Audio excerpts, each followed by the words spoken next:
a beautiful figure walked over to Xianxia's current residence, the Princess of the Alliance, Zhao Feiwu. Upon seeing her, Sun Chong hurried forward and said with a bitter smile, "Princess, the young master isn't back yet." Ever since the young master's departure, Princess Zhao had been visiting once every few days. This residence was on the verge of becoming her permanent dwelling already. "I know. I'm just here to walk around." Hearing those words, disappointment clearly flickered across Zhao Feiwu's face for a moment, but she quickly hid it with a smile. Knowing that this princess harbored exceptional feelings for the young master, Sun Chong hurriedly said, "Princess, there's no need for you to worry. I'll immediately send someone to inform you as soon as the young master is back." "All right." Zhao Feiwu nodded her head, and just as she was about to speak, she suddenly caught someone walking toward the residence from the distance out of the corner of her eye. It was the garden owner of the Southern Herb Garden, Shui Yao. This garden owner was known for her eccentric personality and her headstrong personality, bending to none, even the Alliance head residents. Why would she suddenly come here? Perplexed, Zhao Feiwu asked, "May I know the reason for garden owner Shui's sudden visit?" "Xianxia has resuscitated my earth vein spirit vine, thus saving my entire field of medicinal herbs. I'm here to thank him for the favor," garden owner Shui said. In the past few days, the spirit of the new earth vein spirit vine had successfully fused with the original one, thus allowing it to recover. All of the withering medicinal herbs returned back to perfect health. And only then did garden owner Shui finally affirm that Xianxia's solution was truly effective. Thus, she decided to make this visit to thank him once more. Even though she had given him many spirit herbs in compensation, but compared to the entire field of medicinal herbs, that was truly not worth mentioning at all. "Xianxia is out training for the Master-Teacher tournament, and he isn't back yet," Sun Chong explained. Instead of telling others that he was heading for the Inyang Lake, Zhang Xian told others that he was going to go out to train instead. This could ensure that the news wouldn't leak out and thus prevent sabotage from other participants. "Training?" Garden owner Shui was taken aback. "All right then. I'll pay a visit once more when Xianxia returns." Since Xianxia wasn't around, there was no point to her staying here. Thus, she prepared to turn around to leave. But just then, she suddenly felt an overwhelmingly powerful aura behind her, exerting an immense pressure on her. "Is Xianxia in?" Sect leader Luo Huang of Fleeting Cloud Sect, Sect leader Bai Kaiji of White Helios Sect, Sect leader Huang Qi of Cascading Sand Sect. A total of 14 sect leaders and nation elders are here.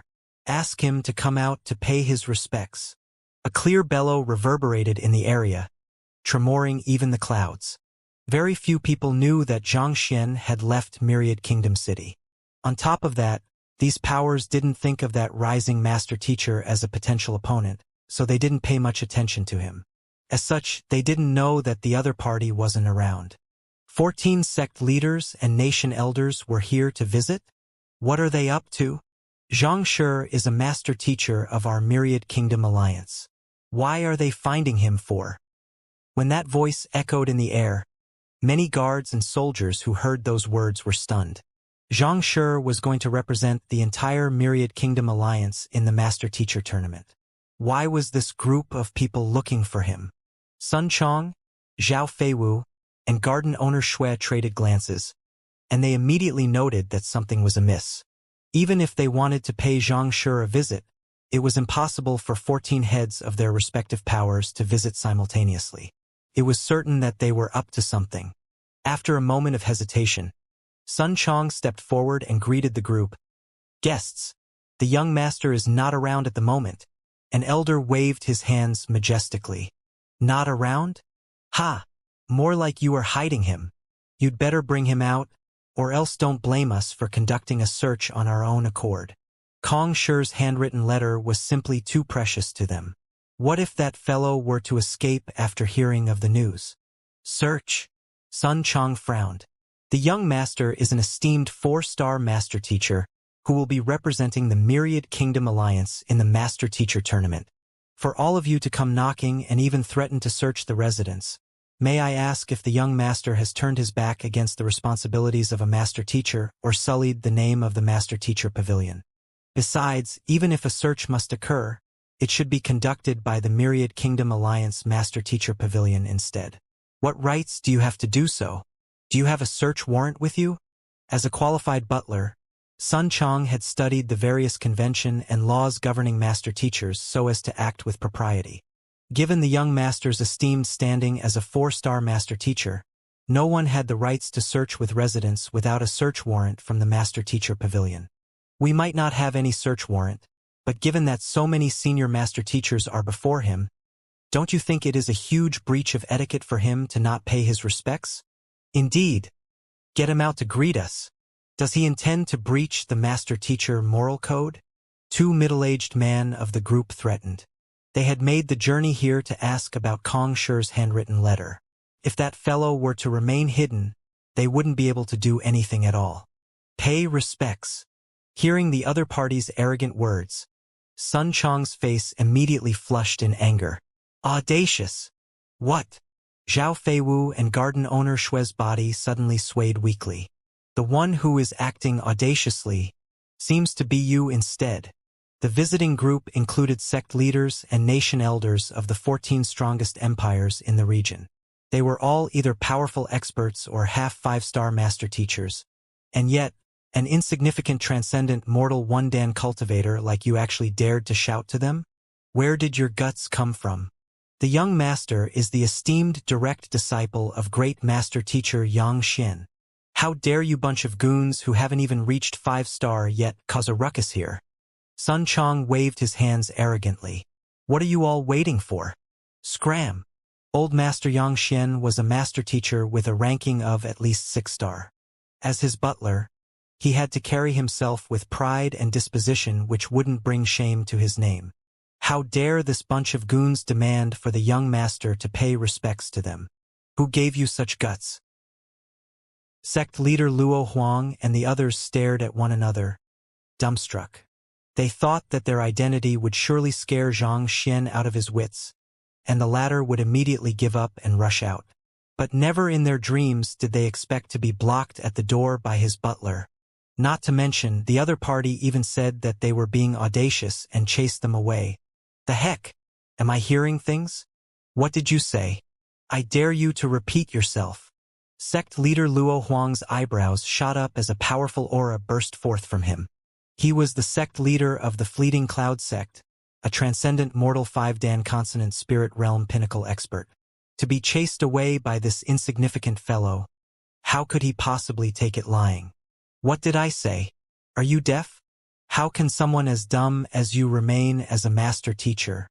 I truly wonder how you became a sect leader like this. Sun Chong waved his hands and said, Fine. Since you didn't hear me clearly the first time, I'll repeat myself for your sake. I am asking you to scram. Don't cause any trouble here. You're courting death. Seeing that his teacher had been humiliated, Luo Xian couldn't hold back his rage any longer and charged forward. Hong Long, a gigantic palm carrying an indescribably violent aura, came charging towards Sun Chong, eradicating everything in its path. Cho! But before the palm could strike Sun Chong, a sharp call echoed from the skies, following which a gigantic shadow fell straight down to the ground. Due to the incredible speed from its movements, a shrill sonic boom threatened to pierce everyone's ears. The heck? Luo Xian barely managed to release a shout of exclamation before he was seated upon. His entire body was immediately bent in an unnatural anger, and a mouthful of fresh blood spewed from his mouth. He nearly breathed his last at that moment. Demon Sink Beast. Back when Xianxia left, he had entrusted the safety of everyone in the residence to him. Thus, upon seeing Luo Xian make a move against Sun Chong, it immediately swooped down to protect the latter. As a transcendent mortal 4-dan pinnacle expert who was on the verge of achieving a breakthrough at any moment, the Demon Sink Beast was significantly stronger than Luo Xian. Not to mention, it possessed astounding speed and nearly invincible defensive capability. The latter didn't even have a chance to react before he was mortally wounded. Luo Xian felt as though he was on the verge of breaking down. He was the genius who was the strongest contender for the champion seat for the Master Teacher tournament, an expert who was just a step away from reaching consonant spirit realm, and yet he nearly died from being squashed by a spirit beast. Just the thought of it left him incredibly frenzied. Beast, how dare you! A crimson glow extended across sect leader Luo Huang's face all the way down to the neck as he bellowed furiously. He was the sect leader of the Fleeting Cloud sect, the strongest power among the 28 kingdoms in the region, and yet, his student actually ended up being squashed by a spirit beast right before him. Infuriated, he prepared to charge up to teach the other party a lesson. Why? Is a half 5-star master teacher like you going to lay his hands on an ordinary civilian? What wrong have I committed? What wrong has Xianxia committed? Sun Chang stepped forward. In view of their standing, master teachers wouldn't make a move on ordinary civilians as long as they didn't sin. Sun Chang was only preventing anyone from trespassing into their residence, so he couldn't be said to have sinned. Rather, Luo Xian, who lost his composure and charged at him, was clearly at fault here. If Luo Huang were to make a move instead, the only one who would be embarrassed would be him. But even though Sun Chang was confident that the other party wouldn't stoop down to his level, he was still feeling a little worried. You! Having his intentions questioned, sect leader Luo Huang retracted his outstretched palm.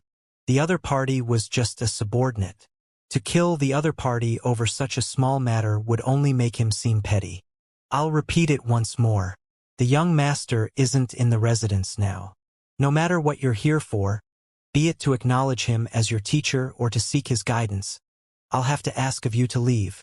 Seeing that the other party didn't make a move in the end, Sun Chang harumphed while heaving a sigh of relief on the inside. Acknowledging him as our teacher? Hearing those words, everyone felt faint-headed. Acknowledge your head. Have you seen anyone coming to acknowledge a teacher in such a manner? Besides, that Xianxia is only a 4-star primary master teacher. What right does he have to become the teacher of us half 5-star master teachers? Seeing the awkward situation, an elder walked over and asked, Sect leader Luo, what do we do now? They were all esteemed experts.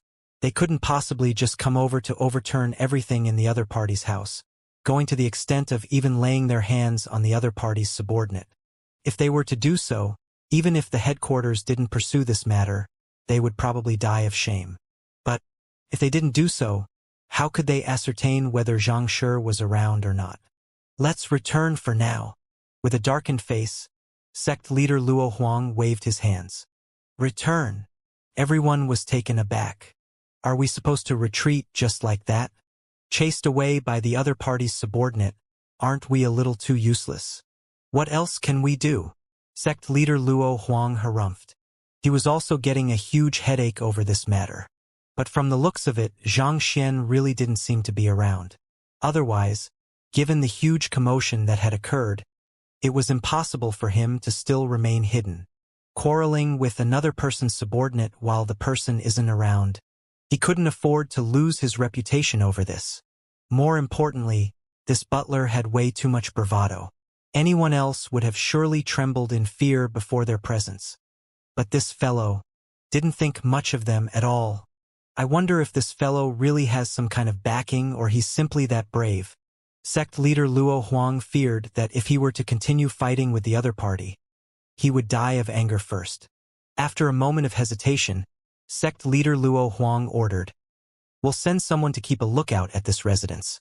As soon as Xianxia returns, they'll report back to us, and it won't be too late for us to capture him then. Instead of embarrassing himself here, he might as well leave for the moment first. Yes, even though everyone was reluctant, there was no better solution at hand. If they were to really blow things up and the Myriad Kingdom Alliance Master Teacher Pavilion got involved, the headquarters might be alarmed, and their envoy might arrive even before Xianxia returned. If so, they would be put in a difficult position. Voila! Thus, as swiftly as they came, they retreated. And after seeing all of them leave, Sun Chang's legs caved in and he fell to the ground. He was the butler of Master Teacher Xianxia, and he knew he couldn't lose out to others in terms of disposition, but his cultivation was simply too low at the moment. With a strength of only transcendent mortal 1 Dan, It had taken all of his courage to stand before so many experts. Recalling how close he came to danger just a moment ago, Zhao Feiwu stepped forward and asked, "Don't you fear death?" To yell at so many consonant spirit realm experts to scram. Even her father wouldn't be able to muster such courage. Where did the confidence of this plump butler come from? After a moment later, Sun Chong finally recovered. Standing up, he shook his head in response. "Of course I do.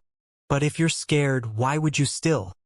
Even garden owner Shui was perplexed by the other party's actions. Since he felt fear, why did he still do it? If sect leader Luo Huang were to really make a move then, he would have surely died on the spot. If that were to happen, nothing could remedy it. It would mean nothing even if Xianxia were to redress your grievances in the future. A dead life couldn't be brought back. I am indebted to the old master. From a humble Jinchi realm cultivator. He had brought me to a position where I'm respected and trusted by so many. As long as he allows me to remain at his side as his butler, I have the obligation to ensure that the old master's dignity isn't being trampled on, even if it means my death, Sun Chong said with determination. If not for the old master, he would probably spend his entire life in the small shop he had in Tianxian Royal City. He would have never met so many master teachers, needless to say, step into a position where no one dares to belittle him. The old master had given him a second life. If he, as a butler, was unable to uphold the old master's dignity, he would have failed in his duties. This was the faith he held, and he was determined to live his life by it. This was precisely the reason why he mustered his courage and stood before those experts despite the danger. His strength might be lacking and his cultivation might be low, but the dignity of a high-ranked master teacher mustn't be thrown away. This, Zhao Feiwu was in awe. This plump man may look like an unreliable figure, but yet, he had things which he was unwilling to compromise on as well.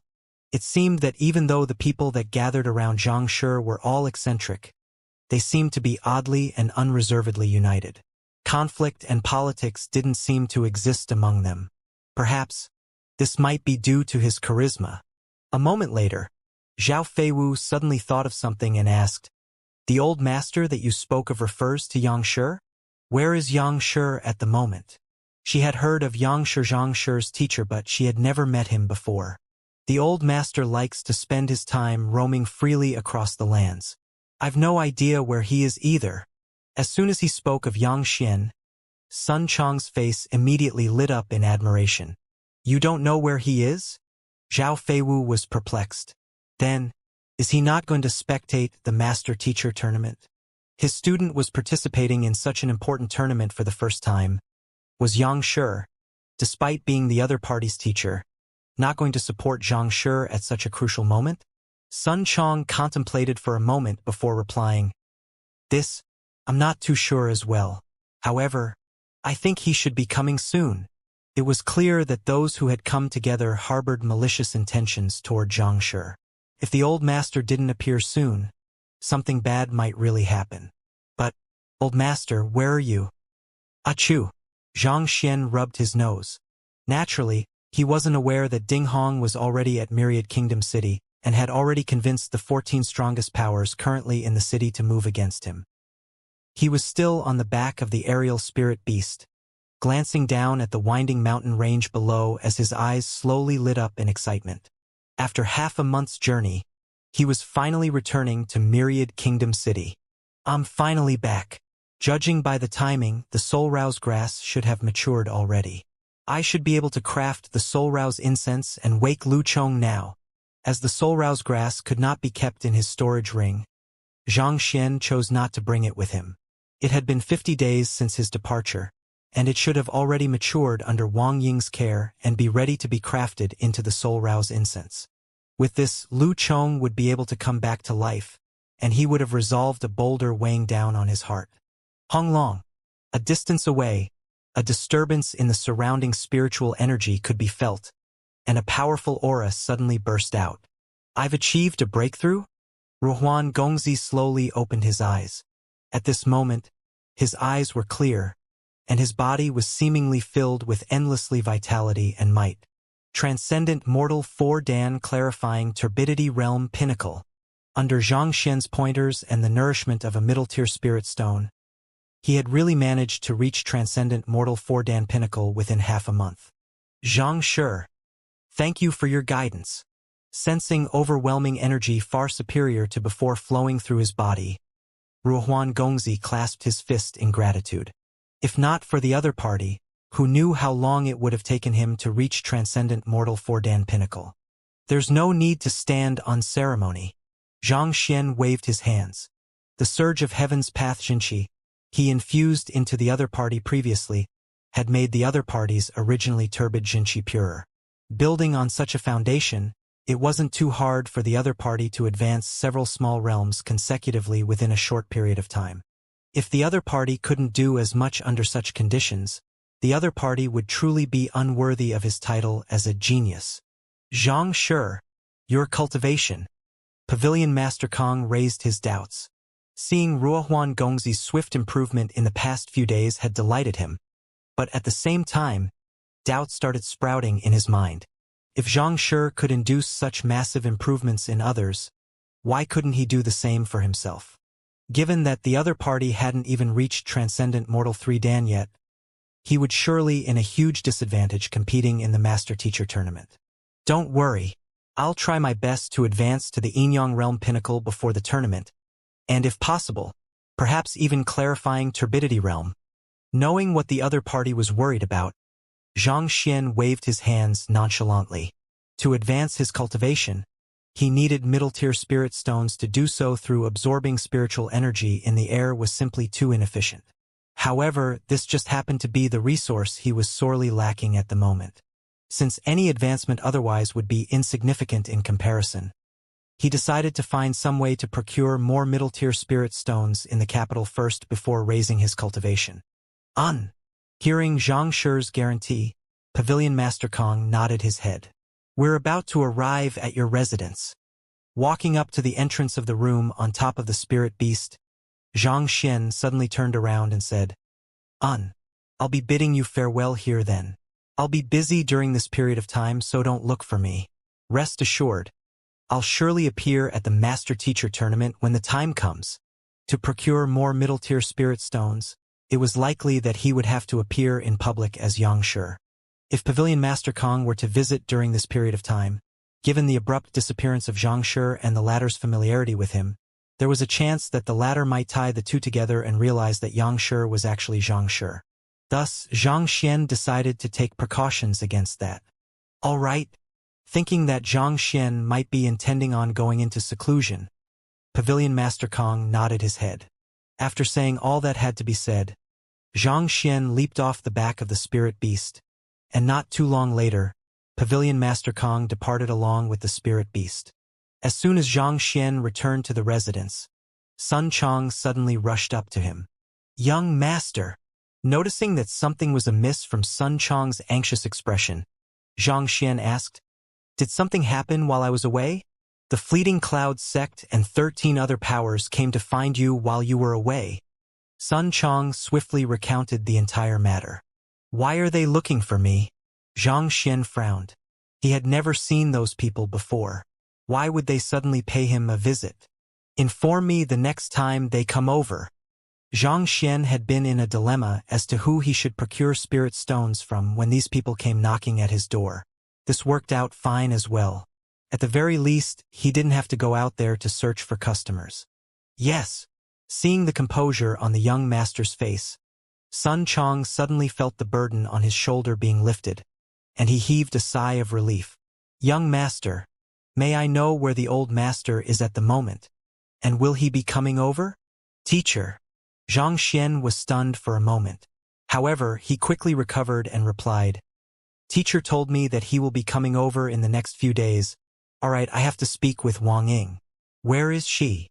Xianxia waved his hands. Since he was going to appear as Xianxia, it was best for him to let the news out in advance so that it wouldn't be too abrupt and unnatural. She's currently in the midst of caring for the soul-roused grass. Young Master, are you intending to cure young Master Lu Chong now? Upon recalling something, Sun Chong's eyes suddenly lit up. As the butler of the residence, How could he be unaware of what Wang Ying was up? For the young master to look for her so anxiously as soon as he returned, most likely, this was something that had to do with Lu Chong. Zhang Xian nodded his head. Lu Chong's issue is intricately tied with the topic of souls, and I would require absolute silence for the treatment. Make sure that no one interrupts me. Sun Chong nodded. However, a moment later, he finally realized the reason behind the incongruity he had been feeling since the young master's arrival and asked, "Young master, didn't Xiaojia leave with you? Why isn't she here?" Since Xiaoya left along with Zhang Xian, it didn't make sense for the latter to return alone. She has gone somewhere else. She won't be returning for the time being. Zhang Xian shook his hands before walking over to the room where the soul rouse grass was being cultivated. Teacher. As soon as Zhang Xian entered the room, he immediately saw Wang Ying. Nodding his head to acknowledge the other party's greeting, he turned his gaze to the soul rouse grass placed in the middle of the room. By now, it was already around half the height of a human, and it emitted a unique scent that left with one feeling confusion. It seemed as though one's soul would be trapped in it the moment one put one's guard down. Harnessing soul energy, the soul rouse grass possessed the ability to interfere with one's psyche. You've worked hard over the past few days. You should take a rest. Seeing how well the soul rouse grass grown, not to mention the complete lack of scratches on it, one could easily imagine how much effort Wang Ying had put into its cultivation. Having been complimented, Wang Ying's face reddened, and she hurriedly walked out. Time to start. Drawing his soul out from his body, Zhang Xian grabbed the soul rouse grass lightly in his palm and began to infuse his jinqi in to forge it. He would have required a lot of preparation beforehand to forge the soul rouse grass successfully before, but after his soul had been tempered by both yin and yang energy, thus becoming even stronger and compact, forging it wasn't a problem for him anymore. Under the inflow of jinqi from Zhang Xian, the medicinal herb melted, turning into a puddle of flowing green liquid. And with a flick of his fingers, the liquid began gathering together, forming an incense stick. Soul rouse incense. It possessed the ability to awaken a dormant soul after being lit. Based on what Mo Hunqing said, to increase the chances of waking Lu Chong, it'll be best for me to infuse a portion of my soul into it. By infusing a portion of his soul into the soul rouse grass before lighting it, its effectiveness could be enhanced. Soul split. Zhang Xian carefully split a portion of his soul, and in the process, his face gradually paled. Even though his soul had reached the cultivation of transcendent mortal Fordan pinnacle, dividing his soul would still cause significant damage to him. But as long as Lu Chong could be safe, there was no sacrifice too great. Fusing the divided portion of his soul with the incense, he was finally ready to awaken Lu Chong. Great! I should begin now. Having completed all preparations, Zhang Xian heaved a sigh of relief. Retracting his soul back into his body, he walked forward toward Lu Chong. Zhang Xian placed the soul rouse incense on the soul aperture on Lu Chong's glabella and lit it. Smoke slowly rose from the soul rouse incense, and along with it came a distant and vague song reminiscent of the melody of gods and demons, leaving one intoxicated. If one were to stare intently at the smoke, one would be able to see a faint silhouette dressed in loose robe dancing a unique dance which seemed to hold a certain allure for a soul. Return, soul. Why roam in distant lands when your belonging lies here? Abandoning for paradise for sufferings in a foreign land. Return, soul. There is nowhere else you can rest. Giants of astounding stature seek to reap you. In the lands they bring you 10 suns sear. Metal flows in rivers and stones exist in mere dust. The voice slowly seeped into Lu Chong's glabella, resonating with his sleeping soul. Whether he will awake or not will count on this.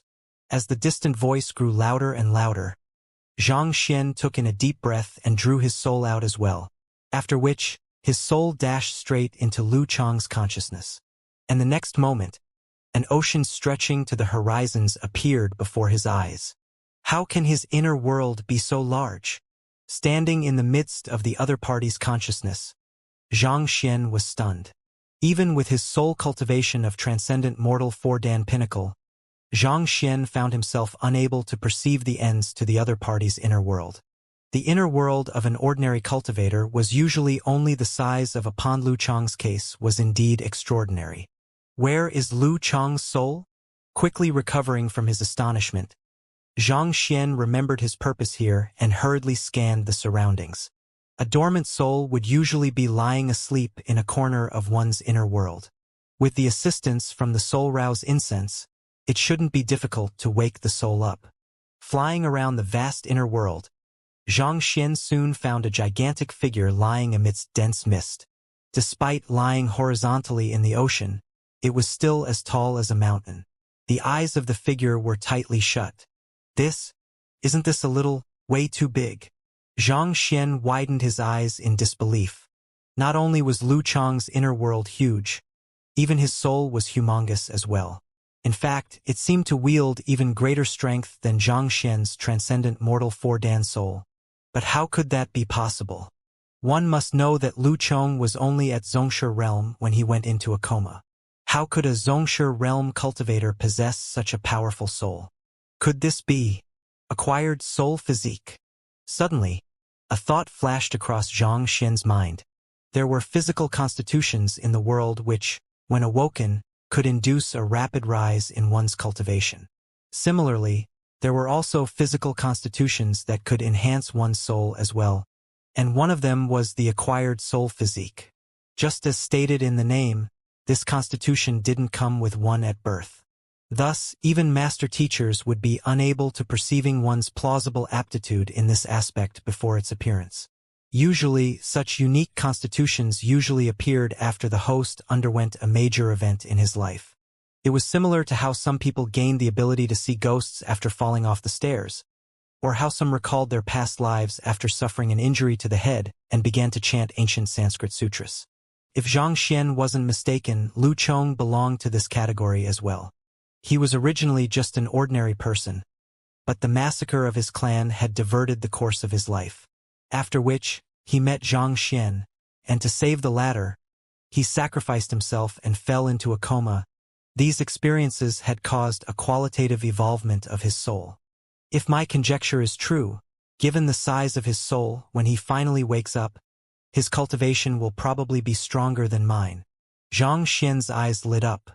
He thought that it would take a long time before Lu Chang fully recovered from the impact of that incident. But to his delight, this incident actually turned out to be a blessing in disguise. But still, if Xianxia didn't possess an in-depth knowledge of souls, this unique constitution would probably have gone to waste. But now, as long as the latter wakes up and is imparted the heaven's path soul art, his cultivation would surely soar. Taking a deep breath, Xianxia walked up to the gigantic body and shouted, "Lu Chang, I am Xianxia. Wake up!" While Xianxia was attempting to wake Lu Chang, sect leader Luo Huang and the others received news of Xianxia's return. Since he's back, it's about time for us to pay him a visit and ask of the matter. Indeed, given how he is barely qualified as a 4-star master teacher, how can he be qualified to hold onto Kong Shi's handwritten letter? If he hands it over obediently, we can still choose to let the matter go. But if he decides to make things difficult for himself, we'll conduct a trial on the spot to investigate the origin of the letter. If it is proven that he has breached the master-teacher moral code by stealing the possession of an innocent party, he shall be punished. Voices rang up in agreement. Kong Shi's handwritten letter was an unparalleled treasure for all master teachers. As leaders of their respective powers, no matter how kind-hearted they could have been before, for the welfare of the masses behind them who were relying on them for support, they had no choice but to harden their hearts. If sacrificing one Xianxia could lead to the rise of their power, then this was a gamble that was worth taking on. Sect leader Luo Huang interjected the commotion and asked, "Everyone, calm down for a moment. Don't you think it is weird how the butler was able to stand before us without the slightest fear, treating us disdainfully even? Everyone suddenly stopped to think about the matter. Despite their huge lineup, they still ended up being chased away by an insignificant butler. Just by recalling the incident left their hearts boiling in anger. But still, there was indeed something doubtful about the matter. Was that butler truly fearless of death? Or did he have some kind of backing to fall back on? If I'm not mistaken, that fellow's backing must be the Myriad Kingdom Alliance Master Teacher Pavilion. He probably still doesn't know that the matter regarding Kong Shi's handwritten letter has been leaked. Otherwise, he definitely wouldn't dare to do so. I think that it might be the demon sync beast. That spirit beast is indeed powerful. Even a consonant spirit realm primary stage expert might have a tough time fighting with it. With such a powerful tamed beast and his young masters standing in the Myriad Kingdom Alliance, he would be unworthy as a master teacher's butler if he didn't have that much pride in himself. The group in the room discussed. Even though the Myriad Kingdom Alliance Master Teacher Pavilion wasn't as powerful as them, they still didn't dare to go overboard. After all, the Master Teacher Pavilion was strict in enforcing its rules, and they could get into trouble if the headquarters were to learn of the matter. That butler was probably able to keep his bravado, having guessed as much. Hearing the responses from the crowd, sect leader Luo Huang shook his head. Seems like everyone doesn't know much about that Xianxia. To tell you all the truth, I've had my subordinates look into his affairs for the past few days. As the most powerful individuals in the region, they honestly didn't think much of Xianxia. Rather, they were more guarded toward those of their own group, such as the Fleeting Cloud sect, Cascading Sand sect, and Frigid Gale sect, fearing that they might backstab them. Thus, the information they had on Xianxia was severely limited. After all, who would have the effort to worry about a mere ant when there were other threats looming in the area? They had never entertained the possibility that this rising star of Myriad Kingdom Alliance might not be as simple as he looked on the surface. Oh! Seeing sect leader Luo Huang's grim expression, everyone turned their gazes toward him. It's said that this Xianxia isn't even 20 this year, and it was only 2 months ago that he had passed his 2-star Master Teacher examination. His improvement is, in the truest sense, frightening. Sect leader Luo Huang spoke slowly. But of course, we can't exclude the possibility that he had been hiding his true strength from the start to create such fanfare. There were also quite a few master teachers who trained to a certain level before breezing through multiple examinations at once. As such, a 2-star master teacher rising straight to the level of a 4-star wasn't too shocking. However, what is worrying is that, despite his young age, he has already attained the strength of a 4-star master teacher. In fact, in the selection round, he even triumphed over Pavilion Master Kang's direct disciple, Jun Ruohuan. Aren't you all curious about his teacher? Sect leader Luo Huang finally revealed his worry. Everyone fell into deep thought. They didn't think much of Xianxia before, after all. How could a mere 4-star primary master teacher stand against them all? A 4-star primary master teacher might be a prestigious figure in Myriad Kingdom City, but to huge sects and influential powers like them, it meant nothing at all. However, after hearing sect leader Luo Huang's words, they realized that they had been negligent. The Myriad Kingdom Alliance had been lagging behind in terms of resources as compared to the other kingdoms. It had no half 5-star master teacher or consonant spirit realm experts, and thus it had no long-range tutelage jade tokens as well. As such, cultivating a single 4-star master teacher was difficult on its own. Under such conditions, raising a 4-star master teacher who wasn't even in his 20s yet was indeed an extraordinary feat. Based on the news I received, Xianxia's teacher is a half 5-star master teacher known as Xianxia. Sect leader Luo Huang revealed the intelligence that he had gathered. According to the intelligence, Xianxia rarely appeared in public, and on the occasions he did, it was in lower-tiered kingdoms. However, due to the weak eye of discernment of those living in those regions, they were unable to perceive the other party's cultivation clearly, thus resulting in a lack of concrete evaluation of Xianxia's strength. But based on the other party's feats, sect leader Luo Huang determined the latter to be a 3-star to 4-star master teacher. However, it was clear that a 4-star master teacher couldn't possibly raise a student as talented as Xianxia. What that allowed him to make his final evaluation was Su Shi and Ling Shi visiting him and leaving respectfully. To be worthy of being treated with such respect by a 4-star master teacher, it was highly likely that the other party was a half 5-star master teacher like them. After all, if the other party was any stronger, he would have surely gone to higher-tiered empires already instead of staying in an insignificant place like the Myriad Kingdom Alliance.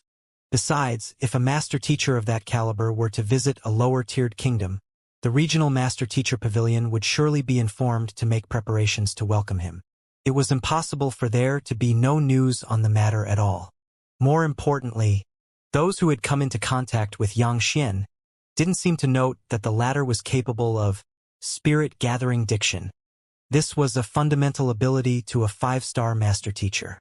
Those who hadn't grasped this ability couldn't qualify as a 5-star master teacher. Half 5-star master teacher? Since the other party is of equal standing as us, what do we have to fear? Indeed. So what if he's a half 5-star master teacher? Kong Shi's handwritten letter is of vital importance to all master teachers. Even if he's a full-fledged 5-star master teacher, I say that we should still confront him for it. Despite being a master teacher, he kept Kong Shi's handwritten letter for himself instead of submitting it up to the headquarters. Even if he's a 5-star master teacher, he will surely be severely punished for his misdeed. After hearing that the Xianxia's teacher possessed strength of their tier, the crowd heaved a sigh of relief. An elder asked, "Sect leader Luo Huang, what's your view on this matter?" Based on my intelligence, that Xianxia doesn't seem to be in Myriad Kingdom City at the moment. However, to avoid unnecessary trouble, I think that we should unite as one for the moment, obtain the handwritten letter as soon as possible, and decide on its allocation later on. Otherwise, it is likely that none of us will obtain the relic, Sect leader Luo Huang said grimly. Whether it would be boiled or fried, they would have to take down their prey first. It was too early to be talking about the allocation when their prey hasn't been caught yet. To date, it was still unconfirmed whether Kong Shi's handwritten letter was truly with Xianxia, and, if it was, whether it was authentic or not. If they were to delay the matter and Xianxia were to arrive in the city, even though they had no fear for the other party, it would still be unwise for them to go overboard after all. The other party was a fellow half 5-star master teacher as well. Sect leader Luo, rest assured. We are all mature adults. We know what we should do. A treasure such as Kong Shi's handwritten letter can't possibly belong to a single power. At the very least, we know this much. Let's talk about it after obtaining it from Zhang Shi's hands. The crowd nodded their heads, indicating their approval toward this course of action. Since everyone is agreeable to it, I'll start delegating the roles then. Seeing that he had everyone on board, Sect leader Luo Huang nodded his head in satisfaction. When we're there, I hope that Sect leader Hu and Sect leader Bai can curb that demon sink beast. The rest shall move with me to capture that Xianxia and secure Kong Shi's handwritten letter. We'll have to move fast, or else it'll be troublesome if he hides the object. All right, everyone nodded in consent. Since they have decided to make a move naturally, they should do it as soon as possible. Who knew what kinds of hiccups could occur if they were to delay the matter? Let's set off then. After confirming the details of the plan, Sect leader Luo Huang waved his hand, and the group marched off toward Zhang Xian's residence. Sun Chang stood in an empty residence with a deep frown etched on his forehead. The young master didn't think much of the group that came knocking a few days ago, but Sun Chang still couldn't help but worry about it. It was clear that the other party bore malicious intentions. He was able to chase them away by insisting that the young master wasn't around the previous time, but now that the young master had returned, it wouldn't be easy for him to stop them the next time. Garden owner Shui walked up to Sun Chang and asked, "Where's Zhang Shi?" Zhang Shi had saved her herb garden from a huge calamity the previous time. Knowing that the group of people who came the other day would surely come knocking again to cause trouble, she volunteered to stay behind. The young master is in the midst of treating young master Lu Chong, so you'll have to wait for a while longer, Sun Chang replied. All right, garden owner Shui replied. Then, with a slightly worried expression, she remarked, "Now that Zhang Shi is back, I fear that the group of men would return once more to look for him." Indeed, Sun Chang sighed. If only the old master were around, there would be no need to fear those creeps. Yang Shi, if it isn't a sensitive question, may I ask what rank is he as a master teacher? Seeing the immense confidence Sun Chang had in his old master, Garden owner Shui couldn't help but ask about it. I've no idea as well, but it seems as though there's no problem he can't solve. Based on Su Shi and Ling Shi's previous evaluation, it seems like he is at least a 6-star master teacher. Sun Chang replied. At least a 6-star master teacher? Garden owner Shui narrowed her eyes. One had to possess a minimum cultivation of transcendent mortal 9 Dan to become a 6-star master teacher. To be at least a 6-star master teacher, doesn't that mean that the other party had already reached such a level? That's right. I've been with the old master for some time now, but I haven't met a single problem that could stumble him yet. If the old master is willing to help you, the issue with your soul can surely be easily solved, Sun Chang said confidently. He had witnessed the old master's prowess, and there was no problem too great for him. In the past few days that garden owner Shui had been here, he had learned of her damaged soul, so he couldn't help but say that. He can heal my soul? Garden owner Shui's face reddened, and her breathing hastened. Her soul had been injured for some time now, and to cure it, she even went to the extent of consuming the spirit contained within medicinal herbs to make up for her deficiency. But it ended up being futile in the end. If Xianxia was truly able to solve her problem, she would be willing to do anything in exchange. Anything. However, I would advise you not to bear too much hope for it. Given the old master's standing, he wouldn't help anyone easily. Sun Chang shook his head. With a bitter smile, garden owner Shui shook her head. You're right. If Xianxia was truly a 6-star master, it would surely be an exorbitant price to pay to engage his help. And she knew that she had no treasures that could possibly hold any allure to an expert of that caliber. There's no need to think so much into it for now. After all, we don't know where the old master is currently. If he's in the city, I can plead for you on his behalf. Despite the old master's incredible capability, he's an amiable person, Sun Chang remarked. But halfway through his words, a powerful aura suddenly surged straight at him, shrouding the entire residence. Xianxia, Fleeting Cloud Sex Luo Huang, White Helios Sex by Kaiji, Cascading Sand Sex Huang Qi, 14 sect leaders and nation elders have come to visit you. Come out and pay your respects. Hong Long. And in the middle of those words, more than a dozen figures suddenly appeared in the courtyard. Every single one of them possessed immense might, and their presence felt like an unmovable mountain. Sect leader Luo Huang and the others had arrived. Walala. Hearing the voice, Zhang Yang, Wang Ying, and the others immediately rushed out of their rooms and stared at the group warily. Gritting his teeth, Sun Chang stepped forward and replied, The young master is currently in seclusion, so it isn't convenient for him to meet you. You should come back another day. A middle-aged man stepped forward and harumphed coldly. In seclusion? Ha ha ha. More like he is too guilty to meet us after breaching the master-teacher moral code. The overwhelming pressure in the air instantaneously heightened. Sun Chang felt as though a mountain was slowly making its way toward him. Given his strength, no matter how much effort he put in, it was impossible for him to stop its path. Consonant spirit realm expert. At this level of cultivation, one could exert pressure directly on an opponent's soul. Even Pavilion Master Kong wouldn't stand a chance against the middle-aged man. Seeing the other party attempting to pin blame on Zhang Xian, garden owner Shui frowned and stepped forward. Zhang Shi is an upright and compassionate man. How could he possibly breach the master-teacher moral code? I'll have to ask you to not utter falsehood. Frowning, the middle-aged man thrust his palm forward. Who do you think you are?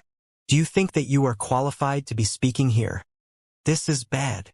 Not expecting the other party to be much more forceful than before, resorting to violence without any hesitation, garden owner Shui narrowed her eyes and threw out a fist to meet the other party's attack. Hong! The palm collided with the fist, but in the next instant, an immense force traveled through garden owner Shui's fist and struck her chest. Pooh! Spewing a mouthful of blood, she was sent a dozen meters back. She could already be considered as one of the strongest experts in Myriad Kingdom City, but despite that, she was still unable to withstand a single blow from the other party. A clarifying turbidity realm cultivator couldn't possibly hope to match up to a consonant spirit realm expert. Roar! The demon sync beast responsible for protecting the courtyard yelled and leaped down. You beast! Who do you think you are baring your fangs at? Sect leader by harumphed coldly, and along with the middle-aged man from before, he stepped forward and placed his palm on the ground. Voila!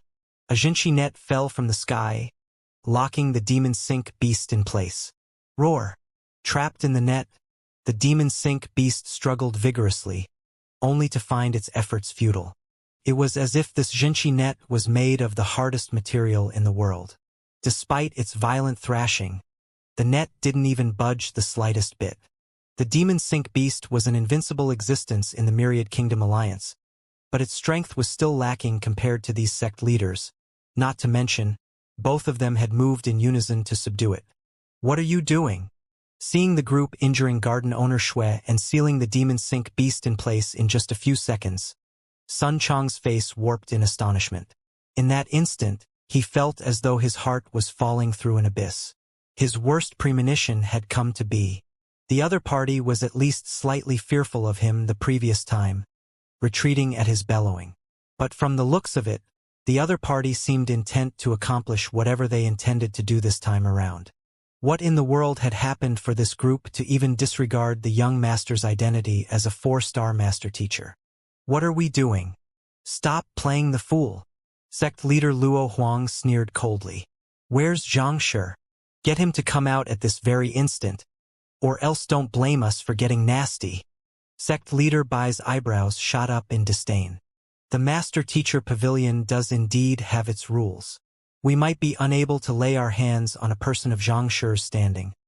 But if it was just a mere butler and a few other students, do you think that the headquarters would punish us for crippling insignificant ants? Master teachers were governed by strict rules, but this didn't mean that they were saints. Just the bloodshed in the wars against the soul oracles and the otherworldly demons could easily fill an ocean. It was true that the master teacher pavilion frowned on senseless murder, but as long as one didn't go overboard in one's actions, the headquarters would usually just overlook such actions. If these people refused to cooperate, they were willing to cripple or even kill them. The worst that could happen to them from this was just a dip in their reputation. The young master is in the midst of his seclusion, and he mustn't be interrupted at the moment. If you wish to meet him, please return tomorrow. Despite knowing that what the other party said was the truth, Sun Chang knew that he couldn't back down at this point. The young master had entrusted him to keep anyone from interrupting him. Unless he dies, he would never allow anyone to barge in at this point. Since you're seeking death, don't blame us for getting nasty. Not expecting this fellow to continue standing his ground, sect leader Bai flicked his finger. Pong! A sword chi flew through the air, and before Sun Chang could react, he was already struck in his chest, and fresh blood spurted from his mouth. How could he possibly stand against an opponent whom even the demon sink beast and garden owner Shui were no match for? If not for the other parties reluctant to sacrifice his reputation by killing a mere underling, he would have already been killed by now. Damn it! Upon seeing the sight, the eyes of Zheng Yang and the others reddened in anger. Roaring furiously, they charged forward. But given that they haven't even reached half-transcension yet, how could they possibly be a match for a group of consonant spirit realm experts? With just a few flicks of sect leader Bai's finger, they were all already lying on the ground, injured.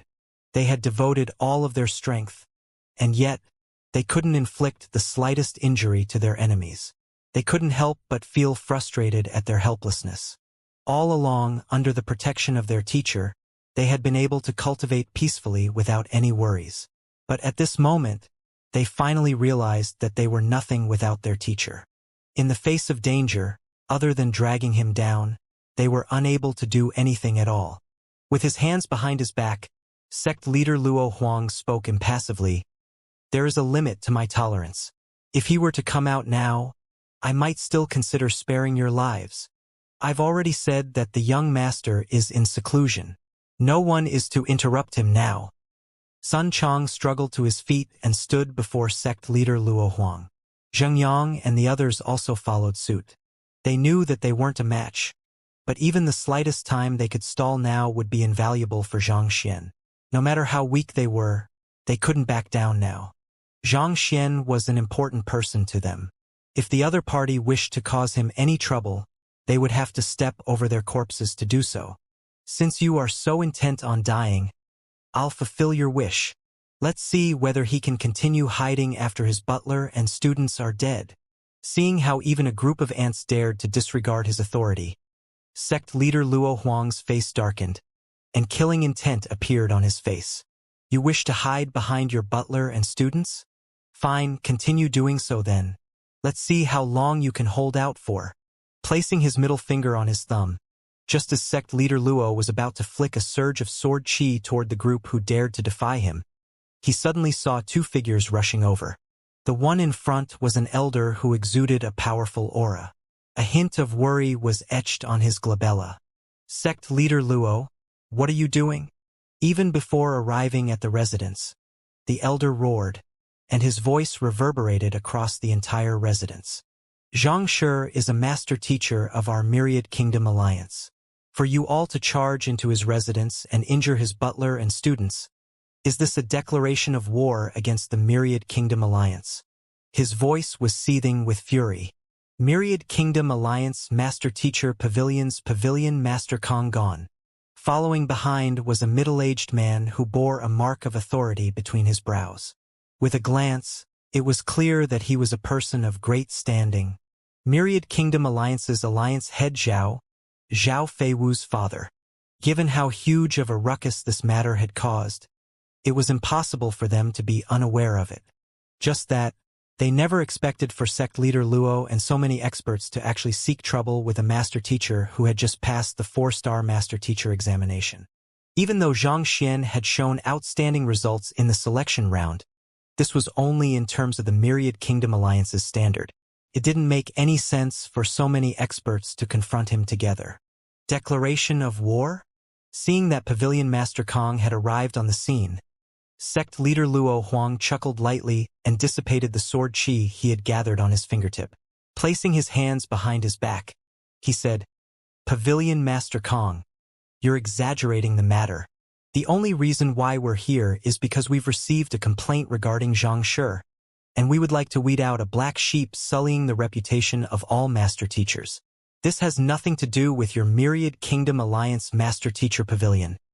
Narrowing his eyes, Pavilion Master Kong questioned, Weed out a black sheep? What do you mean by that? Sun Chong and the others were perplexed as well. These fellows had barged in here, demanding to meet Xianxia without any reason at all. Yet, all of a sudden, they started talking about weeding out a black sheep. Simple. Someone told us that Xianxia has killed his kin, stole his family heirloom, and eradicated his kingdom. Sect leader Luo Huang raised his eyebrows. As a master teacher, without the permission of the Master Teacher Pavilion, he wreaked havoc in a kingdom and toppled its order. As half 5-star master teachers, are we unqualified to question him on this matter? This Pavilion Master Kong was stumped. He had been busy preparing for the Master Teacher Pavilion for the past few months, so he wasn't too sure about the events that transpired in Shenyuan Kingdom. On top of that, Zhao Feiwu had pushed down the matter so very few people knew about it. Luo Qianhong, out of shame, also didn't report this matter to them as well. As such, Pavilion Master Kong was unaware of this matter. Stole a family heirloom? The matter probably isn't as simple as that. Alliance head Zhao had heard the story from his daughter, but thinking nothing much of it, he didn't inquire about the details. Isn't as simple as that? We have an eyewitness here. Sect leader Luo Huang waved his hand, and a single-armed elder walked out from the crowd. Ding Hong, knowing that Xianxia was living in this courtyard, his eyes were burning with fury. My grandson, Ding Mu, was killed by Xianxia, and he had one of his acquaintances take control of Shenyuan Kingdom. In fact, even my arm was severed by him. It is due to him that I was forced to wander around aimlessly with nowhere to return to. At which, Ding Hong roared furiously. And the only reason for his deranged actions is due to a single relic, Kong Shi's handwritten letter. Kong Shi's handwritten letter? Hearing those words, Pavilion Master Kang's eyebrows twitched. Even though he wasn't too sure what it was, nothing that was related to Kong Shi could be ordinary. Indeed, because of this relic, he destroyed my entire clan. Is this an action befitting of a master teacher? Ding Hong howled. His words were phrased in an extremely misleading manner. Knowing that master teachers had the ability to discern truth from falsehood, he chose to warp the truth in a manner that sounded as if Xianxia had done all of this just for Kong Shi's handwritten letter. There was nothing wrong with the details. Everything that had occurred did originate from Kong Shi's handwritten letter, just that the story was presented in a manner biased against Xianxia. You're lying. It's your grandson who tried to. Seeing the other party twisting the facts around, Zhang Yang was so furious that if he could, he would have rushed forward to tear Ding Hong apart at this instant. Audacious! Your seniors are talking. A junior like you have no place to be interrupting in our conversation. Before Zhang Yang could finish his words, sect leader Luo Huang waved his hands. Who? A surge of energy gushed toward Zhang Yang, Sun Chong, and the others, sealing their mouths. No matter how much they struggled, they were unable to get a single word out.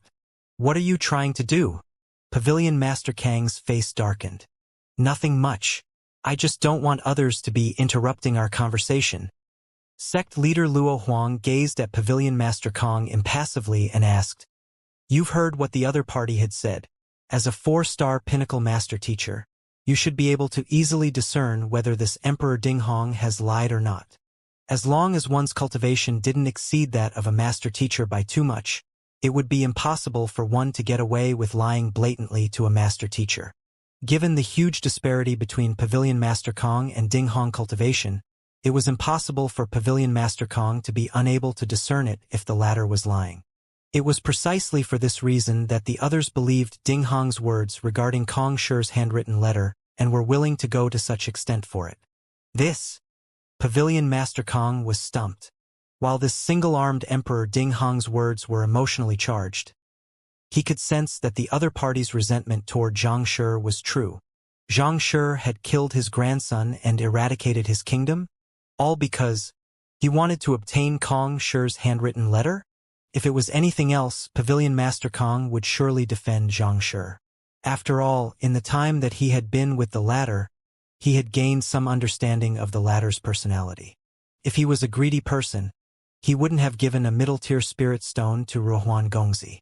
But Kong Shi's handwritten letter possessed an allure that no master teacher could resist. Could Zhang Shi truly be guilty of this?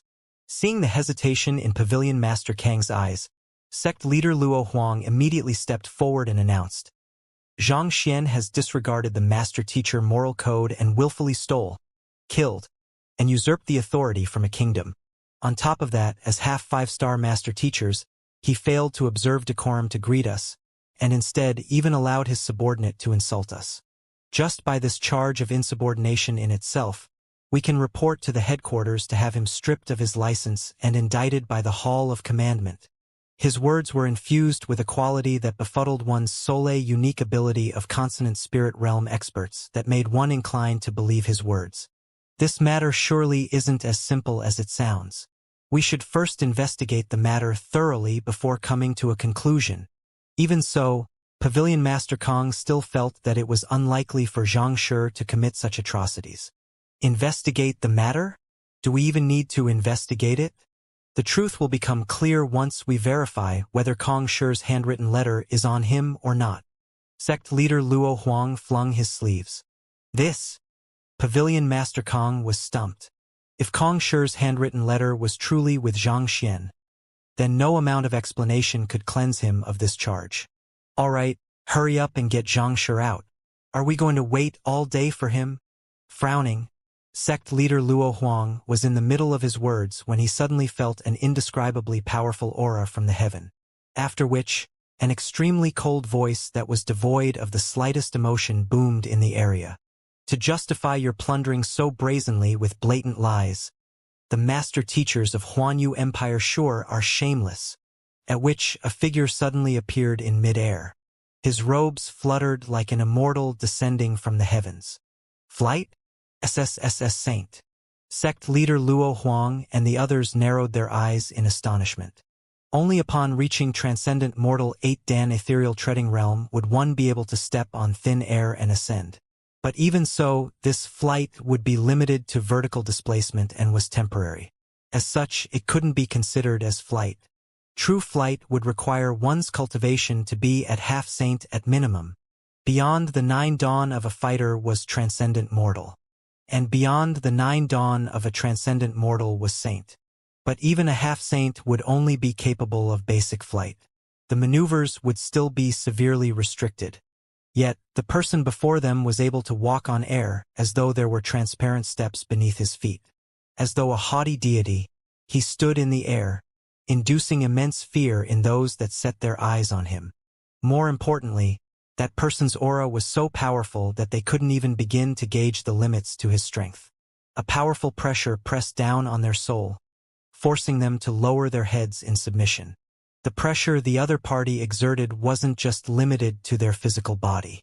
It penetrated all the way down into their souls, and as though a mountain crushing down on them, it robbed them of all intent to retaliate. Only one who had surpassed a half-saint, a nascent saint or even a true saint, would possess such strength. Even in Huanyu Empire was one unable to find a single expert of this caliber. Why would one suddenly appear here? Not to mention, from the looks of it, the other party was speaking up for Xianxia? Sect leader Luo Huang and the others felt as though their hearts had been plunged into a lake of frigid water, and their faces turned ghastly pale in fright. Their arrogance from before had faded completely without a trace. They thought that Xianxia was an insignificant figure with humble origins. And yet, in the blink of an eye, he had turned into a primordial beast who could rip them apart at any moment. While everyone's knees trembled in fear, Sun Chong's eyes reddened as he uttered, "Old Master." Who else could the powerful person stepping in midair be other than his old master, Xianxia? He had thought that he would truly die in this crisis, but in this crucial moment, the old master had come to their rescue. "This is Xianxia." The heavily injured Shui Yao glanced at the middle-aged man standing in midair, and her heart jolted, and her face reddened in agitation. It was no wonder why Sun Chong was so confident. Xianxia was indeed worthy of his confidence. With a strength exceeding that of even 6-star master teachers, the other party might truly be able to heal her soul and make it complete once more. Su Fan and Ling Yuhing pays respect to Xianxia. At the moment that the entire courtyard was completely silent, 2 figures suddenly appeared: Su Shi and Ling Shi. Even though they had received the news at the same moment as Pavilion Master Kong, due to their weaker cultivation, they had arrived late. As soon as they arrived, they immediately saw the majestic sight of Xianxia appearing from the heavens, and their hearts immediately jolted. They hurriedly clasped their fists and paid their greetings. They had already realized that the other party was at least a 6-star master teacher when they first saw the other party's eye of insight, but even so, it was the first time they were seeing the might of a 6-star master teacher, and it was indeed frightening. It was impossible to even gather the will to resist the other party. "Elder, you're mistaken. That is not what I meant." Calming himself down, sect leader Luo Huang clasped his fist. However, halfway through his words, he suddenly felt a surge of soul energy gushing straight toward him, threatening to tear him apart. Pooh! Spewing a mouthful of blood, he was knocked 8 steps backward. While he didn't suffer significant physical injuries, his soul was already grievously wounded.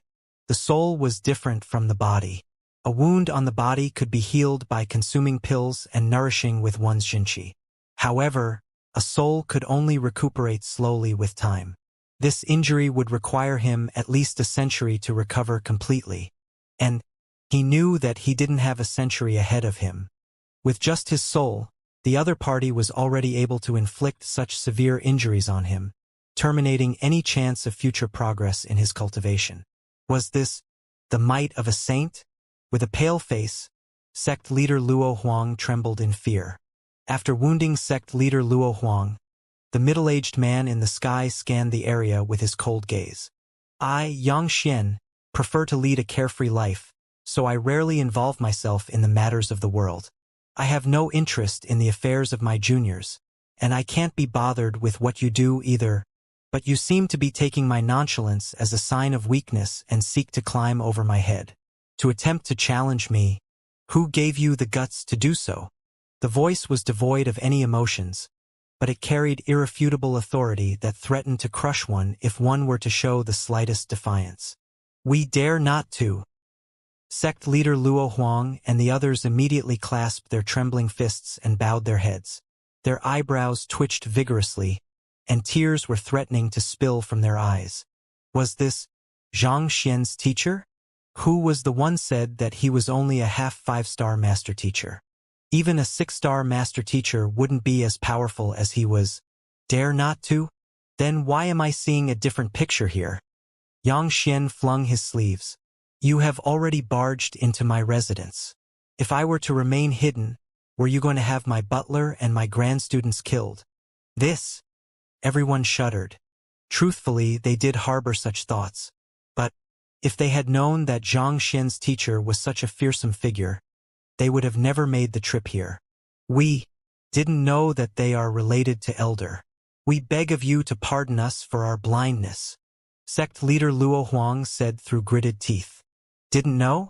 After all you have said and done, you wish to justify your actions with ignorance. Xianxia's eyebrows shot up. Panicking, sect leader Luo Huang quickly explained. It's this Ding Hong who looked for us. He said that his family heirloom was stolen by Zhang Shi. At this instant, he was cursing Ding Hong countless times in his heart. If not for this fellow for talking about Kong Shi's handwritten letter and provoking their greed, they would have never been here. If they had never attempted to seek trouble with Zhang Shi, they would have never met with the other party. You are speaking of Kong Shi's handwritten letter? You're right, it's with me. Do you want it? Xianxia glanced at sect leader Luo Huang coldly. I dare not to. Sect leader Luo Huang replied with a quivering voice. He did want Kong Shi's handwritten letter, but to take it from this fellow? You must be joking. Kong Shi's handwritten letter is a family heirloom of my grand student, Chu Chong. This Ding Hong's grandson, Ding Mu, injured him, leaving him in a coma. Out of anger, my student, Zhang Xian, killed him and eradicated the entire Shenyuan kingdom royal family. To comply with the rules, he conducted a pavilion crashing of the local master-teacher pavilion and cleared all of the required tests. At which, Xianxia narrowed his eyes. How did it become a willful breach of the master-teacher moral code from your mouth? Under normal circumstances, a master-teacher was to uphold a high level of morality at all times, and destroying a kingdom was a definite taboo. But Zhang Xian did have a compelling reason for his actions, and on top of that, he had obeyed the procedures demanded by the master-teacher pavilion. Even if the headquarters were to investigate it, there would be nothing they could hold against him for it. Sect leader Luo Huang went silent. Given that even Pavilion Master Kong was unaware of the incident, how could he, as a foreigner, possibly know about the ins and outs of it? But still, given that the other party was a saint and a high-rank master teacher, it was unlikely that he would lie, even on behalf of his student. As a master teacher, not only did you fail to distinguish right from wrong, you were even willing to shamelessly slander and attack your fellow peer just to fulfill your own greed. With his hands before his back, Xianxia glanced coldly at sect leader Luo Huang and uttered, I pronounce you guilty. Sect leader Luo Huang's body immediately stiffened. As for sect leader Bai, for laying your hands on my butler and spirit beast and disregarding the honor of a higher-ranked master teacher, I pronounce you guilty. Xianxia continued. Sect leader Bai's body swayed weakly as well. He was the one who wounded Sun Chong and the others. At this point, there was nothing he could say in his defense. As the saying goes, assess the owner before beating up his dog. No matter how weak Sun Chong was or how infuriating his words were, he was still the subordinate of a saint. Beating him up was equivalent to humiliating the saint, disregarding a high-rank master teacher's honor. Scanning through the crowd, Xianxia declared once again, and all of you, for allowing yourselves to be blinded by falsehood and abusing your authority to fulfill your own greed, I pronounce all of you guilty. We Everyone's lips went pale. To be pronounced guilty by a saint meant that there was no way they could make a comeback anymore. After pronouncing everyone guilty, Xianxia turned around to look at garden owner Shui, who was lying on the ground. Not bad. At such a crucial moment, you were still willing to stand up for your benefactor. I noticed that your soul is injured, and it is capping your cultivation. If you acknowledge me as your teacher, I will solve your problem. I can acknowledge you as my teacher. Garden owner Shui's face flushed in agitation. This was a hard-to-come-by opportunity. How could she possibly hesitate at such a moment? She immediately fell to the ground and kowtowed. I, Shui Yao, am willing to come under Xianxia's tutelage and command. I vow to never go against your words. Xianxia nodded his head, and raising his finger, he lightly pointed it toward Shui Yao. Who? Garden owner Shui suddenly felt a will diving straight into her head. It was a cultivation technique to heal one's soul. Throughout the years, she had been studying the topic of souls so as to fix her own problem. Even though she wasn't a match for soul oracles, her understanding of souls far surpassed the typical clarifying turbidity realm pinnacle experts by a significant amount. As such, despite having only glanced at the cultivation technique once, she was able to gauge that not only would this technique heal her soul perfectly, it would even help to forge her path forward and allow her to successfully advance to consonant spirit realm. Thank you, Xianxia. Agitated, she fell to the ground and kowtowed. Could this be soul impartation? Seeing how Xianxia imparted a cultivation technique to garden owner Shui from midair, sect leader Luo Huang trembled even more vigorously. Soul impartation was a technique that required profound control over one's soul to achieve. Other than the soul oracles of the legends, only 7-star master teachers were capable of such a feat. The person before them was capable of flight, and his aura felt overwhelming powerful. Given that soul oracles had already gone extinct, that would mean that it was likely that he was a 7-star master teacher. A master teacher of that level could be considered as an expert even among fellow saints.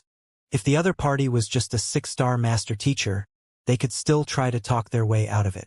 But 7-star, this was already a level far surpassing their expectations. Xianxia's teacher was actually that powerful? Demon Sink Beast. For protecting your owner loyally in the face of danger, you have my commendation. Ignoring the shock in everyone's eyes, Xianxia turned to the Demon Sink Beast, raised his hand, and flicked his finger lightly, sending a surge of Jinqi into the latter's body. Hong Long. In the next instant, the Demon Sink Beast, as if having consumed a divine pill, released a piercing howl, and its strength surged. At the same time, its soul underwent an evolution as well. A moment later, its growth in its cultivation slowly came to a halt, and an incredibly powerful aura exuded from it. It didn't pale in comparison to sect leader Luo Huang and the others. Transcendent Mortal 5 Dan, Consonant Spirit Realm. After obtaining a surge of Jinqi from Xianxia, the Demon Sink Beast, who had been trapped at clarifying turbidity realm pinnacle for many years, immediately achieved a breakthrough and successfully reached consonant spirit realm. Possessing the dragon bloodline, the Demon Sink Beast wielded incredible strength and outstanding defensive capability far above its cultivation realm. Even with the strength of a transcendent mortal 4 Dan pinnacle, it was able to match a consonant spirit realm primary realm cultivator. At its current strength, even a consonant spirit realm advanced stage cultivator would find it hard to subdue it. To achieve a breakthrough just by receiving a surge of Jinqi, how pure must that Jinqi be? Could he actually be an 8-star master teacher? Sect leader Luo Huang's vision went dark, and his despair intensified. Legend has it that 8-star master teachers would be summoned to the headquarters for an opportunity to further purify their own Jinqi. As such, master teachers of that tier tended to possess extraordinarily pure Jinqi, reaching the level of superior Jinqi. A Jinqi of that tier, when infused into the body of a spirit beast, could easily induce a bloodline evolution, thus allowing it to achieve a breakthrough. With just a surge of Jinqi, this Xianxia was able to allow the Demon Sink Beast to achieve a breakthrough. Not to mention, consonant spirit realm was an extraordinary difficult hurdle to overcome. Indubitably, Number 7-star master teacher was capable of such a feat. Most probably, the other party was a bona fide 8-star master teacher. A master teacher of that tier was a behemoth-like existence that could cause the entire Huanyu Empire to collapse with just a stomp of his feet. Realizing this, the faces of all that had come here for Kong Shi's handwritten letter here today twitched, and tears streamed down their face. What the heck was this? They thought that Xianxia was just a rookie whom they could bully easily. Never in their wildest dreams did they expect his teacher to be an 8-star master teacher. Before such an expert, even a 6-star master teacher would kneel in deference, needless to say, them. While everyone was about to faint from shock, a distance away from the residence, an elder's footsteps came to an abrupt halt, and his lips trembled ceaselessly. It was Hongshi, Hong Qian, the 5-star master teacher from Hongfeng Empire who was invited to conduct the master teacher tournament this time around. He was resting in his residence when he heard of this matter. Thus, he immediately rushed over, hoping to mediate this matter when he saw this sight. An 8-star master teacher, the number of them could be counted on one's hands, even across the entire master teacher continent, and every single one of them was an incredible existence that no one could utter their name without deference. Why would such a figure come to such a remote location? I must report this matter to the headquarters. Harboring this thought, Hongshi took out a palm-sized jade token and wrote the news down. A radiance shone from the jade token, and the words disappeared. Lower-tiered kingdoms depend on the massive communication wall, whereas 5-star master teachers were already granted access to the communication jade token. Through this, they could send messages to the headquarters instantaneously even from the other side of the world. It wasn't that he was tattling on Xianxia, but that the appearance of an 8-star master teacher was simply too startling. He didn't dare to hide such news from the headquarters. At that moment, in Hongyuan Tier 1 Empire's Master Teacher Pavilion, Pavilion Master Mo Gaoyuan, a 6-star pinnacle master teacher, was in the midst of conducting his lesson. Along with his words, spiritual energy seemed to naturally gather in the surrounding spirit-gathering dictum. Suddenly, he frowned and flicked his wrist. A jade token appeared in his palm. A master teacher whose ranking seemed to exceed 6-star. Xianxia. Pavilion Master Mo frowned. While Hong Qian felt that it was likely for Xianxia to be a 7-star or even 8-star master teacher, he couldn't verify the matter due to his lacking eye of discernment, and he didn't dare to make claims about things he was unsure of. Thus, he chose to write what he had observed instead. Flight, soul impartation, and inducing a breakthrough in a spirit beast with just a surge of Jinqi? After reading the information, Pavilion Master Mo's face turned grim. Based the news that the other party had sent to him, there was a good chance that the other party was an 8-star master teacher. But why would such a high-rank master teacher appear in an unranked empire such as the Myriad Kingdom Alliance? Mo-chan, bring the master teacher registry here. Pavilion Master Mo turned to look at a middle-aged man behind him. His student, 5-star pinnacle master teacher, Mo-chan. Yes. Mo-chan turned around and left. Not too long later, he brought back a book with a texture that greatly resembled jade. Detailed in the master teacher registry was countless names of master teachers all over the continent, and it could be considered as one of the most confidential documents of the master teacher pavilion. Only pavilion masters of higher branches had the qualifications to browse through it. Furthermore, the book had been enchanted with a unique formation that disallowed anyone from remembering its contents. Even if one had a photographic memory, he would find himself forgetting everything within the book moments after browsing through it. This was a mechanism created to prevent master teachers from falling into a vulnerable state. Casually opening the book, Pavilion Master Mo began browsing through the pages one line at a time, and it didn't take him too long to finish the book. All master teachers above 6-star have been recorded in the book, but there's no one who goes by the name of Xianxia. Pavilion Master Mo frowned. If it was just as the other party said, this Xianxia was definitely a higher-ranked master teacher than him. Even at the minimum, he had to be a 7-star master teacher. But if that was the case, how could his name not be recorded in the master teacher registry? Unless Xianxia is a pseudo-identity, or else He has never taken any higher rank examinations in the Master Teacher Pavilion. Recorded in the Master Teacher Registry were the names of those who had taken the Master Teacher examinations. If the other party had used a false identity, naturally, Pavilion Master Mo wouldn't be able to identify the other party. Otherwise, it would mean that the other party had never taken higher rank examinations. There were also plenty of master teachers preferred to wander around freely and chose not to bother themselves with examinations. Even though they had managed to reach an astounding level of accomplishment as a master teacher, they didn't bother taking the corresponding examinations. Thus, it was possible for some who carried 5-star emblems to actually possess the strength of a 7-star or 8-star master teacher. Perhaps Xianxia belonged under this category as well. But regardless of which case it is, there is a need for me to check it out. Thinking so, Pavilion Master Mo stood up. Given the might the other party had shown up, he had to pay respects to the other party and check out the matter himself. Mo-chun, bring the Xianxia Saint Beast here. I'm going to head out.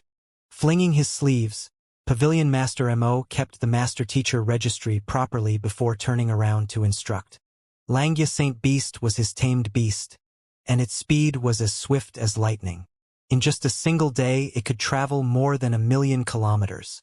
The Myriad Kingdom Alliance was simply too far away. Even though Pavilion Master Mo was capable of flight, his speed wasn't any faster than a Saint Beast. After bringing the Saint Beast as well, Master Teacher Mo-chan asked, "Where is Teacher going? Do you need me to accompany you as well?" After a moment of hesitation, Pavilion Master Mo replied, "I'm heading to the Myriad Kingdom Alliance. You should follow me too." His student was just a step off from reaching 6-star. Since the other party had asked this question, it might be good to bring him along. This way, he could offer some pointers to the other party so that he could reach 6-star faster. The duo both had spatial rings, so there wasn't much for them to pack. Leaping on the back of the Saint Beast, they confirmed the direction of Myriad Kingdom City and set forth. While a 6-star pinnacle master teacher from Hongyuan Empire was making his way to Myriad Kingdom City, on the other hand, sect leader Luo Huang was trembling in fear. Knowing that it was unlikely for him to be spared, he gritted his teeth and turned to look at Xianxia. "Senior, I acknowledge my sins, and I'm willing to accept any punishment." Since the other party had already pronounced him guilty, there was nothing else he could do other than seek the other party's verdict. "It's good that you've acknowledged your sins. Everyone here can leave after forking out 20 middle-tier spirit stones. As for sect leader Luo and sect leader Bai, for audaciously insulting my butler and harming my juniors, I don't wish to dirty my hands, so just kill yourselves." Xianxia spoke nonchalantly. "Kill ourselves?" Sect leader Luo Huang and sect leader Bai Kaiji's eyebrows twitched violently. They thought that the punishment would just be being stripped out their position or suffering grievous torture.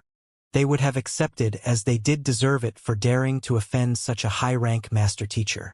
But death would mean the very end. Once they died, there would be nothing left of them. "You want me to commit suicide? Dream on. Even though I, Bai Kaiji, might be weak, I will never do something as foolish as killing myself. Since you are unwilling to do it yourself in consideration of your standing, I'll just pardon myself and farewell." Howling furiously, sect leader Bai Kaiji stood up and charged out of the residence. In truth, his thought was simple. As a high-rank master teacher, it was unlikely for the other party to do something beneath him, such as killing him. Since that was the case, there should be no qualms about leaving. As long as I manage to leave this area successfully, given how large the world is, there would be nothing for me to worry about. Sneering coldly in his heart, Bai Kaiji swiftly rushed out. Using the most formidable movement technique in White Helios sect in accompaniment with his cultivation as a transcendent mortal 5-dan consonant spirit realm, he immediately turned into a flash of shadow, and in the blink of an eye, he was already out of the residence. This sect leader Luo Huang and the others clearly didn't expect sect leader Bai to refuse to admit his sins and even ran away. In an instant, they were all dumbfounded. To dare to escape beneath the eyelids of an 8-star master teacher. He sure was audacious, but this was indeed a wise decision. If he didn't do so, he would have definitely died here. Since he was already doomed, he might as well grasp onto the final straw of hope and make a gamble. After all, it was indeed unlikely for an 8-star master teacher to actually make a move on his junior personally. Just as the crowd was feeling impressed by sect leader Bai's decisiveness, the space before them suddenly blurred. Hong Long, an incomparably powerful might suddenly came crashing down from the sky. Before the escaping sect leader Bai could come to a realization, he was already crushed into a lump of meat. A huge depression of 10 meters radius appeared in his place. And soon, a nonchalant voice sounded. "I've only said that I don't wish to dirty my hands. When did I say that I wouldn't do it myself in consideration of my standing? This strong." Hearing that voice and looking at that huge depression before their eyes, all color was flushed out from the faces of those present in the area. At that moment, the entire residence fell deathly silent. Sect leader Bai wasn't the strongest among them, but he was far from being the weakest. Not to mention, he was known for his speed. Even sect leader Luo Huang would trail far behind him in a race. But, despite his overwhelming speed, he was still killed in less than half a breath. Not to mention, Xianxia didn't even move in the least. Even though it happened right before them, no one was able to determine how sect leader Bai was killed, and how such a huge depression was created. Judging from the might of the move, putting aside sect leader Bai, even if all of them were to team up together, they still wouldn't be able to withstand that attack. Strong. Ridiculously strong. Terrifying. Everyone trembled uncontrollably as fear seeped out from their hearts and grasped their entirety. As Xianxia had spoken casually to them, they subconsciously relaxed. Only at this very instant did they realize that, despite being half 5-star master teachers, they were no different from an ant before the eyes of the other party. Given the other party's strength, even if he were to destroy the entire Huanyu Empire, it was unlikely for the Master Teacher Pavilion to utter a single word of complaint, let alone half 5-star master teachers like them. Rules only applied to weaklings. True experts reasoned with their might. With true strength, even the Master Teacher Pavilion would have to take a step back and give in. What had happened before them served as the perfect example. Given that an 8-star master teacher was willing to speak nicely to them, they should have just listened obediently. Since sect leader Bai decided to defy him, there was no one he could blame for his own foolishness. To maintain its strength, the Master Teacher Pavilion was also very realistic. It couldn't possibly punish an 8-star master teacher just to redress the grievances of a mere half 5-star ant. Not to mention, this ant even dared to defy the words of a high-rank master teacher. This in itself was flouting the rules already. The hierarchy among master teachers wasn't just for show. The words of an 8-star master teacher were no different from an imperial edict. When commanded to die, one had no choice but to die. To actually dare to defy orders and attempt to run away, aren't you afraid of implicating your family and your sect? If word were to spread, no one would spare him the slightest sympathy. If master teachers couldn't even instill discipline and respect among their own ranks, how were they supposed to do the same to the rest of the world? Is that a battle technique or a divine treasure? Pavilion Master Kong and Alliance Head Zhao trembled in fear as they stared at the giant depression just outside the residence. Xianxia had moved way too fast for their eyes to perceive clearly what he had done. Vaguely, they seemed to have seen a golden book suddenly appearing in midair and smashing down on the other party. But everything happened too quickly for them to verify it. After all, they had seen cultivators wielding a sword, spear, saber, and the more remote one's meteor hammer, chain whip, and jagged scissors, but they have never heard of someone wielding a book as a weapon. A book, no matter how thick it was no different from a brick. Not to mention, its texture was also soft, thus making it incapable of harming the physical body of a transcendent mortal. Since that was the case, how could it be used to kill? If the other party had really used a mere book to smash a consonant spirit realm advanced stage expert into minced meat, leaving no grounds for him to react at all, not to mention creating such a huge depression at that, how strong must he be? In any case, the techniques of a higher existence like the other party were something unfathomable to them. This Everyone was astounded by how Xianxia's killed sect leader Bai in a single move, all except for Wang Ying. She was surprised by the formidable might that Xianxia had shown as well, but what that had truly stunned her was something else that she had noticed. With a weak personality, she didn't stand out against Zhang Xian's other students. However, she had a meticulous personality that compelled her to pay attention to every slightest detail. This was also the reason why she could keep up with the others despite her lower talent. As such, she had grasped the cultivation and battle techniques which Xianxia imparted her very thoroughly. Wang Ying, Sun Chong, Zhang Yang, and the others had seen Xianxia using this technique before, and given that Xianxia was Xianxia's teacher, it wasn't too surprising for him to be capable of the same technique as well. But Wang Ying clearly noticed that, when Xianxia executed the technique, his movements were exactly the same as Xianxia's, just that the former was significantly faster in his movements. That day, upon seeing Lu Chong being stabbed by the other party, Xianxia, out of rage, threw out a golden book and smashed the enemies who tried to them harm into minced meat, and his movements were precise the same as Xianxia's at this moment. Even when executing the same battle technique, everyone had their own quirks that couldn't be copied by another. It was similar to how an apprentice cook couldn't possibly cook a dish with the exact same appearance and flavor as his teacher. For both of their actions to be identical, there was only one explanation. That was that the both of them were the same person. Wang Ying began examining Xianxia thoroughly, and upon catching sight of something, she clasped her mouth in shock. No doubt, the person standing in the air had many differences from Xianxia, be it his appearance and his clothing. Logically speaking, Wang Ying should have been unable to determine anything at all. However, she saw a faint grayish mark around Xianxia's neck. Back then, in the Soul Oracle tomb, Xianxia had his neck grabbed by Mo Hunqing, and even though he managed to reverse the situation then, the encounter had left a grayish mark on his neck. 2 months had passed since then, and the grayish mark had fainted to the point that it was nearly imperceptible. Even so, if one were to pay careful attention, one could still see the rough outline of it. And just a moment ago, when she met Xianxia, she saw the very same mark on him, and the location was completely identical.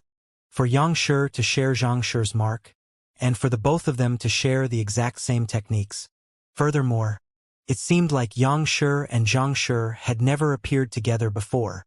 Could it be that Xianxia was Xianxia? While it was inconceivable, it wasn't entirely impossible. After all, Xianxia had disguised himself as Lu Shi before, and it took her a long while before she managed to notice anything at all. Shocked, Wang Ying's body began to sway weakly. Of course, no one noticed what was going through the mind of Wang Ying. Even if they noticed the shock on her face, they would have attributed it to the astounding means Xianxia had displayed. At this moment, everyone's faces were inhumanly pale, and they dared not utter a single word for fear to bringing Xianxia's wrath upon them. I was foolish to allow the greed for Kong Shi's handwritten letter to blind my morals. I deserve to die. Seeing how not even the corpse of sect leader Bai remained, sect leader Luo Huang resigned himself to his fate. Since Xianxia was willing to make a move against sect leader Bai, he didn't think that he would be an exception. Rather than defying the other party and potentially bringing wrath upon his family and sect, he might as well give it up. Gritting his teeth, sect leader Luo Huang raised his head, and with determination gleaming in his eyes, he said, "I hope that Xianxia can spare our fleeting cloud sect and my student after my death. This entire operation was an initiative of my own, and they played no part in this. It was nothing much for him to die. What was more important was for the fleeting cloud sect to not be implicated by this matter. If he were to anger the other party, and the other party directed his wrath toward the fleeting cloud sect, it would be too late for regrets." Teacher. Hearing his teacher resigning himself to his fate and pleading on his behalf, Luo Xian panicked. He had already recovered from the injury he had sustained from being crushed by the demon sink beast, and thus, he followed the group along for this operation. But he never expected to see an 8-star master teacher in action. "There's no need to speak any further. Have Elder Wang inherit my position after my death." Knowing that it was impossible for him to escape from this, Sect leader Luo Huang calmed down instead and started to delegate his will. Teacher. Unwilling to see his teacher die, Luo Huang gritted his teeth. Mustering his courage, he walked forward and clasped his fist. Xianxia, since the rest of us can redeem for our sins by paying spirit stones, can our fleeting cloud sect exchange for my teacher's life by paying 100 middle-tier spirit stones? What rubbish are you spouting? Hearing his disciple speaking such words, sect leader Luo Huang immediately rushed forward to stop him. The other party was an 8-star master teacher. The only reason why he gave such an alternative instead of killing all of them was probably only because he was unwilling to see so many fellow master teachers dying at once. Do you really think that an expert of the other party's caliber would actually care about that little bit of middle-tier spirit stones?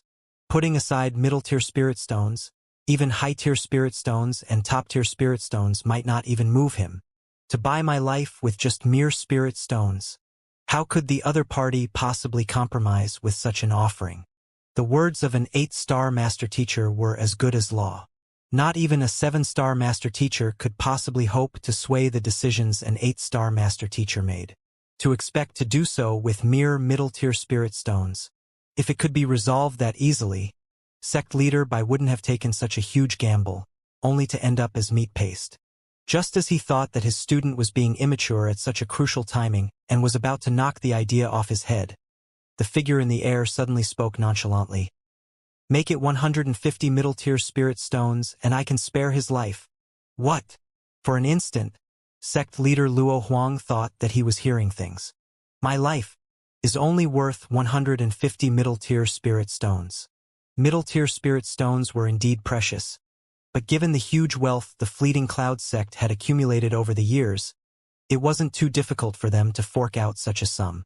After all, they had won the championship of the Master Teacher Tournament on many occasions. Just the prize they had earned was already extremely fearsome. Not to mention, the sales of half 5-star Master Teacher long-range tutelage jade tokens was also a good source of income. Middle-tier spirit stones were indeed precious, but how could it be compared to his life as the sect leader? But the other party actually agreed to such a trade. While he was overwhelmed with disbelief, Xianxia's dissatisfied voice sounded from the air. Why? Are you reluctant to pay? If that's the case, just kill yourself. We're willing to pay, we're willing to pay. Only at this moment could he confirm that it was all true.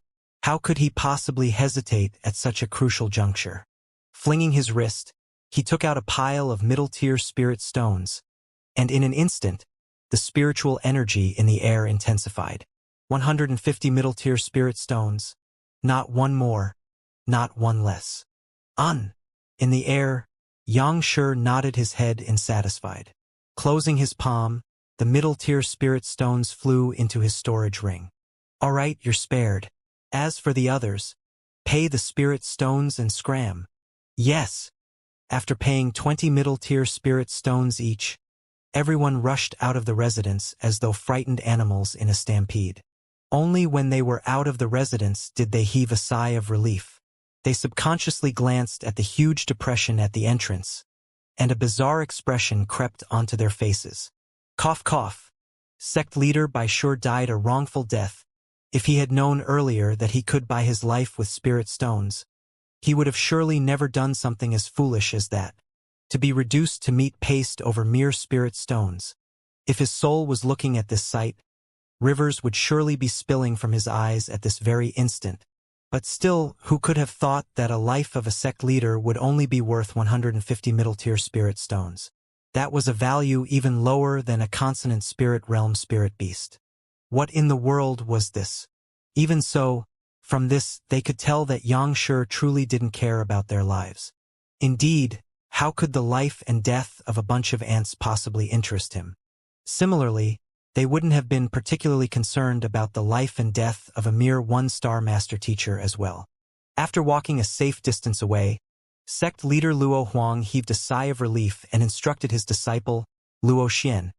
After returning, strictly warn all disciples against offending Xianxia, his students, and even the common populace of Myriad Kingdom City, regardless of the situation.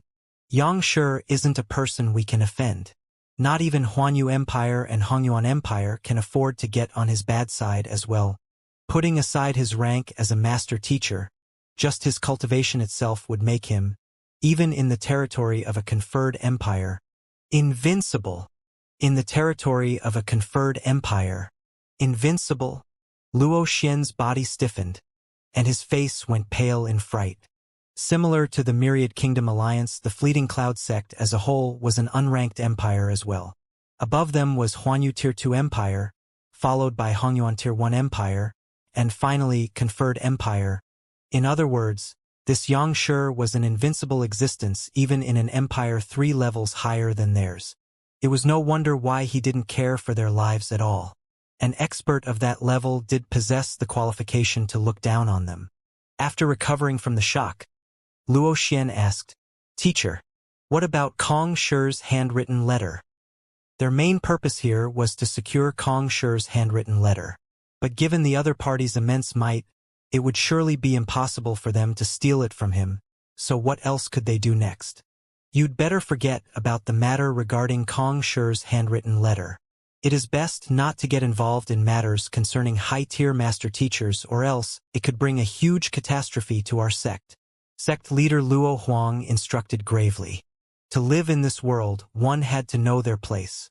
If Yang Xian was only a half 5-star master teacher or even a 5-star master teacher, even if they couldn't obtain the letter, they would surely spread the news around so that he wouldn't be granted peace.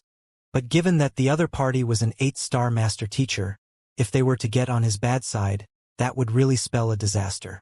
It was an unspoken rule to never speak of the affairs of high-ranked master teachers.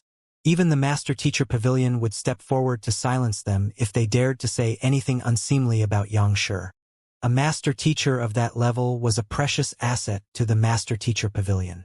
It would be wise to feign ignorance of the matter unless one was tired of living.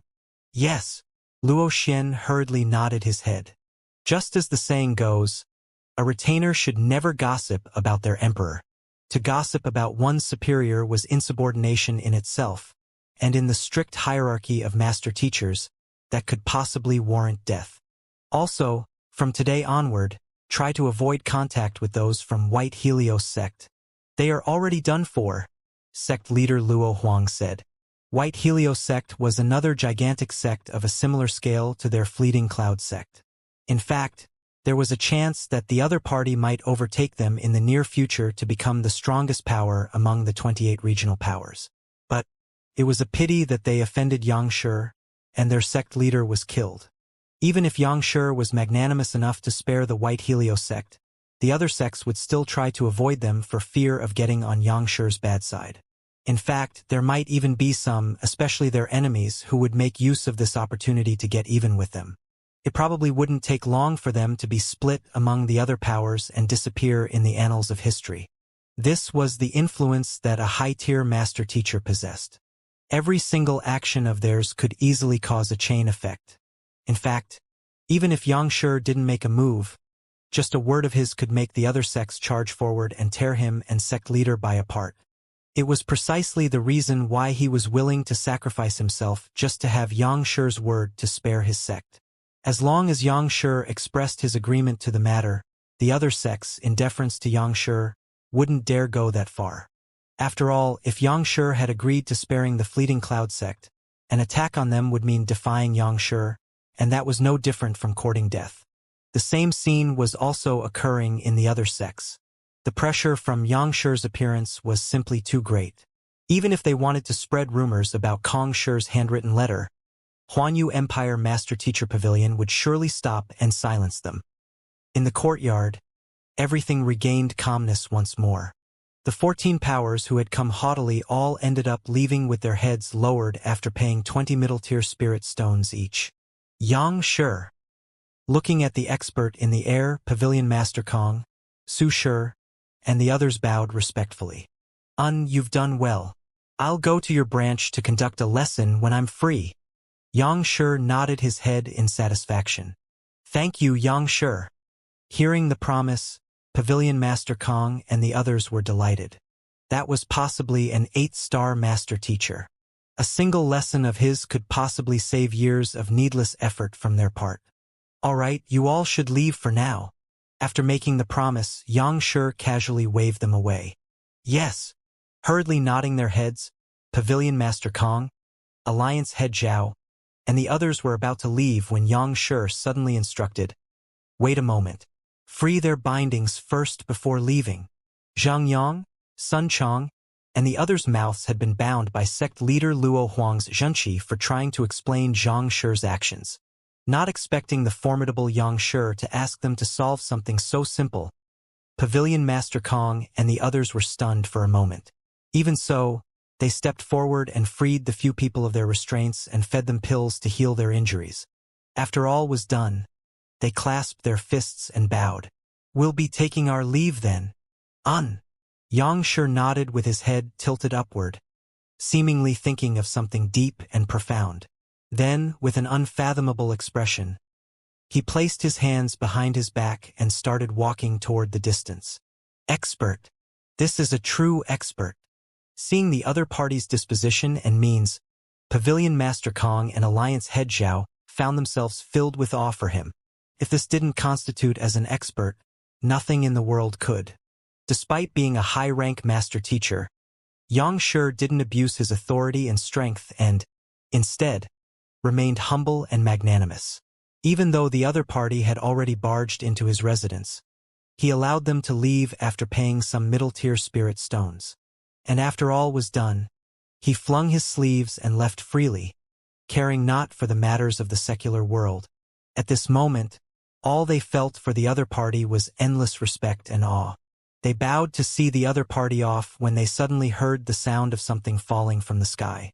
Sounds reminiscent of Pudong and Aya could be heard. It seemed like someone had fallen from the sky. They quickly raised their gazes to look around, but Xianxia had already disappeared. All that was left was an endless blue sky. Did Xianxia just fall down? The few of them glanced at one another in disbelief.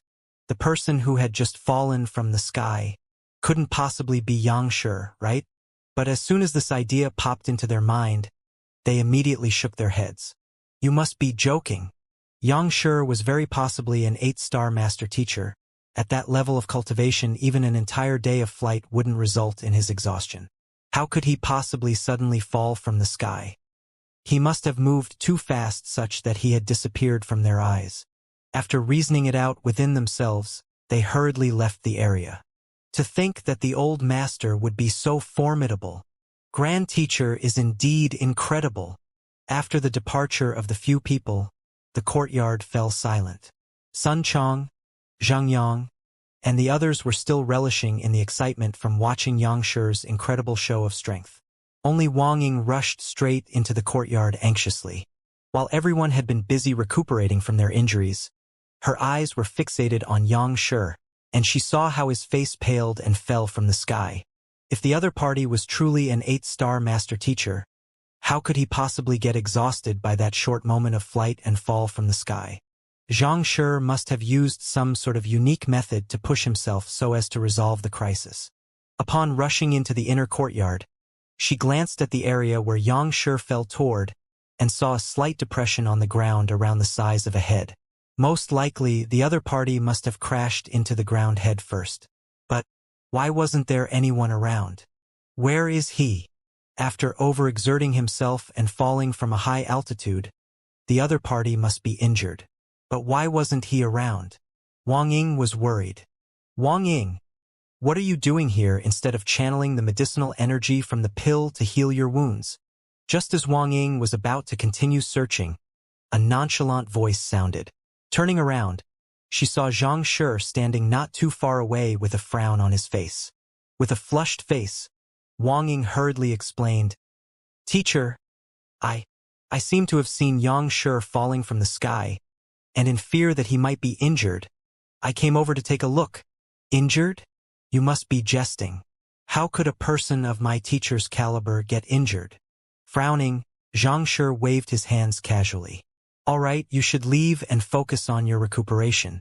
I'm currently discussing Lu Chang's issue with teacher, and I don't wish to be interrupted." "Yes, teacher." Seeing that Xianxia's clothes were completely intact, devoid of any signs that he had just fallen from the sky. Wang Ying could only clasp her fist and leave. She was truly perplexed by this bizarreness. Was she really mistaken? Were Xianxia and Zhangshi two different people? Otherwise, how could Zhangshi possibly be completely fine after falling from the sky, to the extent that there wasn't the slightest disturbance in his Xinqi? Gritting her teeth, Wang Ying thought confidently, even if I'm mistaken about this matter, I'm certain about the mark Mo Hunching left on teacher's neck. She had made sure to verify the mark multiple times previously, and she was certain of it. Even if she failed to prove anything this time, she was confident of her conjecture. I should try to look for teacher the next time Xianxia appears, Wang Ying thought. Since Xianxia refused to admit the matter, it would be inappropriate for her to ask about it. The only way she could verify her theory was to confirm that Xianxia was absent whenever Xianxia was around. If she could prove that, then there was high chance that they were the same person. By then, Xianxia wouldn't be able to refute her argument anymore. With such a thought, Wang Ying left. As soon as she left, Zhang Xian immediately smiled bitterly and returned to his room. If Wang Ying was still present at this moment, she would surely be able to verify that Xianxia and Zhangshi were the same person from his back view. That's because the back of Zhangxi's head was cloaked with dust. In fact, even his pants were completely soiled. If not for the stone pillars hiding his figure, he would have surely been exposed. Returning to the room, Zhang Xian quickly changed his clothes, and only then did he heave a sigh of relief. Wang Ying's conjecture was spot on. Xianxia was indeed him. If he had appeared as Zhang Xian just now, it was likely that a fight would have broken out. Given his current cultivation realm, he wouldn't be a match for all of those experts. Left without a choice, he could disguise himself and appear as Xianxia. As for the powerful aura he exuded, that mainly came from Mo Hunching. After being trapped in the Nine Hearts Lotus for so many years, the other party's grasp over his cultivation became weak, and the only thing impressive about him at the moment was his disposition. But in this situation, it happened to be what Zhang Xian needed the most. Due to the other party's accumulation over the years, the powerful aura the other party's soul exuded was comparable to even a half-saint. On top of that, in order to further convince the crowd of his cultivation, Zhang Xian appeared from the skies. From the very start, everyone was already convinced that he was a saint, and that was the main reason why he wasn't exposed. As for sect leader Luo Huang's injuries, it was caused by Zhang Xian's ability as a soul oracle. His current soul cultivation was at Transcendent Mortal 4-Dan Pinnacle. While it would be hard for him to match the other party in a straightforward fight, in a battle of souls, Zhang Xian would never lose to the other party. After all, a consonant spirit realm expert would have barely started the cultivation of his soul. There was no way a novice soul could match up to a powerful soul which had even been tempered by the Yin-Yang Lake. But still, if sect leader Luo Huang had retaliated, Zhang Xian's attack might have collapsed, and he would be exposed. It was fortunate the impression of Xianxi's invincibility as a saint had been deeply imprinted into sect leader Luo Huang's mind, thus making him dare not retaliate at all for fear of inducing the other party's wrath. As for the soul importation afterward, while it did look formidable, it was actually rather simple. Back then, Mo Hunching had also transferred the soul cultivation techniques to him via the same method, and after grasping it, it wasn't too difficult for him to do the same to Shui Yao as well. And regarding the Demon Sink Beast's breakthrough, it was something he had done on many occasions before. Everything was perfect, and the only flaw was the red dust heaven ascending steps. Even with his higher cultivation and Jinchi capacity, he could still only sustain flight for 10 minutes or so. Naturally, the reason why he fell vertically down was due to his Jinchi being sapped dry. It was fortunate that no one noticed it. Otherwise, all of his effort from before would have gone to waste. Sigh, what is this? It was just a moment ago that he inspired everyone's awe and fear. Yet, the next instant, he ended up crashing into the ground and nearly spewing blood. The huge contrast between the two left Zhang Xian dismal. The red dust heaven ascending step was indeed formidable, and being able to fly was something to rejoice about. However, during its course of activation, one was unable to sense the amount of Jinchi one had left, thus creating a high tendency for one to abruptly fall from the sky. It was fortunate that Xianxia was able to sustain all the way to the end. Otherwise, if he were to fall in the midst of threatening the others, it would have been hard to explain himself. Looks like Wang Ying managed to see through my disguise. Recalling how Wang Ying rushed into the inner courtyard and the doubt on her face, Xianxia shook his head. Given that Wang Ying noticed something as well, there was a good chance that the others might have noticed something as well. If others were to learn that the unparalleled Xianxia was just a made-up character, the group from before would surely return to cripple him. Looks like I should forge my clone soon. With a clone, I would be able to appear simultaneously in both identities, and no one will doubt me anymore. Xianxia clasped his fists tightly. He had learnt the soul-severing technique from Mo, and using the 9 Hearts Lotus as the foundation, it wouldn't be too difficult for him to forge a clone. However, it would require vast amount of spiritual energy for him to do so, and thus he had been putting off the matter. However, with at least 600 middle-tier spirit stones in his possession at the moment, he could afford such expenditure already. I should raise my cultivation first. The 9 Hearts Lotus hadn't matured yet, and the best way to induce its maturity was through vast quantity of Heaven's Path Xinqi. With so many middle-tier spirit stones in his hand now, that wasn't a problem. Flicking his wrist, Xianxia took out the spirit-gathering formation plate, activated it, and sat in the middle of the formation. Following which, he casually threw out a dozen of middle-tier spirit stones and began driving the Heaven's Path divine art. The dense spiritual energy in the surroundings began rushing into his body.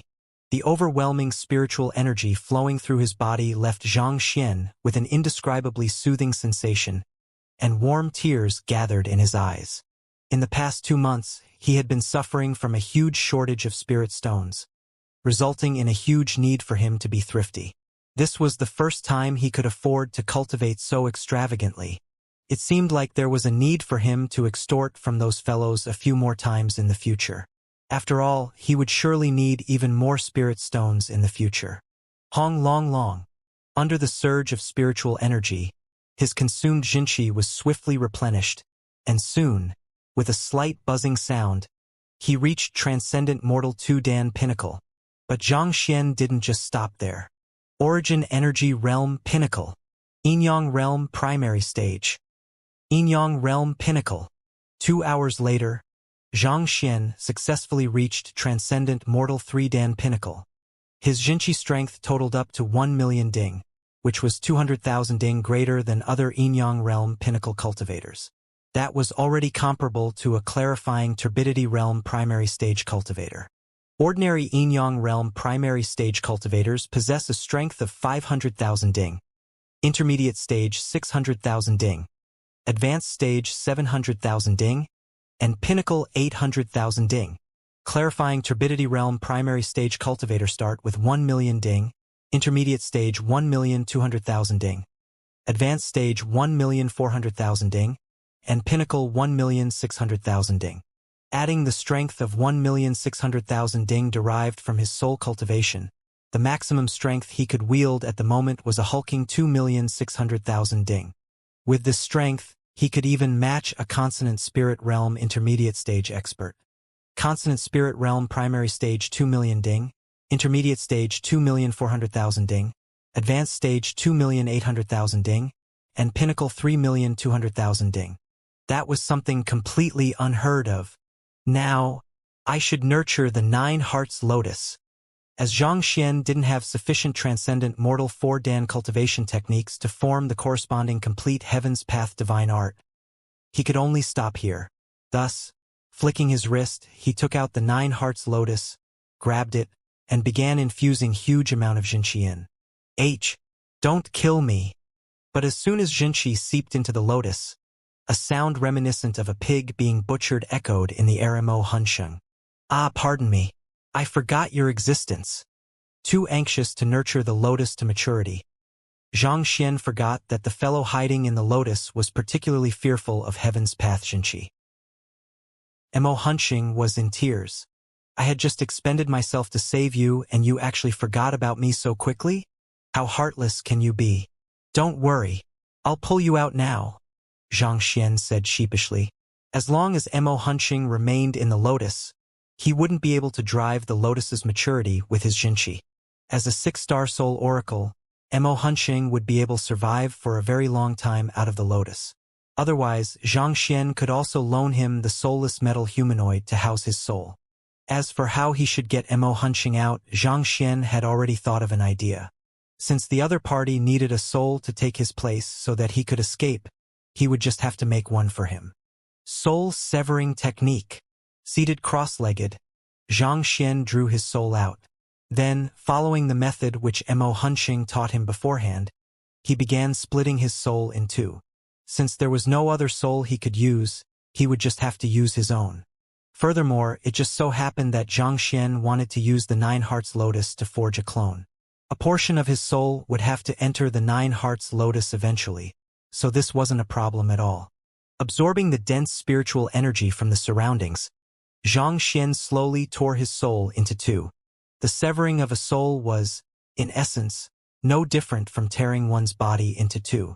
The pain that one had to suffer during the process was unimaginable.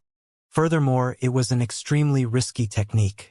The slightest mistake could possibly result in the dissipation of one's soul. If not for having brought the technique up to the level of Heaven's Path, he would have surely dared not cultivate this technique. The success rate was simply too low. Back then, it had taken astounding luck on Mo Hunching's part to successfully split his soul in two. Soon, the 3 meters large soul was severed into 2 human-sized ones. Done. After severing his soul, Xianxia had one portion return back to his physical body before exhaling deeply. At his moment, his face was incomparably white. Most probably, I won't be able to utilize my soul energy for a period of time.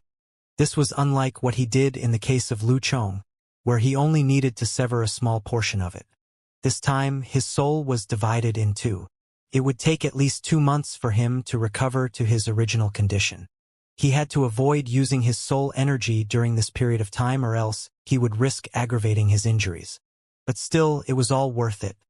His soul was divided into two, but he could sense the consciousness of the two, as though his existence had been split in two. Even though his fighting prowess had gone down for the time being, once he recovers, his strength would increase greatly. Furthermore, given that both minds were linked, and they could communicate via mere thoughts, once they collaborate together, the strength wouldn't be as simple as 1 + 1 = 2. With perfect teamwork, it could easily be 3, 4, or even higher. On top of that, the severed soul was capable of cultivating as well. As time passed, it would only grow stronger and stronger. Time to begin. The soul glanced at the original body and smiled faintly before dashing into the 9 Hearts Lotus. Who? As soon as it approached the lotus, it immediately felt an overwhelmingly powerful suction force pulling it into a dark space. Master! After the soul steadied itself, Xianxia saw a middle-aged man standing not too far away. The middle-aged man clasped his fist and greeted the soul respectfully. Mo Hunching. Considering how that fellow was a 6-star soul oracle and how long he had lived, Xianxia thought that the other party would be an elderly with white hair and beard. Yet, to his surprise, the other party looked like a fragile scholar instead. Having signed the soul contract, even though Mo Hunching had successfully escaped from the 9 Hearts Lotus, he was still Xianxia's subordinate. If he were to harbor the slightest thought of defiance, Xianxia could easily crush him with a thought. Is this your original appearance? Xianxia's divided soul asked. As an intangible existence, souls could be morphed to take on any shape. Yes, the soul of a soul oracle retains the appearance it had when it was first drawn from the body. This appearance of mine will still remain the same even if I live for another 10,000 years, Mo Hunching replied. While souls could be morphed into countless shapes, they would still have a default appearance, which was the form of the body when the soul was first drawn from the body. I'm here to replace you. You can leave now. The severed soul waved his hand. However, I can't find a suitable body for you at the moment. You can possess the soulless metal humanoid for the time being. Once I find a physical body suitable for you, I'll allow you to possess it. While Mo Hunching was powerful enough to exist outside in his soul form, as time passed, he would still suffer from the 5 declines and grow weaker. The only way to prevent that was for him to possess a suitable body. As a master teacher, Xianxia couldn't possibly allow his subordinate to possess any innocent bystander. Thus, he could only have the other party possess the soulless metal humanoid for the time being. As the soulless metal humanoid was a body forged specially for the use of soul oracles, diving in and out of it wouldn't incur the possession decline. It's no problem. As long as I can leave this darned place, I'm willing to stay anywhere. Immortality nodded his head excitedly. He was about to be driven mad from being trapped here for several 10,000 years. As long as he could escape this place, he didn't mind possessing the soulless metal humanoid for the time being. Besides, Xianxia had also promised to find a fitting body for him to possess too. There was nothing for him to hesitate for. I'll be heading out first then. With a bright glow from his soul, Immortality dashed out of the 9 Hearts Lotus. Seemingly realized that Immortality was about to leave. A powerful energy lurking in the dark space crept toward him in an attempt to keep him here. However, Xianxia's severed soul harumphed and blocked its path. Whew! The energy was halted for a split moment, and making use of this opportunity, Immortality leaped out of the 9 Hearts Lotus and appeared in the outside world. You're out. Xianxia glanced at him. Yes. Having regained his freedom, Immortality glanced at his surroundings in agitation. You should enter the soulless metal humanoid for the time being. With a slight smile, Xianxia flicked his wrist and took out a coffin housing a soulless metal humanoid. Nodding his head, Immortality opened the coffin and dived into the soulless metal humanoid. The next moment, the eyes of the soulless metal humanoid opened, and it stood up. Master! A human-height puppet walked toward Xianxia and bowed grandly, as though a valiant commander greeting his superior. You should call me young master like the others. Xianxia waved his hands. Yes, young master. The humanoid clasped his fist. Glancing at the humanoid, Xianxia asked, How strong are you at the moment, and how much of your strength can you exert at the moment? Given Immortality's powerful cultivation, there was a good chance that the other party was more powerful than him now that he was freed from the 9 Hearts Lotus, even when he was within the soulless metal humanoid. I was the one who crafted these soulless metal humanoids, so I can bring out almost 100% of my strength in them, Immortality replied. 100%? Meaning you can bring out the full strength of a transcendent mortal 9-dan expert. Xianxia's eyes lit up. The other party was only inches away from achieving the breakthrough to half-saint before he was trapped in the 9 Hearts Lotus. Even though he had expended much of his soul energy throughout the years, he was still able to retain his cultivation of transcendent mortal 9-dan. Didn't this mean that he had a transcendent mortal 9-dan subordinate beside him now? With such an expert, even without Xianxia's presence, no one would dare to cause him any trouble. Immortality nodded. Not bad. For the time being, guard the entrance and don't allow anyone to enter. I'm going to forge my clone and I don't want anyone to interrupt me. Xianxia instructed. Immortality nodded and left the room. After which, Xianxia turned his attention to the 9 Hearts Lotus, and a serious expression appeared on his face. Time to start. With a flick of his finger, a surge of Xinqi gushed into the 9 Hearts Lotus. The Heaven's Path Xinqi was deadly to Immortality due to the imperfections of his soul-guiding method. But Xianxia's severed soul didn't possess such weakness. As Xianxia pumped his Xinqi into the 9 Hearts Lotus, its black surface gradually turned white. This showed that it was gradually maturing. The lotus required a vast quantity of Heaven's Path Xinqi to mature, but fortunately, Xianxia had sufficient middle-tier spirit stones on hand. After a period of time, with a light jolt, the last shred of darkness disappeared from the surface of the lotus, resulting in a perfectly milky white appearance. As expected of a god artifact. With just a glance, Xianxia felt a jolt run through his body, and he couldn't help but feel allured by the 9 Hearts Lotus. Previously, the lotus was as black as ink, similar to a demonic tool. However, at this instant, it felt like a treasure that had come from the highest heavens, an inviolable item. Every single aspect of it spelled extraordinary. He could foresee that if its existence were to be made known to the public, a huge fight for it would occur. Even 7-star or 8-star master teachers would find themselves unable to hold back their greed. After all, master teachers were still mortals as well. Unlike true saints, they possessed worldly desires and experienced negative emotions too. Even the wise Kong Shi had once destroyed an entire kingdom out of rage when his student was killed, needless to say others. Forge. Knowing how precious this item was, Xianxia decided to get it done as soon as possible.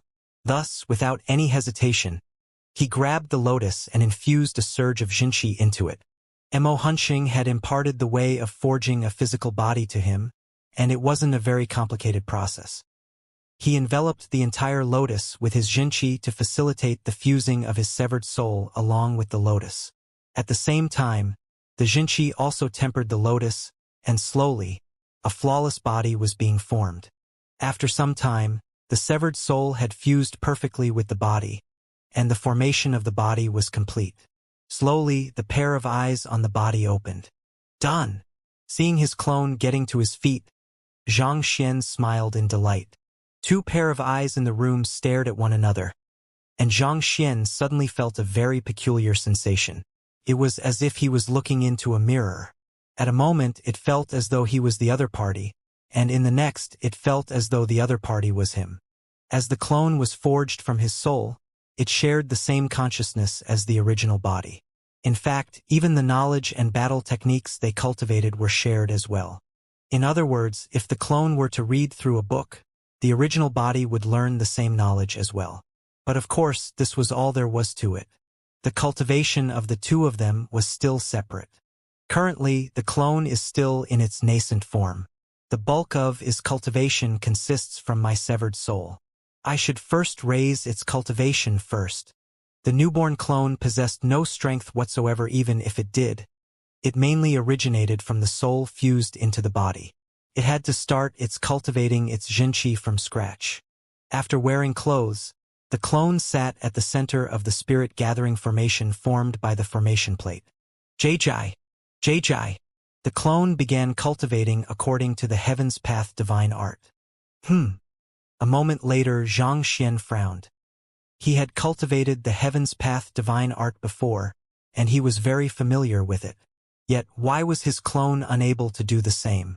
The moment his clone tried to do so, an immense pressure would push down on it, threatening to reduce the body into dust if he were to push on. A conjecture appeared in Xianxia's mind. Could it be that, other than my original body, no one else can cultivate Heaven's Path divine art, not even my clone? He did try to impart the complete Heaven's Path divine art to his students before, but none of them had been able to cultivate it for some reason. Left with no choice, he could only modify it or introduce a few minor flaws into the technique. He thought that it might just be a matter of level of comprehension, but from the looks of it now, given that his clone shared the same consciousness as him, that wasn't the case. This might have something to do with the Library of Heaven's Path, Xianxia thought. The Library of Heaven's Path had been accompanying him since his rebirth. Perhaps it was only because of its existence that he was able to cultivate the Heaven's Path divine art. On the other hand, his clone, even though it was sharing his soul, due to the non-existence of the Library of Heaven's Path to it, was unable to cultivate the Heaven's Path divine art. Most likely, the Library of Heaven's Path was a loophole in the world in itself. The heavens would never allow anyone to peer into its essence, and the very concept of perfection is non-existent in the world. This is a law of the world, and those who attempted to break it would find themselves hindered. Since it's impossible, I just have to modify it then. Since Heaven's Path divine art was out of question, Xianxia would have to introduce some minor flaws into it. He had done the same for Xiaoya and the others as well, so it wasn't too difficult for him to do so. Gugu. Cultivating the Heaven's Path divine art with some minor flaws introduced, the clone could finally circulate his jinqi smoothly without any hiccups, and his aura began growing more and more powerful as his cultivation surged. As expected of a physical body forged by a god artifact, the cultivation speed of Xiaoya and the others couldn't begin to compare with it. In just 3 short days, It progressed all the way from Fighter 1 Dan Jushi realm to Transcendent Mortal 3 Dan Inyang realm pinnacle.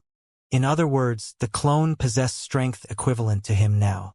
While part of the reason was due to there being sufficient spirit stones to fuel his cultivation, it was still a shocking feat. This would suffice. There's no need for it to cultivate battle techniques, since we can just share them via our souls. Given that the clone and the main body shared a common consciousness, they could easily share knowledge. Even without any practice, the clone was able to execute Heaven's Path battle techniques at the same level of the original. But of course, these had to have some minor flaws introduced into them as well. Let's see how powerful it is.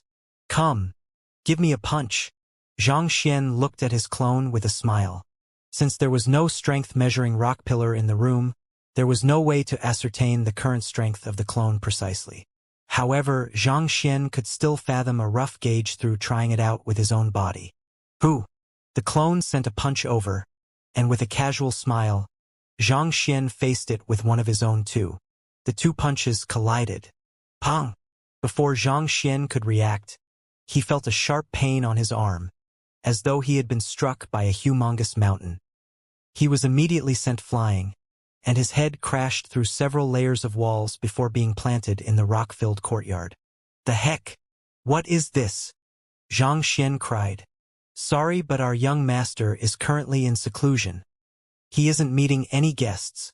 In the residence, Sun Chong looked at two individuals apologetically. The two individuals were Elder Hu and Master Teacher Song Chao. Upon knowing that Zhang Shi was back, they visited the residence every day no matter how many times the sharp-tongued Sun Chong tried to chase them away. I know, but the tournament is going to begin tomorrow. No matter what, Zhang Shi has to come out of his seclusion today. Elder Hu smiled awkwardly. Even though the 14 powers had hushed all news regarding that incident back then, as one of the powers involved in the tournament, Elder Hu did know a thing or two about it. To be able to chase away so many powerful experts and keep them completely silenced about the matter afterward, Zhang Shi's background must be astounding. Thus, even though his original intention was only to buy the soulless metal humanoid, he eventually ended up visiting every day in hopes of forging a close relationship with this Zhang Shi. Even though that's true, I can't guarantee you that the young master will come out of his seclusion today. Sun Chong nodded his head. Ever since young master returned, he had locked himself in his room, and it had been half a month since then. Also, the old master also appeared that once. After that incident, he disappeared without a trace. Even Sun Chong himself couldn't verify whether these two individuals were truly still in the residence. That, after Zhang Shi is out of his seclusion, can Butler Sun send someone to inform me of the matter? I'm sure you can tell that I'm really interested in buying the soulless metal humanoid, Elder Hu said. This? Sun Chong frowned, and the disposition of a high-rank master teacher's butler naturally flowed out of him. I don't have the rights to make such a decision. It'll depend on the will of the young master. If he is unwilling to meet you, I can't force a meeting either. Ever since that day, Sun Chong's standing had been on a nearly vertical rise, and even Alliance head Zhao and Pavilion Master Kong had to visit him personally. As time went by, the authority and prestige he enjoyed gradually built on his disposition. Indeed, a person of Zhang Shi's caliber can't possibly entertain everyone who comes knocking at his door. Elder Hu played along with Sun Chong. Of course, the young master is a man of great stature. Even sect leader Luo Huang of the Fleeting Cloud sect has been chased away by me in the past few days. Sun Chong spoke proudly. Sect leader Luo Huang had paid his visit the past few days, but before he could even reach the entrance, he was already chased away by the guards with sticks in their hands. You must be joking. Surely you should have thought of this possibility when you came to attack us. To apologize only after learning of our old master's might. Do you think that there is really such a good deal in the world? Indeed, a person like Zhang Shi is destined for great things. How could it be possibly to meet him that easily? All I hope is that Butler Sun could help to speak up on my behalf before the other party. Elder Hu's mouth twitched, but he hurriedly continued with his fawning. But before he could finish his words, a loud explosion sounded, and following which, they saw a figure being planted onto the ground before them. Audacious! Do you think that Xianxia's residence is a place where you can wreak havoc? Seeing how the other party actually dared to make a move here, even going to the extent of tearing down the walls, Elder, who was just about to display his goodwill toward Xianxia, when Butler's son rushed forward and asked worriedly, "Young master, what's wrong?" "Young master?" Xianxia. Elder, whose vision darkened, and his body swayed weakly. For an instant, he felt as though blood was regurgitating in his mouth, threatening to spew out at any moment. That dirty and unkempt beggar who was head planted into the ground was Xianxia, a man of great stature. How was that fellow whose head was planted into the ground and was chewing on soil in his mouth had anything to do with great stature? He had just gone along with Butler's son to praise Xianxia to the point that the latter seemed no different from a deity from the heavens when the latter sudden appeared in such a manner. Elder, who felt as though he was about to cry. And he wasn't the only one who felt that way. Standing beside him, Song Chao's mouth was also twitching violently. Having met Xianxia a few times before, he was able to recognize the other party at first sight. There was no doubt that unseemly person on that floor was indeed Xianxia. The previous few times, the other party carried such a refined and authoritative disposition that he couldn't help but feel awed toward. But now, this was simply too much of an image changer. Cough, cough, cough. Plucking his head out of the ground, Xianxia felt dismayed. Despite being at Transcendent Mortal 3-Dan Pinnacle as well, not to mention, he cultivated the complete Heaven's Path divine art. And yet, he was nearly beaten to death by his clone. What the heck was this? For the main body to be unable to match up to the clone, wasn't he really too useless? But while he was dismayed, he soon understood the underlying reason behind this matter. Regardless, the body of his clone was forged out of the 9 Hearts Lotus, a god artifact. Even though the cultivation technique his clone was cultivating was weaker than his, just the might of the physical body itself was easy to make up for its deficiency and even exceed the original body. It would be no joke to say that the clone was an invincible existence in his class. Unless Xianxia continued to cultivate the Heaven's Path golden body and reached the very limits of it. Otherwise, for a long time he would remain outclassed by his clone. Forget it.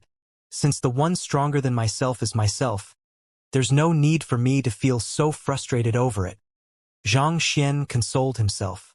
In any case, both bodies could be considered as a part of him, so there was nothing for him to get depressed over. Seeing Butler's son's worried look, Xianxia patted the dust off his robe and replied, "I'm fine. There's nothing to worry about. It's just that I met some minor problems with my cultivation a moment ago." "All right." Even though Sun Chang was perplexed to hear that the other party had met with some problems in his cultivation, he suppressed his doubt and clasped his fist. "Young master, Elder Hu and Master Teacher Song Chao from the Blue Frost sect is here. They are interested in buying your soulless metal humanoid, and they've been visiting for the past few days."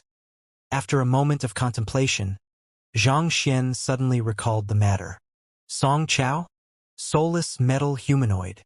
Back then, in the Southern Herb Garden, Xianxia convinced Song Chao to purchase a metal coffin for 1 middle-tier spirit stone, and he promised the latter that as long as he brought sufficient money, he would sell the remaining 3 soulless metal humanoid to him. But currently, Mo Hunqing needed the soulless metal humanoid to house his soul.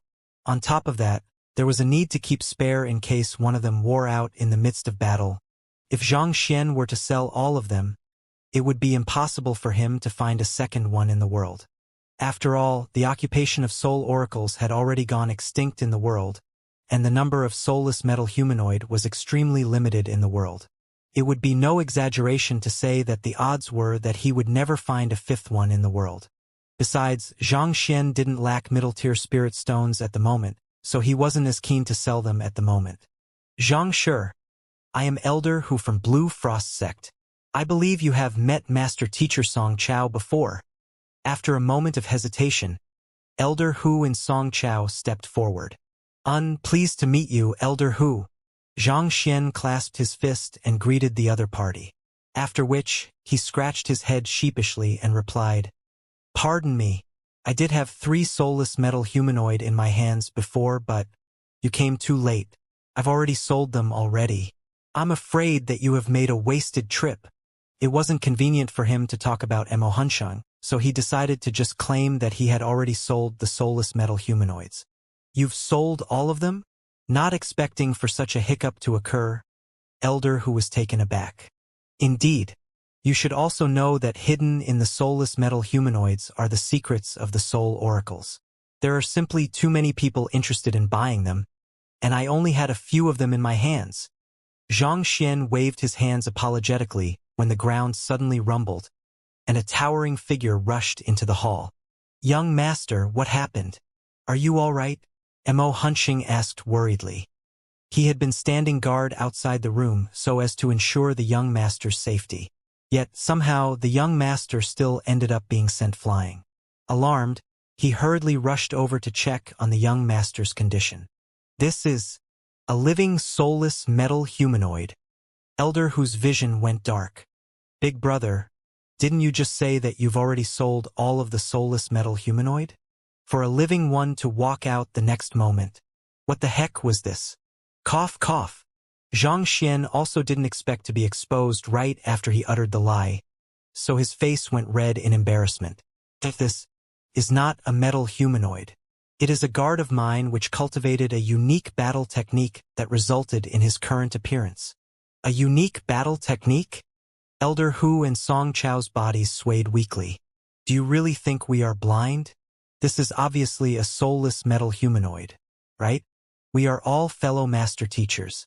No matter how bad our eyes of discernment are, we can at least distinguish between a normal guard and a puppet. All right, but even so, since the other was clearly unwilling to broach the topic, they weren't in a good position to ask either. After all, while the soulless metal humanoid was important, it wasn't worth getting on Xianxia's bad side for it. After chatting a while longer, they confirmed that Xianxia had no intentions whatsoever to sell the soulless metal humanoid, and thus, Elder Hu and Song Chao could only leave in disappointment. Before the both of them left, Xianxia instructed them sternly not to spread any news regarding the sentient soulless metal humanoid. Right after the duo left, Xianxia immediately turned to the tall, golden figure beside him and berated furiously. To run out in such a form, are you that worried that no one would recognize you? The topic of soulless metal humanoids was intricately linked with the soul oracles. If one were to be found running about freely, there would surely bring a huge uproar, and the master-teacher pavilion might even choose to conduct an investigation. If so, things could get troublesome. Emohunshang also knew that he was too reckless, so he was feeling a little sheepish. But still, considering that the other party had been trapped for innumerable years in the Nine Hearts Lotus prior to this, he couldn't really be blamed for his lack of consideration. Thus, Xianxia put the matter aside and asked instead, "Is there any way for you to conceal your appearance and aura?" Emohunshang contemplated for a moment before replying. "There is a way, but it might take a few days." "That's good. Then, for the next few days, you should try to stay out of public view." Seeing that there was indeed a way for Emohunshang to conceal his aura and his appearance, Xianxia nodded his head. Then, turning to Sun Chong, he asked, "Butler's son, in the past few days that I've been in seclusion, did anything happen?" For the past half a month since he had returned, he had been in seclusion. Thus, there was a need for him to catch up with the latest happenings. Reporting to young master, ever since the old master's previous appearance, the other sects and empires have toned it down and the city has become much more peaceful. In the past few days, Pavilion Master Kong, Alliance Head Zhao, and Princess Feiwu have been coming by every day, but after confirming that you were still in seclusion each time, they would leave in disappointment, Sun Chong said. The old master's presence had humbled all of the powers in the city. The arrogant geniuses of powerful sects and empires had become as obedient as domesticated kittens, not daring to cause any trouble at all in fear of getting on Xianxia's bad side. After all, the wrath of an 8-star master teacher was something that neither they nor their sects could bear. After thinking for a moment, Sun Chong continued, "Also, the perpetrator of the entire incident, Ding Hong, has been killed by sect leader Luo Huang of Fleeting Cloud sect. In truth, Xianxia had wanted to get rid of that ticking time bomb that night, but as he was disguised as Xianxia, he would surely have exposed his true cultivation if he were to make a move personally. Besides, it was beneath Xianxia to make a move on such an insignificant ant. As such, he'd had no choice but to hold himself back. However, it seemed like the sect leader of Fleeting Cloud sect was indeed a smart man. He probably knew of Xiangshi's dilemma and completed the job on the other party's behalf. Is there anything else? Zhang Xian asked. Young Master Lu Chong should be waking up in the next few days. Other than that, the only important matter left would be the Master-Teacher tournament. Sun Chong was just about to continue speaking when an impassive voice suddenly rang from the outside. Hongyuan Tier 1 Empire Master-Teacher Pavilion's Pavilion Master, 6-star Pinnacle Master-Teacher Mo Gaoyuan, seeks an audience with Yang Shi. 6-star Master-Teacher? Zhang Xian's eyebrows twitched, shocked by the sudden appearance of Pavilion Master Mo. Wasn't the most formidable Master-Teacher in Myriad Kingdom Alliance only at 4-star Pinnacle? Where in the world did this 6-star Pinnacle Master-Teacher come from? The fundamental requirement of becoming a 6-star Master-Teacher was a cultivation realm of transcendent mortal 9 Dan, and a 6-star Pinnacle Master-Teacher was probably a true saint. For a saint to actually seek his audience, just the thought of it left Zhang Xian's hair standing on ends. Even acting before a half 5-star Master-Teacher was stressful enough for him. There wasn't a single moment throughout the incident which he didn't fear that the other party would see through his disguise. And yet, to do so before a true saint, for pretending to a high-rank Master-Teacher and scaring others with a false identity, that was a breach of the Master-Teacher moral code. The other party would reserve all rights to kill him on the spot. In other words, the moment he was exposed as a fake, that would be the moment he would breathe his last breath. The news of Yang Shi's appearance must have leaked out. Zhang Xian rubbed his glabella in dismay. Given that such a formidable Master-Teacher had run over to seek an audience with Yang Shi, that could only mean one possibility. The matter that had happened that day had reached the ears of Hongyuan Tier 1 Empire. If Zhang Xian was a little stronger, he would at least be more confident in his disguise. But the choice wasn't up to him now. The other party was already at his doorstep. He couldn't possibly turn the other party away at this point. What to do? No, I should tell the other party that my teacher isn't around. Gritting his teeth, Zhang Xian was just about to instruct Sun Chong to relay those words, when the person beside him bellowed, "What are you making such a fuss about? Are you trying to show off your loud voice? Don't you know the basic manners to visiting another?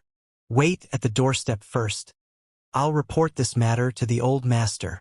Zhang Xian turned his face stiffly around, only to see Sun Chong with a disdainful expression on his face. Sun Chong, noticing that the young master's gaze was on him, said contemptuously, "Who does he think he is? So what if he's a 6-star Pinnacle Master-Teacher? Does he think that he's the only one who can transmit his voice telepathically? Even a 7-star Pinnacle Master-Teacher would have to wait obediently at the entrance for the old master to summon him in. To cause such a huge fuss, is he trying to start a revolt? Put on." Zhang Xian's body suddenly felt weak. In that instant, he even forgot to breathe and nearly died of suffocation. He was still worried over how he should deal with the 6-star Master-Teacher outside when the fellow beside him uttered such words. It was too late for him to make excuses now. No matter what, the other party was a 6-star Pinnacle Master-Teacher, a person standing at the very tip of the pyramid known as a Tier 1 empire. To actually bellow at such a figure like that, sparing him no pride at all. "Brother Chong, you are about to break through the atmosphere." While tears were streaming down Zhang Xian's face, Sun Chong looked at him expectantly and asked, "Young master, wasn't the old master discussing the issue regarding young master Lu Chong with you?" Lu Chong's soul was simply too strong. Even though Zhang Xian had successfully awakened him back then, the other party still needed some time for his soul to fuse properly with his body before he would be able to regain consciousness. However, after half a month of conditioning, it should be about time for him to regain consciousness. Hearing the question, Zhang Xian was stumped. He had once told Wang Ying that he was discussing with Yang Shi on how they could save Lu Chong, Given that Lu Chong was about to wake up already, it was indeed weird how not a trace of Xianxia could be seen. Is he in the room? I'll go and ask him whether he wants to meet this 6-star master teacher or not. Seeing that there was no response from the young master, Sun Chong continued. Knowing that it would be impossible for him to reply Sun Chong's questions, Zhang Xian hurriedly interjected, "Cough, cough. There's no need for it. I'll go ask him myself. For the time being, you should bring Pavilion Master Mo into the main hall." "All right." Nodding his head, Sun Chong headed to the entrance to invite the other party in. Seeing the other party leave, Zhang Xian walked toward one of the rooms in the residence while rubbing his glabella. After that fellow's intervention, there was no choice but for Xianxia to appear already. But after giving it some thoughts, this matter would be inevitable even if Sun Chong hadn't said anything. After all, given that the other party had made the journey here from afar, it was indeed dubious if Xianxia didn't appear. Besides, it was likely that Pavilion Master Mo would return again after failing to meet him this once. In the end, he was just meeting the other party earlier. But how should he disguise himself before a 6-star pinnacle master teacher to convince him? An expert of that level was likely to have already forged the Eye of Insight, allowing him to see through all falsehood. He might have been able to pass off as a saint by utilizing Mo Huanxing's aura, but if he were to do the same for Pavilion Master Mo as well, he would surely be exposed instantaneously. The same goes for flight as well. Given that 4-star and 5-star master teachers hadn't come into contact with the ability of flight yet, Zhang Xian was still able to hoodwink them. To do the same with a saint was completely impossible. There was a fundamental difference between flight induced by a battle technique and the ability of flight that saints possessed. Since nothing works at all, why don't I just abandon all disguise? After walking around the room in dilemma, Zhang Xian suddenly came to a halt. Since neither his aura nor flight would work, he might as well not disguise himself. Having made up his mind, Zhang Xian quickly changed into Yangxi's clothes and walked into the main hall. Mo Gaoyuan was seated on the guest seat in the main hall, and Mo Chan and Hong Qian stood obediently behind him. Upon arriving at Myriad Kingdom City, Missouri Gaoyuan immediately rushed to look for Hong Qian to better understand the affairs that happened that day. When he heard that Xianxia came from the skies, induced a breakthrough in the demon sync beast with just a surge of Jinqi, and conducted a soul importation, he was filled with shock. Wishing to ascertain this matter personally, he brought the both of them along with him to pay Xianxia a visit. Mo Gaoyuan scanned the surroundings and a frown slowly etched on his forehead. The layout of the residence was ordinary, resembling not the residence of a high-rank master teacher in the least. More importantly, the spiritual energy in the room was sparse just like anywhere else. The living quarters of an 8-star master teacher, even without setting up any formation, due to his overwhelming cultivation in itself, could turn a barren plain into a lush field. Powerful master teachers were aligned with nature, and they would naturally generate a spiritual energy force field that would nourish their environment wherever they went. It was precisely due to that reason that the top headquarters of the Master Teacher Pavilion was so concentrated in spiritual energy that even the most ordinary of cultivators would gain the speed of cultivation comparable to the greatest of talents there. And yet, the residence before him showed no such signs. It was nothing more than an ordinary residence. What was going on? Just when he was perplexed, a middle-aged man walked into the room. That middle-aged man had light footsteps, and not the slightest Jinqi disturbance could be felt from him. No matter how one looked at him, he was nothing more than an ordinary human. In fact, one couldn't be blamed if one were to assume that he was a cleaner of the residence. Just as Mo Gaoyuan was about to ask who was that fellow, Butler's son hurriedly walked forward and greeted, "Old Master." Beside him, Hong Shi's body also jolted slightly, and the latter hurriedly sent him a telepathic message. "Pavilion Master Gao. This is Xianxia." Him? Mo Gaoyuan was stunned. He had never seen an 8-star master teacher before, but he had seen a 7-star master teacher in the past. Every single movement from a 7-star master teacher seemed to be harmonized with nature, and it exerted an immense pressure on one. But the person before him truly felt no different from an ordinary man. 8-star master teacher? Are you mistaken? Frowning, he glanced at Hong Shi, only to see the latter nod his heads to confirm his suspicions. Only then did Mo Gaoyuan stand up and clasp his fists. Hongyuan Tier 1 Empire Master Teacher Pavilion's Pavilion Master. 6-star Pinnacle Master Teacher Mo Gaoyuan pays respect to Xianxia, after which he silently observed the other party carefully. Xianxia remained nonchalantly after hearing the other party's title. Instead, he simply turned around and walked on the main seat before turning to look at Mo Gaoyuan nonchalantly. What is the reason for your visit? Not expecting the other party to ask him such a direct question, Mo Gaoyuan was tongue-tied. After all, he couldn't possibly say that he was unable to find the other party's name on the Master Teacher Registry. So he came to verify whether the other party was a fake. I heard that Xianxia has come to the Myriad Kingdom Alliance, and fearing that our reception might be lacking, I decided to come over to take a look, Mo Gaoyuan replied awkwardly. But before he could finish his words, the middle-aged man's impassive voice sounded, "Are you done looking?" Yes. Then you may leave now. After which, Xianxia stood up, placed his hands behind his back, and started walking out of the room. Mo Gaoyuan's lips twitched. What is going on? Can't we at least converse properly? Even if you're an 8-star master teacher, surely there's no need for you to act so high and mighty. No matter what, I'm still a pavilion master of Hongyuan Tier 1 Empire, and I came down specially to pay my respects. Yet, to throw me out like that, aren't you being too impolite? To tell Xianxia the truth, I've been facing some problems in my cultivation recently, and I would like to consult Xianxia on them.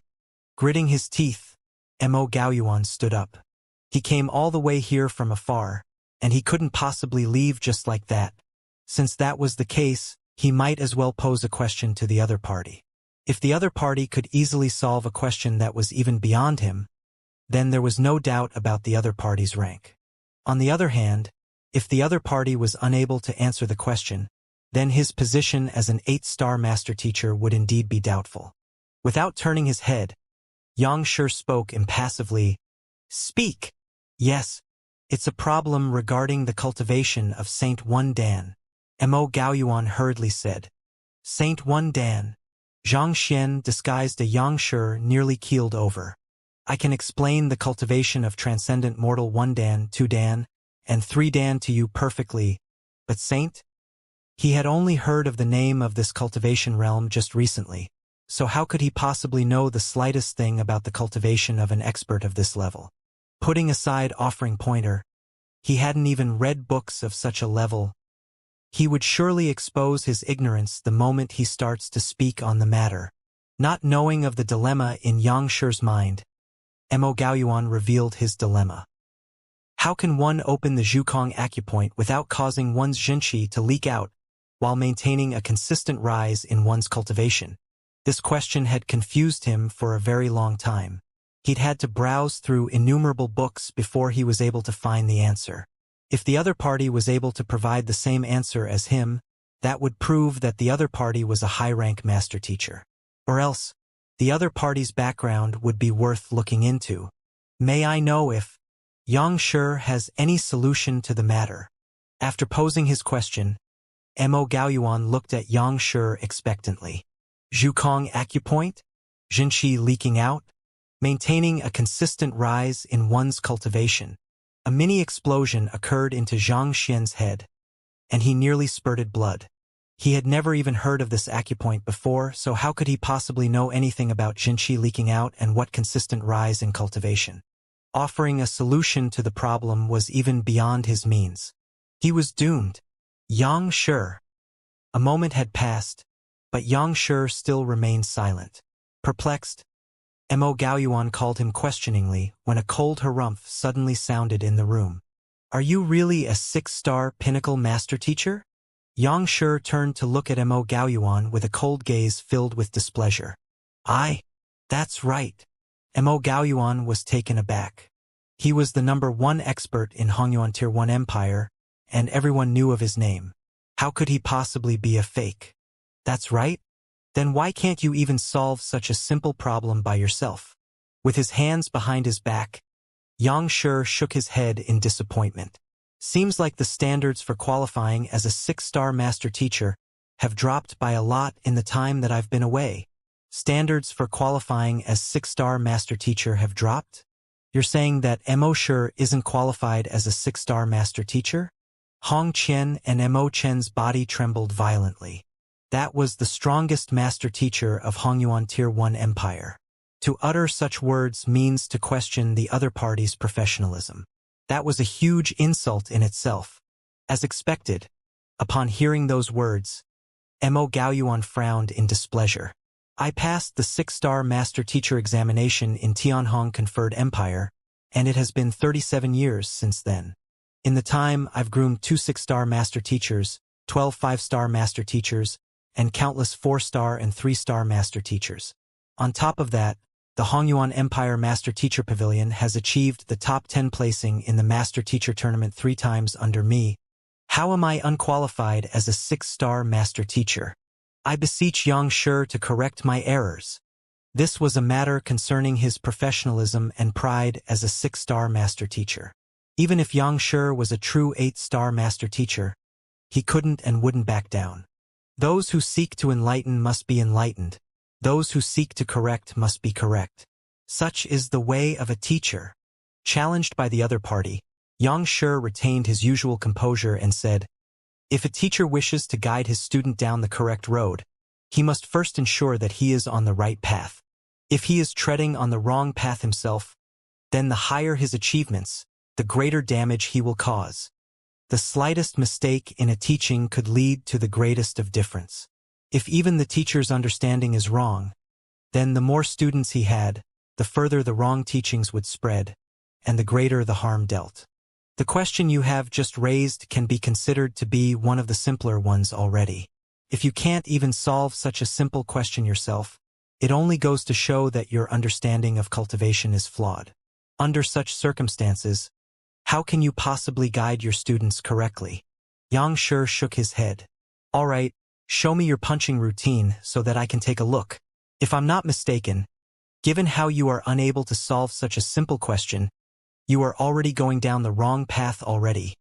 Going down the wrong path? Mo Gaoyuan's face darkened. There was no one who could be happy to have such words spoke straight to him. Not to mention, Mo Gaoyuan knew the answer to that question, and he only wanted to test the other party. I don't have an interest in forcing anyone to do anything against their will. Noting Mo Gaoyuan's silence, the disappointment on Xianxia's face deepened, and he shook his hands helplessly. Sun Chong, send the guests off. Sure. Sun Chong walked up and gestured to the door. This unqualified Mo Shi over here, I'll have to ask you to leave. We don't welcome you here. You. Mo Gaoyuan was in a terrible mood already, and yet, a lowly butler still dared to utter such sarcastic words to him. Infuriated, he nearly coughed out blood. I could still tolerate it when Xianxia, an existence who could very well be an 8-star master teacher, treats me in such manner. But who do you think you are? Who knows how many lives it must have taken you to accumulate sufficient good fortune for the old master to offer you his pointer? All you have to do is to execute your punching routine, and yet there you are hesitating. It's the first time I'm seeing such a foolish master teacher. And you claim to be a 6-star pinnacle master teacher. The disdain on Sun Chong's face couldn't be any clearer. Pui, Huang Dang, Hong Qian and Mo Chun only felt their vision turning dark, and they nearly fainted on the spot. Big brother, do you know how respected the person before you is? To dare to speak to him like that, he is a person closest to becoming a 7-star master teacher in Hongyuan Empire, the #1 expert of Hongyuan Empire. Even the emperor had to greet him in the capacity of a student upon seeing him. Yet, a mere transcendent mortal one-dan fatty like you actually dared to utter such disdainful words at him. Pui your head. Do you think you are qualified to look down on him like that? You! While the duo was frenzied, Mo Gaoyuan nearly fainted on the spot. In the past 37 years of his life as a 6-star master teacher, there hadn't been a single person who dared to utter such arrogant words before him. Yet, today, his professionalism was first brought into question, and now, he was being looked down upon. On top of that, the one who looked down on him was a mere subordinate. His face became as black as the bottom of a pot. Mo Gaoyuan suppressed his rage and said, Xianxia, it just happens that there's one battle technique that I've been unable to decipher. So I hope that you can enlighten me on my faults. Even though he was infuriated by the actions of the fatty, he was still Xianxia's subordinate, so it wouldn't be appropriate for him to lash out at him. Thus, he decided to first test the depths of Xianxia's capability before deciding on his next course of action. And thus, before the other party could reply, he began executing his battle technique. As expected of a saint, as soon as he made a move, an overwhelming might immediately filled the entire room. It felt as though everyone was locked in a cage in the other party's grasp, and there was nowhere to escape to. Escaping from a saint was an impossible feat to them. To seal even space with a single fist. Fearsome. After taking a glance at the other party's battle technique, a book immediately appeared in the library of Heaven's Path, and Xianxia immediately immersed his consciousness in to take a look. After affirming that the book was on Mo Gaoyuan, Xianxia heaved a sigh of relief. He couldn't help but send Sun Chong a look of commendation. To be able to even agitate a 6-star pinnacle master teacher, this fellow was indeed extraordinary. Who? Soon, Mo Gaoyuan finished his punching routine and came to a halt. Clasping his fist, he said, Xianxia, I seek for your guidance. Raising his eyelids, Xianxia walked over and said, You have practiced your dual nascent dragon Helios punch well in the past 20 years, having reached minor accomplishment in the battle technique. Mo Gaoyuan was taken aback. While there weren't many people who cultivated the dual nascent dragon Helios punch, it wasn't really an uncommon technique, so it wasn't surprising that Xianxia would recognize it. But how did the other party manage to accurately guess how long he had practiced the technique for? After all, there were some talented people who were able to reach minor accomplishment within 3 days of practice, while there were some who could never get past novice despite devoting their entire lives to the technique. Given that Mo Gaoyuan was still a long way away from achieving major accomplishment, most people would have guessed that he hadn't practiced this technique for too long. Yet, the other party was able to guess that he had immersed himself in it for 20 years already. The other party's eye of discernment was simply way too formidable. Shocked, Mo Gaoyuan's attitude gradually became respectful. Xianxia is right. It has been 20 years and 1 month since I first practiced this technique. Knowing that the other party would reply in such a manner, Xianxia wasn't surprised at all. He gazed at the other party impassively and asked, Do you know the reason why you've only reached minor accomplishment in this technique despite practicing it more 20 years? I don't know. Mo Gaoyuan shook his head. He was able to easily reach major accomplishment for all other techniques. This was the only battle technique that he had a problem with. He had looked through many books, but he was still unable to understand the reason why. That was why he intentionally chose to execute this battle technique so as to pose this question to the other party. The essence of the dual nascent dragon Helios punch lies not in dragon Helios but dual nascent. Seeing the incomprehension in Mo Gaoyuan's eyes, Xianxia continued, As the saying goes, fist for the young, stick for the veteran. For a fist technique to be strong, strength is just one factor. More importantly, one must possess vitality as well. The idea of dual nascent behind the dual nascent dragon Helios punch refers to one's body and one's heart. If you were only 100 or so when you first cultivated this fist technique, it wouldn't have taken you too long to reach major accomplishment. However, it's a pity that you only started when you were 120. Given that you have already aged, and the vitality in your aura is lacking, it's difficult for you to execute a fist technique meant for youths. But of course, you can still make up for the deficiency with a young spirit. Through your deep understanding of battle techniques, it wouldn't be too difficult for you to reach major accomplishment within 20 years. But it's a pity that a fault occurred while you were striving for Void Pursuit Realm, causing a trauma in your mind, resulting in your inability to comprehend the true essence of battle techniques. Trauma when striving for Void Pursuit Realm. How did you know about it? Shocked, Mo Gaoyuan was unable to retain his composure. Saint Wundan Void Pursuit Realm. It represented the will of one to pursuing the essence of space. At this realm, one would gain the ability to soar freely in the sky. How did you know? Xianxia chuckled lightly. The dual nascent dragon helical punch, despite being known as a fist technique, is actually a technique that, through a firm footing on the ground, channels the strength throughout one's body into one's fist.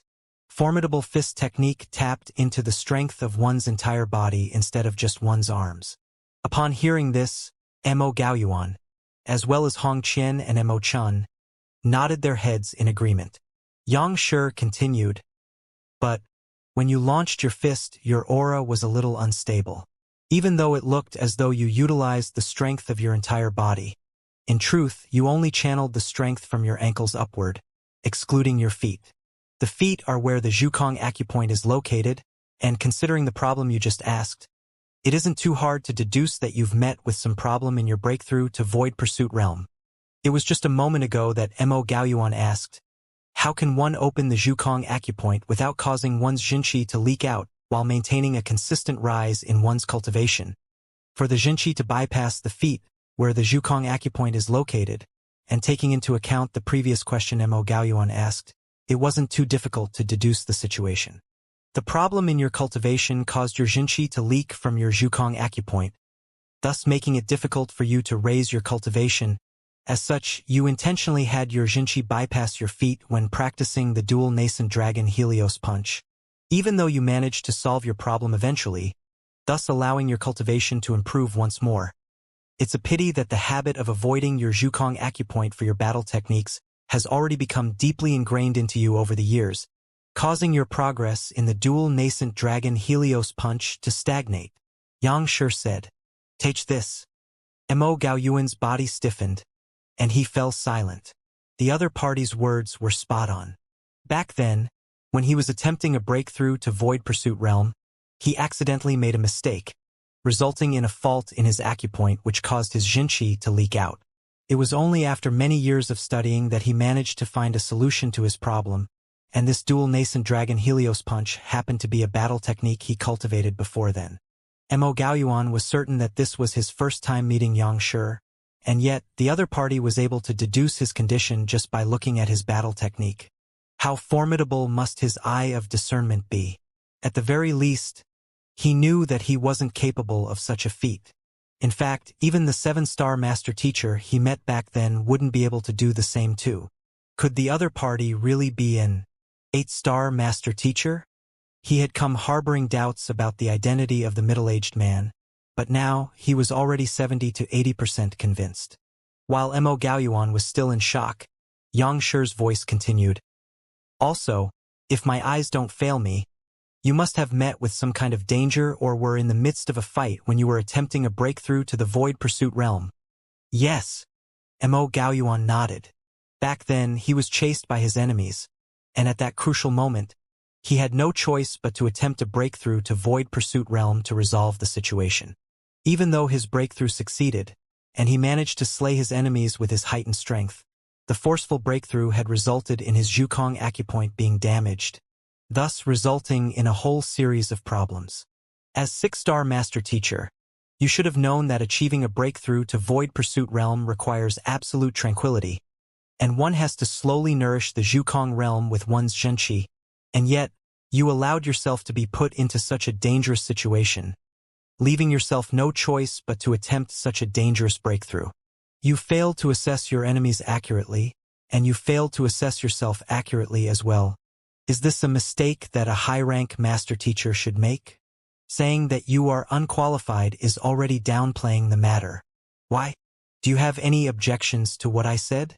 Or rather, with a slight frown, a majestic aura suddenly burst forth from Xianxia.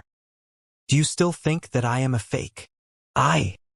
With a reddened face, Mo Gaoyuan panicked. "I'm sorry, Xianxia. I was wrong." It was true that he visited with the intention of testing the other party. Having his intentions pointed out so directly left him in an incredibly awkward position. For him to actually doubt the identity of such a formidable master teacher, It was fortunate that the other party had a good temper. Otherwise, if the other party were to offended by this matter, even the destruction of the entire Hongyuan Empire wouldn't be sufficient to placate his wrath.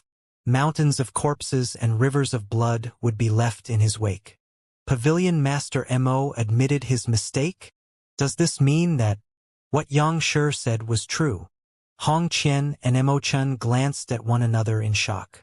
To be able to deduce this far through a mere punching routine, Xiangshi's eye of discernment was nothing short of terrifying. In other words, there was little doubt that he was a bona fide 8-star master teacher. The moment such a thought surfaced in their minds, a jolt ran through their bodies. Putting aside the other party's esteemed ranking, just his cultivation as an 8-star master teacher made him a fearsome adversary that few would dare to cross the line with. The might he possessed was so powerful that it would leave any opponent in despair. When Xianxia first appeared, I was baffled by the lack of a powerful disposition that any experts should harness. It was as if he was an ordinary human. But thinking about it now, only a master teacher of Xiangshi's level would be capable of concealing his cultivation so thoroughly that not even Pavilion Master Mo is capable of peering through his facade. Most choose to use their strength as a tool to win the deference of others. Only a person standing at the very top, having seen through the illusion of glory and prestige, would be willing to humble himself as an ordinary person. Harboring such thoughts in mind, their respect for Xianxia deepened. There were no experts they knew of that could compare to the middle-aged man standing before them. To view prestige and glory as nothing more than dirt, to remain humble despite being one of the strongest experts on the continent, and that charming confidence and astounding composure, these were qualities that too few possessed.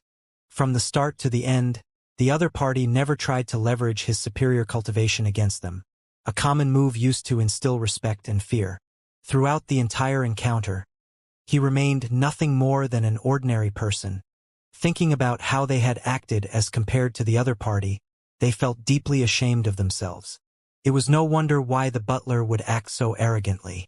To the butler of an 8-star master teacher, a 6-star master teacher was indeed not any different from an ordinary person. In fact, the cultivation they perceived in him might even be fake. There was a good chance that he wasn't just a mere transcendent mortal one-dan cultivator.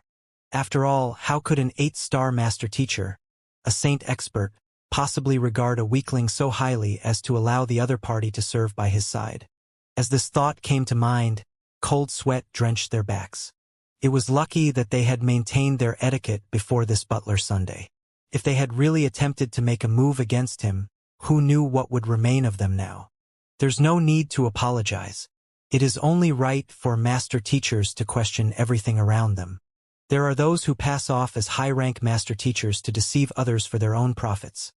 And it is imperative for us to investigate such matters to prevent such frauds from sullying the name of the master teacher pavilion. Xianxia didn't seem to have any intention of pursuing Mo Gaoyuan's faults. Instead, with a deep tone, he lectured the other in the capacity as an elder. I've benefited from Xianxia's guidance. Mo Gaoyuan quickly stood up and clasped his fist. All right, you may leave now. I don't want anyone to learn of my presence here. You should know what to do. Xianxia waved his hands. Yes. Mo Gaoyuan nodded before retreating from the room with a bent back. Hong Qian and Mo Chun hurriedly followed suit. Only after leaving the residence did the tenseness finally leave their bodies. Glancing at one another, they subconsciously wiped the cold sweat off their foreheads.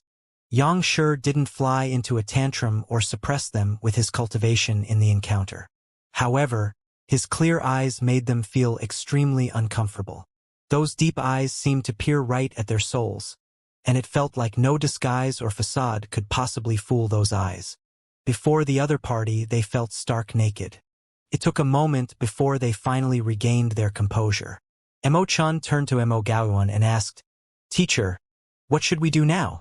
"Let's return." Mo Gaoyuan waved his hands. "Return?" Mo Chun was taken aback. They had taken nearly half a month to get here, and yet, just after trading some words with Xianxia, they were leaving already? Wasn't this a little too fast? Since we've already achieved our aim here, what other reasons do we have to remain here? Mo Gaoyuan shook his head. Become a nuisance? This? Mo Chen was tongue-tied. Indeed, their aim here was to confirm Yang Shi's identity, and since they had already achieved what they were here for, remaining here would only incur his displeasure. Since that was the case, they might as well leave immediately. Hearing that they were about to leave, Hong Qian clasped his fist and asked, "The Master-Teacher tournament is going to commence tomorrow. Since Pavilion Master Mo and Mo Shi are here, won't you remain here to host the event?" If the both of them could host the event, the prestige of the tournament would immediately shoot up several levels. This could also boost the reputation of Huanyu Empire as a whole. We'll decline on the offer. Since that is a matter of Huanyu Empire, we shall not get involved in it. Mo Gaoyuan shook his head. Huanyu Empire was a Tier 2 empire under Hongyuan Empire. There might be several troublesome implications if he were to disregard his identity and host the event. To tell the truth, Yang Shi's direct disciple, Xianxia, will be participating in the tournament as well, Hong Qian added in hopes of persuading the other party. Yang Shi's direct disciple? Mo Gaoyuan frowned. But soon, he shook his head once more and replied, "I'll still have to pass. It wouldn't be good for him to get involved in the affairs of a branch." His prestigious identity as the Pavilion Master of the Hongyuan Empire Master-Teacher Pavilion meant that even the slightest action and gesture of his could have political implications, so it was imperative for him to act with caution. But still, since Zhang Shi is participating, allow me to up the stakes. Mo Gaoyuan flicked his wrist, and a jade box appeared in his hands. With a light chuckle, he said, "This is a high-tier spirit stone. I shall leave this with you as the prize for the champion of the tournament." A high-tier spirit stone? Hong Qian's breathing hastened. One high-tier spirit stone was worth 10,000 middle-tier spirit stone. High-tier spirit stones were an important cultivation resource even to a saint. Hong Qian had never even seen one before, and yet Pavilion Master Mo was actually offering it as the prize for the tournament. He couldn't help but feel agitated by the matter. Clearly, Yang Shi is trying to temper his student through having him participate in this tournament. Since that's the case, I should help to fan the flames through stimulating the motivation of the other competitors. Let's see how this Zhang Shi will fare in the tournament this way. Mo Gaoyuan chuckled. Since Yang Shi wanted to put his student to the test, Mo Gaoyuan decided to lend him a hand. High-tier spirit stones may mean nothing much to a high-rank master-teacher like Yang Shi, but to the master-teachers from the regions surrounding Huanyu Empire, it was truly a priceless treasure. Offering this as the reward for the champion would surely motivate the geniuses participating in the tournament to give it their all, and this would in turn serve as a trial to temper Zhang Shi. Yes, understanding the intentions behind Pavilion Master Mo's actions, Hong Qian carefully kept the jade box. Host the tournament well. Inform me of the results of the tournament as soon as possible. Chuckling lightly, Mo Gaoyuan leaped onto the back of the Saint Beast with Mo Chun. Just as he was about to set off, he suddenly recalled something and turned around. "You would do well to bury the matter regarding Yang Shi's deep in your mind and never speak of it. Warn the various sects and empires participating in the Master-Teacher tournament of this matter as well. If any of them dares to blab on this matter, I'll investigate the matter personally and crush them." His voice carried a sharp edge that induced goosebumps on one's skin. Since Yang Shi didn't want anyone to learn of his presence, there was a need to halt the flow of news sternly. Otherwise, if a mishap were to occur and the other party were to go on a rampage, no one would be able to stop him. "Yes," Hong Qian nodded. "Who?" After warning Hong Qian, the Saint Beast flapped its wings, and before long, the trio disappeared amidst the boundless sky. Mo Gaoyuan and the others left in trepidation, not knowing that Yang Shi had also heaved a sigh of relief and wiped the sweat off his forehead upon their departure. It was truly too tiring to put on an act before a 6-star master-teacher. It was fortunate that the other party didn't utilize or hadn't comprehended the Eye of Insight yet. Otherwise, there was no doubt that Zhang Xian would have been exposed. I should be safe now. At the very least, the present crisis was over. By the time the other party realized that something was amiss, Zhang Xian should already be powerful enough to deal with the situation then. After this matter, there should be no one who would dare to trifle with him within this period of time. Heaving a sigh of relief, Xianxia was in the midst of contemplating his next course of action when an anxious voice sounded behind him. Lifting his gaze, he saw Wang Ying rushing into the main hall. "Grand Teacher, may I know where Zhang Laoshe is? I have something urgent I need to speak to him about." "What happened?" Zhang Xian frowned. Only Zhang Laoshe will be able to help me with this matter," Wang Ying replied. Even though there was a troubled look on her face, her eyes were still fixated on the Grand Teacher before her. She was 80% certain that Xianxia and Zhangxia were the same person. Thus, she intentionally came over at this timing and asked such a question.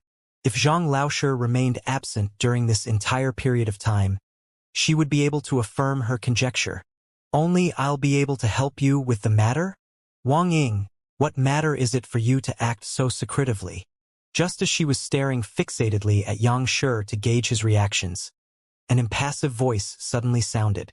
Turning around, she saw Zhang Laoshe walking in from outside. The latter clasped his fist and greeted, "Teacher!" Xianxia nodded. "This?" Wang Ying widened her eyes, dumbstruck.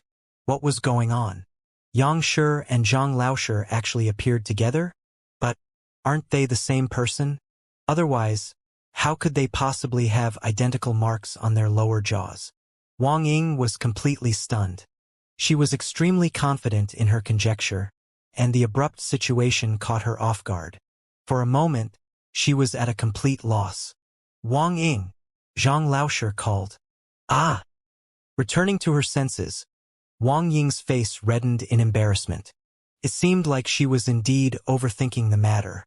Zhang Laoshe was Xianxia's student, so how could the both of them possibly be the same person? Her eyes must have been playing tricks on her that day. Reporting to Teacher and Grand Teacher, "Lu Chong has awoken." Wang Ying awkwardly clasped her fist. It had been half a month since Zhang Laoshe had used the soul rouse grass to save Lu Chong. "He's awake." Xiangxia's eyes lit up. "Yes." Wang Ying nodded her head. "You should go over first. I'll hurry over after I'm done." Xianxia waved his hands. "Yes," Wang Ying said before leaving the room. Her departure left Xianxia and Xianxia staring at one another. And after a moment later, the both of them heaved a sigh of relief. He could tell that Wang Ying was still doubtful of his identity, and thus, he immediately summoned his clone over.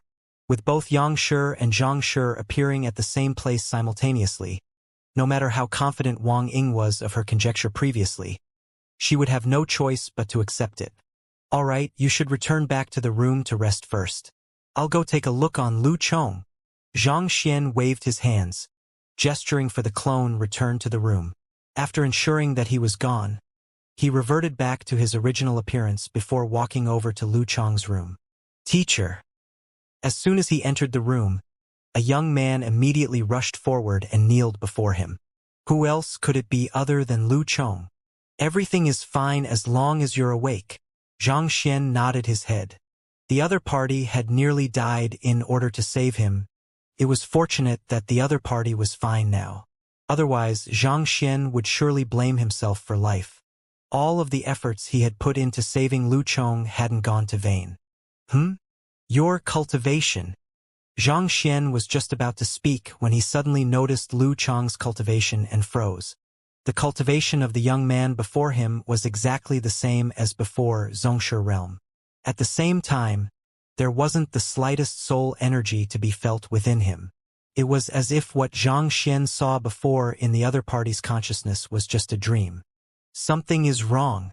Xianxia frowned. He had once dived into the other party's consciousness, and putting aside how the other party's consciousness extended far beyond where his eye could reach, the other party's soul was also as humongous as a mountain. A thought popped into Xianxia's mind. Is it because he hasn't drawn his soul out yet? The strength of one soul couldn't be perceived that easily. Only when one soul was drawn out could it be assessed. Harboring such thoughts in mind, Xianxia instructed, "I'll impart you a soul cultivation technique. From now on, you should just focus on cultivating your soul." There's no need for you to cultivate your Xianxia anymore. Raising his hand, he placed a finger on the other party's glabella. Wang. A simplified version of Heaven's Path Soul guiding formula appeared in Lu Chong's mind. Lu Chong's Zhongshe realm cultivation wasn't built on Jinshi cultivation but the poison body he had cultivated through poison tempering. Physical body cultivation complemented soul cultivation more than Jinshi cultivation, and thus Lu Chong would benefit more from this. Thank you, teacher. After swiftly browsing through the cultivation technique in his mind, Lu Chong turned to look at his teacher and clasped his fist in gratitude. Even though his soul had gone into dormancy, he was still able to perceive the happenings around him subconsciously through his senses. In other words, he was well aware of what his teacher had done for him ever since he'd gone into a coma.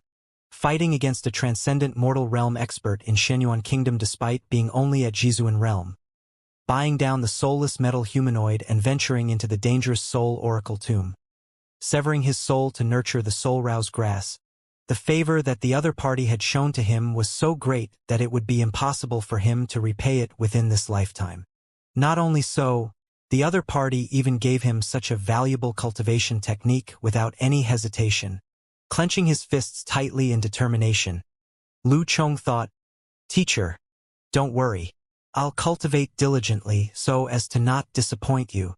He used to be a willful and lively person, but after the tragedy that befell his clan, reticence overshadowed all of his traits. Rather than expressing his gratitude verbally, he would rather show it through his diligence and perseverance. After browsing through the cultivation technique manual twice and memorizing it entirely, Lu Chong exhaled deeply and sat down on the floor. Xianxia also sat by the side to guard him. A soul drawn out for the first time was extremely vulnerable. The slightest mistake could possibly cause one's soul to dissipate along with the wind.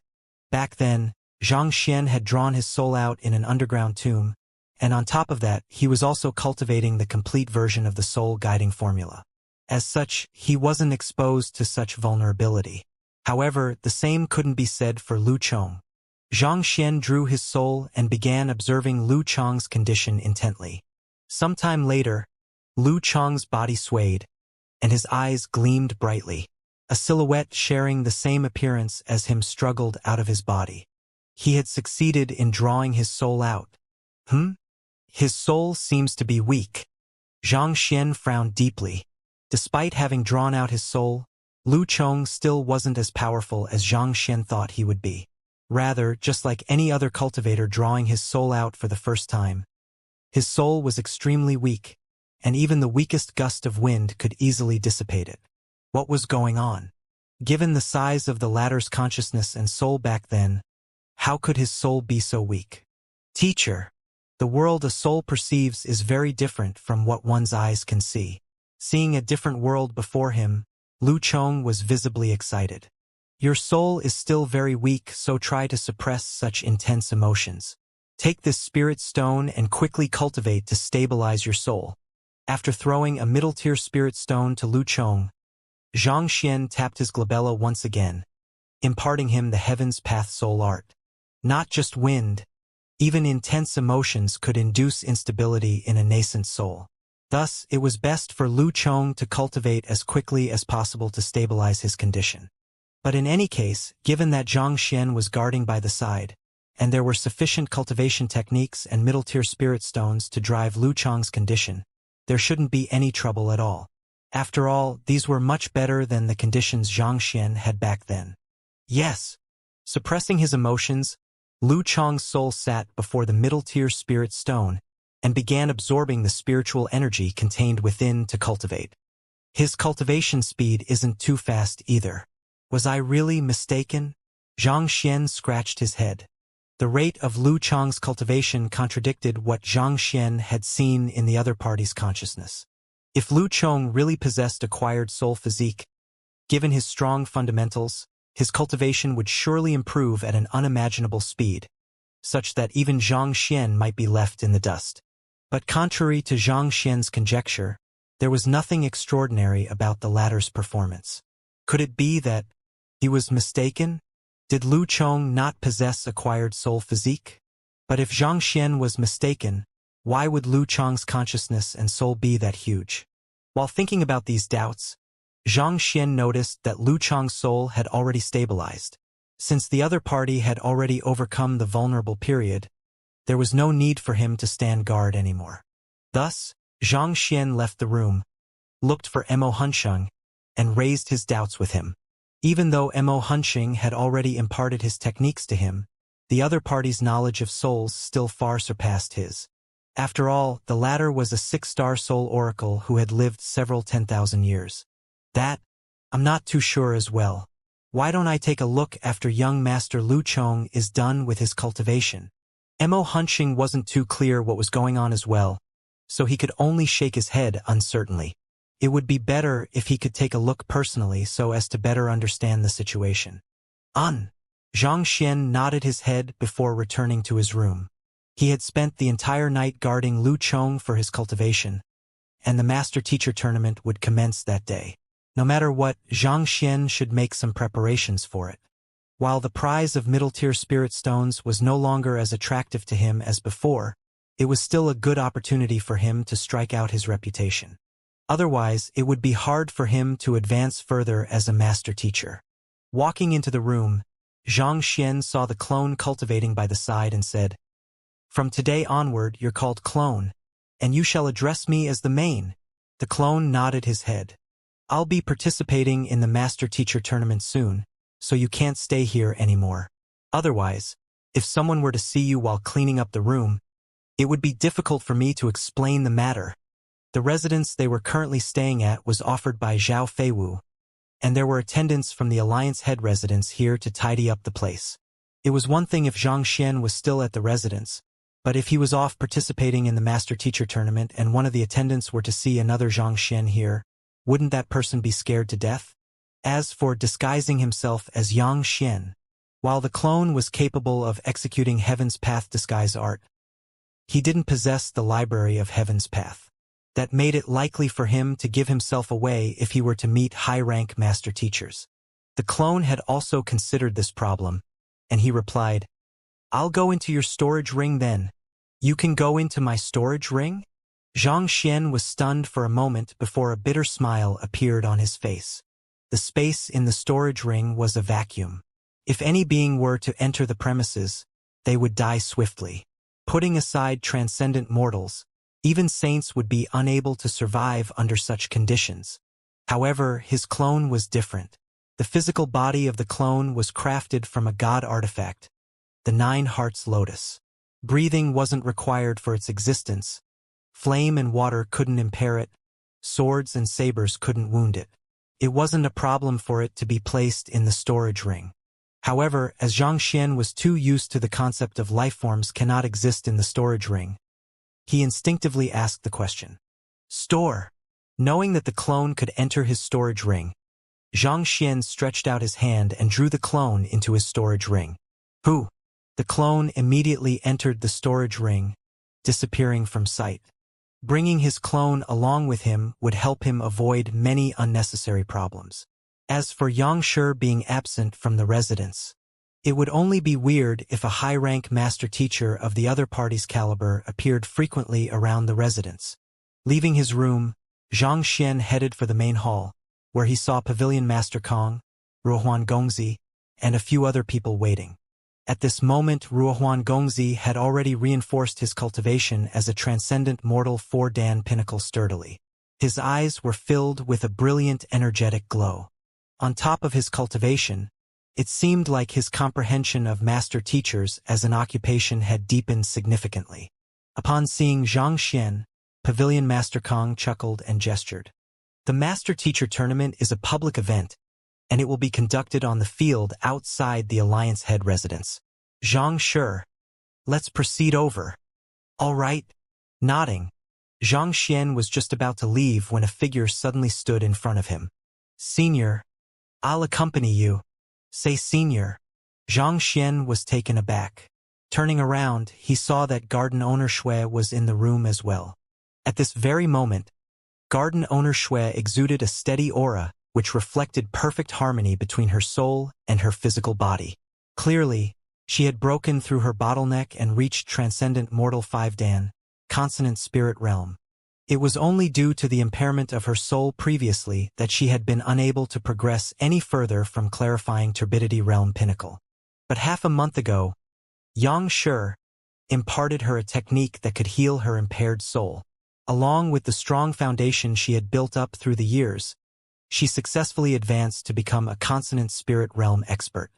On top of that, one could vaguely sense that her cultivation had already reached consonant spirit realm primary stage pinnacle. All she was lacking now was an impetus to advance to intermediate stage. Xianxia was initially surprised by the rapid growth of the latter, but after thinking about it, he soon came to a realization. In order to treat her impaired soul, garden owner Shui had been spending the past few decades absorbing the spirit of the medicinal herbs in her herb field.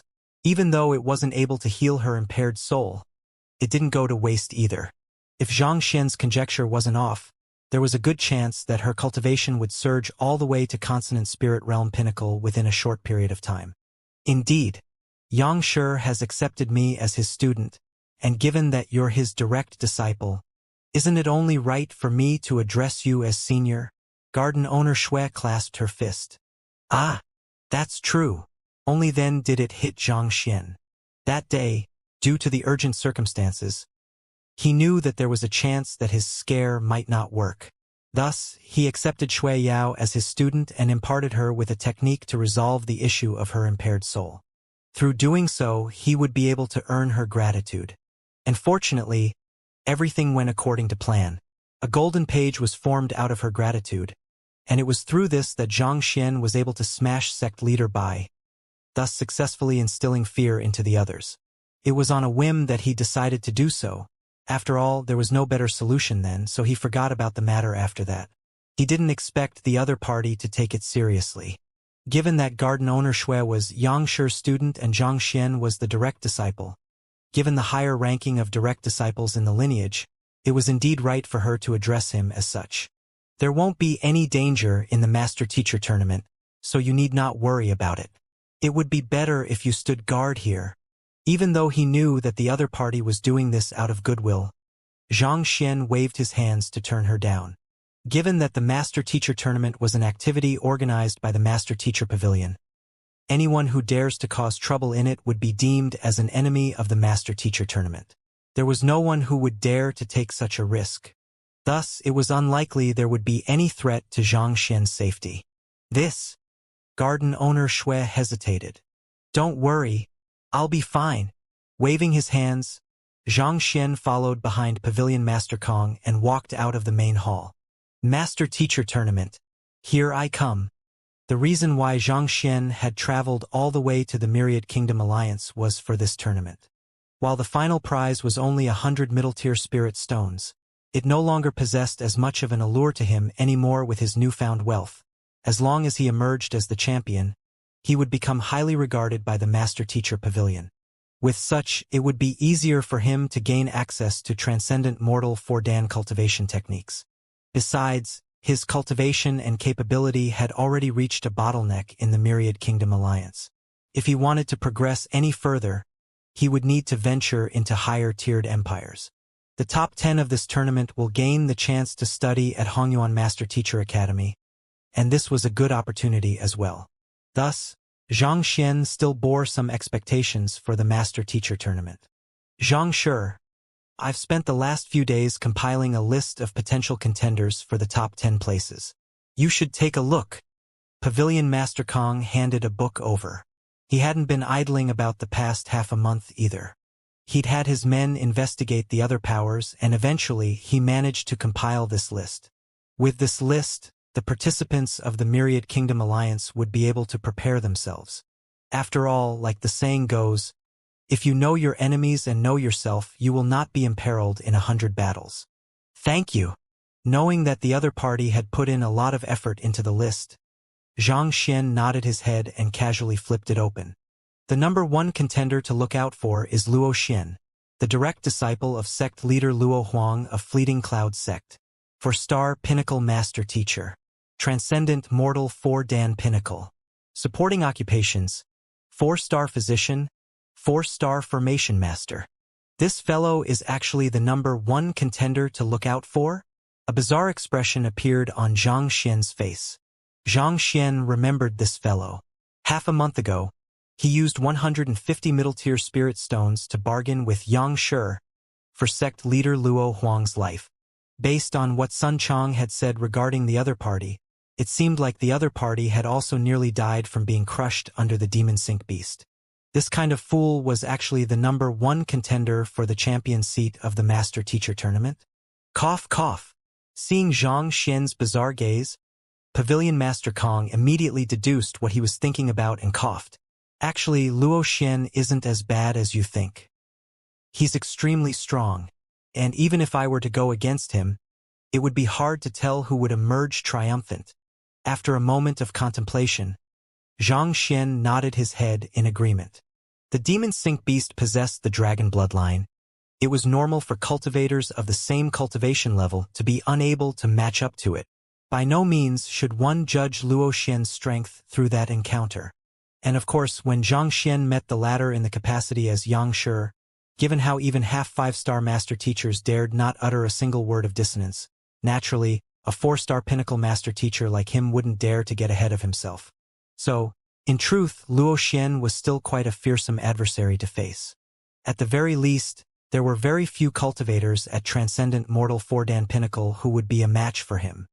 But of course, even though he is placed #1 in the contenders to look out for in the tournament, the truth is that the capabilities of the top 10 on the list are around the same level. It'll be hard to say for sure who would be in the first place, Pavilion Master Kong continued, noting that Zhang Xian continued looking through the list.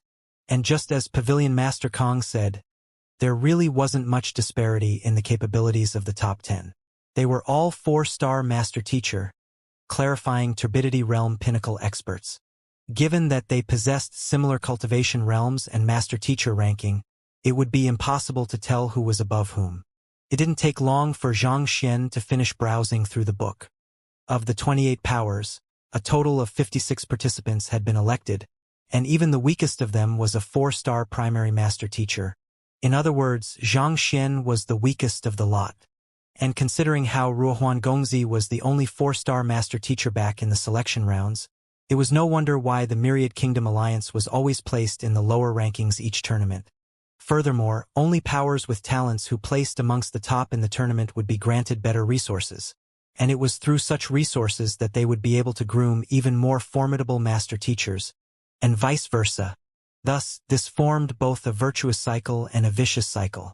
It wouldn't be a mistake to say that if the Myriad Kingdom Alliance were to continue with its placing in the Master Teacher Tournament, it would be a matter of time before it was annexed by other powers, turning it into a mere name in history books. This was precisely the reason why every single power viewed the Master Teacher Tournament with utmost importance, not daring to let their guard down at all. Song Chao. As he browsed through the book once more, in the 25th rank, he saw a familiar name, Song Chao. He didn't expect the fellow whom he had beguiled for so many times to be placed so highly in the list of contenders. Digesting the information, Zhang Xian gained a good grasp of the various contenders in the tournament. Zhang Shi, your knowledge as a Master Teacher and in your supporting occupation is unmatched by any of the participants in the Master Teacher Tournament. Even though your cultivation is slightly lacking, as long as your luck is good, getting into the top 10 shouldn't be a problem at all. Pavilion Master consoled. Zhang Shi had accomplished extraordinary feats in the selection rounds, but before so many geniuses, his radiance became dim. Putting others aside, just his cultivation alone would pose a fatal weakness to him. It was just like the wooden planks making up a pail. Only when all of them were long could one fill the pail with more water. As long as one of the wooden planks was short, it would be all for naught. Similarly, Master Teacher Tournament assessed one's overall strength. Even if one was proficient in everything except for one aspect, that single aspect would be exploited by one's competitors. Under such circumstances, it would be impossible for Zhang Xian to achieve an even higher placing than that. Knowing what Pavilion Master Kong was worried about, Zhang Xian asked, "Are the tests for the tournament decided yet?" Pavilion Master Kong pondered for a moment before replying. "It has already been decided, but we aren't privy to such information. The tests are decided solely by Hong Shi, and to uphold fairness, it was decided that he will announce the tests on the spot. Even Pavilion Master Kong wasn't entitled to the contents of the examination. Otherwise, there was a possibility that he could conduct special training for the Myriad Kingdom Alliance's participants to have them adapt to the conditions they would be subjected to in the tournament. If so, that would compromise the integrity of the tournament. In any case, given that it was Hong Shi hosting the event as a 5-star master teacher and a master teacher of Hongfeng Empire, there was no need for anyone to worry about him siding with powers. Hongfeng Empire was a vassal empire directly under Huanyu Empire, and it was significantly stronger than Fleeting Cloud Sect, White Helios Sect, Myriad Kingdom Alliance, and powers of that level. Even among unranked empires, it was ranked at the forefront. Even though I'm not too sure what the tests will be, there has been some news on the prize recently. Pavilion Master Kang's eyes glowed in agitation. Prize? Isn't it 100 middle-tier spirit stones and the opportunity to study in Hongyuan Master Teacher Academy? Xianxia asked in bewilderment. Xianxia had heard of it from Su Shi back then, and there was nothing to be awed about. That was indeed the case back then, but the prize has been raised recently. The new prize is so high that even I can't help but feel moved, Pavilion Master Kong said excitedly. Last night, the heads of the various powers in the Myriad Kingdom Alliance received news from Hong Shi regarding the increase in the prize of the tournament. When he first set eyes on the information regarding the prize, despite being a top expert and the head of a master teacher pavilion, his breathing couldn't help but hasten, and his eyes widened uncontrollably in disbelief. He thought that the prize offered previously was already sufficiently generous, but compared to the new one, it was nothing at all. It was as though an ant meeting an elephant. Oh? What is the new prize offered? Xianxia asked in interest. The one who is placed first in the tournament will receive a high-tier spirit stone, Pavilion Master Kong said. High-tier spirit stone? Wasn't it 100 middle-tier spirit stone? How did it turn into a high-tier spirit stone? As though fearing that Xianxia couldn't understand the value of a high-tier spirit stone, Pavilion Master Kong explained, a high-tier spirit stone has the value equivalent to 10,000 middle-tier spirit stone, and that's assuming that there's a person willing to sell it. Its value is unimaginable. 10,000 middle-tier spirit stones? Xianxia's breathing hastened as well.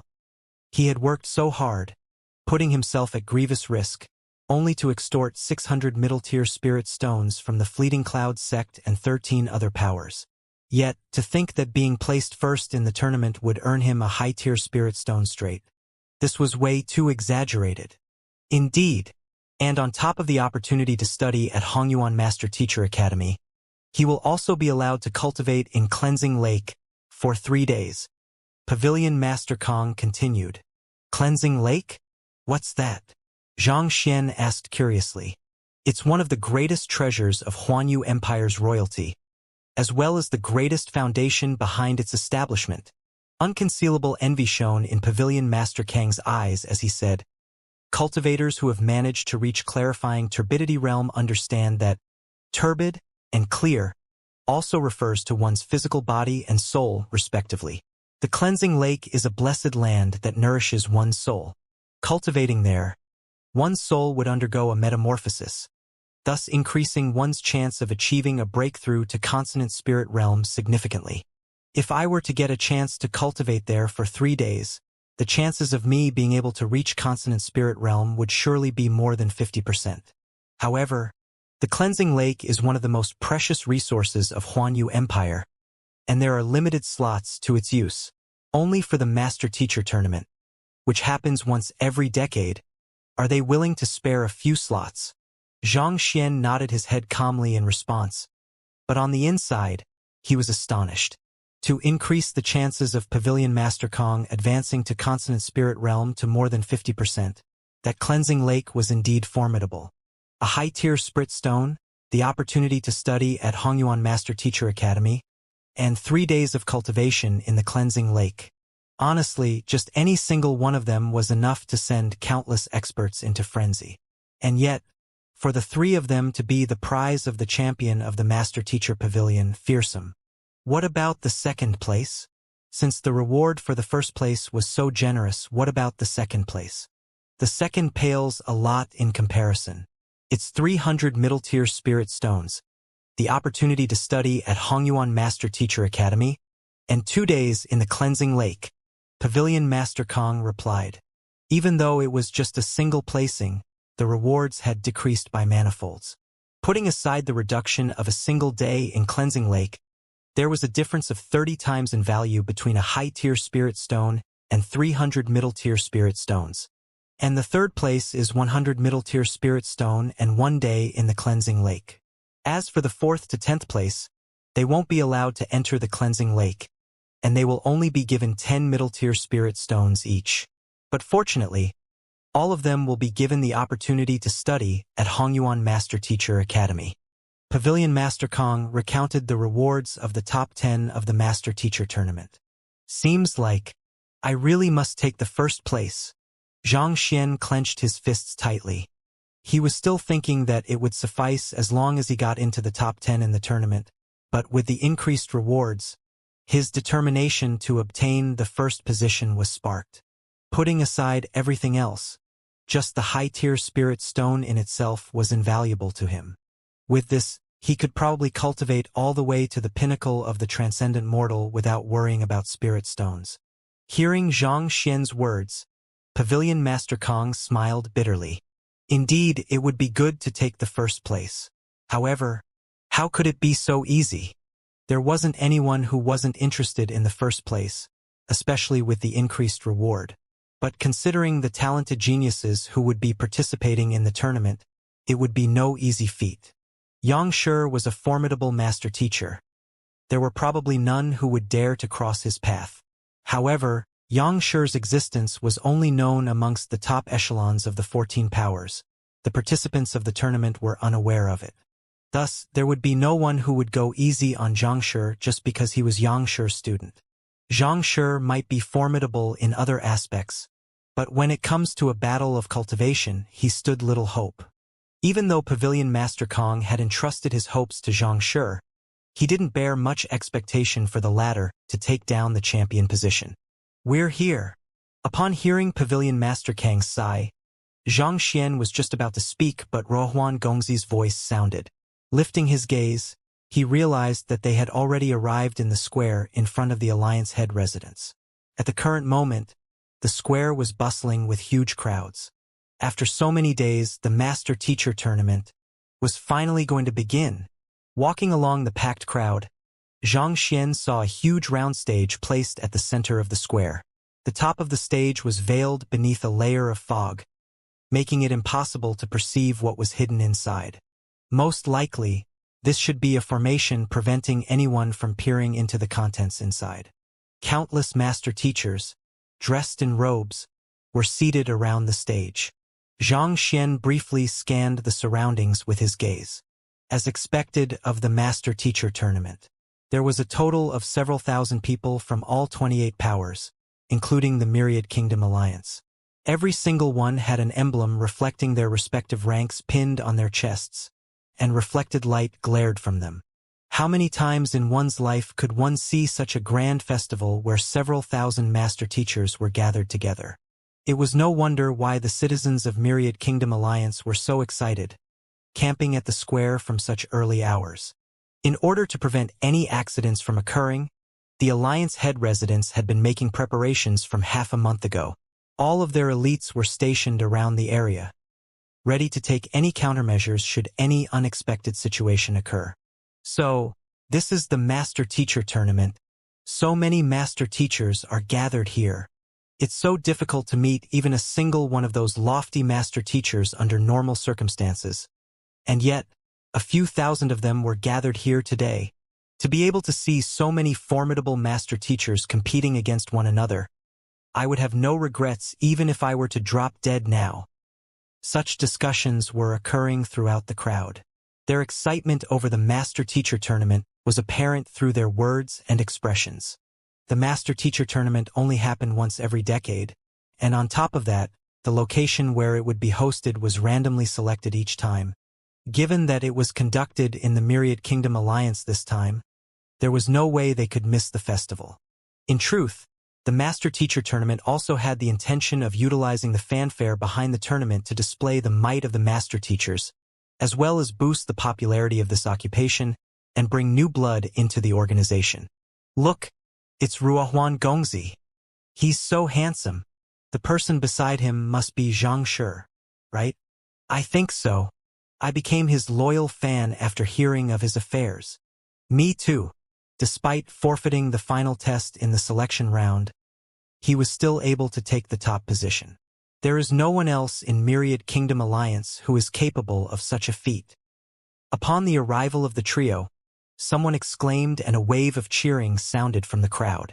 Even though the selection round was conducted within the Master Teacher Hall, perhaps due to how astonishing those feats were, everyone in Myriad Kingdom City swiftly learned of the matter. A 4-star Master Teacher who wasn't even in his 20s yet. A person who, through his astounding capabilities, convinced the Physician Guild, Formation Master Guild, Beast Hall, and other supporting occupations to make an exception and allow for the promotion in his ranking. The candidate stood above Ruohuan Gongzi and the other geniuses in the selection rounds despite participating in only 4 of the tests. All 3 of these were legendary feats in themselves, and any one of them could easily won the admiration of the younger generation. Xianxia is so dashing. Dashing? Why does he look like a pervert to me instead? Pervert? Even if he's really a pervert, I'm still willing to marry him and bear his children. A few young ladies bucked up their courage and shouted loudly. Zhang Xian's astounding feats previously had captured their hearts. Pervert? Bear my children. Dark streaks filled Zhang Xian's face. What the heck was that? Seems like Zhang Shi's reputation has exceeded even that of mine. Pavilion Master Kong chuckled as he stroked his beard. Just 2 months ago, there was no one in Myriad Kingdom City, not even him, who had heard of Zhang Xian. And yet, at this very moment, his name was known in every single household throughout the capital. The Master Teacher Tournament was indeed capable of inducing a rapid surge in one's reputation. Right after Zhang Xian and the rest squeezed through the crowd and gathered together with the group from the Myriad Kingdom Alliance Master Teacher Pavilion, a beautiful figure suddenly rushed up to him in agitation. You're finally out of seclusion. It was the second princess of Myriad Kingdom Alliance, Zhao Feiwu. Ever since his return from Inyang Lake, Zhang Xian had been in seclusion. For the past 2 months, he had hardly met anyone. At this moment, Zhao Feiwu was no longer disguised as a male. Instead, she wore a simple dress that brought out her lithe figure. She carried a majestic but warm disposition unique to princesses like her, and from afar, she looked no different from a fairy. Looking at the young lady before her, Zhang Xian nodded his head. It seemed that Zhao Feiwu had been cultivating in the past 2 months. Vaguely, he could sense that she had reached Fighter 6 Dan Pishua realm. To be able to improve so swiftly in such a short period of time, even though the immense pool of resources from the Alliance head residence played a part, she must possess superior talent as well. Zhang Shi, Jin Songhai, who was in charge of guarding her, stepped forward and greeted Zhang Xian. Take a seat.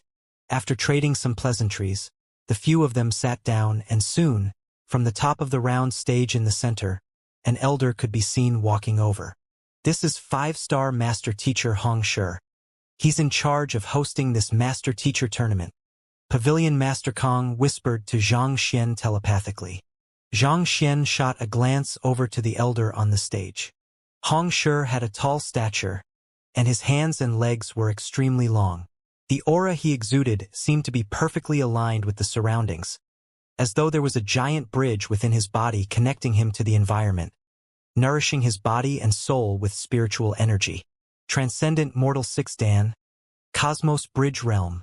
One of the basic requirements to becoming a 5-star Master Teacher was to achieve this level of cultivation. Cosmos Bridge Realm was signified by the presence of an intangible bridge within one's body that aligned one with the world. Even without cultivating consciously, spiritual energy would flow along the bridge to nourish one's body, resulting in a constant rise in one's cultivation. At such a realm, one's jinqi and soul would grow at a fearsome pace, and one would truly wield the strength to move mountains and fill oceans. To think that he's a formidable figure as well. Zhang Xian had met Hong Shi just yesterday, and standing behind him Hong Yuan, the other party looked no different from a timid quail. Thus, he didn't expect the other party to possess such an impressive cultivation level. In fact, given his current cultivation realm, even 10 of him wouldn't be a match for the other party. His Xianxia was at Transcendent Mortal Realm 3 Dan Pinnacle, whereas his soul was at Transcendent Mortal 4 Dan Realm Pinnacle. In total, his strength added up to 2,600,000 ding, and it wouldn't be a problem even if his opponent was a Consonant Spirit Realm Intermediate Stage Cultivator. But against a Cosmos Bridge Realm expert, he wouldn't even be able to retaliate. Even at primary stage, an expert of that caliber would possess a strength of 4 million ding. Putting aside their deep comprehension and control over the environment, just their immense strength posed a huge threat in itself. Everyone, just as Xianxia was harboring such thoughts, Hongshi suddenly stopped in his footsteps and spoke. His voice seemed to harness the roar of the thunders, and it resounded clearly in the surroundings. The entire square, consisting of several 10,000 people, immediately fell silent upon hearing his words. His words were spoken through impartation of heaven's will, thus inducing deference amongst the crowd. No one in the square dared to defy his words. I am honored to be invited as the host of the once-in-a-decade Master-Teacher Tournament. Waving his hands, Hongshi glanced through the crowd. I believe everyone should know the rewards for the tournament. In the interest of time, I'll skip the pleasantries and move on straight to the structure of the tournament and the rules behind it. Hearing those words, the crowd subconsciously held in the breath, fearing that they might miss a single word. There were at least several thousand ways to conduct the tests of the Master-Teacher Tournament that they knew of, and thus it was impossible to predict. Interested, Xianxia's eyes also fell on Hongshi. He had always been curious how the Master-Teacher Tournament could ensure fairness while avoiding harming the camaraderie among fellow Master Teachers. As 4-star Master Teachers, you have stepped into the ranks of an intermediate Master Teacher, and there has been a significant rise in your standing. Naturally, this also means a greater responsibility towards enlightening the world, and your capability must be up to par to fulfill that responsibility. Soul depth, cultivation realm, knowledge impartation, understanding of cultivation, identification of flaws. I believe you have already undergone tests assessing you on those aspects in the selection rounds in your respective empires and sections. As such, it would be meaningless if I were to test you on those aspects as well, and it would be hard to assess your capabilities fully through such too. Hongshi smiled as he looked at the participants of the tournament. But if the participants are not assessed on these, what would they be assessed on? Everyone was stunned. Those were the utmost fundamentals to Master Teachers, and as such they were used as criteria to determine the capability of a Master Teacher. If they weren't competing on those aspects in the Master Teacher Tournament, then what would they be competing on? Calm down. Allow me to finish my words first. Seeing the doubt in everyone's eyes, Hongshi continued. The tournament will consist of 2 main stages, preliminary selection and dueling round. There'll be 4 tests in the preliminary selection, and only the participants who clear all 4 tests will be qualified for the dueling round. Those who fail in any one of the tests will be eliminated from the tournament. Preliminary selection? Dueling round? A grim expression appeared on the faces of the crowd. They thought that the tournament would be similar to the selection round, where they were assessed on their soul depth, cultivation, and such. They didn't expect it to take on such a complicated structure. I'm sure everyone should understand what dueling is, so I won't elaborate on it. So, I'll just touch on the preliminary selection. Hongshi continued. Since you have been chosen as the representative of your power, you must be amongst the top of the younger generation, and there is a good chance that you might advance to become a 5-star Master Teacher or even higher one day. However, the higher ranked you are, the harder it is for you to advance. Talent isn't all there is to a Master Teacher, and strength is just one of the many factors you will need. Temperament, courage, wisdom, and intelligence. These are of utmost importance as well. Only with these can you surpass your peers and reach incredible heights in the future. Thus, I've designed 4 tests relating to each of these for the preliminary selection. Tests to assess temperament, courage, wisdom, and intelligence? How can such qualities be assessed? I've no idea too, but since Hongshi is the one conducting the examination, There's no need to worry about the fairness of the tests. Indeed, with so many master teachers present here, it's impossible for him to be biased. I'm just curious as to how these intangible qualities can be assessed. After understanding the content for the examination, everyone was shocked. As master teachers, they had heard of tests on one's ability to impart knowledge and comprehension of a cultivation technique. Never in their lives had they heard of tests on one's temperament, courage, wisdom, and intelligence. After all, as intangible qualities, they couldn't be quantified and measured directly. Ignoring the commotion amidst the crowd, Xianxia waved his hands and said, "All right, participants, proceed up the stage. Let's go up." Xianxia and Ruohuan Gongzi glanced at one another before standing up and walking up to the stage. The master teachers from other powers also advanced forward. They were all geniuses below their 30s, and the 4 stars on the emblems pinned before their chests reflected their talents and capabilities. Xianxia scanned the faces of the crowd proceeding up the stage, and with the exception of Luo Xian and Song Chao, he didn't recognize anyone else. The primary requirement for the Master Teacher Tournament is that participants mustn't exceed the age of 30. At the entrance to the stage, there is a crystal ball. Before coming in, touch the crystal ball, and based on the aura of your soul, it'll reflect your actual age, Xianxia added. Xianxia glanced at the entrance of the round stage and saw a crystal ball exuding a warm glow being placed on top of a pedestal by the entrance. To uphold the integrity behind the Master Teacher Tournament, there were strict checks to prevent any unqualified personnel from participating in the tournament. This crystal ball could peer deep within one's soul. Just by touching it, it was able to accurately determine one's actual age. Through pills or unique techniques, cultivators could warp their appearances to make them look young. Sometimes, even high-rank master teacher would be unable to see through some of these disguises. On the other hand, a human soul was forged at birth, and it would mature with the passing of time. There was no cultivation technique or means that could conceal one's soul age. Thus, using one's soul to assess one's age was viewed to be the fairest method, and no one voiced any complaints. Soon, all 56 participants had passed the crystal ball test. Most of them were between 28 and 29, and the oldest of them all was 29-year-old and 11 months. Naturally, the youngest of the lot was Xianxia.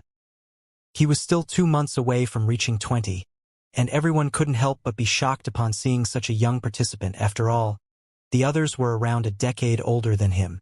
Considering his age, it wouldn't be an exaggeration to say that he was the most talented of all those gathered there. Why does the Myriad Kingdom Alliance seem to be regressing as time passes? Indeed, to have this child compete with us, it seems like they have given up all hope. They've placed last consecutively so many times. It's no wonder that they have already lost their confidence at this point.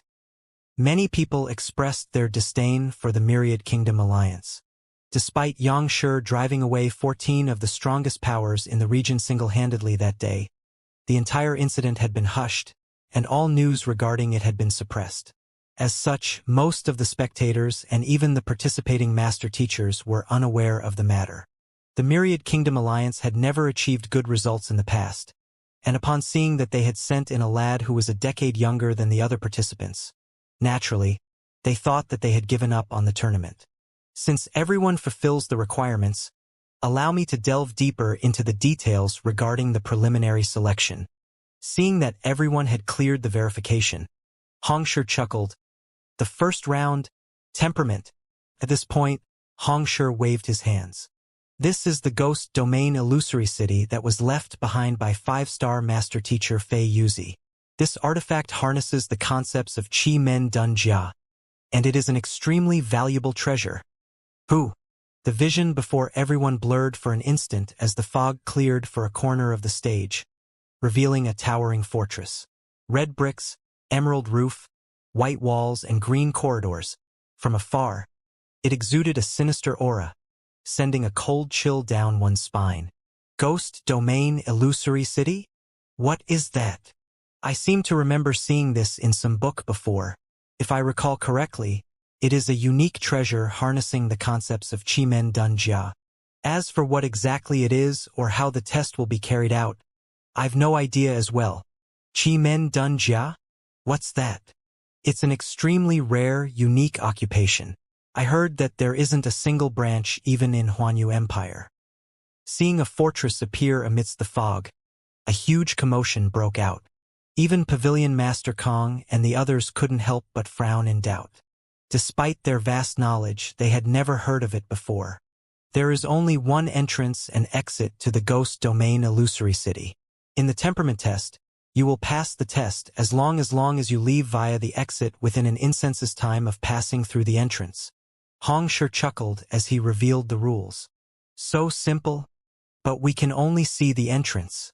Where is the exit? I've no idea either. However, we should be able to find it after we go in. Upon hearing the simple rules behind the challenge, everyone was taken aback. Even Xianxia felt a little bewildered. All of them were 4-star master teachers who possessed superior eyes of discernment. Even if the Ghost Domain Illusory City possessed some kind of beguilement formation, it shouldn't be too difficult for them to overcome it. Since this was the preliminary selection for the Master Teacher Tournament, how could it be that easy? Do you think that the test is easy? Let me just tell you in advance, don't bank on luck. It isn't as easy as it seems. Noticing everyone's doubtful gazes, Hong Shi chuckled. The Ghost Domain Illusory City only allows one person to be on its premises at any time. Since there are a total of 56 people here, an order must be established. Since we've just verified everyone's ages, let's go by age, starting from the youngest. And so, the first to enter shall be Zhang Shi. Since Zhang Xian was the youngest, he would have to be the first one to enter under such an order. In truth, the reason why Hong Shi made such an arrangement was to see how capable Yang Shi's direct disciple was as well. Me? Zhang Xian blinked his eyes in bewilderment. Hong Shi nodded his heads. Allow Zhang Shi to go up first? Isn't that a little too reckless? Beneath the stage, Pavilion Master Kong, Elder Su, and the other elders of the Myriad Kingdom Alliance Master Teacher Pavilion glanced at one another as their mouths twitched. I don't think that it's a good idea. Elder Wu nodded his head in agreement. During the selection round back then, he had suffered greatly under Zhang Shi's hands. The latter's means were simply way too peculiar. To allow him to go up first, Hong Shi, you are being incautious. Hong Shi, why don't I go first? Zhang Shi can go after everyone is done. Ruhuan Gongzi also swiftly came to a realization and stepped forward. What are you up to? Hong Shi has already said that we'll go by age. Are you trying to flout the rules? I advise you to just back out of the tournament. To cower right before a challenge. Even if your Myriad Kingdom Alliance cares not for its reputation, please don't demean master teachers as an occupation. Isn't it a little too late to feel fear at this point? Hearing Ruhuan Gongzi's words, the other master teachers in the surroundings sneered coldly. The first one to enter tended to be at a disadvantage given that he wouldn't have any idea about what he could expect from the test. In their view, Zhang Xian had cowered at the last moment and thus, Ruhuan Gongzi tried to step forward in his place. Furthermore, upon thinking of the latter's age and cultivation, their disdain only served to further deepen. Don't worry, the test will be fair. It doesn't matter whether you are the first one to enter or the final one to enter. The Qi Men Dun Jia in the Ghost Domain Illusory City is constantly changing, and it won't repeat itself. The encounter of the first challenger will be of no analytical value to the rest. Thinking that Zhang Shi was worried about this issue, Hong Shi chuckled. Also, the offensive mechanisms in the artifact will automatically come to a halt within an incensus time. Thus, regardless of your cultivation realm, there'll be no threat to your life. Don't worry, I can deal with it. Zhang Xian turned to Ruhuan Gongzi and reassured him. The Ghost Domain Illusory City sounded fearsome, but it did little to faze him. You should enter now. Hearing the lack of fear in Zhang Xian's voice, a hint of commendation flashed across Hong Shi's face as he beckoned the latter in. Lifting his feet, Zhang Xian walked into the entrance of the castle. As Zhang Xian disappeared into the entrance, A bitter smile slowly formed on Ruohuan Gongzi's face. I don't doubt that you will be able to deal with it. What I fear is that the ghost domain illusory city won't be able to deal with you. After the days he had spent with Xianxia, he had gained a deep understanding of that fellow. Even though he often looked confused, his incredible means could easily scare a person to death once he made a move. Putting aside Elder Wu, Elder Bai, and the others who nearly went insane after being tortured physically and mentally from him, just the experience in the Glacier Plain Court spoke tons about him. They were supposed to cultivate in the Inyang Lake, but before they could even see the Inyang Lake, he had already sapped the seed water dry. Common sense simply didn't seem to apply to him. This ghost domain illusory city looked formidable, but Ruohuan Gongzi had little doubt that something could go awry given that Xianxia was involved. Let's just hope that my thoughts are wrong. Grabbing his heart, Ruohuan Gongzi thought. There's no need to worry. Given Xianxia's extraordinary strength, he won't be in danger. Seeing the awful look on Ruohuan Gongzi's face, Song Chao walked over to console. Failing to meet Xianxia the past few days, he often spent his time at the Master-Teacher Pavilion, and at where he became acquainted with Ruohuan Gongzi. Coming from similar backgrounds and having a common topic from their experiences in being wrecked by Xianxia. Even though they were rivals, they couldn't help but feel a sense of connection to one another. Cough cough. I'm not worried that Xianxia would be in danger, but halfway through his words, Ruohuan Gongzi abruptly came to a halt. I hope that I'm just overthinking it. You're not worried that he will be in danger? What do you mean by that? It can't be that you're worried that the ghost domain illusory city will be in danger. Before Song Chao could respond, a young man not too far away flung his sleeves and sneered. What a joke! The duo turned around, only to see a young man with thick eyebrows and high nose bridge. Ruohuan Gongzi recognized the other party. Frigid Gale Sex Liao Wuji. He is the second in ranking on the list of contenders to watch out for. Even though this young man's words were unpleasant to the ear, his capability wasn't to be underestimated. He was the #1 genius of Frigid Gale Sect, the second most popular contender for the champion seat in the Master-Teacher Tournament. Not knowing how to reply, Ruohuan Gongzi replied awkwardly. That, you shouldn't underestimate Xianxia. He's quite formidable. Formidable, Liao Wuji harumphed. It's only because you don't know how fearsome the ghost domain illusory city is. Fearsome? The duo was taken aback. Could it be that Brother Liao knows something about it? Of course. I once read an introduction about it in a book. Tilting up his chin, a hint of pride gleamed in Liao Wuji's eyes. Given how most pavilion masters were unaware of it, he could be considered to be knowledgeable for knowing it. The ghost domain illusory city harnesses the concepts of Qi Men Dun Jia, which could be classified into 3 mystics, 8 gates, and 6 jias. It contains the spirits of Jifu, Tengxia, Taiyin, Liuhe, Baihu, Xuanhu, Jiudi, and Jiutian. Those who enter its premises would fall into an endless spiral of fear. Those who lack the appropriate temperament will find their mental fortitude breached and lose their confidence. With both his hands behind his back, Liao Wuji spoke with the composure and confidence reminiscent of a great strategist. I've heard of Xianxia's affairs, and I'm indeed impressed by how he was able to become a 4-star master teacher at such a young age. Just the fact that he was able to defeat you, Ruohuan Gongzi, means that he is indeed capable, but in the end he's still too young. Furthermore, given his smooth-sailing life that lacks experiences of defeat, his mental fortitude must be lacking. This test will likely be where he will be halted. As one of the strongest contender for the champion spot, his analytical ability was beyond ordinary. Xianxia might be young, but being chosen as the candidate of the Myriad Kingdom Alliance meant that there was indeed something extraordinary about him. As such, Liao Wuji didn't look down on him just because of his age. But while Xianxia was indeed a genius, he was still way too young and had yet to mature yet. His weak mental fortitude would be his greatest opening. This test would be the greatest difficulty he had ever faced. If my conjecture proves to be accurate, his mental fortitude will definitely be breached within 5 to 10 minutes, Liao Wuji predicted. 5 to 10 minutes? The ghost domain illusory city is simply too formidable. Based on my calculation, even for me, I'll only be able to hold on for around an incense's time. In terms of that, the timing which Xianxia decided on for the test was indeed precise.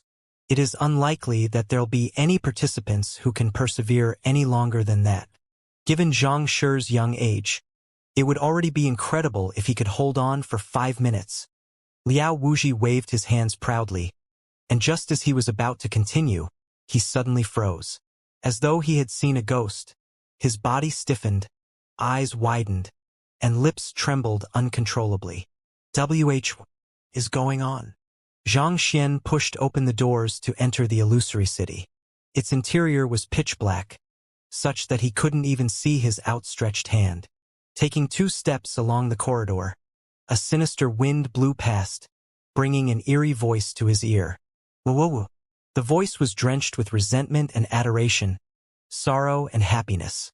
It struck right into one's soul, rendering the action of covering one's ears meaningless. Is this soul beguilement? Xianxia frowned.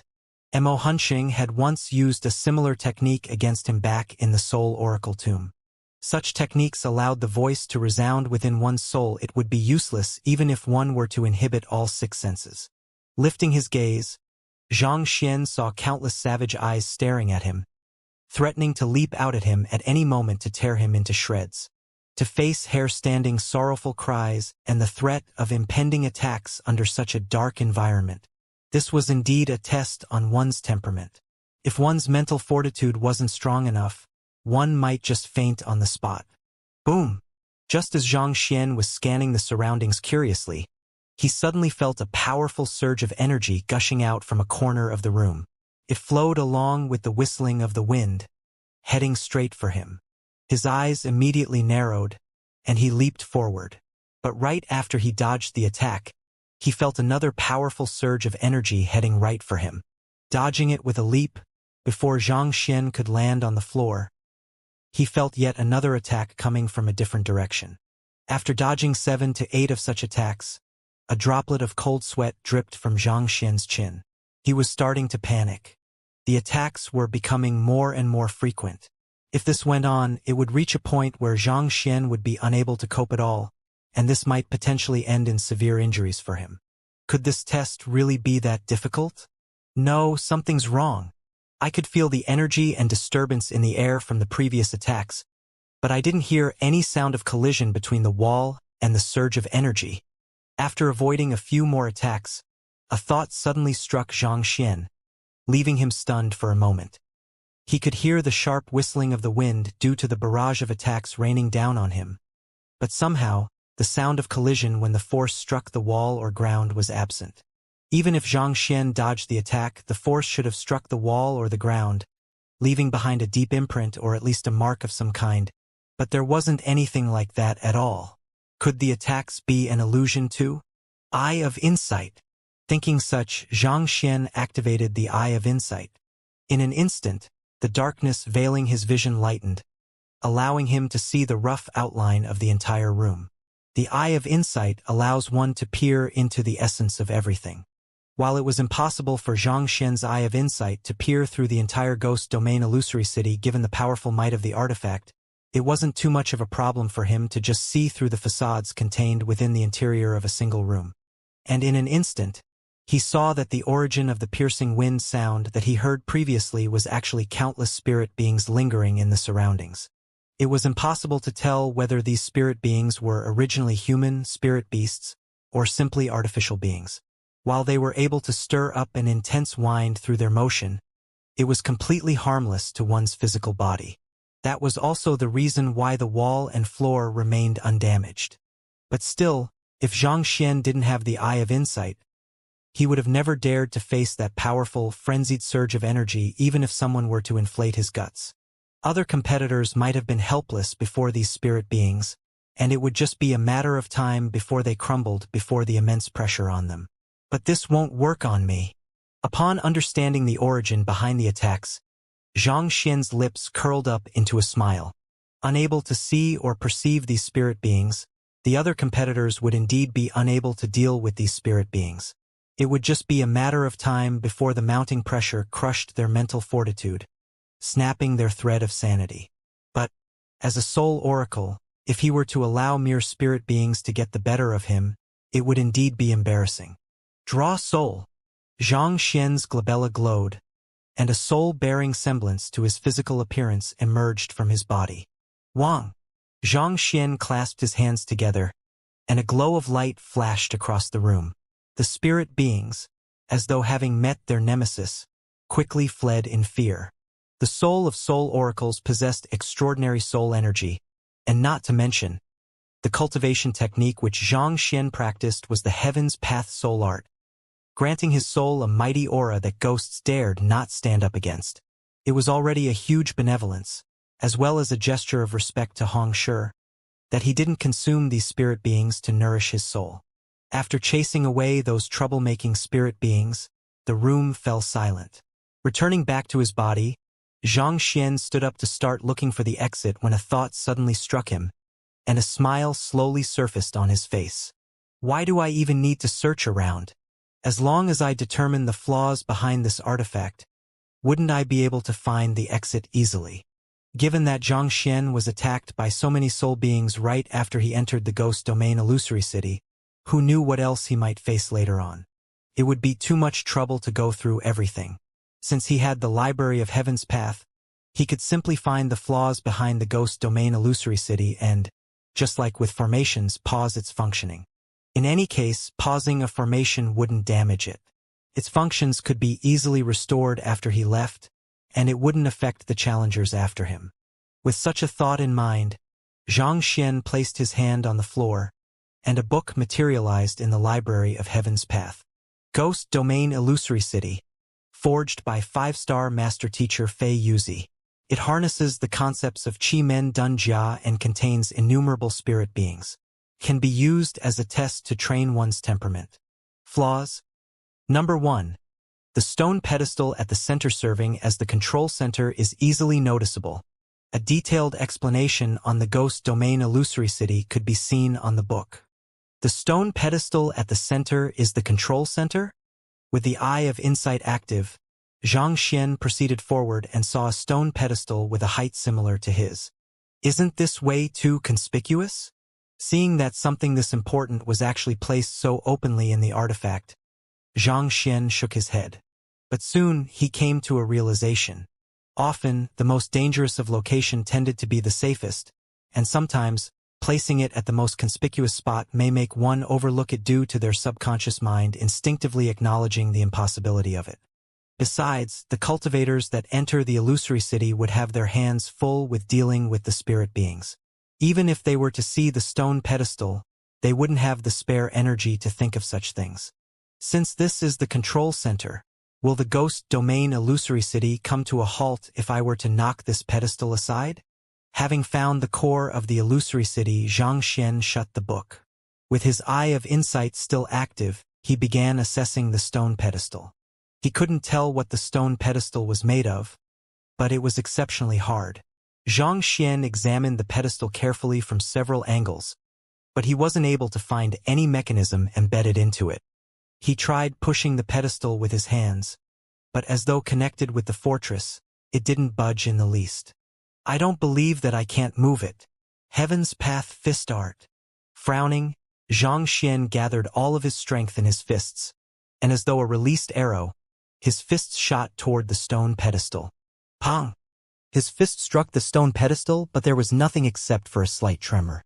On the contrary, he felt a stinging pain on his fist. What a hard stone! Xianxian was astonished. His strength totaled up to 2,600,000 ding, and complemented with the Heaven's Path fist art, even a primary tier spirit weapon would be crushed instantly. And yet, not only did this ordinary-looking stone pedestal not budge in the least, his fist even grew red from the impact. The stone pedestal must be at least a spirit intermediate tier artifact, or perhaps even higher than that. To be able to withstand his attack, this stone pedestal had to be an incredible artifact similar to the illusory city. What should I do now? Xianxian rubbed his glabella. He had finally found a way to stop the ghost domain illusory city. But due to his lacking cultivation, he wasn't able to do it. This felt extremely stifling to him. Wait, I might not be able to move it, but I can always draw on the help of others. After a moment of contemplation, Xianxia's eyes suddenly lit up. He was incapable of moving it with his current strength, but he could always draw on the strength of others, such as his clone. Back then, when he exchanged blows with that fellow, he was crushed completely. The physical body of his clone was truly powerful beyond words. Come out. Willing so, Xianxia's clone appeared before him. He had placed this fellow into his storage ring before heading over here, so summoning him hinged only on a single thought. Given the shared consciousness between the duo, the clone instantaneously understood the plight Xianxia was in. Thus, Xianxia ordered directly, "Break this stone pedestal to stop the formation." "All right." The clone tightened his fists and released a punch. Heaven's Path fist art. Kacha! Kacha! With a crisp sound, a crack appeared in the stone pedestal before him. The crack swiftly crept across the entire pedestal, and voila! It crumbled into rubble. Can't you hold back a little?" Xianxia's eyes widened in rage. Wasn't this stone pedestal so tough such that even his fist suffered great pain from the backlash of his attack? Why did it suddenly break just like that? Didn't it seem like his clone had used too much strength? Could it be that clone's physical body is simply too powerful, such that it induced a suppression effect on the stone pedestal? After a moment of bewilderment, Xianxia suddenly came to a realization, and he felt tears threatening to spill from his face. Due to the Nine Hearts Lotus being a god artifact, even if his clone didn't use too much strength, he could still destroy the stone pedestal easily. To make an analogy, it was just like putting a diamond against a dagger.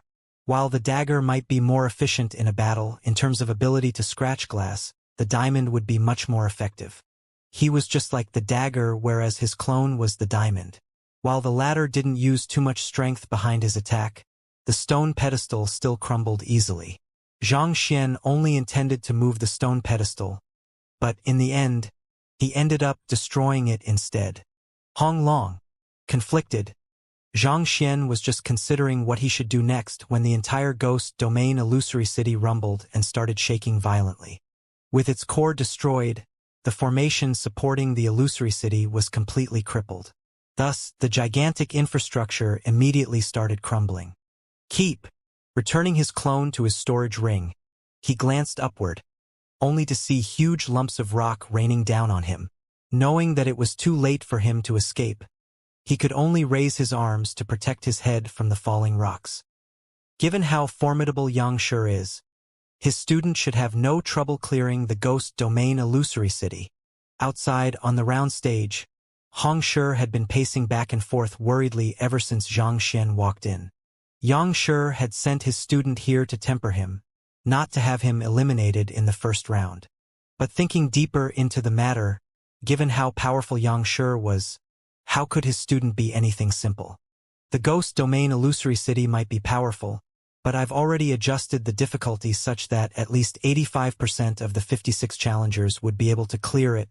Xianxia shouldn't be eliminated here. Now, the only problem is how long it will take for him to clear the challenge. There was another benefit to the ghost domain illusory city: it could determine how powerful one's mental fortitude was. The faster one could escape from it, the stronger one's mental fortitude was. Since there was no need to worry about Xianxia's elimination, the main problem at hand would be how long he would take to clear the test. I would require 7 minutes to clear the illusory city. No matter how strong the mental fortitude of the participants is, they will need at least 10 minutes to clear the challenge. Considering Xianxia's age, it would be an incredible feat if he could clear the challenge in around 13 minutes. Xianxia calculated internally. Seeing that there was still time, Xianxia was just about to find a place to sit down and wait when the ground beneath him suddenly shook violently. He anxiously lifted his head to take a look, only to see the humongous ghost domain illusory city rumbling loudly before collapsing inward. After which, a figure with both arms raised above his head, a silhouette reminiscent of a valiant warrior, appeared amidst the cloud of dust. On the warrior's face was a sheepish smile. The warrior scratched his head apologetically and said, Hong Shi, it seems like I accidentally broke your ghost domain illusory city. Can it be fixed? Fixed. Looking at the remaining rubble of the majestic castle from before, Hong Shi's body stiffened, and he nearly fainted on the spot.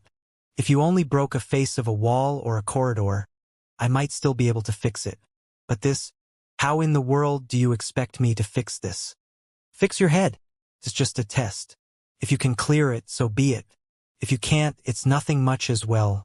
May I ask how in the world did my ghost domain illusory city offend you for you to hold such a heavy grudge against it? Besides, how long has it been? 2 minutes? 3 minutes? In such a short period of time, even I would be unable to reach the center. How in the world did you manage to tear it down? Hong Shi's heart nearly stopped then, and he was about to go insane. Indeed. Contrary to Hong Shi's frenzied response, Pavilion Master Kong and the other elders from the Myriad Kingdom Alliance Master Teacher Pavilions slapped their faces, as if they'd known that this would occur. They knew that something would go awry, but even so, they underestimated the extent to which things could go awry at. This was the Master Teacher Tournament. Under such circumstances, how was the test supposed to proceed? The Ghost Domain Illusory City was the key to testing the candidate's temperament. Given that it had collapsed, how are the other participants going to be assessed? To cut off other people's path while walking your own? Xianxia, aren't you being a little too competitive? While they were all speechless, Liao Wuxi's body also swayed weakly from side to side in shock. It was just a moment ago that Ruohuan Gongzi said that he was worried about the safety of the Ghost Domain Illusory City, and he mocked the other party for being ignorant. But from the looks of it now, it seemed like he was the one being ignorant. To tear down an entire fortress 3 minutes after walking in. You aren't a master teacher but a demolisher, right? While silence loomed in the surroundings, Xianxia patted the dust off his body and stepped away from the rubble with a helpless expression. All he wanted to do was to silently halt the formation and walk out normally. Why was such a simple wish so hard to realize? Fix. It's impossible to fix it. Even though Hong Shi's heart was hurting so much that it was dripping blood, and he was about to faint from anger, but he quickly forced himself to calm down and recover. No matter what, the other party was Yang Shi's student.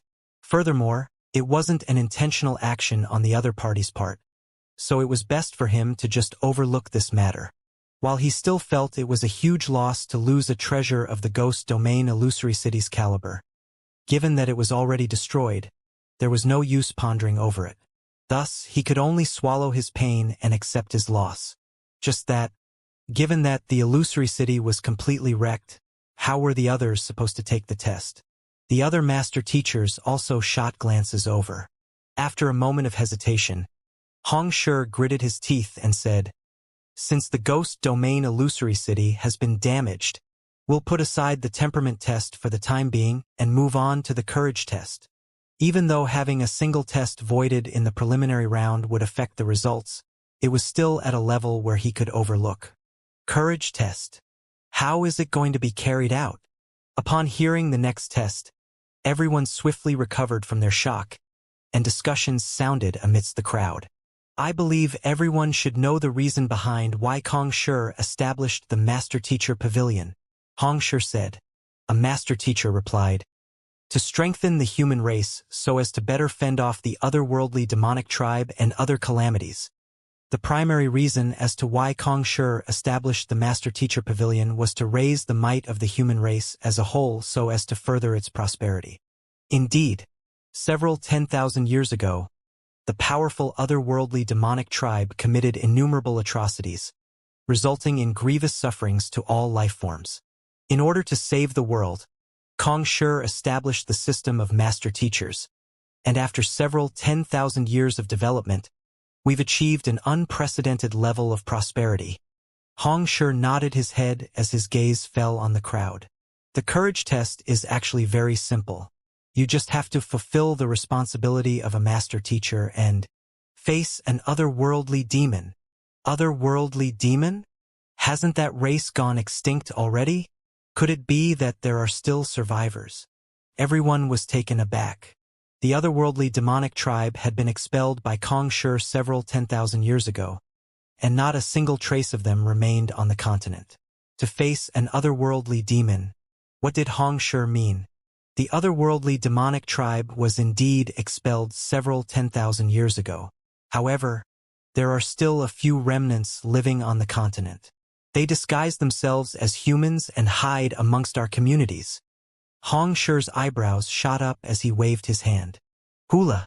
The fog veiling another corner of the round stage cleared, revealing a gigantic stone house. Even though the stone house was tightly sealed, and its interiors couldn't be seen at all, an intense killing intent emanated from within. It felt as though one would be torn apart just by approaching the stone house. What a savage aura! Could it be that an otherworldly demon is currently inside the stone house? I've heard that the otherworldly demonic tribe has an extremely brutal nature. They regard humans as nothing more than mere ants, and they slaughter them without any guilt whatsoever. As such, an exceptionally dense killing intent lingers around them. This killing intent made it impossible for an ordinary human to approach them. They would simply faint from fright during the encounter, let alone kill them. Even across a stone house, the killing intent emanated is already so astounding. How powerful must the otherworldly demons really be? Feeling the aura coming from within the stone house, everyone's faces warped in shock. Fearsome. All those who were on the round stage were all 4-star master teacher. Even so, the killing intent emanated from within the stone house was sufficient to render their legs wobbly. How powerful must the otherworldly demons be then? The otherworldly demons are callous and cunning. For their growth, they are willing to even devour their own kind. In their eyes, humans are just lower-tier life forms, mere prey for them. Hong Shi harumphed. This fellow here has been hiding in Hongfeng Empire, and he had killed at least several thousand humans there. Took me 3 years before I managed to capture him. Even though I've used the Golden Soul Lock to seal his root bone, making it impossible for him to exert much strength, the killing intent that he had tempered over countless years still remains. He could easily exert immense pressure on one's soul and draw out the deepest fear in one. Putting aside 4-star pinnacle master teachers like you all, even half 5-star master teachers would hesitate to face him directly. It is similar to a human meeting a tiger. Even the latter didn't make a move, the former would still instinctively feel fear, and strength would drain from their body. This was a matter of courage. If one doesn't even have the courage to approach a tiger, how could he possibly ever kill one? If a master teacher doesn't dare to approach an otherworldly demon, then no matter how far he advances as a master teacher, it would be for naught. The courage test is simple. You just have approach him, and your courage will be judged by how far close you get to him.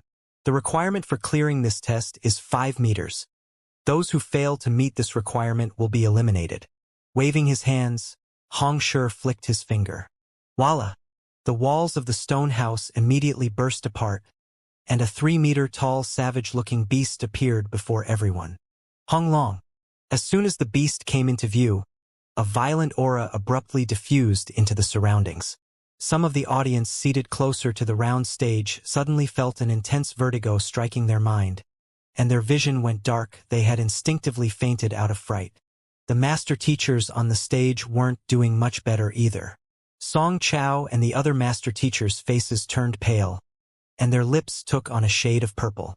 In the past, the otherworldly demonic tribe had enslaved humans, and if not for Kong Shi creating the master teacher pavilion and eventually expelling them from the master teacher continent, the entire continent would still be subjected to their tyranny. Perhaps such primal fear had been deeply imprinted into human instincts, but very few were able to withstand the blow to their soul from the sight of an otherworldly demon. This is an otherworldly demon? Xianxia's eyebrows twitched. The fellow before him looked like a gigantic savage beast. Bloodthirst seemed to exude from every single inch of its body, inducing the feeling that one would be torn to shreds if one were to try to approach it. Putting aside the other master teachers, even Xianxia found it difficult to approach the otherworldly demon within a 5-meter radius. Fearsome. It was no wonder the master teacher pavilion dared not let down their guard despite several 10,000 years having passed since the disappearance of the otherworldly demons. They were indeed worthy of such wariness from the Master-Teacher Pavilion. He is bound and unable to move, so you need not worry of being harmed. The time limit is half an incense's time, and those who are unable to get within 5 meters of him will be eliminated. After which, Xianxia lit an incense and waved his hands. The time starts now. Hearing that the test had started, the crowd on top of the round stage began advancing toward the beast with a grave look on their faces. Xianxia followed behind them as well, but with just a single step, his face abruptly lost all color. Just this single step had subjected him to twofold the pressure from before. The savage killing intent lingering in the air stripped his legs of its strength, rendering him unable to proceed further. He glanced at the others around him, and they didn't seem to be in a much better condition than him. Sweat covered their foreheads, and their faces were as pale as a sheet of paper. Forcefully taking another step forward, the pressure intensified yet again. It was as if he was a lone boat standing before a huge storm. Powerful waves rushed at him, threatening to sink him at any moment. At the same time, it was as if he was standing right at the edge of a cliff. A single step forward would mean plummeting into Avicii and subjected to an eternity of suffering. Under such circumstances, even 10 meters would be difficult, not to mention 5 meters. Initially, Xianxia thought that this test would be a walk in the park, but it turned out to be tougher than he had expected. It seemed that, with his willpower itself, it would be impossible for him to pass this step. Advancing another step forward, only 10 competitors remained alongside him. Let me try driving my Xianxia.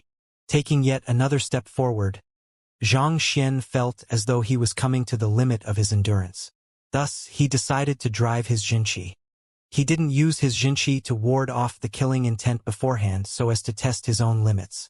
But regrettably, for steps seemed to be it. No matter how hard he tried, he couldn't take a single inch forward. As the heaven's path Xianxia flowed through his body, the pressure weighing down on him immediately disappeared, and the tenseness he felt faded. That energy that threatened to rip him apart a moment ago felt nothing more than a gentle breeze on him at this moment. As I expected, the heaven's path Xianxia is indeed capable of neutralizing killing intent. The heaven's path Xianxia possessed no attribute whatsoever, but this allowed it to neutralize all types of attributes of all types. Xianxia had previously guessed that driving the heaven's path Xianxia would neutralize the killing intent from the otherworldly demons, and fortunately, it seemed like he was spot on. He secretly peeked at the others. Different from him, the others had been driving their Xianxia right from their start, but that did little to alleviate their pale complexion. But even so, with their sheer determination, those at the front were already approaching the 10-meter mark. Incredible! Seeing how they were able to proceed so far despite being unable to neutralize the killing intent effectively with their Xianxia. A hint of respect appeared on Xianxia's face. It was no wonder they were known as geniuses, and why Pavilion Master Kong didn't think well of them. They did possess the qualities worthy of their evaluation. If not for Xianxia cheating through his heaven's path Xianxia, it was hard to tell whether he could have traveled further than them. Relieved on the immense pressure on him, Xianxia's thoughts gradually grew lively. Could the immense pressure exerted by the otherworldly demon be considered as a battle technique as well? Given how everyone was so frightened such that it was difficult for them to approach the otherworldly demon, the latter was clearly utilizing some kind of ability to exert pressure on one's soul. Even if this ability couldn't be considered as a battle technique, it should be close to one. Given so, is it possible for the Library of Heaven's Path to peer into the flaws of the otherworldly demon? Flaws! Xianxia willed. A book materialized in the Library of Heaven's Path. He was only trying his luck, but to his delight, it actually worked. Excited, Xianxia's eyes lit up, and he hurriedly flipped through its contents. The offspring of an otherworldly life form and spirit beast. Born in Wangyuan Mountain of Hongfeng Empire. Cultivation of transcendent mortal 5-dan consonant spirit realm. Flaws.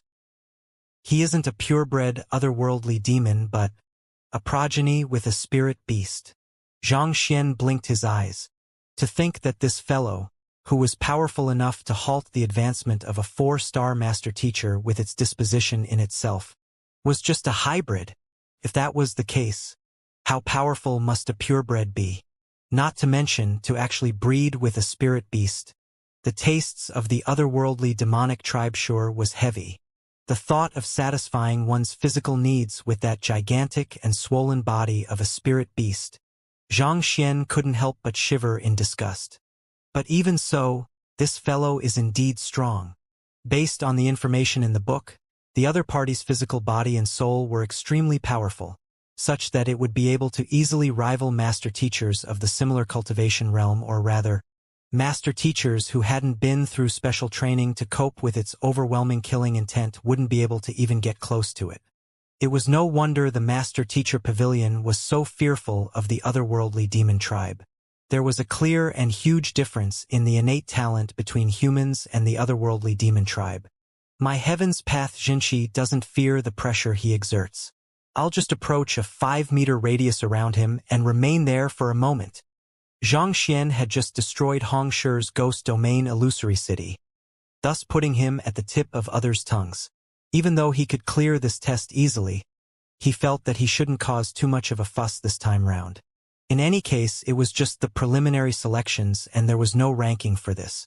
It would suffice as long as he passed the test. There was no need for him to show off. Thinking so, Xianxia lifted his gaze to look at the others in the surroundings.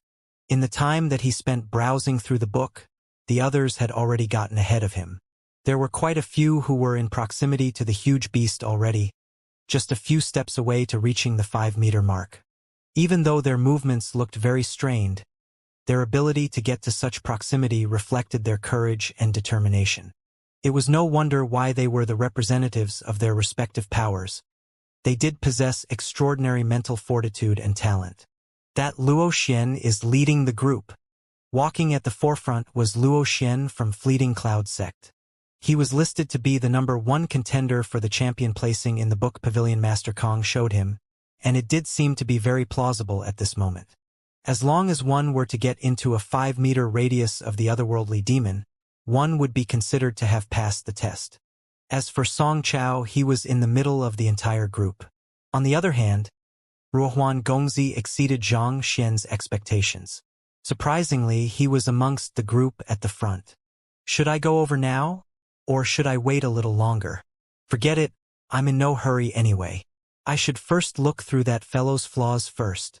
Seeing that no one had reached the 5-meter mark yet, Xianxia decided to continue reading the book first. There were many flaws detailed on the hybrid otherworldly demon in the book in the Library of Heaven's Path, so it was taking Xianxia a little longer to finish reading through it. In any case, he didn't want to catch too much attention by being the first to clear the test anyway. Thus, he decided to wait a little longer. Beneath the stage, Ruohuan seems to be faring well. To think that he would achieve such outstanding results right from the start. Elder Su stroked his beard as he said, "Indeed, the otherworldly demonic tribe sure is fearsome. I don't think that I could achieve his current results even if I were to head up." Ling Shi sighed. It was their first time meeting an otherworldly demon as well. They were already feeling stifled from the intense killing intent even though they were beneath the stage. It was difficult for them to imagine the pressure that was weighing down on the competitors at the moment. It seems like the advice I told him worked after all. Hearing the compliments of his two friends, Pavilion Master Kong smiled. Oh? What did you tell him to motivate him so much as to rush straight into the top few placing? Su Shi and Ling Shi asked curiously. They couldn't imagine any advice that could induce such a huge change in one. Even though Ruohuan Gongzi did improve greatly in the past 2 months, he was still a distance away from matching up to the top geniuses from the other sects and empires. I told him that there's nothing he has to be worried about, and he should just give it his all. After all, is there anything in this world that is more fearsome than Zhang Shi? Since he doesn't even fear Zhang Shi, why should he hesitate over anything? Pavilion Master Kong stroked his beard. Cough, cough. Su Shi and Ling Shi staggered. They were rendered speechless by the words of their old friend. But giving it some thoughts, while these words were indeed a little peculiar, it was indeed good advice. A fellow who could collapse even the ghost domain illusory city in 2 to 3 minutes. If Ruohuan Gongzi didn't even fear such a monster, what did he have to fear from the other geniuses out there? Just that, to use Xianxia to suppress the fear toward otherworldly demons. Why does it feel as though something is wrong? After a moment of speechlessness, Su Shi suddenly frowned and said, "Right. Why isn't Xianxia moving? Could he be at his limit?" Xianxia proceeded rather swiftly initially, but after advancing 4 steps, he abruptly came to a stop and hadn't moved since. It had been several minutes since then. Could it be that he was unable to withstand the pressure from the otherworldly demon? Even though he possesses astounding capability, he's still much too young. It's his first time meeting an otherworldly demon, and it's unavoidable that he would freeze in fear. Ling Shi shook his head. "I don't know what's going on either. Actually, I thought of the same thing too, but what I'm more worried about is that..." Pavilion Master Kong shook his head. "He might cause something huge once more." "'Cause something huge? I think it's unlikely for that to happen. Given the strength of the otherworldly demon, even you and I wouldn't be a match for it, and he's currently only at Transcendent Mortal 3 Dan Pinnacle. Besides, the goal of the test is just to approach the otherworldly demon. How could any problem occur from this?" Su Shi shook his head. "There's no need for you to worry about this." "I hope so." Pavilion Master Kong nodded, and just as he was about to speak, he suddenly froze. Then, lifting a finger up to the stage, he exclaimed, "How can that be?" Hearing the anxiousness in the latter's voice, Su Shi and Ling Shi hurriedly turned their gazes over, and their eyes narrowed uncontrollably. As Luo Xian and the others stepped into a 5-meter mark, the otherworldly demon, who had his eyes shut all along, opened abruptly, and a sinister light gleamed in his blood-red eyes. "To dare use me as a test of courage, you are courting death." A voice boomed as though thunder, rattling everyone's soul. The immense body of the otherworldly demon shook, and in an instant, everyone abruptly felt as though they were plunged into a storm. "Ah!" The few master teachers standing at the very front cried out in agony simultaneously. Their bodies lost all strength and they fell helplessly to the ground from fright. Luo Xian wasn't spared either. His body stiffened, and he looked as though his soul had escaped from his body. "You lowly creatures, how dare you capture and use me? I'll devour every single one of you." Roaring furiously, the otherworldly demon's glaring red lips parted, revealing rows after rows of sharp teeth. The sight of it left goosebumps rising through one's body, inducing a sensation as though one would be torn to shreds just by approaching him. "Ah! I'm not going to compete anymore." Before the otherworldly demon could finish his words, a pale-faced master teacher abruptly screamed as he scrambled off the stage. A pool of pungent fluid was left in his wake. With a precedent, the second and the third soon emerged. For 4-star master teacher geniuses to actually be reduced to such a state, the crowd below fell completely silent. But even so, no one thought that they were cowardly. After all, none of them could say that they would do better when put in such a position as well. The otherworldly demon was already fearsome when it was idle. Now that it was roaring and baring its fangs, it would be wonder if the others could hold on. To think that even trash life forms like you all would be able to rule over the continent, the world sure has regressed. Seeing some of the participating master teachers escape and the rest collapsed on the floor, the otherworldly demon sneered. Just as he was going to drive all of them away in a single breath, he saw a young man standing quietly at a distance away, seemingly in a daze. "In a daze? Aren't all of you here to test your courage? What the heck are you dazing off for? Besides, I've been roaring here and there, and I even intensified the killing aura to the maximum. Even a half 5-star master teacher would find it hard to withstand the pressure. And yet, a little fellow like you is actually unfazed?" With a livid expression, the otherworldly demon focused all of its killing intent on the young man and roared, "Little fellow, do you think you are courageous? Let's see how courageous you can be after you're dead." Walala! The voice, tinged with overpowering killing intent, swept across the entire stage as though a hurricane. It was so strong that a 4-star master teacher beneath the stage even fell off his seat and fainted. All of the 4-star master teachers collapsed on the ground, huddled their bodies together in fear, not daring to even breathe loudly. But the young man whom he focused all of his killing intent on was still standing silently on the spot with all of his attention devoted to dazing off. It seemed as though the other party didn't even notice his attack. "I'll kill you," not expecting that he, despite being a proud otherworldly demon, would actually be disregarded by such a young master teacher. His rage was unleashed. Back then, Xianxia had to deploy more than 70 master teachers before he was able to capture him. And in that battle, he had managed to slay at least 20 of them and severely injured another 30. Even Xianxia, a 5-star master teacher, was afraid of him. And yet, a 4-star primary master teacher actually dared to disregard him? This was too much. Boom!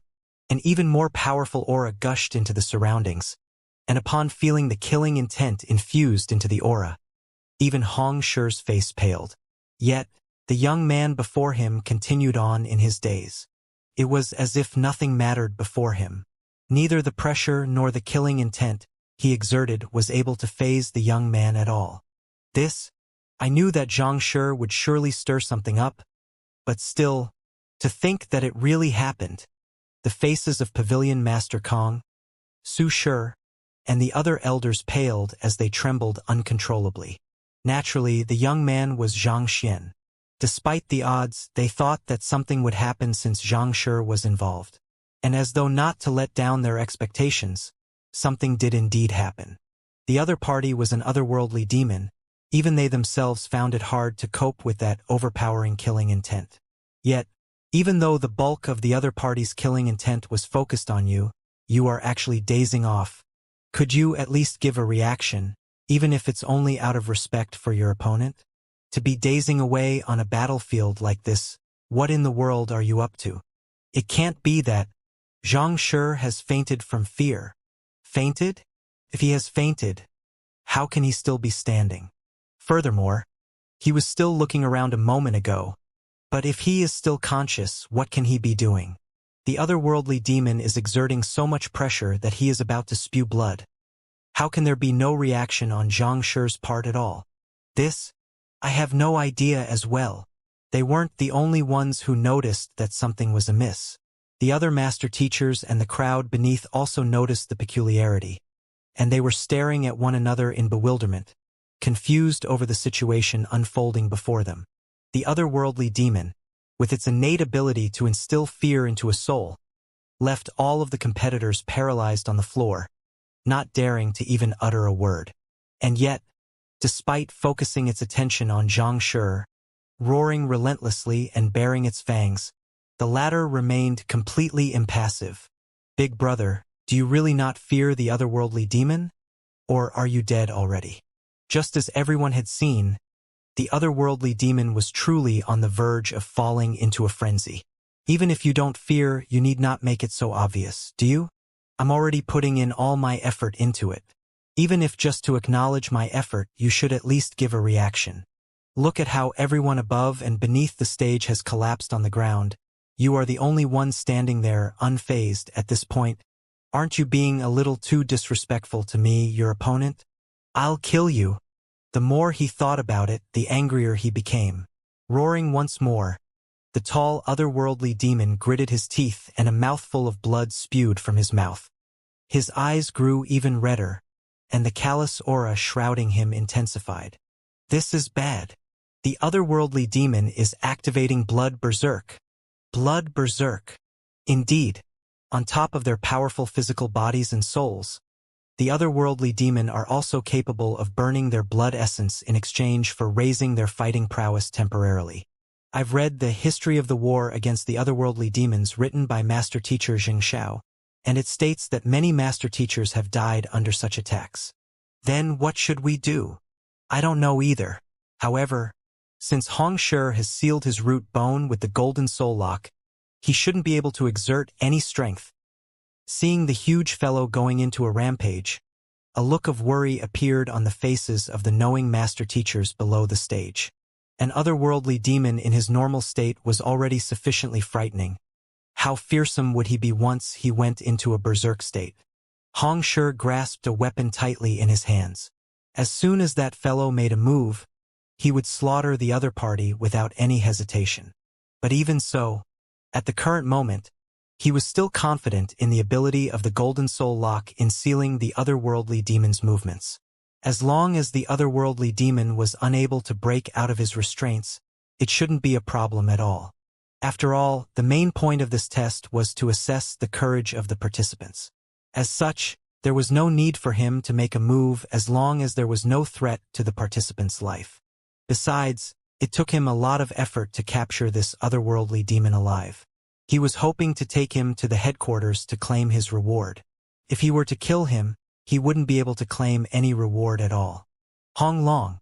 Amidst everyone's frightened gaze, the otherworldly demon finally activated Blood Berserk fully and roared at Xianxia. Die! The killing intent and the pressure harnessed within the roar seemed as though thunder booming from the highest heaven. Jia! The round stage creaked, seemingly unable to withstand the pressure. All of the master teachers and cultivators around the young man trembled uncontrollably in fear, not daring to move in the slightest. And yet, Xianxia still remained in his daze, completely indifferent to the other party's offense. You! The otherworldly demon was about to explode in rage.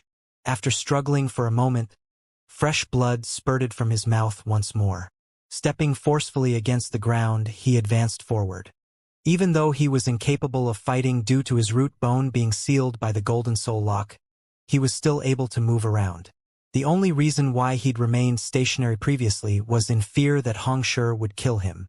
But panicked and enraged, he couldn't care as much anymore. I'll kill you, Walla!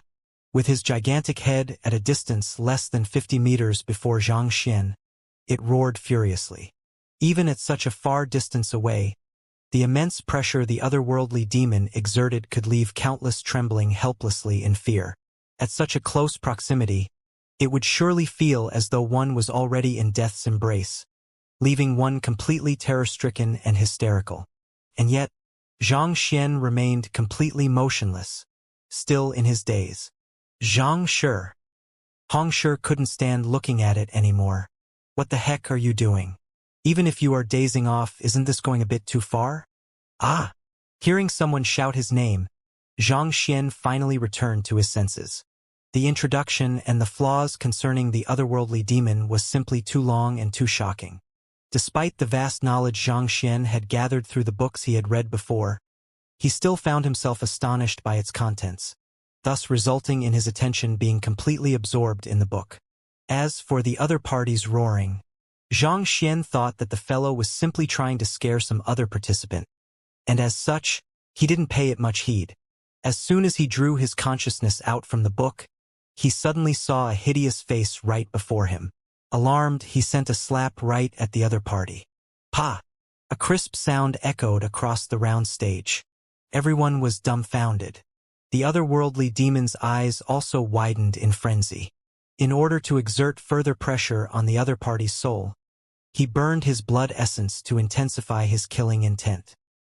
He even went to the extent of laboriously making his way here just so to teach this arrogant brat a lesson. And yet, not only did the other party remain completely unfazed, the other party even slapped him. You lowly human, die! With his mind clouded with wrath, the otherworldly demon couldn't care less about the Golden Soul Lock any longer. He raised his immense fist and sent it right toward the young man before him. Hoo-hoo! A piercing wind screamed in the surroundings. With his root bone sealed, the otherworldly demon could only tap into the strength of his physical body. But even so, blessed with strong innate physique, his physical strength wasn't one that a transcendent mortal 3-dan cultivator could withstand. You beast, you're seeking death.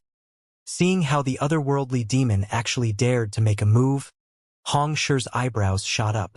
Raising his sword, he prepared to make a move. But before he could do anything, Xianxia leaped to the side, dodging the attack. Then, with a displeased look on his face, he glared at the otherworldly demon.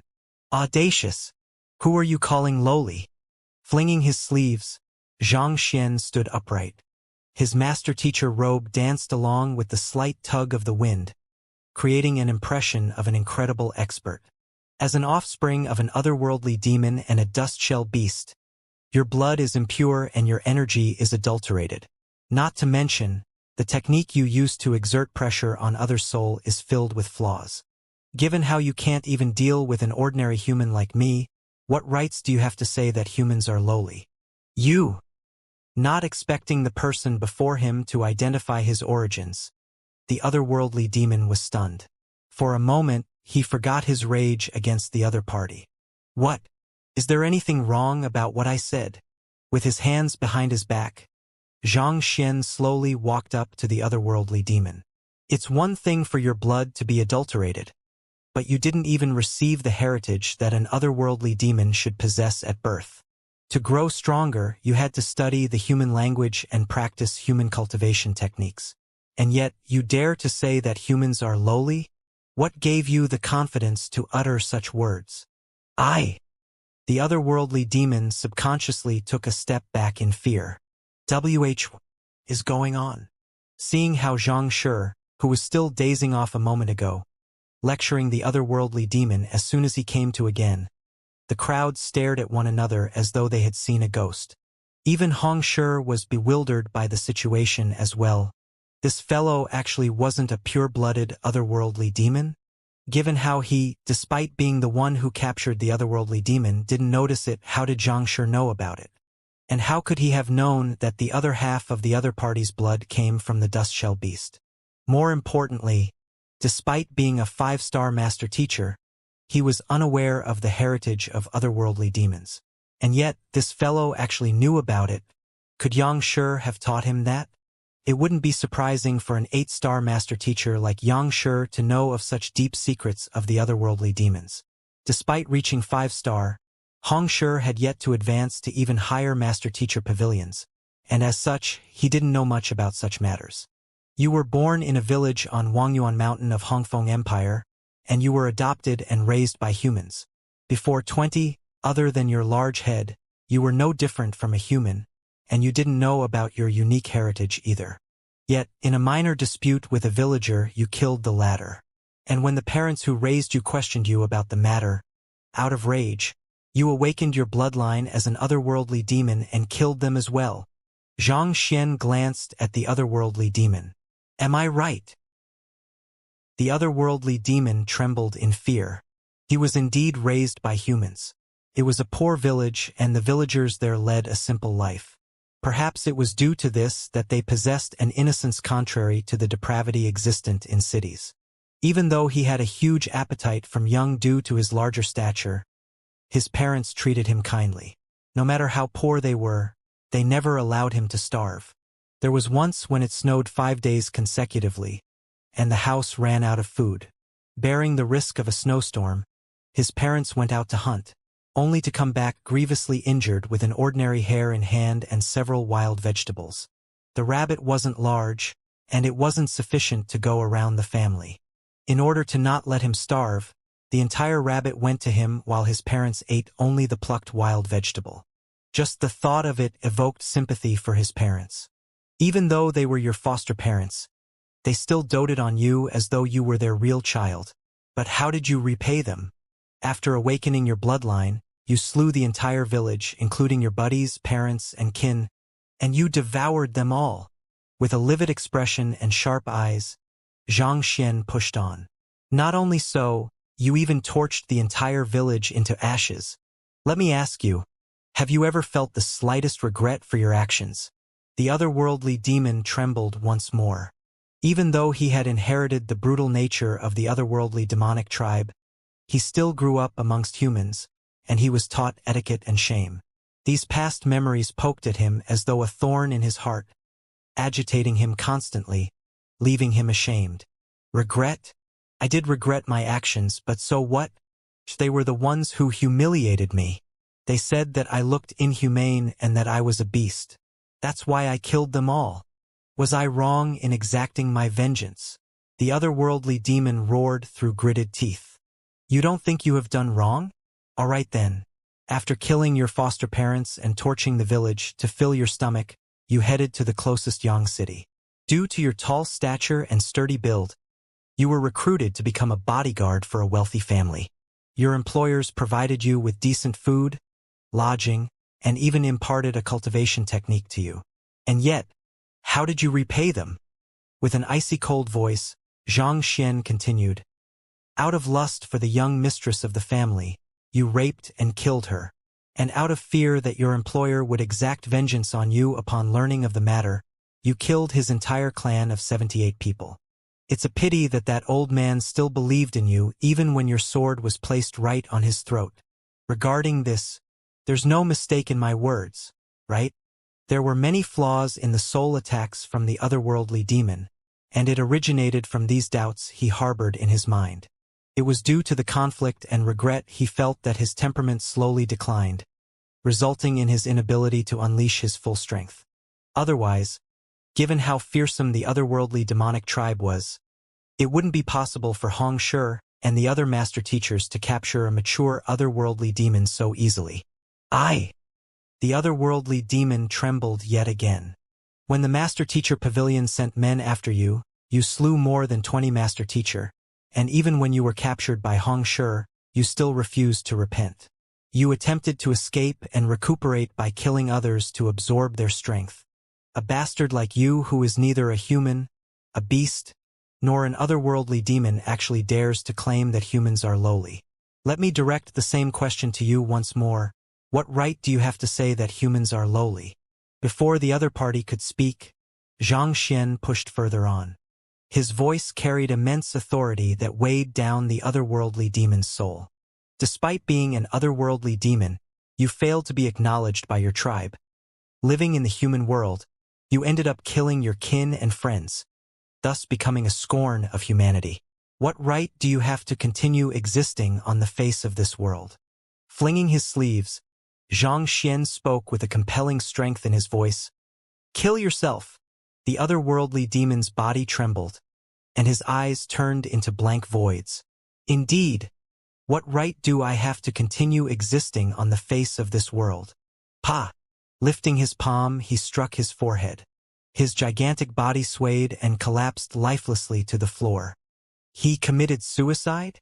Zhang Shi actually convinced the otherworldly demon to commit suicide. The crowd went completely silent. The otherworldly demonic tribe was known for being terrifying, and the one before them was a consonant spirit realm expert. Except for Hong Shi, there was no one else present who was a match for him. And yet, the other party was actually convinced by Zhang Shi to commit suicide. Did it have to be so fantastical? Could it be that we're dreaming? It's impartation of heaven's will. Isn't it an ability that only could be executed in the midst of a lesson? As long as the content of one's words are logical and without flaws, one can infuse one's soul depth into one's words to beguile another to do things they might have never done. It seemed like what Zhang Shi said previously was correct, and through such, he managed to agitate the otherworldly demon to a corner and force him to commit suicide. Impartation of heaven's will can actually convince a person to commit suicide? Doesn't that mean that master teachers can easily kill one as long as they can find something true to speak about? It's not that easy. Not only must the matter be true, it must also be aligned with the internal thoughts of the person in question for it to be effective. Take cultivation for example. The main reason why impartation of heaven's will is effective on the cultivation of most cultivators is due to their subconscious minds acknowledging the need to cultivate, and thus they would instinctively accept the effects of impartation of heaven's will. Even though this otherworldly demon possessed a savage nature, he was still raised by humans, and inculcated within him are our values. The guilt he felt over his actions was the main reason why Zhang Shi was able to persuade him to commit suicide. I see. However, to be able to beguile a consonant spirit realm otherworldly demon, even the soul depth of a 4-star pinnacle master teacher would be insufficient. Exactly how high is Zhang Shi's soul depth? 15.0? 16.0? A moment later, the crowd below also learnt of the ins and outs of the matter, and a commotion broke out.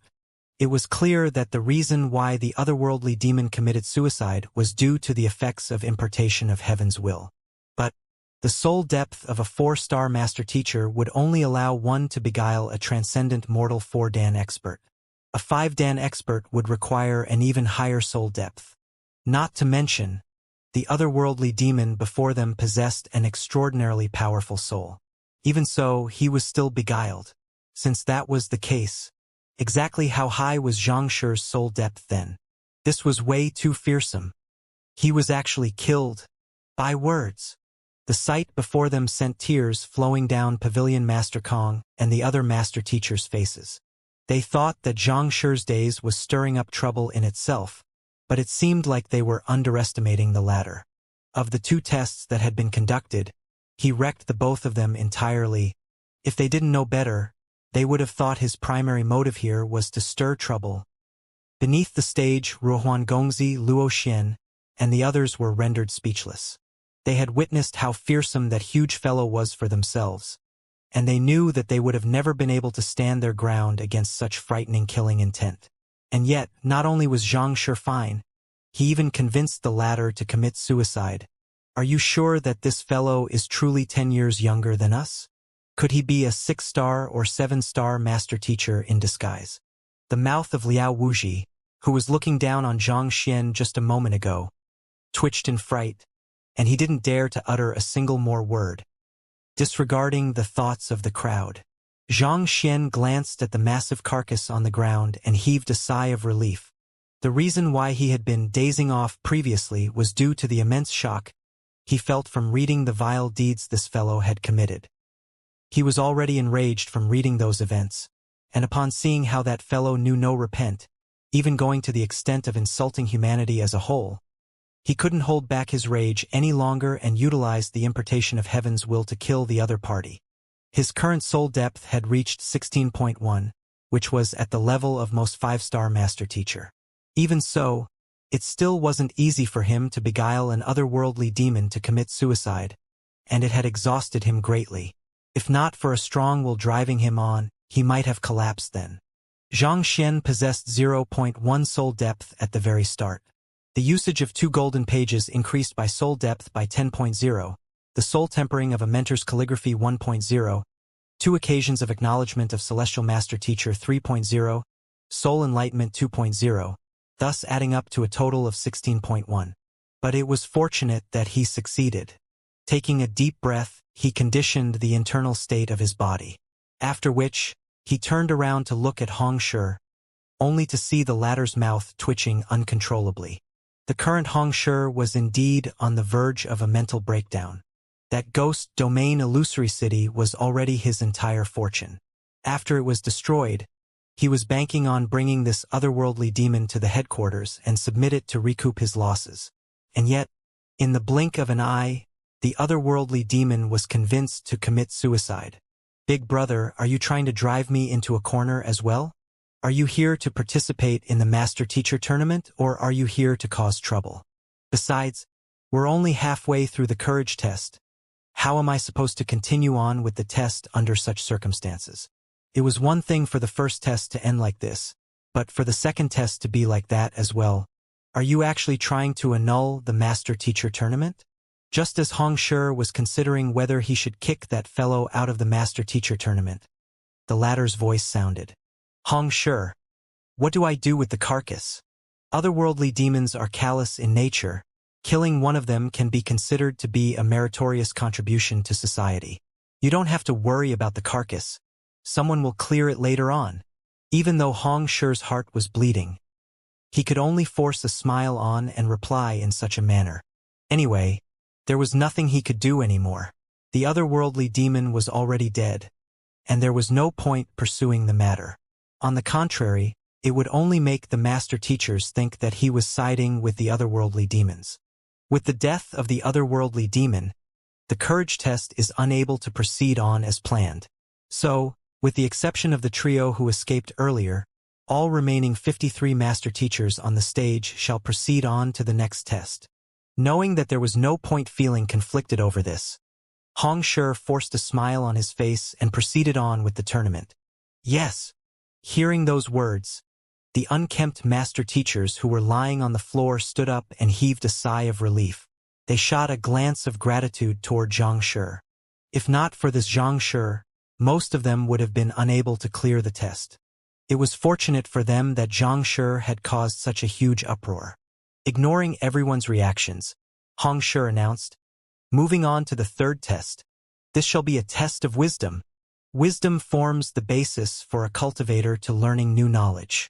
The higher one's wisdom is, the stronger one's capability to learn, and thus the greater potential a master teacher wields. Don't worry, this test won't be as dangerous as the one before. It only involves reading. Reading." Everyone was taken aback. There's a total of 56 bookshelves here, and there are 5,000 books on each shelf. These are from my individual collection, and I can assure you that the books on each shelf are identical, and it is impossible for any competitor here to have read them before. The subjects the books span from cultivation techniques, battle techniques, rearing spirit beasts, all the way to my personal comprehension toward cultivation. I'll give you 2 hours to browse and memorize the contents of these books. With a wave of his hands, the fog covering the center of the stage vanished, and row after row of bookshelves appeared before everyone's sight. Each shelf was completely filled with books, or to be exact, 5,000 each. The rules behind this test is simple. You just have to read the books on the bookshelf. In 2 hours, I'll use a unique method to test your understanding of the content, and through this, determine your wisdom, Xianxia said. This is the test? Hearing the rules, Xianxia scratched his head in embarrassment. He might not be confident in anything else, but in terms of reading, to put it in terms of a marathon, he was innumerable streets ahead of all other competitors. Even an 8-star master teacher would have to kneel in defeat before him. For this to be the test, he felt as though he was bullying the other competitors. Forget it. I'll just intentionally make a few mistakes when answering the questions later on. Anyway, my goal is just to pass the test. And this time, I've to make sure that I don't break anything else of Xianxia's. Xianxia made up his mind. He did feel guilty for messing up the test, thus causing the other competitors to be unable to take the test. But he really didn't do it intentionally. In the first test, he only planned to stop the formation. How could he have known that his clone would accidentally exert too much strength and destroy the stone pedestal? As for the second test, there was no one in the world who would able to hold themselves back after hearing of the atrocities the otherworldly demon had committed. Honestly, Xianxia felt that he had let the other party off the hook too easily by allowing him to commit suicide. If this wasn't the Master Teacher Pavilion, Xianxia would have surely punished that otherworldly demon personally. But of course, it was likely that Xianxia wasn't a match for the other party, so it was fortunate that that wasn't the case. Regardless of whether he had done so intentionally or not, it was the truth that he had caused immense damage in his wake for the previous 2 tests. Thus, he was determined not to allow the same mistake to occur in this test. At most, he would just read fewer books or perhaps intentionally make some mistakes in the answering of the question. It would suffice as long as he passes the test. Low profile. Xianxia thought that it would be best to keep a low profile and not attract too much attention. If the others were to learn of his thoughts, they would surely burst into tears. You call this keeping a low profile? Look at Xianxia, he's already on the verge of going insane. If you call this low profile, all of the celebrities in the world would have been fired from their jobs already. Gesturing grandly, Xianxia declared, "All right, choose a bookshelf each. The time starts now. Quick! Memorize 5,000 books within 2 hours? How can that possibly be done? Are you a fool?" Xianxia didn't say that we must take in the content of all 5,000 books. We just have to remember as many as we could. Indeed, even though, as 4-star master teachers, we possess photographic memory, it would still be difficult for us to memorize the content of a few hundred books within this span of time. 5,000 books. Even a 6-star master teacher would be incapable of such a feat. Hearing that the test had started, all of the participants quickly rushed forward to one of the bookshelves. On the other hand, Xianxia leisurely walked up to the last bookshelf remaining after everyone was done picking their own. The books on the bookshelves were clearly new. Most likely they were freshly copied over. The labels were a little bizarre, and to Xianxia's surprise, he truly hadn't seen any of them before. He had collected innumerable books from several libraries, and while it might be an exaggeration to say that even combining the knowledge of everyone present here wouldn't match up to his, it wasn't too far away from the truth. Given the huge collection of books he had read, Xianxia actually hadn't seen any one of these 5,000 books before. It seemed like Hongshi had truly put a lot of effort into this tournament. Gently sliding his finger across the books, Xianxia collected them into the Library of Heaven's Path. There are loads of transcendent mortal 4-dan cultivation technique manuals here. Taking a closer look into the books that he had collected, Xianxia's eyes lit up. There were actually several hundred transcendent mortal 4-dan cultivation technique manuals on the bookshelf. He had been struggling to find cultivation technique manuals of this tier, and it was a huge stroke of luck that he managed to find them here. With so many books here, he might be able to compile a complete clarifying turbidity realm Heaven's Path divine art, thus inducing a leap in his cultivation. Compile. On the outside, Xianxia causally picked out a book and began flipping through it. However, his consciousness was actually immersed in the Library of Heaven's Path. The Library of Heaven's Path shook, and all of the transcendent mortal 4-dan cultivation technique manuals which he had collected before gathered together. Before long, a brand new book appeared before his eyes. Beneath the stage. Given that the test is on reading books this time round, Xianxia shouldn't cause any trouble, right? I think so.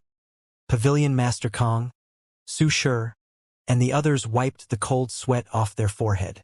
This Xianxia seemed to be bent on causing a huge ruckus for every single test he took. It was as if he would feel uncomfortable if he didn't scare them to death. They were initially worried that Xianxia would cause something in the third round as well, but from the looks of it now, the chances should be near null.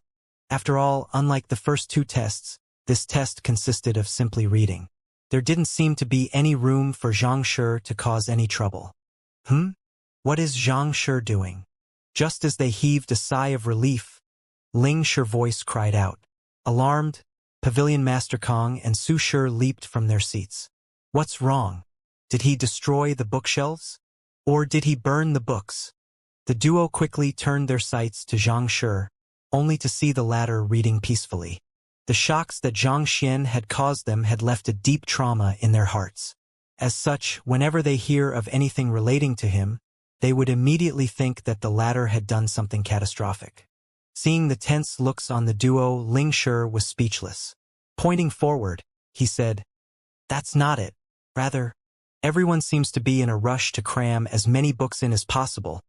But why is he standing completely still after grabbing that book?" Pavilion Master Kong and Su Shi finally understood what was wrong about the scene. They saw Xianxia walking up to the bookshelf and tracing the books with his fingers, seemingly trying to look a book that interests him. After choosing his book, he flipped it open and entered into a daze again. It was exactly how he'd reacted before the otherworldly demon. Could there be some special significance behind his dazing off?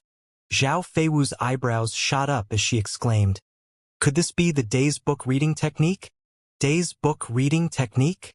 Pavilion Master Kong and the others were bewildered by Zhao Feiwu's words. Actually, back when Xianxia was taking the examination for other occupations, he utilized the beast pummeling taming method, the knockout treatment method, and the formation crushing kick technique. So, I'm wondering if this is another technique of his. Zhao Feiwu had been with Xianxia for a significant period of time, and she had witnessed many inconceivable means from the latter. Beast pummeling taming method? Knockout treatment method? Formation crushing kick technique. The 3 4-star master teachers glanced at one another in confusion. What the heck are these? I don't seem to understand what you are talking about. Oh, it's actually like that. Zhao Feiwu began explaining the various incidents she had encountered in detail. There's such a thing? Upon hearing of the matters, the 3 master teachers widened their eyes in shock. It felt as though what they had just heard came from a dream. To tame a savage beast just by beating it up. To heal anyone just by knocking them out. To break any formation with just a single kick. Why did it sound like something that had come out of a fantasy novel? It seemed like this fellow truly couldn't be assessed through common sense.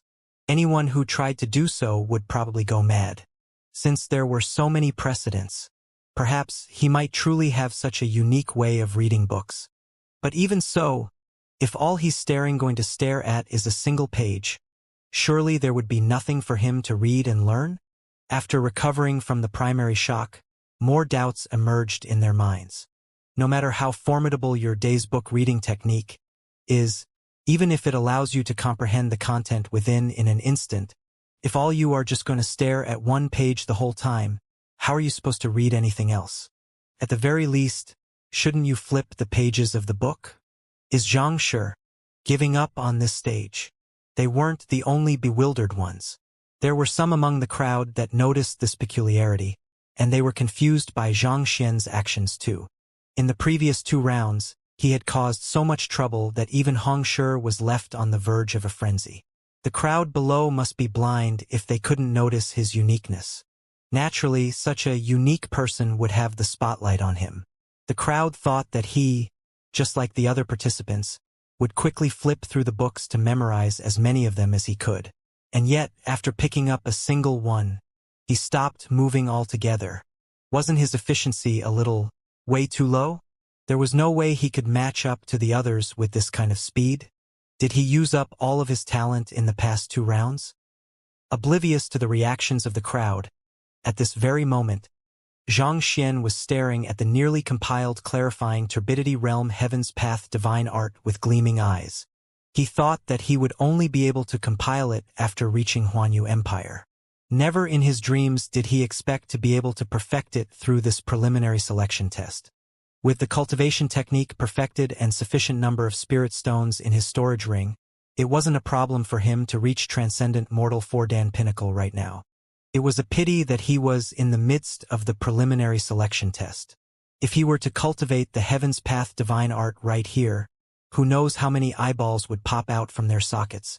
Thus, all Xianxia could do was reread the manual and understand the essence of the cultivation technique entirely.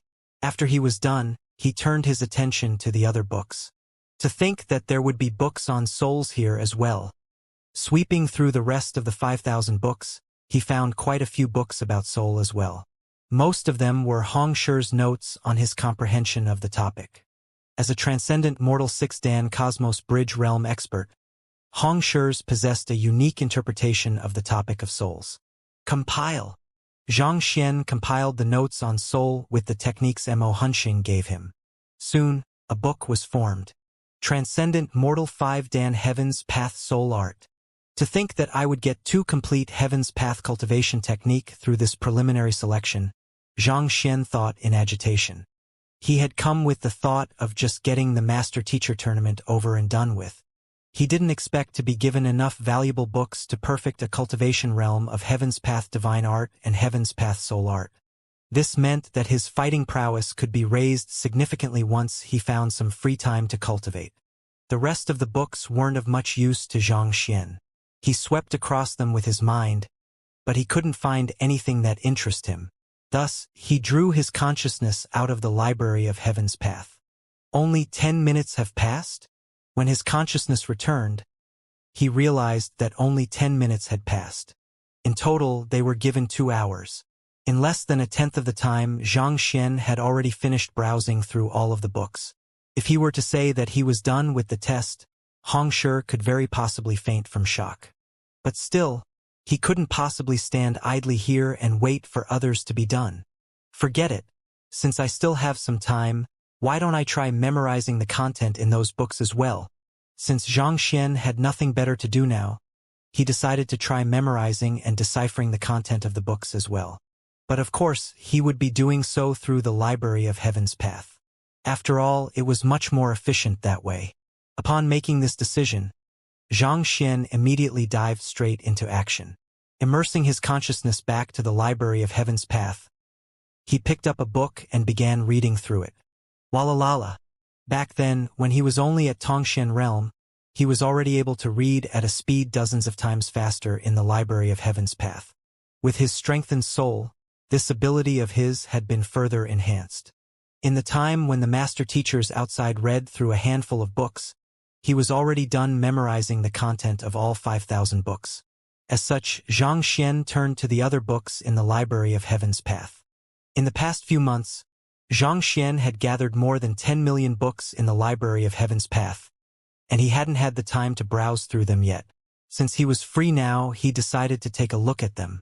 Time passed swiftly as his mind was completely immersed in those books. Suddenly, Xianxia declared, "All right, time's up. Everyone, put down the books in your hands." Hearing that time was up, Xianxia heaved a sigh of relief. Withdrawing from the Library of Heaven's Path, he put down the book and took a glance at the other competitors. At this moment, everyone looked a little fatigued, and their faces were considerably pale. 2 hours of operating one's mind at full throttle to memorize the content of those books had taken a huge toll on them. "How many books have you memorized?" 820 books. "What about you?" "I did slightly better than you.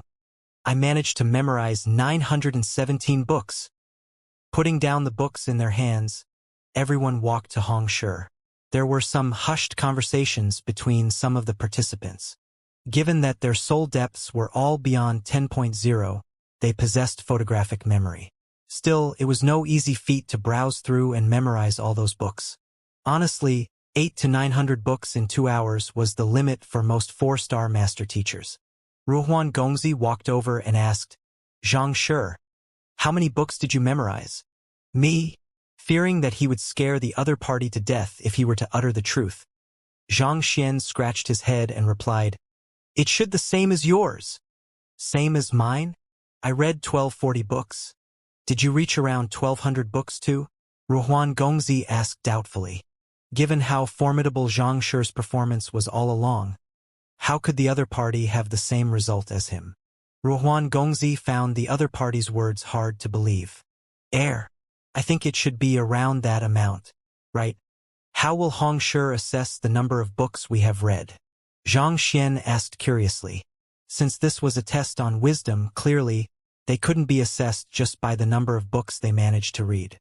More importantly, the participants must be able to memorize and comprehend the content. But how was this going to be tested? After all, they couldn't possibly recite the content of the books they have read line after line given the sheer number of books they have read. "I don't know either. Xianxia should be revealing it soon."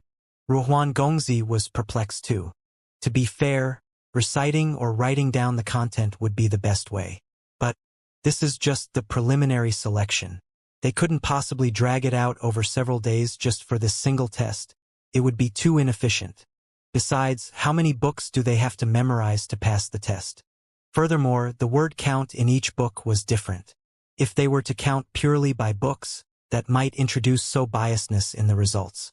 And in truth, all of the other participants also shared the same confusion. Hee. Is everyone worried about how the test will be carried out? Seemingly noticing everyone's doubts, Xianxia chuckled. "Don't worry. Since I've proposed this test, naturally, I have my own way of assessing you." Stroking his beard, Xianxia's eyebrows shot up. "Based on my experiments, an average 4-star primary stage master teacher can memorize around 500 books in 2 hours. But of course, as geniuses of your respective power, the expectations of you are much higher. Thus, after much deliberation, I've decided to set the bars at 800 books. Those who fail to memorize 800 books will be eliminated from the tournament." 800 books? Amongst the crowd, around a dozen young men's faces paled. Clearly, the number of books they had read didn't reach that number. But of course, each book is unique, and thus we have to consider the varying length and the difficulty of the content of each book as well. Thus, while the standard I've set is 800, if you specifically choose to only memorize the thinner and easier books, your score might end up below 600. Xianxia continued. "To ensure fairness in this aspect, I've applied for a treasure from the headquarters, the Book of Emptied River." Book of Emptied River? What is that? I've never heard of it. Given that it's an artifact that Xianxia applied to the headquarters for, it must be extraordinary. Indeed. Hearing of the Book of Emptied River, Confusion surfaced on the faces of the master teachers on the stage. No one here had heard of it, and even Pavilion Master Kong, Su Shi, and the others were perplexed over this matter. Seeing the confusion on everyone's faces, Hong Shi explained with a smile. As master teachers, everyone should have heard of the saying that knowledge isn't just words or information, it has its own weight as well. I've heard of that saying. Knowledge will reinforce one's mental fortitude and refine one's disposition. The more knowledge accrued, the denser one's soul will become. It's said that back then, Kong Shi was able to sink the earth and tilt the oceans with just a single stomp, and that's because the knowledge he harnessed within him encompassed the entire world. Indeed, after Kong Shi departed, even though his 72 direct disciple possessed cultivation comparable to him, they weren't capable of exerting the same might as he did. Discussions broke out amidst the crowd. Xianxia couldn't help but nod his head as well. He didn't know too much about the affairs of Kong Shi, but from the books, he learnt that knowledge carried weight as well. Even though knowledge was intangible, it could make a person more cultured and collected. Since knowledge has weight, naturally it can be measured, and the artifact to do so is the Book of Emptied River. Hong Shi continued, empty the river sediment to reveal true gold, part the veiling fog to uncover clear moon. The Book of Emptied River is able to peer through all of one's facades to weigh one's knowledge. This artifact was created by an 8-star master teacher 10,000 years ago, and it harnesses a function to search one's soul. As long as you place your hand on it, it'll determine the weight of the knowledge you have accrued within a certain period of time. Of course, it can only weigh into the knowledge one has accrued. It can't analyze one's thoughts, so there's no need for you to worry. The one I've borrowed from the headquarters is an inferior good, but it is more than enough to check the number of books you have read. Weigh one's knowledge? How incredible! Indeed, this is amazing, as expected of an artifact from the headquarters. Upon hearing that this artifact was capable of assessing the amount of knowledge one had accrued, everyone was amazed. Usually, if a teacher instructs his student to study, even if the student lazes off, the teacher isn't able to check. But with this artifact, he could simply weigh his student's knowledge and determine whether his student has been diligent or not. This is also the main reason why the Book of Emptied River was created. With a flick of his finger, a book appeared before everyone's eyes. The book was snowy white in color and average in size. However, its very presence seemed to induce an intense spiritual energy disturbance in the surroundings, indicating that it was no ordinary artifact. Placing the book on the table before him, Hong Shi turned to the crowd and explained, the Book of Emptied River will emanate 7 different colors depending on the amount of knowledge one has accrued within a specific period of time. The colors are namely red, orange, yellow, green, blue, indigo, and violet. Every rise in color equates to 800 books, meaning, if the Book of Emptied River glows red, it means that you've passed the examination. If it glows orange, it means that you've managed to memorize the content of 1,600 books, so on and so forth. Thus, you will come up one by one to touch the book. To think that it would be so simple. Given that the artifact was made by an 8-star master teacher, we have no qualms about the fairness of the test. Hearing Hong Shi's explanation, everyone came to a realization and nodded their heads. Since it was a treasure from the headquarters, there was definitely no trouble at all. I'm done for. But contrary to everyone's delight, Xianxia's vision went dark, and he nearly fainted on the spot. If he'd known that he was going to be assessed by such an artifact, he would never have read so many books. In that 2 hours, the other competitors might have only read a few hundred to more than 1,000 books. But he, by browsing through the books using his soul, had managed to read around 200,000 books. He thought that the test would involve a few questions testing him on the content of the books, and he could easily keep a low profile. Who knew that everything would spiral out of his control so quickly? How was he supposed to keep a low profile like that? There was no way he could make an artifact created by an 8-star master teacher lie for him. What was he supposed to do now? While Xianxia was conflicted, Hong Shi stroked his beard and asked the crowd, "All right, let's begin the test. Who wants to go first?"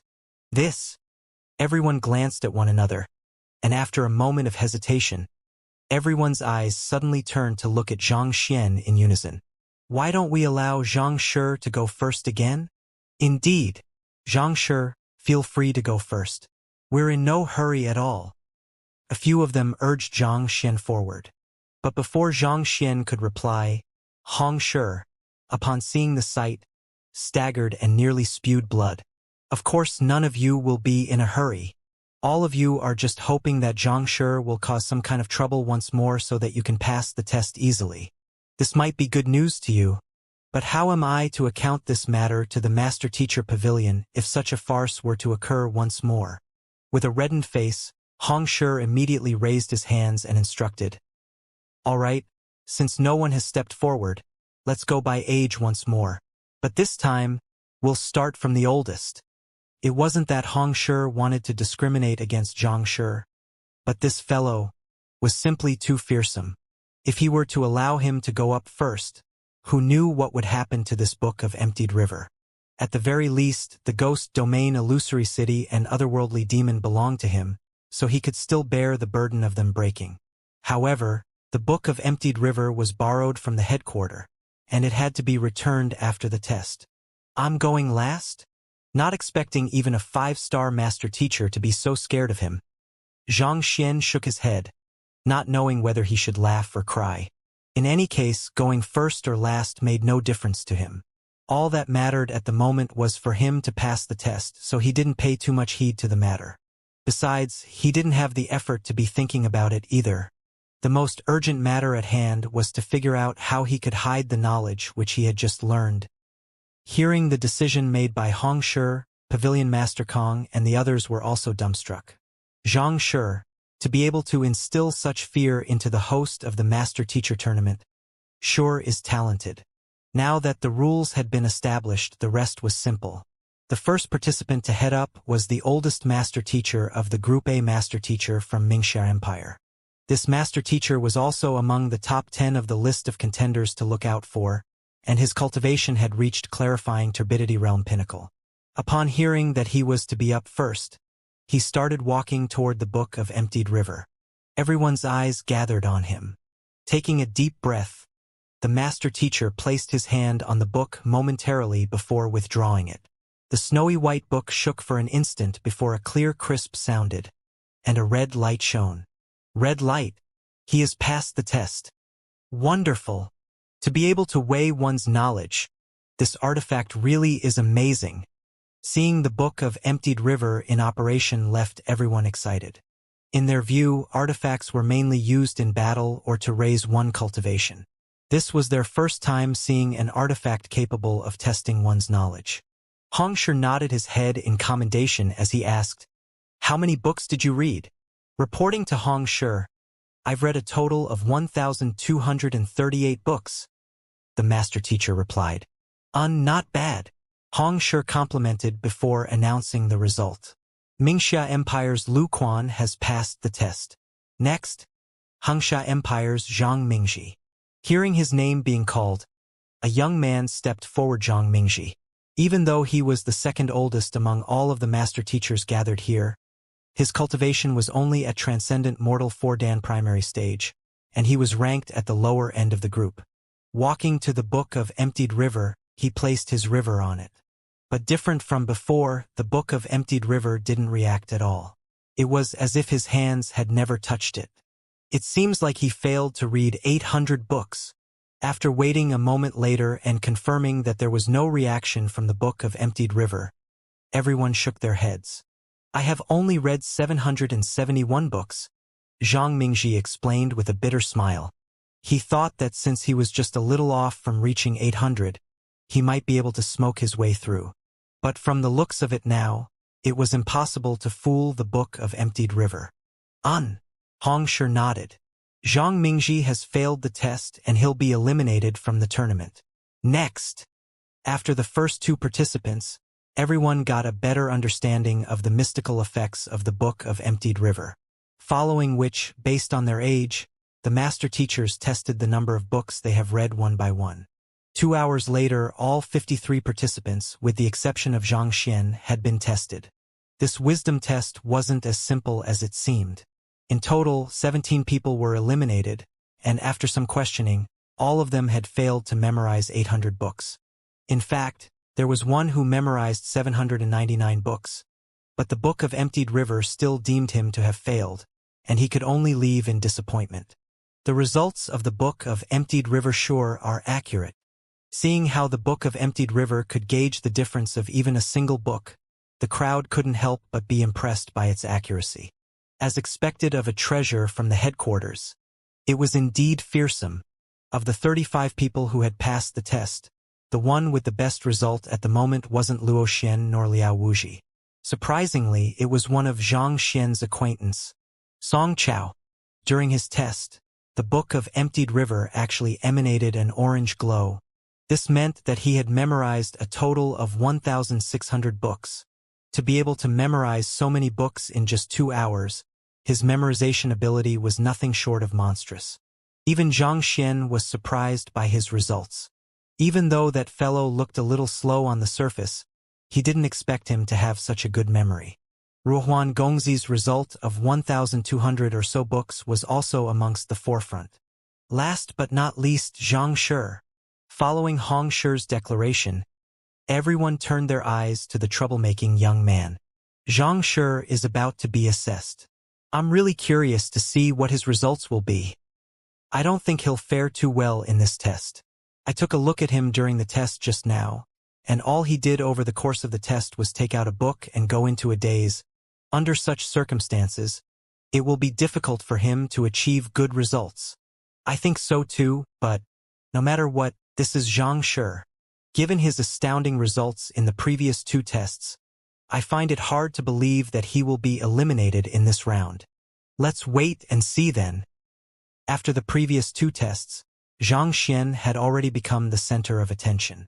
Everyone was curious to see how the fellow who smashed the previous 2 tests would fare in this one. Seeing that he couldn't hide any further, Zhang Xian walked forward with a depressed look. He had been racking his brain over this problem throughout the entire duration, but he still couldn't find a feasible solution to it. Forget it, I'll just have to get it done with. Knowing that it was impossible for him to avoid it, Zhang Xian could only muster his courage and step forward. He placed his hand on the Book of Emptied River and retracted it quickly.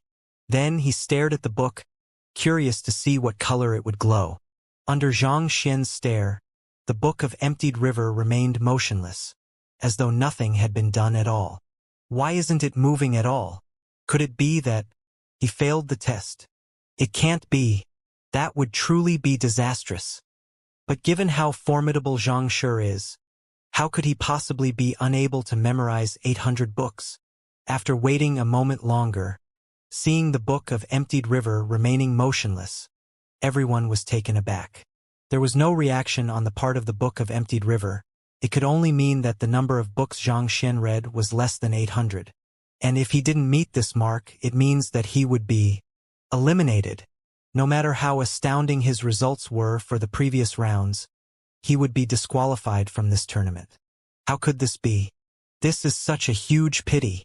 I thought that given how formidable Zhang Shi is, he would surely be able to get into the top 10. To think that he would fall here. It's indeed surprising how he failed to memorize 800 books. He should have known he would have ended up like that when he went into a daze. A commotion broke out amidst the crowd. There were some who expressed their pity, while there were some who gloated over the matter as well. The outstanding performance of this Zhang Shi in the previous 2 rounds had convinced others of his capability, and many saw him as the dark horse of the tournament. Never in their dreams did they expect him to be eliminated in such a manner. This, Pavilion Master Kong, Su Shi, and the others felt as though their heads were bursting apart. They were on the verge of tears at this point. They were still worried that Zhang Shi would cause some kind of trouble, but in the end, it turned out that he didn't pass the test at all. This meant that all of the hopes they had pinned on him had been crushed. Pavilion Master Kong had an awful expression on his face for a long moment before he managed to recover. Sighing, he shook his head and said, "In the end, it seems like Zhang Shi is still much too young." Even though he was talented and had a formidable teacher, He was still unable to stand his ground on such formal occasions. Sighing, a dejected look surfaced on Pavilion Master Kang's face. He seemed as though he had aged by a decade in an instant. He had devoted significant effort into this tournament, and he thought that with Xianxia's appearance, the long trend behind Myriad Kingdom Alliance's poor performance in the Master-Teacher tournament could be broken, but in the end, his hopes had fallen empty, just like many times before. On the other hand, Hong Shi trembled, and a frenzied look appeared on his face. Who was the young man before him? Xianxia's student. Even though the latter had put him in a very awkward position in the previous 2 rounds, he still thought that this was to be expected. After all, how could a direct disciple of an 8-star master teacher be someone ordinary? And yet, the other party ended up being eliminated. The main goal of Pavilion Master Mo in leaving behind a high-tier spirit stone was to motivate Xianxia as well as to win a favor from him, and yet the latter actually failed in the preliminary selection. How was he going to survive as a master teacher now that he had gotten on the bad side of the Pavilion Master of the headquarters? Not to mention, there was an 8-star master teacher standing behind Xianxia. He could feel tears welling up in his eyes, threatening to spill at any moment. Xianxia passing the test was awful enough, but him not passing the test was even worse. He must be the first host of the Master-Teacher tournament to land in such a state. But even so, since the result was out, he couldn't change his words. Otherwise, the preliminary selection would lose its meaning, and his integrity as the host would be questioned. Thus, he could only muster his courage and announce, "Since the Book of Emptied River didn't glow, it means that Xianxia didn't pass the test. Alright, let's move on to the last test." Halfway through his announcement, he suddenly noticed the shocked, widened eyes of the crowd below, as if they had seen a ghost. "What's wrong?" Perplexed, Hong Shi turned around and looked, and in an instant he was dumbfounded as well. Unknowingly, the Book of Emptied River was already floating in the air, and its entire body was glowing a bright shade of red. Just when Hong Shi was contemplating the reason behind the difference in the shade of red, the color of the glow changed orange. And after which orange, green, blue, indigo, and violet, in an instant, it was as if someone had opened up a rainbow kaleidoscope, or the most brilliant and beautiful firework had exploded. Bright colors filled the entire surroundings. 7 colors? Hong Shi was stunned. He had seen before someone inducing a red glow, an orange glow, a yellow glow, a green glow, but 7 interchanging colors. What the heck? Could it be that the Book of Emptied River had suddenly got high on something, so it decided to show a few colors to celebrate? Or did it suffer a stroke and malfunction? But such a matter had never happened before. Suddenly, someone amidst the crowd exclaimed, "Could it be that the Book of Emptied River had just finished analyzing Xianxia's knowledge, and it's reflecting his results now? To take so long to analyze? Is that even possible? For it to take so long, how many books must he have read?" Hearing those words, a huge commotion broke out. If this matter had happened to someone else, they would have surely just attributed it to the book malfunctioning. But since the person in question was Xianxia, they couldn't exclude any possibility. Given how this fellow was able to tear down the ghost domain illusory city and convince an otherworldly demon to commit suicide, it wouldn't be unimaginable for him to turn the Book of Emptied River into a firework simulator. Gotcha! While the crowd was in the midst of their discussion, a crisp sound suddenly echoed. The Book of Emptied River, after flickering for innumerable times, suddenly swayed. A crack slowly crept across it, and it fell from the sky, torn into 2 halves. Ah! Seeing the precious Book of Emptied River being torn apart, everyone was shocked for a moment before realization struck them. There's no doubt about it now, it is true.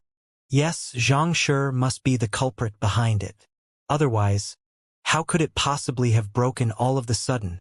If they were still hesitant as to the reason why the Book of Emptied River was going bonkers all of the sudden, upon seeing it torn into 2, they were confident that it was Xianxia's doing.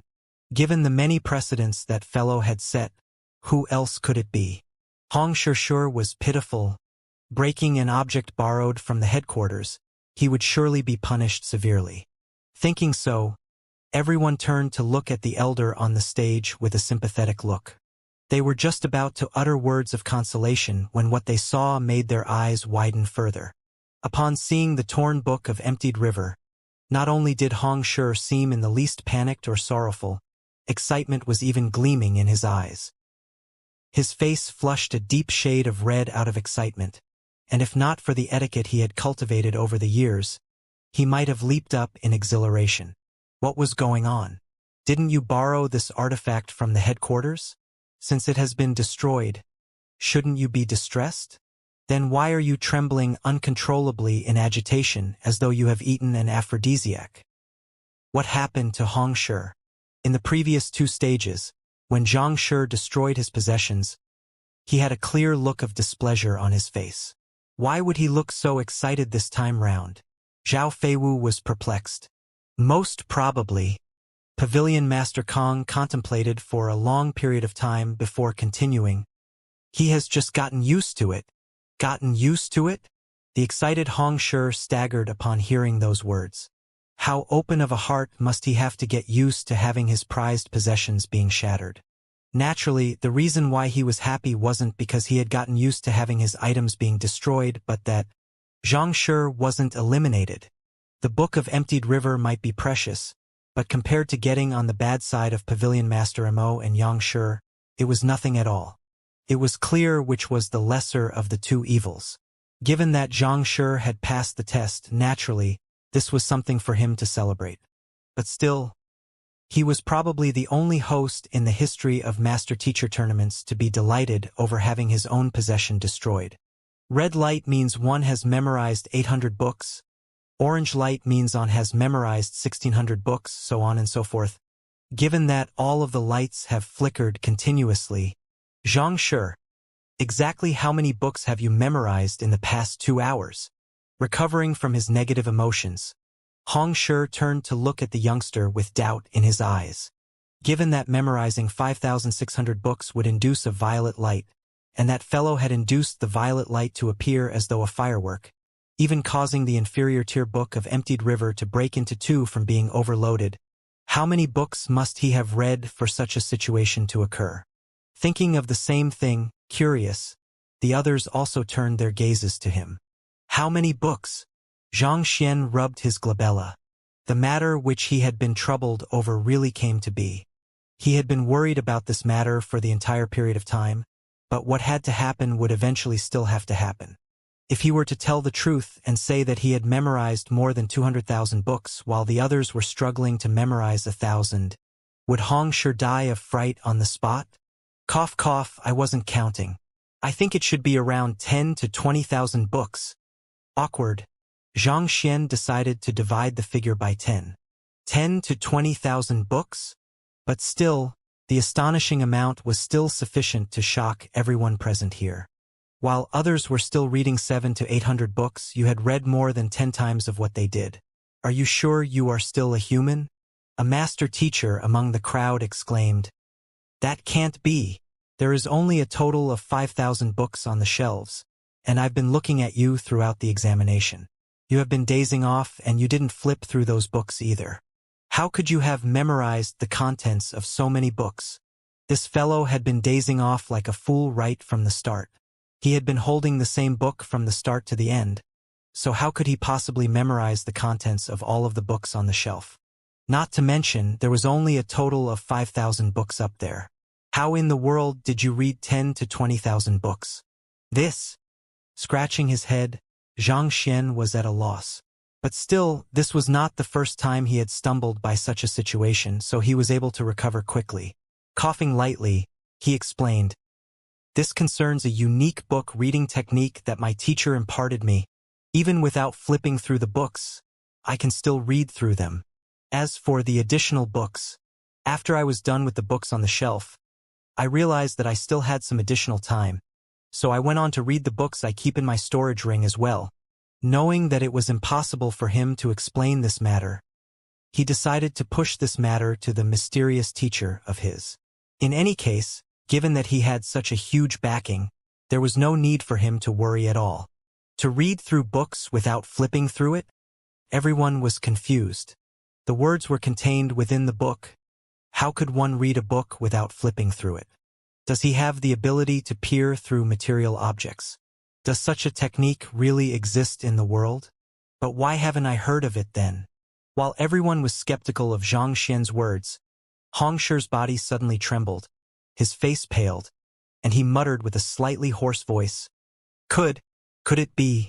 But how is that possible?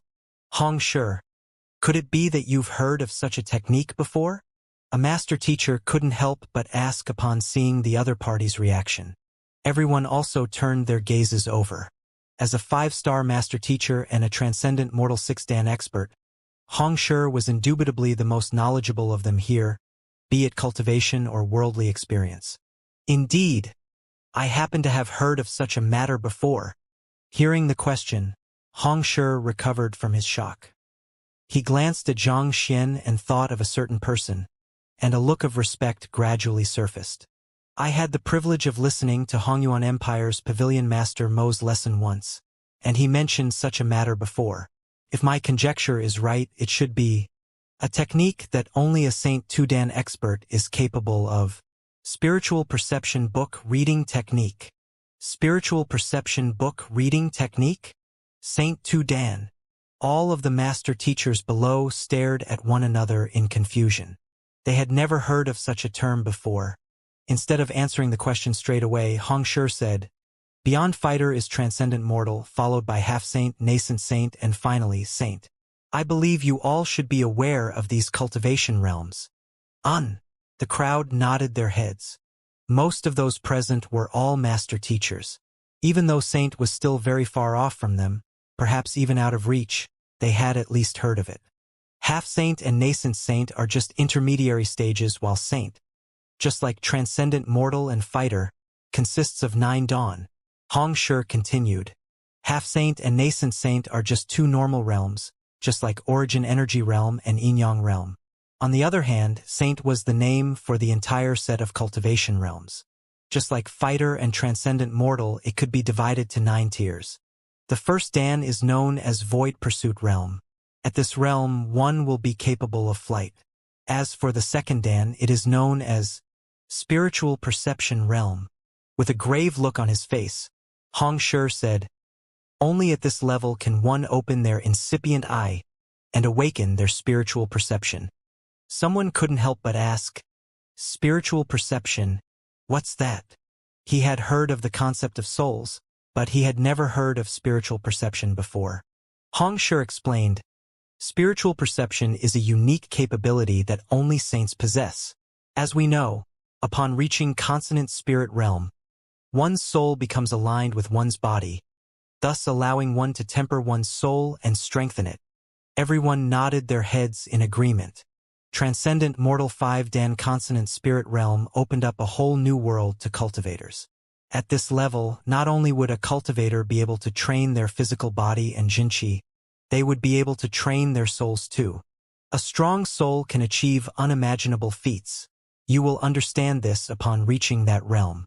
Once one's soul reaches a certain level, one becomes able to extend the reach of their soul and perceive everything that it touches. In fact, one's sight would even be clearer than what our eyes are capable of. This is what spiritual perception is, Hongshi said. Extending the reach of one's soul. For a soul to be able to extend beyond one's body to conduct observation, how powerful must one be? It can't be, is Hongshi saying. Xianxia already possesses the strength of a Saint 2-dan. Everyone leapt in shock. Saint 2-dan? How was that possible?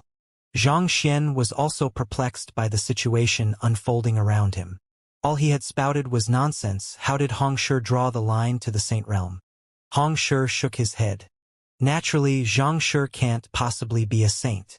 There's no need to worry. Allow me to finish my explanation first. You'll understand it after I'm done.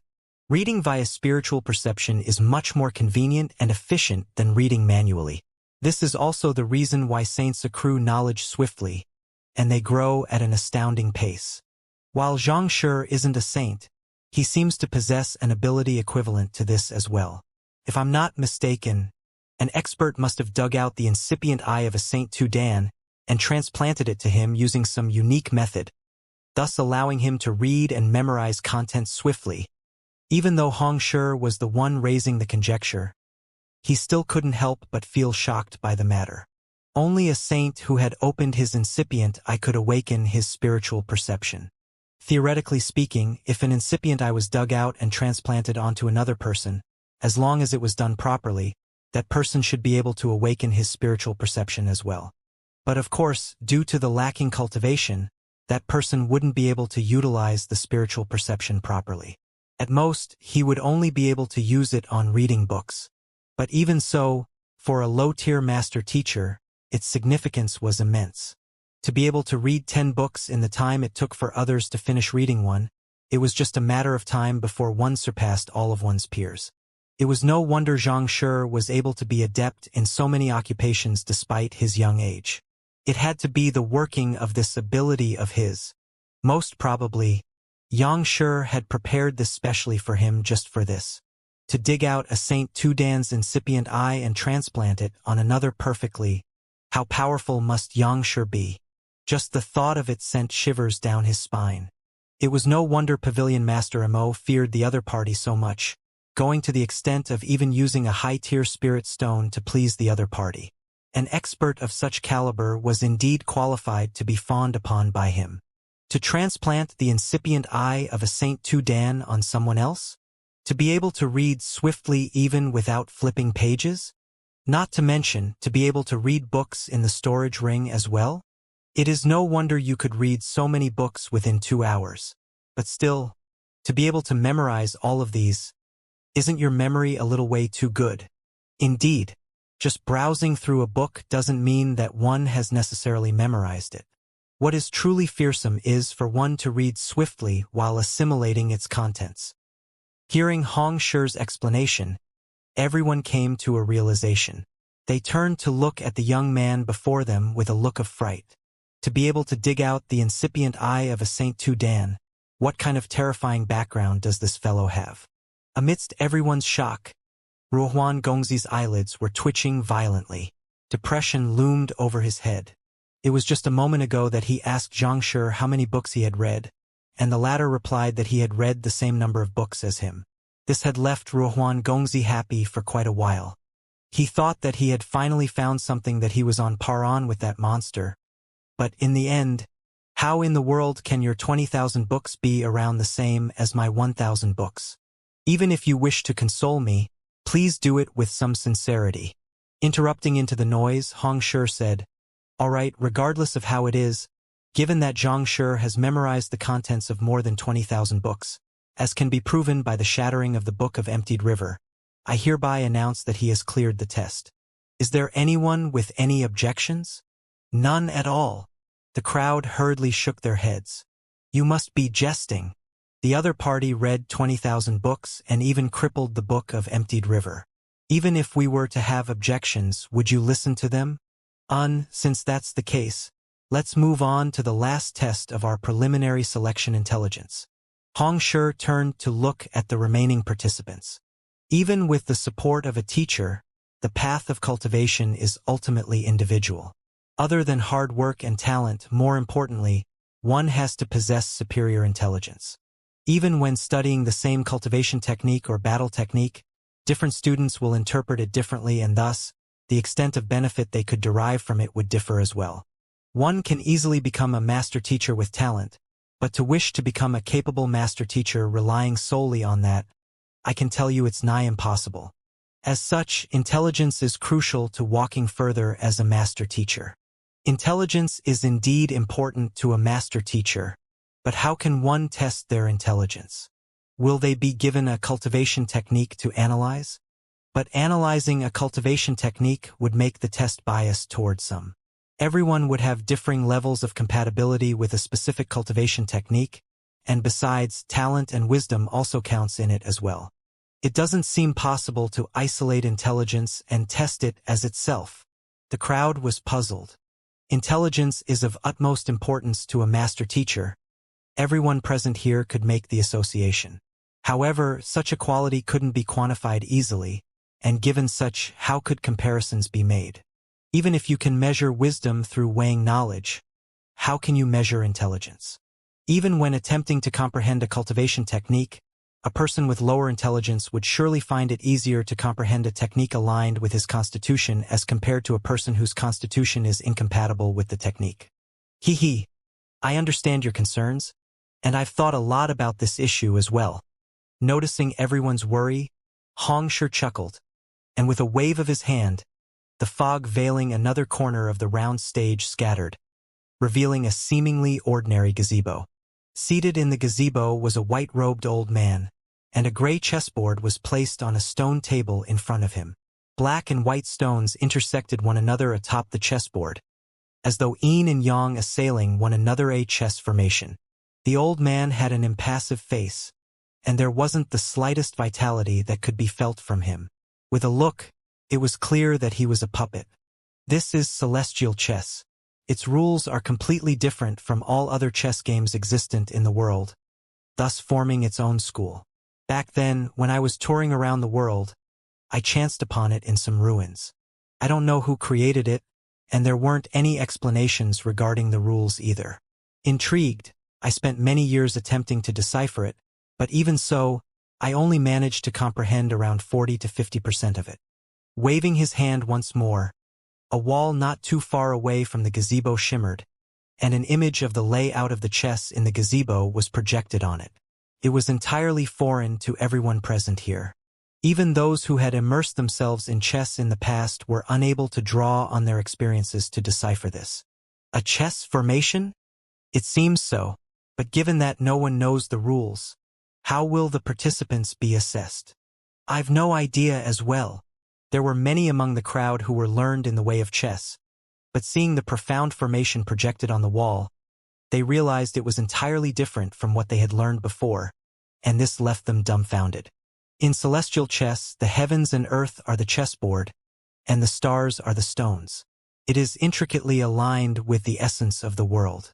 One won't be able to comprehend anything by seeing the formation on the wall, but on the pillars in the gazebo, there are some words left behind by the previous owner of the chessboard. Through these words, one is able to decipher the rules of the game. After deciphering the rules, one can challenge the puppet in the gazebo. If one were to make an invalid or a losing move, one will find himself incapable of placing the stone down on the board. This test has nothing to do with talent, cultivation, or anything at all. It is purely a match of intelligence. Those with higher intelligence will be able to decipher more of the rules and make more moves, whereas those with lower intelligence will have limited comprehension of the rules and find the number of moves they can make limited as well.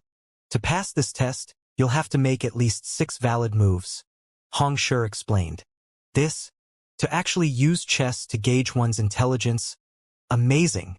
The heaven and earth as the chessboard, and the stars as the stones, how domineering. Through this chess, one would indeed be able to isolate intelligence from other external factors. It is truly a fair test. Hearing the rules, everyone nodded their heads in agreement. The way of chess was highly demanding on one's intelligence. Some who devoted decades to the game might find themselves outmatched by a child who had barely learned it for a few days, albeit rarely. This didn't necessarily mean that the child was more knowledgeable than the adult, just more intelligent. As such, there was a saying among top chess players, chances are null if one fails to reach the top by 20. Without sufficient intelligence and talent, it would be nigh impossible for one to reach the top. It's cruel, but such is the world. Given that this celestial chess operated by entirely different rules compared to all other games in the master-teacher continent, and one was to compete with the puppet through deciphering the limited words written on the pillars, it was indeed the best way to quantify one's intelligence. As expected of a 5-star master-teacher, his means were indeed exceptional. All master-teachers who enter the gazebo will only be given an incensus time to read and decipher the words on the pillars before starting the match with the puppet. If one exceeds the timing or is unable to put down his piece, that would be the end of the test. Xianxia waved his hands and said, "All right, now that I've finished explaining the rules, let's begin the test." "Yes." The participants nodded their heads. "Since there is only one chessboard, we can only go one by one. Thus, let's decide the sequence." Hongshi glanced at the crowd. In the first test, Xianxia was the first to take the test, and he destroyed the ghost domain illusory city, thus no one was eliminated. In the second test, due to the otherworldly demon committing suicide halfway through the test, only the 3 men who fled in the midst were eliminated. And in the third test, 17 people were eliminated. After the 3 tests of the 56 initial participants, only 20 were eliminated, leaving behind a hulking 36. Why don't I go first? Xianxia stepped forward. Given that there were 36 people in total and given that just the preparation time in itself was 1 incense's time, by the time everyone was done, the sun would have already set. Since that was the case, he might as well quickly get it over and done with so that he could rest. Cough, cough. Seeing Xianxia walk over, Hongshi nearly choked on his saliva. You? Don't even try. I am not so courageous as to let you go first after you wrecked the previous 3 tests. Knowing what the other party was worried about, Xianxia said, "It's just a chess game. I don't think it's possible for me to destroy the chessboard. Everything before was just carelessness. Now that he knew the rules, he would surely make sure to take precautions and make only 6 moves. As long as he were to show some restraint, it would be impossible for anything awry like in the previous few tests to happen." Ignoring Xianxia, Hongshi waved his hands and spoke affirmatively. "Why don't we go by age once more? We'll start from the oldest. I also thought that nothing would go awry in the previous test. After all, it was just a test on reading books. Who could have imagined that the Book of Emptied River which I borrowed from the headquarters would be destroyed? Just think about how much damage you have caused since the tournament started. And you still want to go first? Dream on. All right then." Seeing how even a 5-star master teacher was scared to such a point, not even giving him a chance to explain himself, Xianxia shrugged helplessly. It seemed like he could only bide his time here and wait for the others to be done. It is fortunate that Hongshi stood his ground. Otherwise, who knows what would happen this time round. Pavilion Master Kong and the others also wiped the cold sweat off their foreheads upon seeing the scene. When Xianxia offered to go first, all of them also leaped in shock. While it seemed implausible for anything to happen in a chess game, the person in question was Xianxia. Given his unconventional way of doing things, there was no way they could be certain. In any case, the safest bet was to put him at the very last. While they were deciding on the rules, among the participants, Lu Quan of Mingxia Empire's eyelids were twitching uncontrollably. He just happened to be the oldest among the group. Who in the world did he offend for him to have to go first each time? It was not like he did anything wrong. He was just the oldest among all of the participants here. Was there really a need for him to go first consecutively? But in any case, being the first or the last was unlikely to make any difference in this test anyway. It was just a difference in the mental state. Taking a deep breath, he drove his soul depth and activated the heart of tranquil water, after which, clasping his fist toward Hongshi, he proceeded over to the gazebo. The others also quickly turned their sights over. Lu Quan walked to the 4 pillars propping from the gazebo one by one, and after which, he fell into deep contemplation. It didn't take too long for an incense's time to be up. With a frown, he walked to the opposite end of the chessboard, formed the puppet, picked up a stone, and lightly placed it down on an empty spot. Voila! The stone floated in the air for a moment before slowly falling down onto the chessboard. He managed to place it. It seems like he has made a right move. Seeing that the stone had been successfully placed down, everyone heaved a sigh of relief. Hongshi had said previously, the stone couldn't be placed if the move was an invalid or losing move. Who? The old man opposite of him also put down a stone. Seeing the move the old man made, seemingly put in a difficult position, a deep frown appeared on Lu Quan's forehead. But his dilemma didn't continue for too long. Soon, he placed down another stone as well. Just like that, they quickly exceeded the minimum requirement of 6 stones to pass the test, and soon they reached their 9th stone. But on the 10th, Lu Quan found himself unable to push his stone down anymore. Mingxia Empire's Lu Quan passes with 9 stones. Next, Fenglai Empire's Han Zhaoji. Hongshi announced. Han Zhaoji walked up onto the stage. Not too long later, he left the gazebo with an excited expression on his face. He had passed the test with a score of 7 stones. Following which, the next candidate went up. After 5 consecutive successful challenges, the remaining participants felt much more confident.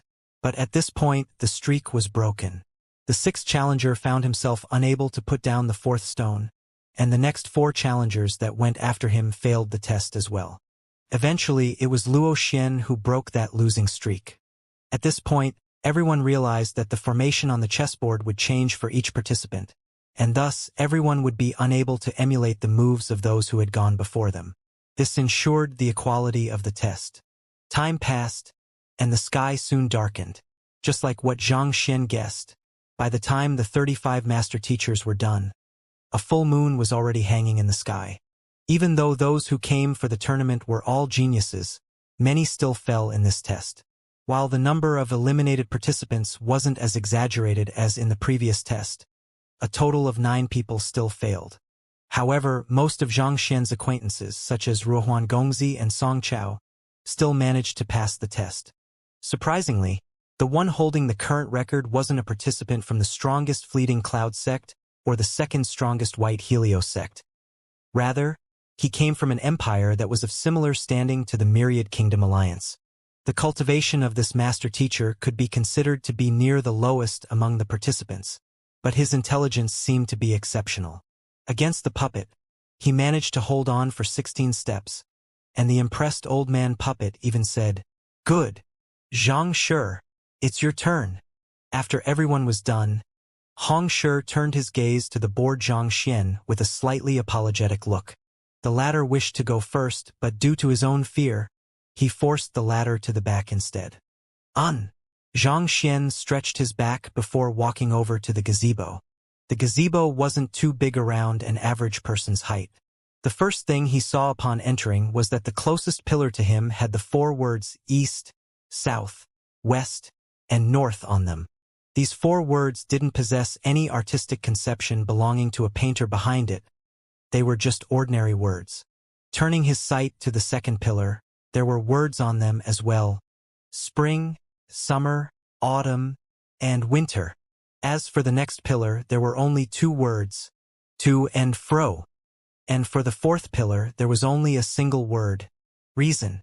North, south, east, west, spring, summer, autumn, winter, to, fro, and reason? What the heck are these? Zhang Xian frowned. He thought that there would be more detailed hints, but they were just normal words. For pillars of 11 words, but there were no links among them whatsoever, and none of them had anything to do with chess either. What was he supposed to decipher? After looking at each of the pillars, he turned his attention to the chessboard. The chessboard looked much more chaotic than before. With just a single glance, Zhang Xian was plunged into confusion. Celestial chess? Heaven and earth as the chessboard, and stars as the stones. Frowning, Zhang Xian recalled what Hong Shi said, and a thought struck him. North, south, east, west refers to space. Spring, summer, autumn, winter refers to time. To fro refers to position, and reason refers to the heart. Space, time, position, and heart. All the knowledge that Zhang Xian learned previously flowed through his head, and the light in Zhang Xian's eyes slowly intensified. It was no wonder why Hong Shi was intrigued by it. The name of the celestial chess wasn't just show. It was indeed emulating the heavens and earth as the chessboard. It built on a person's heart to construct a vast world and used it as the chessboard. It was indeed a formidable game. I wonder how far I can go based solely on my comprehension and intelligence. Upon understanding the rules behind the celestial chess, Zhang Xian chuckled lightly. He had depended heavily on the Library of Heaven's Path and Eye of Insight on his previous stages.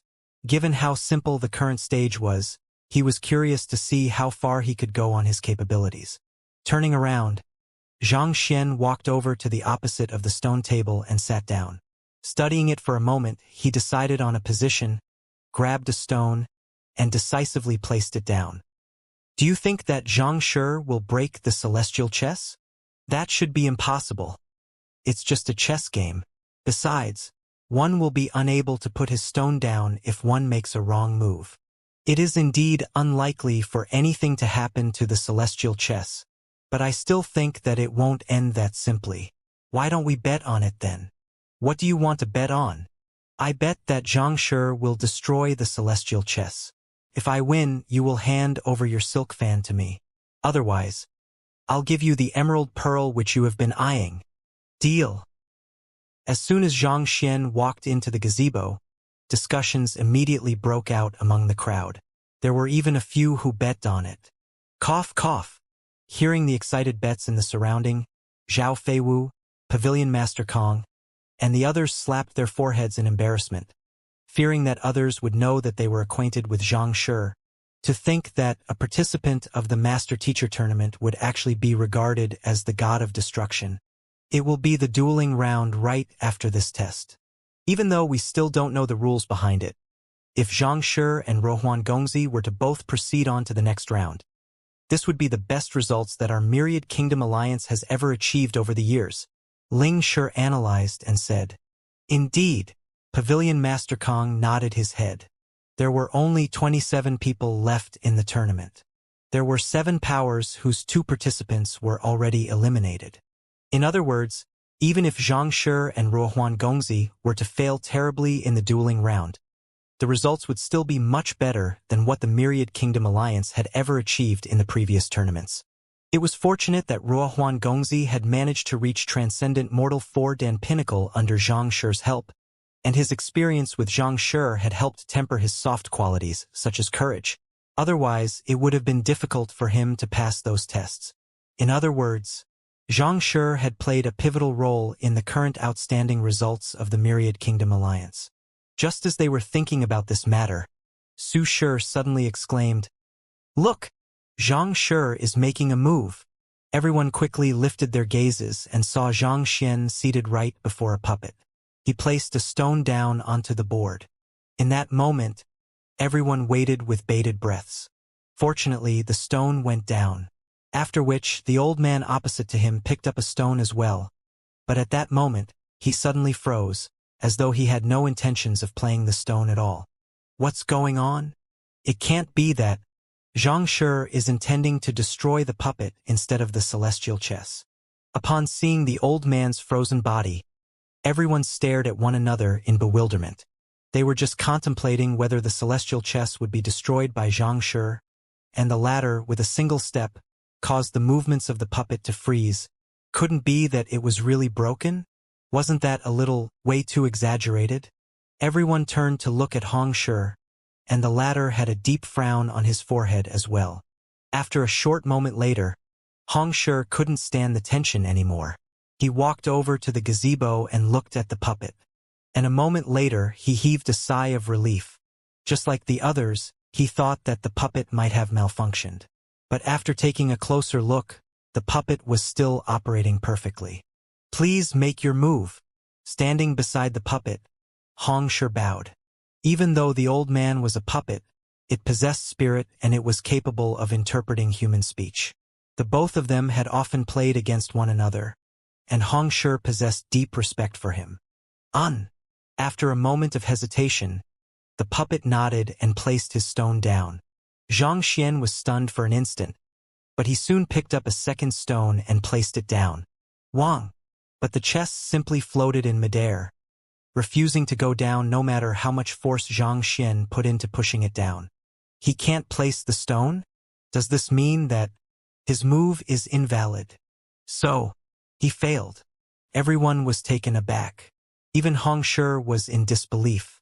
Based on the rules, one would only be considered to have passed the test after making 6 moves, and currently, Xianxia had only made a single move. Did this mean that he had failed the test? Shit. Does this mean that there's a mistake in my comprehension? Xianxia's heart skipped a beat. He used neither the Library of Heaven's Path nor the Eye of Insight this time. Was he really going to fail just like that?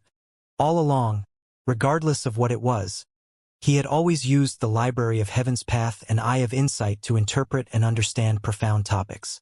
But this time, He had decided to test out his own intelligence by playing with the rules he interpreted from the words inscribed on the pillars.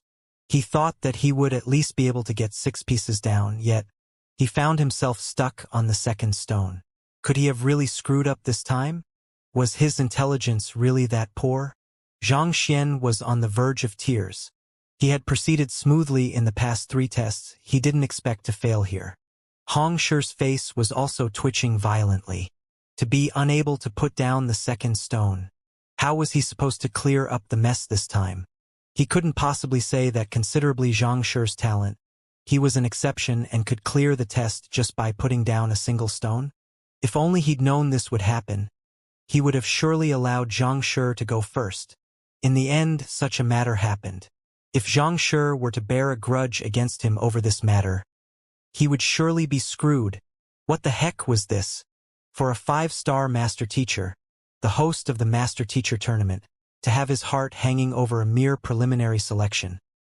He couldn't help but feel intense indignation. Gritting his teeth, Hong Shi mustered his courage and announced, "Since Xianxia was unable to put down the second stone, this means that he has failed the test. All right, since the preliminary selection is over, let's move on to the dueling round." But at that moment, the puppet opposite to Xianxia suddenly pushed the chessboard aside and stood up. A clear voice reverberated in the air. "I have lost. Lost. What does that mean? Xianxia won against the puppet in a match of celestial chess?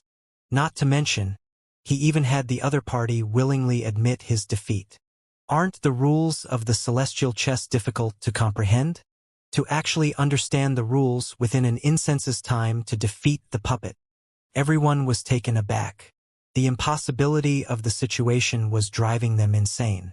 They thought the reason why Xianxia was unable to put down his second stone was due to his lack of understanding of the rules. Never could they have imagined that the puppet would admit his defeat in the next moment. This wasn't just at the level of understanding the rules or not. Rather, Xianxia had become an expert in the game, an existence that others could only look up to. "Are you for real?" Luo Xian, Song Chao, and the others widened their eyes in disbelief. They had undergone the test personally, and they knew how profound celestial chess was. Those who could put down more than 6 stones could be considered geniuses among geniuses. And yet, the person before them actually defeated the puppet utterly in his second move. Was he still a human? Contrary to everyone's shock, Hong Shi felt immense relief instead. It seemed like every time he was going to announce Xianxia's loss, the other party would make a huge turnaround. In that instant, he felt as though he was being toyed with. If this were to go on top of going bankrupt, he would have to worry about his heart malfunctioning due to the excessive shock. While everyone was dumbfounded, shocked, gritting their teeth, convulsing, kicking, rolling, the person in question, Xianxia, was also bewildered. He used neither the Library of Heaven's Path nor the Eye of Insight this time, and he was relying solely on his own intelligence to clear this test. As such, he was lacking in confidence. This was precisely the reason why his heart stopped when he found himself unable to put down the second stone and panicked. But never in his dreams could he have imagined that not only would he clear the test, the puppet would even admit defeat on his own accord. Just as he was about to say something, the old man before him bowed, and a voice echoed in his mind. "Even though you only made a single move, you sealed all possible paths of advancement and retreat. I'm unable to counter your move at all. Finally, celestial chess has a successor." After which, a surge of information suddenly dived into his head. Hong Long.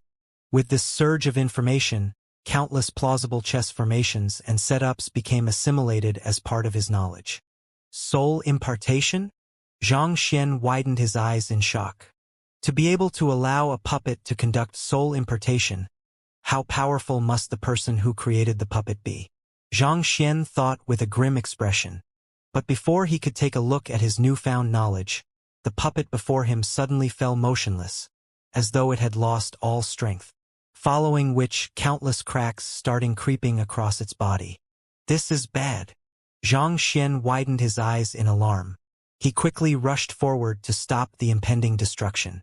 In the information that was transferred to him, he learned of the meaning behind the existence of the puppet to pass down the heritage of celestial chess. Now that it had accomplished its raison d'etre, the lingering will left within the puppet vanished, resulting in its inability to continue functioning. Naturally, the puppet started to fall apart. Just that, even if you are going to fall apart, at least do it after I'm done with my test, when no one is around. To fall apart at such a time, how am I supposed to face Xianxia? Placing his arm on the old man, Xianxia infused his jinqi into him in hopes of forcefully keeping it intact. Yet, contrary to his expectations, the jinqi he infused collided with the other party's jinqi. Boom! The puppet immediately exploded into dust. And the chessboard and gazebo also seemed to have lost its source of power, and they collapsed, turning into ruins. The heck? Xianxia was frenzied. I only did that out of goodwill so as to sustain the puppet for a moment longer. How could I've known that such a thing would occur? But actually, thinking deeper into it, Xianxia also realized his error. The puppet was sustained by a lingering will, and most likely, this lingering will was infused into it through the means of a soul oracle. Otherwise, it shouldn't be possible for a lifeless puppet to be capable of soul impartation, and his Heaven's Path jinqi happened to be the nemesis of soul oracles. What should have been a simple collapse turned into an explosion instead with the interference of his jinqi. Turning his gaze to the crowd, Xianxia saw everyone staring at him with widened eyes, as though looking at a monster. Did you see that? Even the celestial chess wasn't spared. I told you that it would be destroyed, right?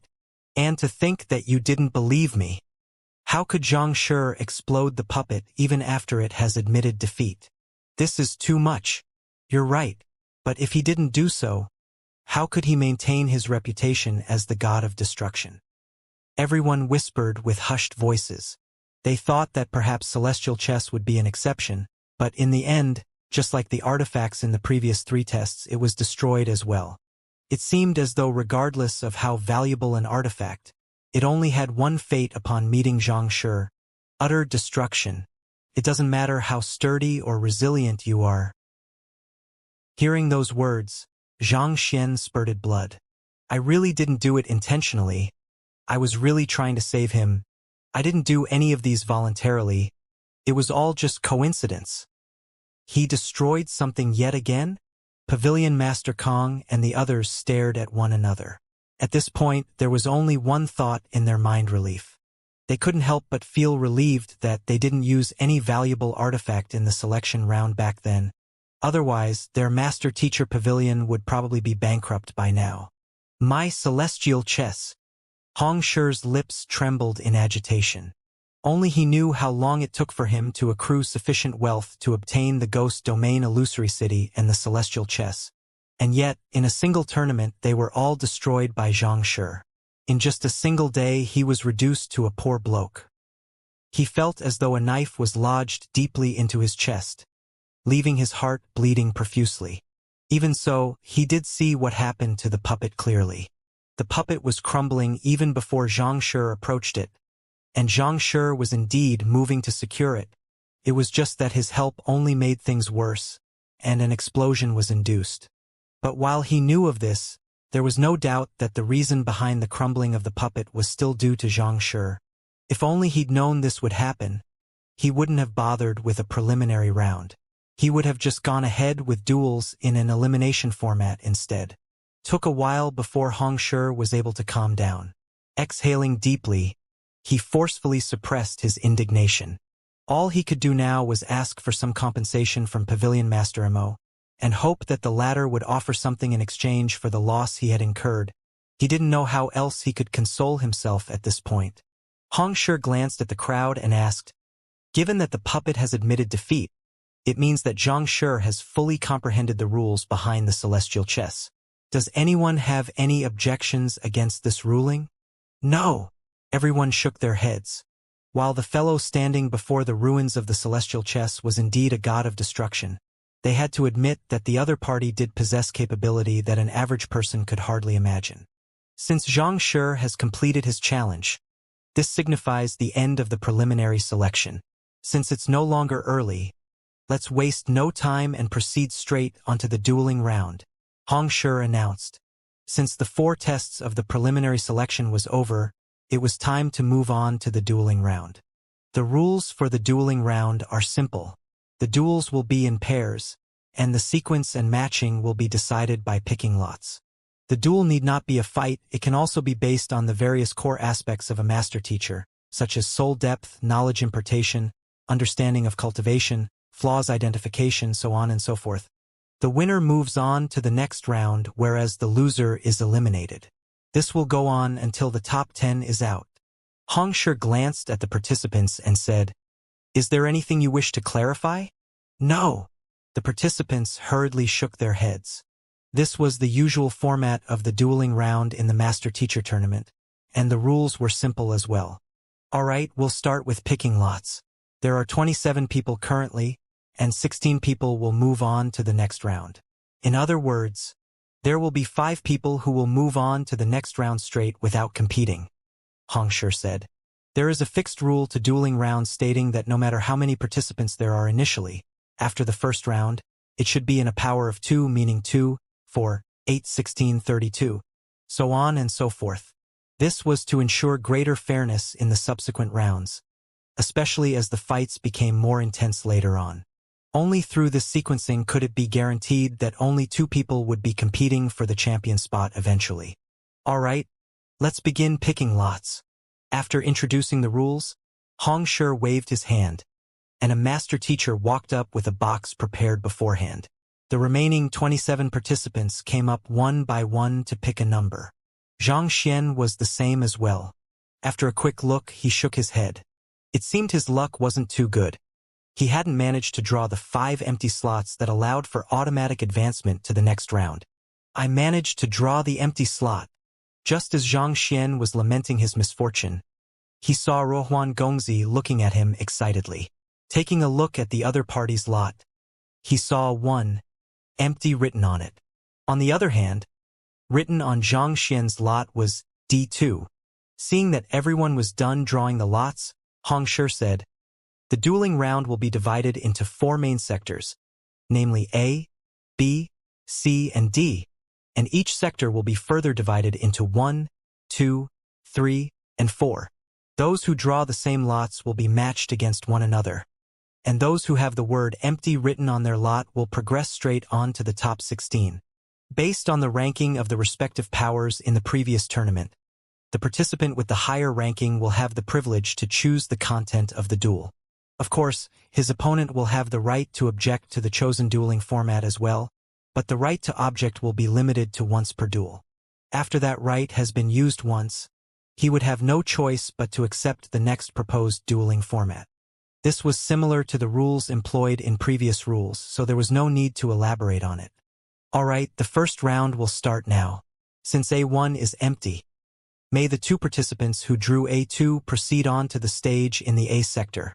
Xianxia waved his hand, and the final area of fog veiling the stage dissipated, revealing 4 stages. They were labeled A, B, C, and D respectively. 2 young men holding onto the lot which they had just picked walked toward the stage labeled A. As they proceeded onto the stage, Xianxia urged the participants of the other 3 stages to proceed there as well. The master teachers who drew B1, C1, and D1 got into their position, following which they began to discuss the content of their duel.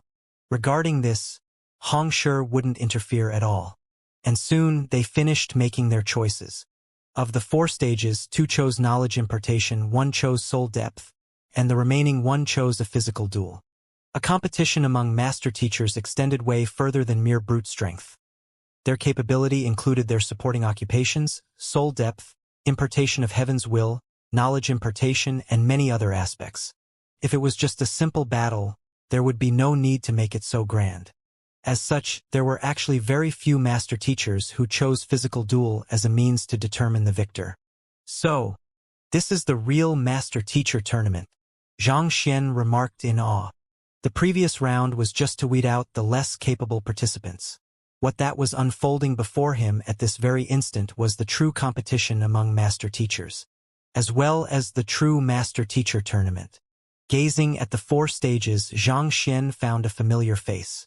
Song Chao. Even though the preliminary selection wasn't easy, he seemed to have achieved fairly decent results, thus advancing honorably to the dueling round. The person he was matched with was a disciple of a sect. While that disciple was of similar cultivation realm to Song Chao, he had fared relatively poor in the preliminary round. Knowing that it was unlikely for him to emerge triumphant in other aspects, he, making full use of the advantage derived from the rules, proposed for a straightforward fight instead. Begin! The gong signaling the start of the match sounded, and the disciple immediately dashed straight toward Song Chao. Trading blows, a huge wind gushed into their surroundings.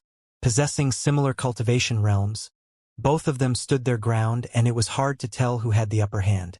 Even though the stage wasn't too big, there was formation around it. It was impossible for the duo to break the formation with their current cultivation realm, so they could fight as they pleased without any worries. It seems like Song Chao will be able to advance to the next round. After looking at the duel for a moment, Xianxia soon deduced that it was likely for Song Chao to triumph over this opponent. While the duo was nearly equally matched, Song Chao's movements were much more flexible and careful, biding his time for an ideal opportunity to strike. As long as his opponent showed the slightest opening out of anxiety, Song Chao would capitalize on the opportunity to defeat him swiftly.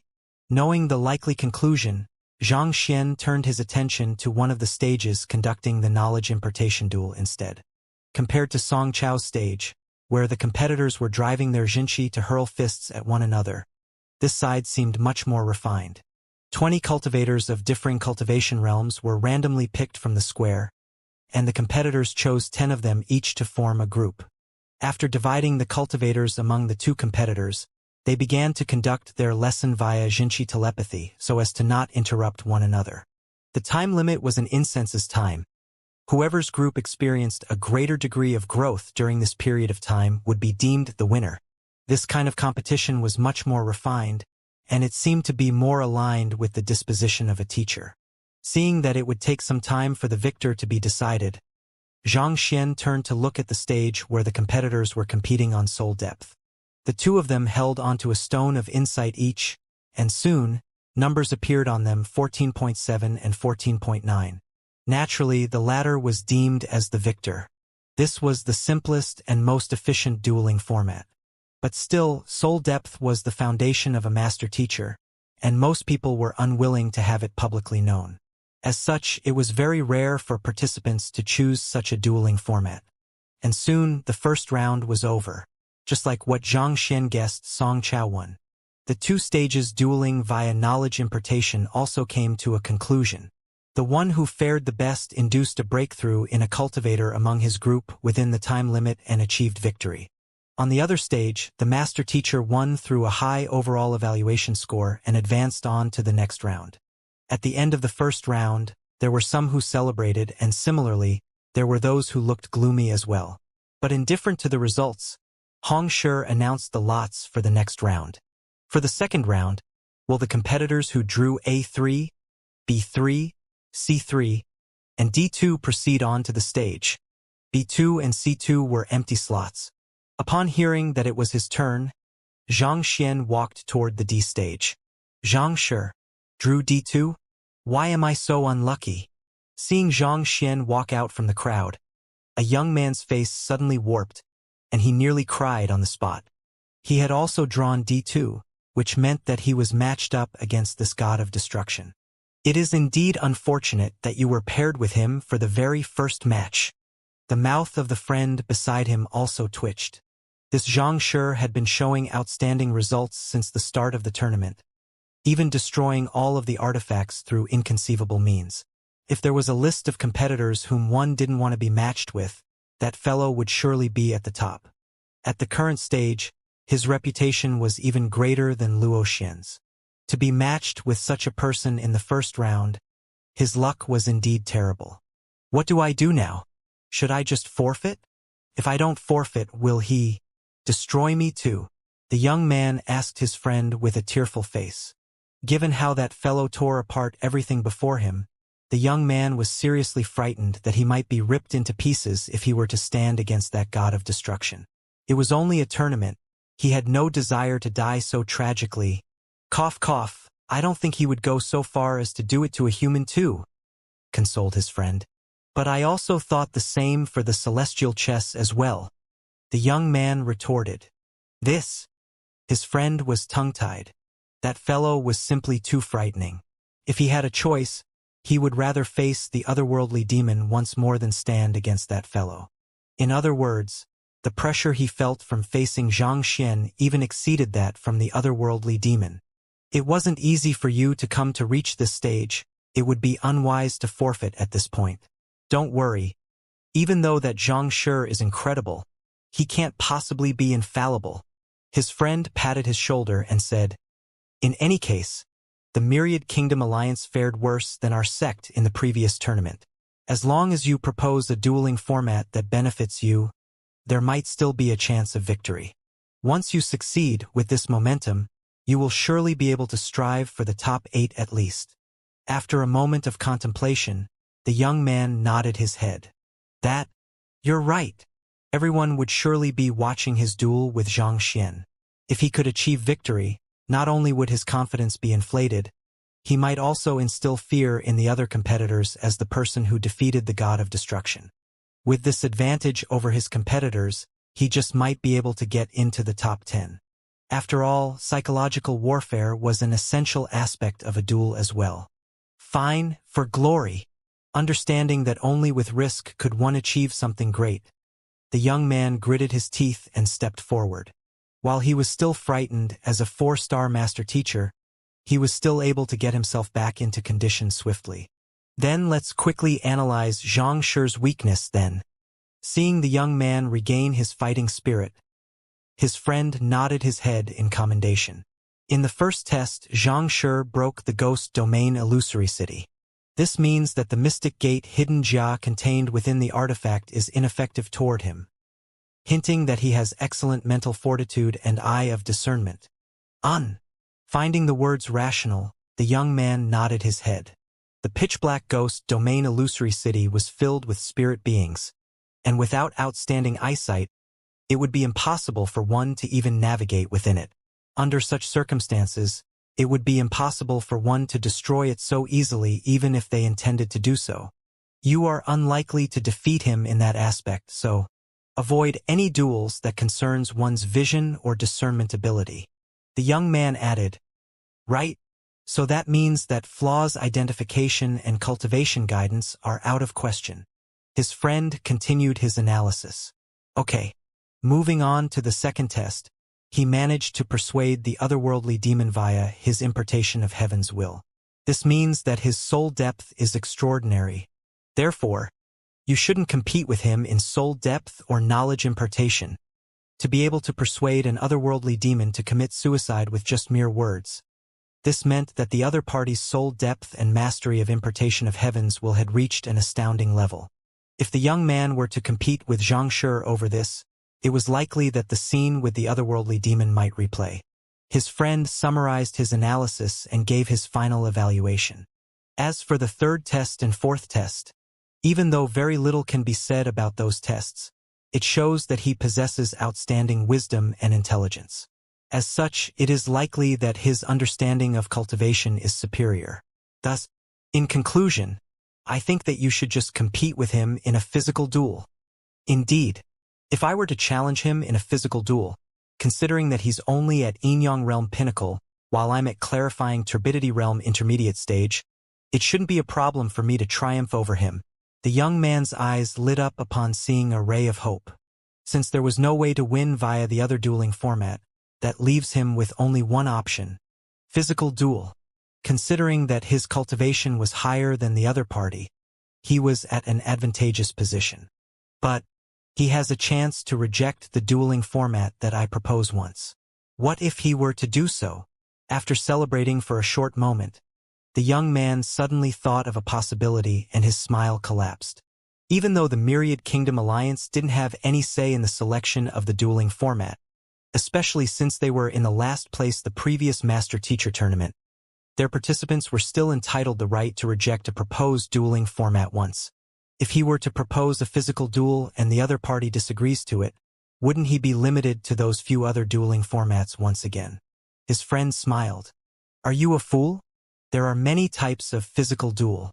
You can simply propose a fist duel, and after he rejects it, you can go on and propose a sword duel. There is no way he'll be able to reject you then. Given that you're ranked first in terms of swordsmanship in our sect, there is no way that you will lose to him in a sword duel. That's right. Regaining his confidence, the young man's eyes lit up once more. Thank you for your suggestions. When I defeat him and proceed on to the top 10, I'll surely pay back this favor. Wait for the news of my victory. Saying which, he walked over to the D stage with a confident smile on his face. I am Wu Tianhao from Soaring Cloud Sect. May Xianxia guide me well. Stepping onto the stage, the young man clasped his fist. Myriad Kingdom Alliance, Xianxia. Xianxia nodded in response. May I know what kind of dueling format Wuxia has chosen? I wish to challenge you in a fist duel. Following by his friend's advice, the corners of Wu Tianhao's lips crept up. Fist duel. Xianxia nodded his head. Sure. You don't agree to it? Fine, we'll have a… Ah! Wu Tianhao was excitedly prattling on when he suddenly came to realization and froze. Did you just agree to my proposed dueling format? I did. You proposed a fist duel, right? Let's start then. Xianxia nodded. In truth, Xianxia could tell what the other party was up to. It was simply too obvious. But in any case, it didn't make a difference to him at all. Wu Tianhao's body swayed weakly. Why can't you follow common sense? That's cheating too, you know? You're supposed to reject my initial proposal so that we can conduct a sword duel. How can you agree to it so readily? I was thinking that I could defeat you with my ethereal swordsmanship, but you just had to wreck my plans. But it's fine this way as well. Even though my fist art is lacking as compared to my sword art, it isn't too weak either. At the very most, I'll just have to use my full strength from the very start. Let's see how you're going to withstand that. The other party was 2 small cultivation realms weaker than him, and further, there was a qualitative difference between Yinyang realm and clarifying turbidity realm as well. As such, Wu Tianhao didn't believe that Xianxia could possibly win the fist duel. Since you've agreed to it, let's start then. Having made up his mind, Wu Tianhao drove his cultivation, and in an instant, the aura surrounding him surged. For an instant, an image of a majestic tiger stepping out of the woods came into the minds of the onlooker. Clenching his fists tightly, he charged forward. What? Why did Xianxia agree to a duel of fist art? Seeing the situation on the stage clearly, Pavilion Master Kong panicked. The main reason why he didn't think that Xianxia would be able to win the champion spot was because he knew that such a thing would happen.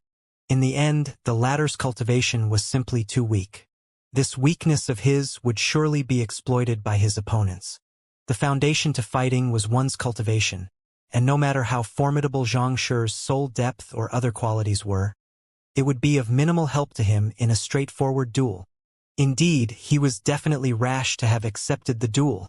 Su Shi and Ling Shi remarked with an awful complexion. While the Myriad Kingdom Alliance, given its ranking in the previous tournament, didn't have any say in the dueling format, Xianxia still had an opportunity to reject the dueling format. Even though the other party proposed a physical duel, he could have rejected it. On the other hand, Zhao Feiwu had already seen through the ploy of the master teachers and smiled bitterly in response. Actually, it doesn't make a difference at all. Frowning, the group turned around to look at Zhao Feiwu. As long as it wasn't a physical duel, given Xianxia's astounding talents in all other aspects, there was no way he would lose. So why wouldn't it make a difference?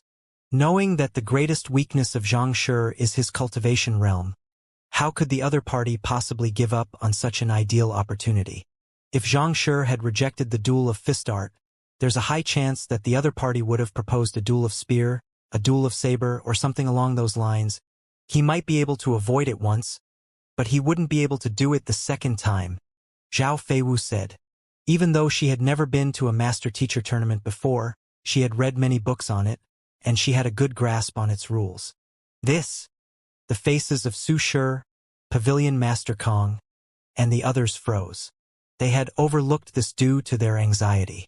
Besides, as honorable master teachers, they didn't expect Xianxia's opponent to actually exploit the loopholes in the rules in such a manner. Upon realizing this fact from Zhao Feiwu's words, their faces immediately puffed crimson in rage.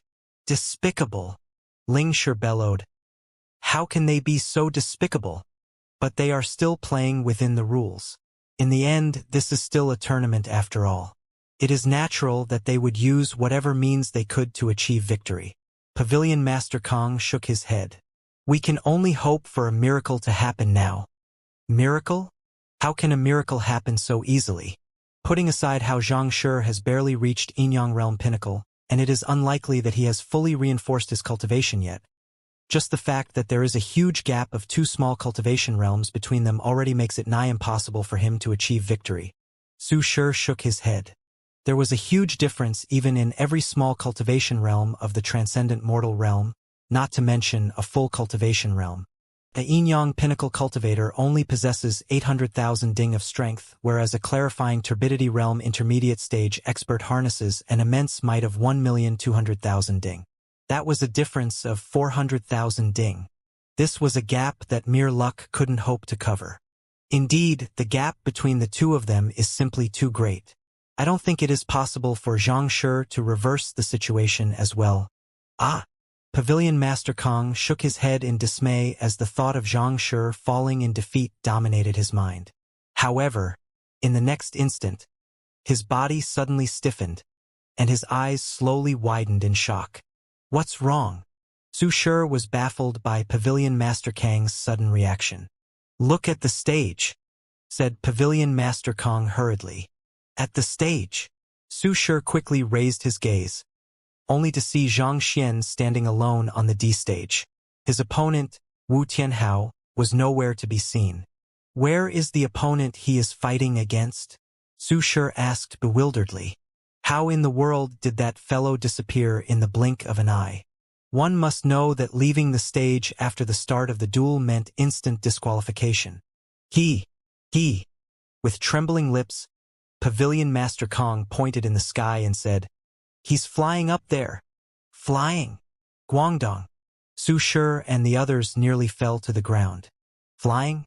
Are you saying that that fellow is a saint? The group traced Pavilion Master Kang's finger and looked up, and in an instant, a bizarre expression appeared on their faces. There was indeed a black human silhouette soaring freely in the sky. At this point, he was already around 100 meters above ground level, but his ascension didn't seem to be stopping anytime soon. If that fellow in the sky was planning an attack, there was no reason for him to soar so high up. On top of that, he was shrieking non-stop as though he had seen a ghost. Furthermore, he was ascending backward instead of forward, as though a ball which was sent flying with a kick. What's going on? Su Shi could no longer hold back his intrigue any longer. Xianxia lightly pushed him up, and he just suddenly started flying. Pavilion Master Kang's lips were twitching uncontrollably. Even though he had seen it happen personally, he still found it hard to believe his eyes. That clarifying turbidity realm intermediate stage cultivator had driven his cultivation to its maximum capacity and shot a punch straight at Xianxia. The might of the fist art was so great that even an expert of Pavilion Master Kang's caliber would have to go on the defensive. But Xianxia didn't even attempt to avoid the punch at all. Instead, he faced it with a casual rising trajectory palm strike, and in the next moment, that fellow was already soaring into the sky. Lightly pushed him up? Su Shi, Ling Shi, Jin Songhai, and the others stared at one another in confusion. They felt as though they were listening to a foreign language, and in an instant, they were all left dumbfounded. Transcendent mortal 4-dan intermediate stage, that was roughly their cultivation realm as well. Furthermore, the other party was a master teacher like them, meaning his eye of discernment and capability wouldn't pale in comparison to them at all. And yet, with a light push from Xianxia, he was actually sent flying? Why did it sound as though it had come out from a fantasy novel? No matter how they tried to process this information, it simply sounded too ridiculous to them. They weren't the only ones who were left dumbstruck. At this very instant, the entire square was completely silent. In truth, everyone also felt angered by Wu Tianhao's shameless action of proposing a duel of fist art, but upon seeing this sight, their eyeballs nearly popped out. What just happened? They had considered the possibility of Xianxia achieving a victory, but that should have been a difficult one after trading innumerable blows. Yet, to send Wu Tianhao flying with a light push, as though he was simply throwing a pebble, could this all be a dream? When did a clarifying turbidity realm expert become such a pushover? No, it's because of Zhang Shi's formidable eye of discernment. He used Wu Shi's strength against him to send him flying. That's right. He saw through the other party's technique in an instant and used the momentum of the other party's movements against him to send him flying. This technique is the ideal example of curbing force with skill. But everything happened in an instant. How did he manage to react so quickly? Soon, there were quite a few people who managed to put the pieces together.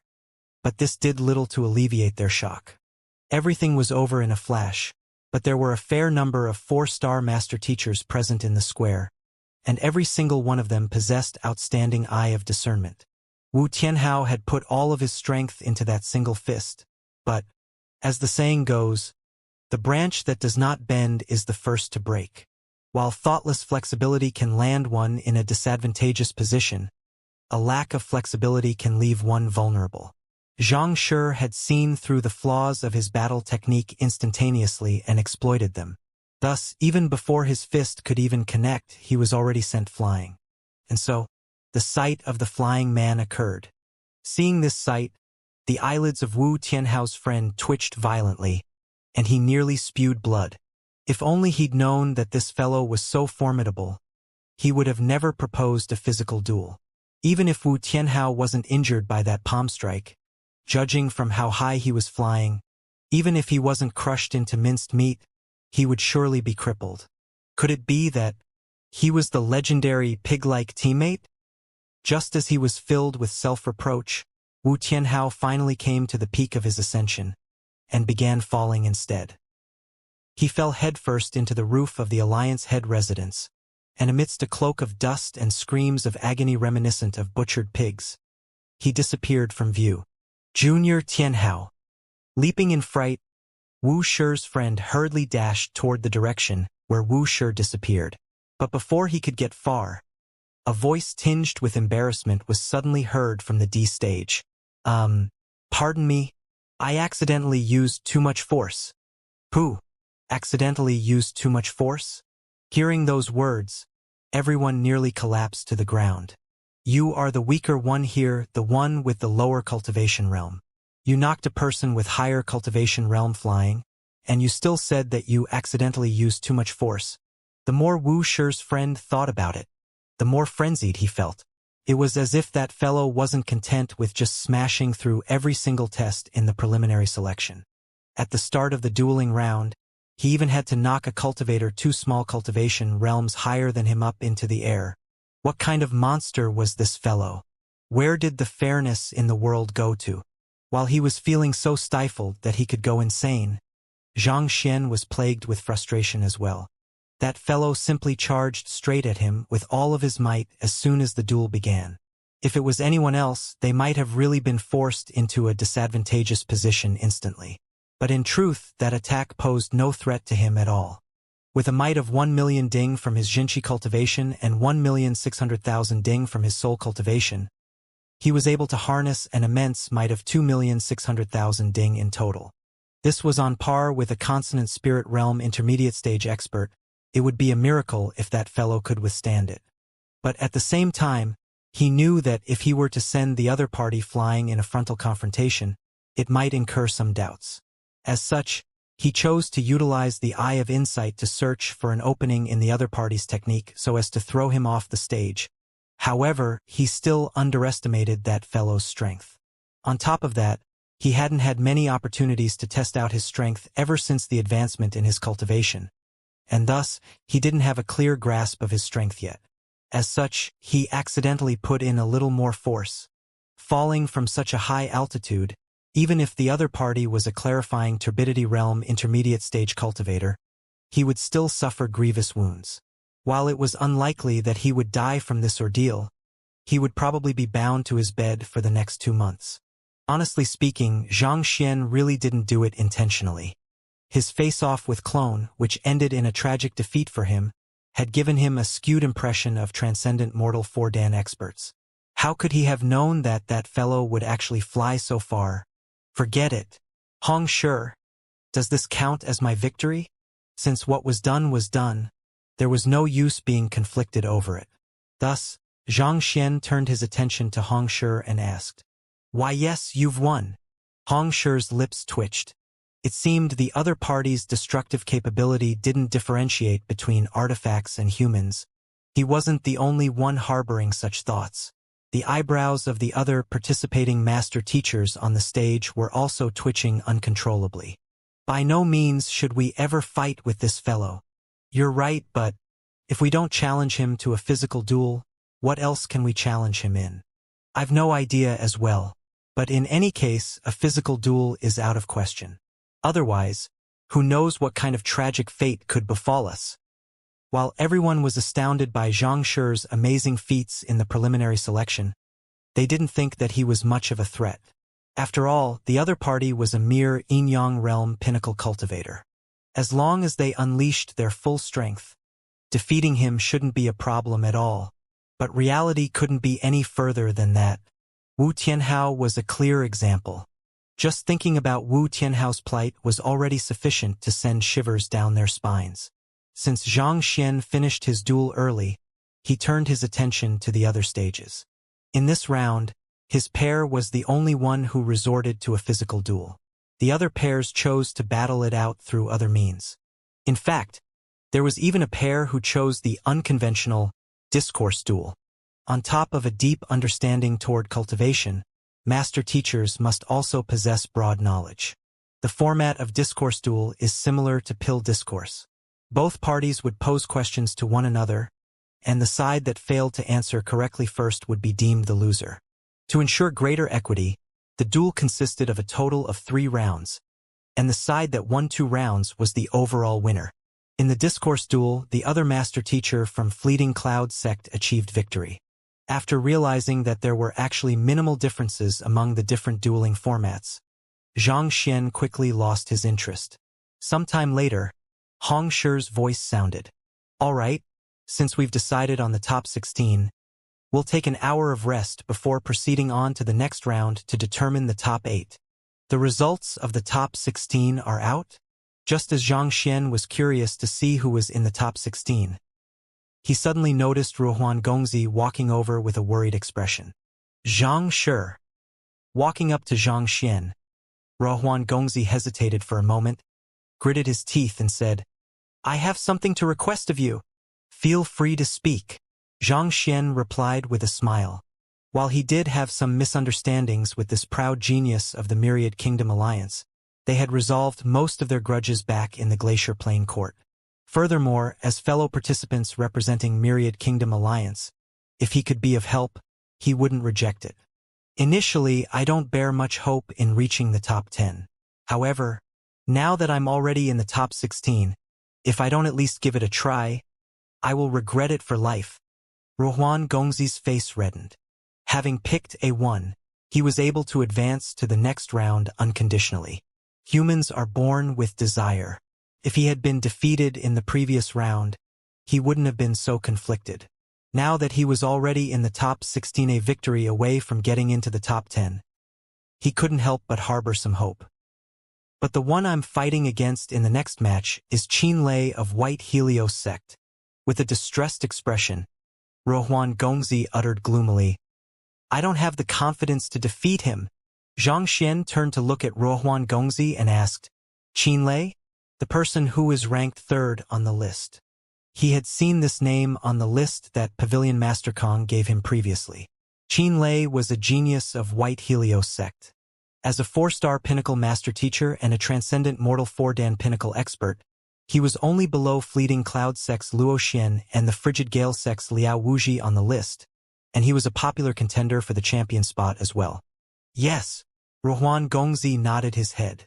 If that's the case, it would indeed be difficult for you to defeat him. Xianxia frowned. While Ruohuan Gongzi improved immensely in the past 2 months, reaching Transcendent Mortal 4-Dan Pinnacle as well, it would still be difficult for him to compete against disciples of huge sects like his current opponent. After all, there was a huge gap in the resources they were entitled to over many years, and 2 months of last-minute training was far from sufficient to cover the gap. Thus, I wish to seek Xianxia's guidance. Regardless of whether I'm able to defeat him or not, you'll have my gratitude, Ruohuan Gongzi quickly said. Xianxia had truly fared impressively in this tournament.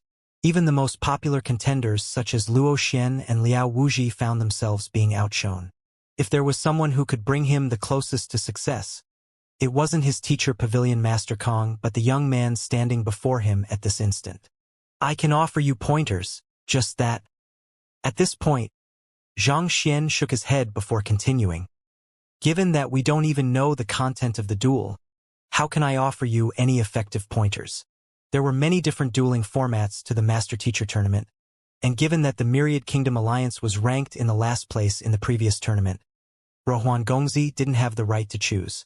Under such circumstances, he could only go along with the proposed dueling format from the other party, so how could Xianxia offer any effective guidance? After all, the bare minimum to preparing a winning hand was to know what cards the other party had up his sleeves.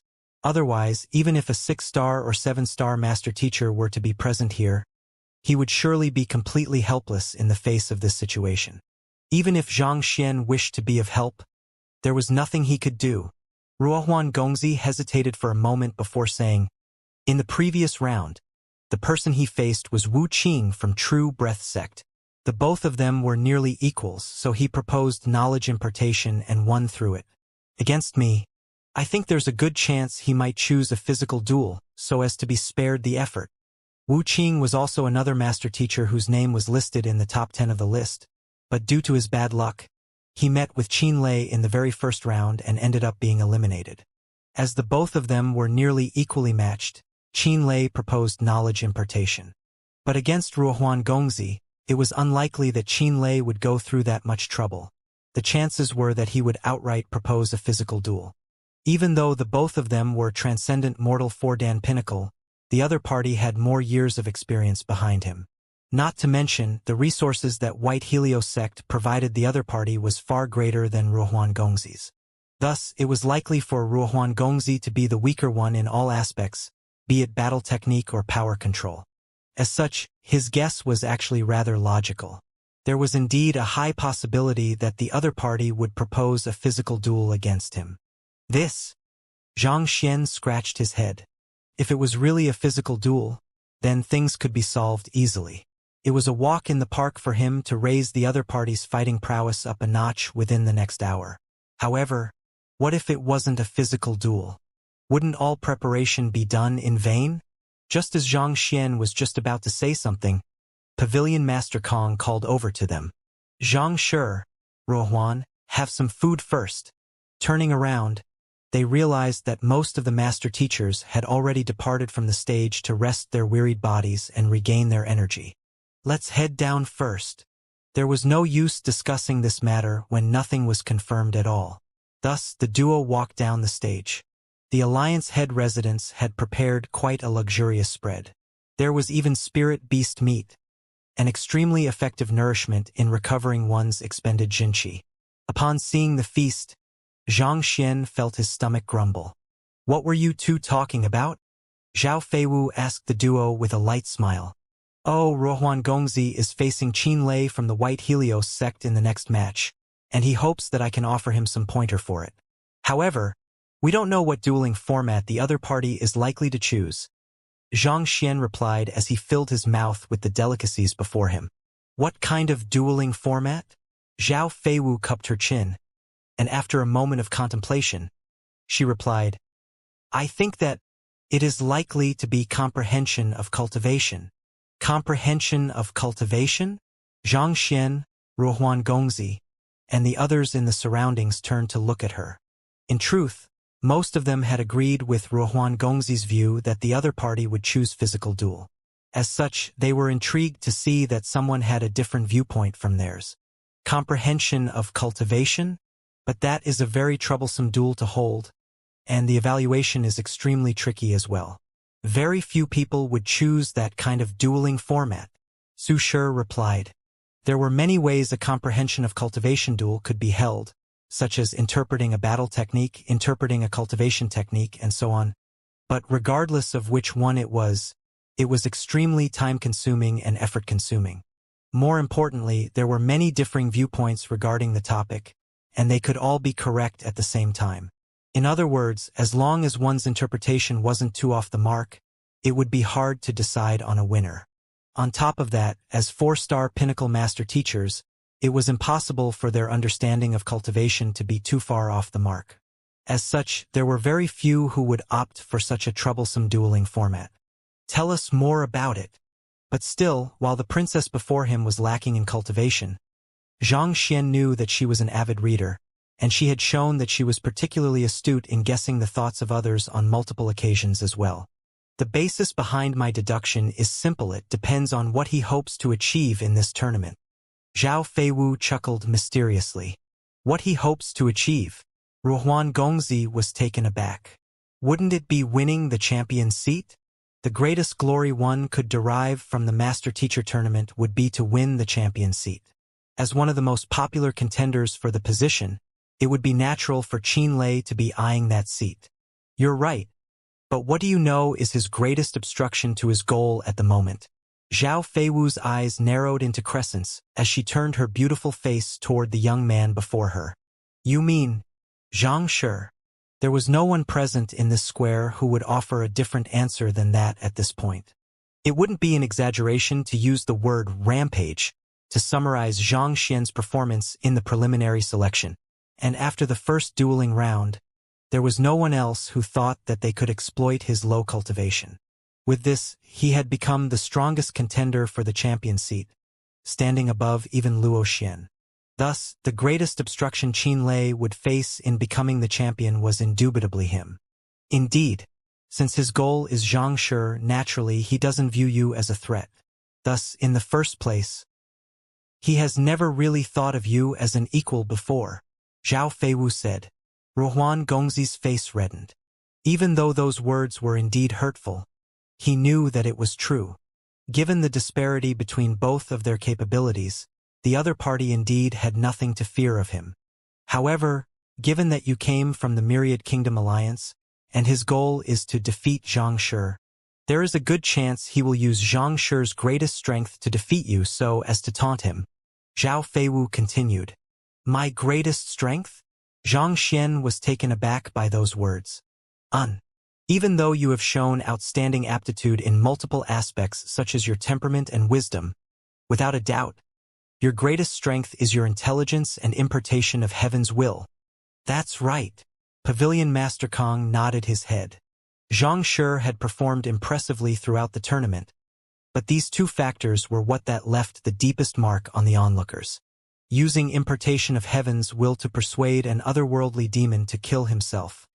Defeating the puppet of the celestial chest with a single move.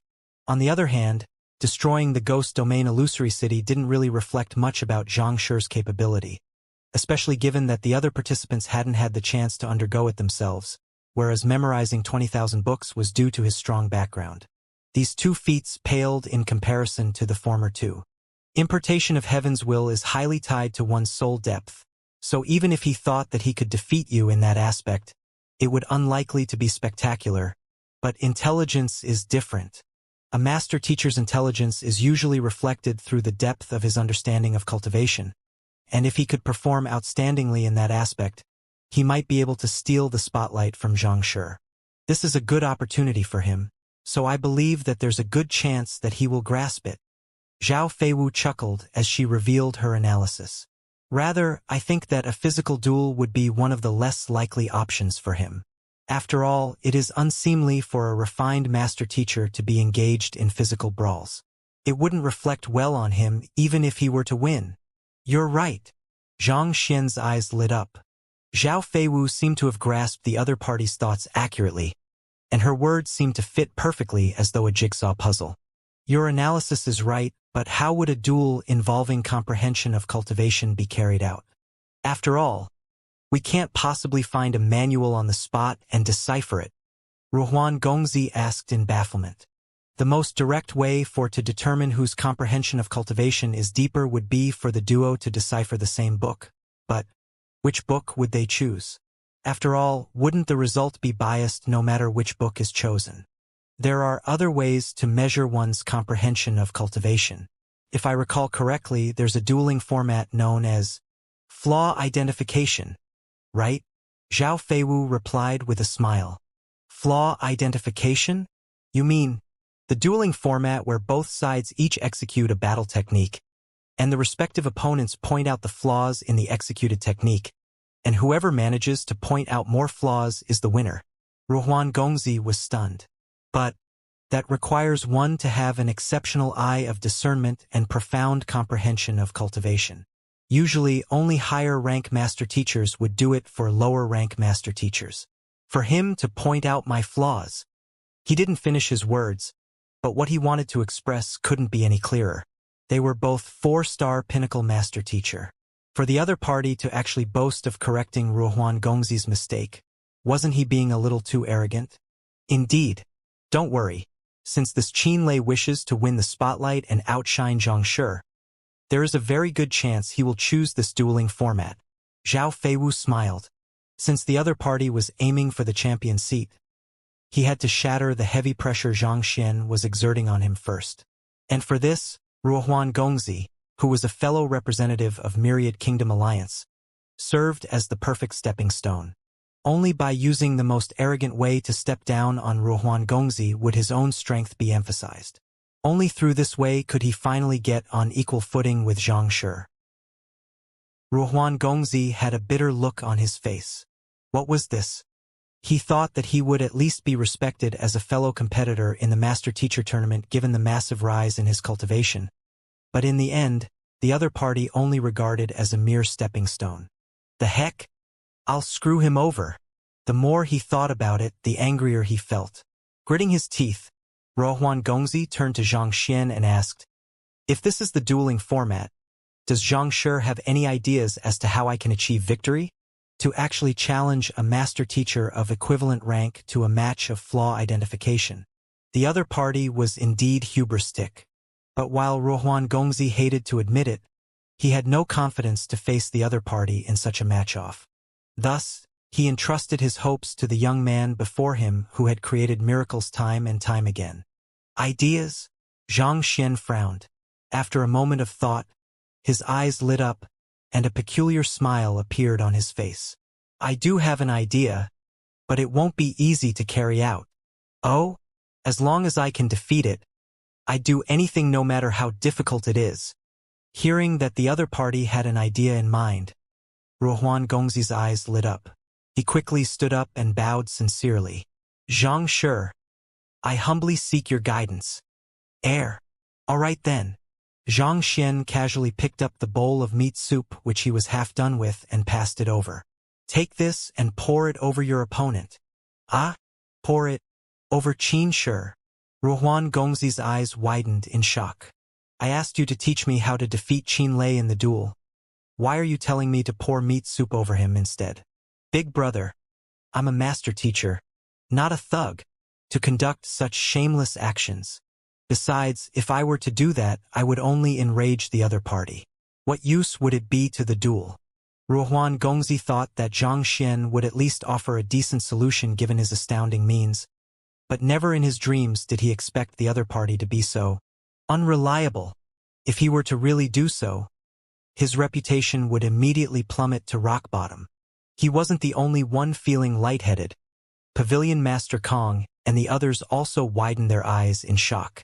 Pouring soup over the other party. What kind of move is that? Perplexed, they instinctively turned their eyes over to Zhao Feiwu, in hopes for an explanation. Given how the latter was able to analyze Qinlei's thoughts logically a moment ago, she might be able to do the same this time round too. But with a single glance, they staggered. Zhao Feiwu's eyes were so widened in shock that they could simply snap out of their sockets any time now. She was as dumbfounded by Xianxia's words as they were. While her cultivation was lacking, she possessed incredible wisdom that allowed her to make sense out of most situations. But what in the world does this pour it over your opponent mean? The gap in logic was simply too huge for me to follow. The dueling format is likely to be flaw identification, and Ruohuan Gongzi hopes to win the match. And so, you instructed the latter to pour meat soup over his opponent. Something just doesn't sound right here. How the heck am I supposed to analyze such a ridiculous situation? You aren't willing? Then I can't help you either. Xianxia shook his head in disappointment. He had already offered a solution. If the other party was unwilling to carry it out, there was nothing he could do. While White Helios sect leader Bai Kaiji had once laid his hands on Zhang Yang and the others, he had already been punished on the spot, and Xianxia didn't think there was any need to implicate the juniors in this matter. The reason why he was helping Ruohuan Gongzi was solely out of their relationship. If the other party wasn't willing to reciprocate, he didn't wish to push his ground either. Ruohuan Gongzi knew that the only hope he had at victory at this point was to follow Xianxia's instructions. Clenching his fists, he asked, "If I do as you said, can Xianxia really guarantee my victory?" "Guarantee? No one can guarantee anything. If you believe in me, do as I say. Otherwise, we can just drop the matter." Xianxia continued eating. If Zhao Feiwu's analysis turned out to be accurate, and the other party really intended to slap his face, then he was confident that his plan would bring Ruohuan Gongzi to victory. Otherwise, it would prove to be futile. Ruohuan Gongzi fell into contemplation, but it didn't take too long for him to make up his mind. Gritting his teeth, he declared, "All right, I'll go." The top 10 would get a chance to study at Hongyuan Master Teacher Academy. If he could grasp this opportunity, he would surely achieve incredible accomplishments in the future. If he let it slip through his fingers, becoming a 5-star master teacher could possibly remain an obstacle that he would never overcome in his lifetime. Weighing that against Qin Lei, his wrath did seem insignificant in comparison. The world is like a race to get to the top of a pyramid. The further you advance, the more competition you will face. If Ruohuan Gongzi didn't make a move, the other party would simply take him as a stepping stone. Fairness doesn't exist in this world. If one were to keep thinking of the welfare of others, one could never hope to climb to the top. Cough, cough. Ruohuan, you should reconsider this. Hearing that his student was really going to pour meat soup over Qin Lei, Pavilion Master Kang's eyebrows twitched. "I fear that if you were to do that, Qin Shi would beat you to death, and our relationship with White Helios sect would be a goner." Ruohuan Gongzi's lips twitched. Indeed, if he were to do so, the other party might just smash him into a lump of meat paste. "Would you simply remain still as he tries to beat you? You have legs, run. Besides, there are so many master teachers watching. He won't dare do anything overboard. Besides, you should have confidence in your physical resilience. You won't die that easily." Xianxia waved his hands. "In any case, I'm here so you don't have anything to worry about. I can guarantee you that as long as you run away after that, he'll allow you to leave without beating you up." Ruohuan Gongzi, "Without beating me up? Ha ha ha. All right then." Knowing that he had no other choice but to listen to Xianxia to win, Ruohuan Gongzi tossed aside his hesitation. Gritting his teeth, he took the bowl of meat soup and walked over to Qin Lei. Somehow, it seemed to reflect the desolate sight of a soldier marching to his own doom.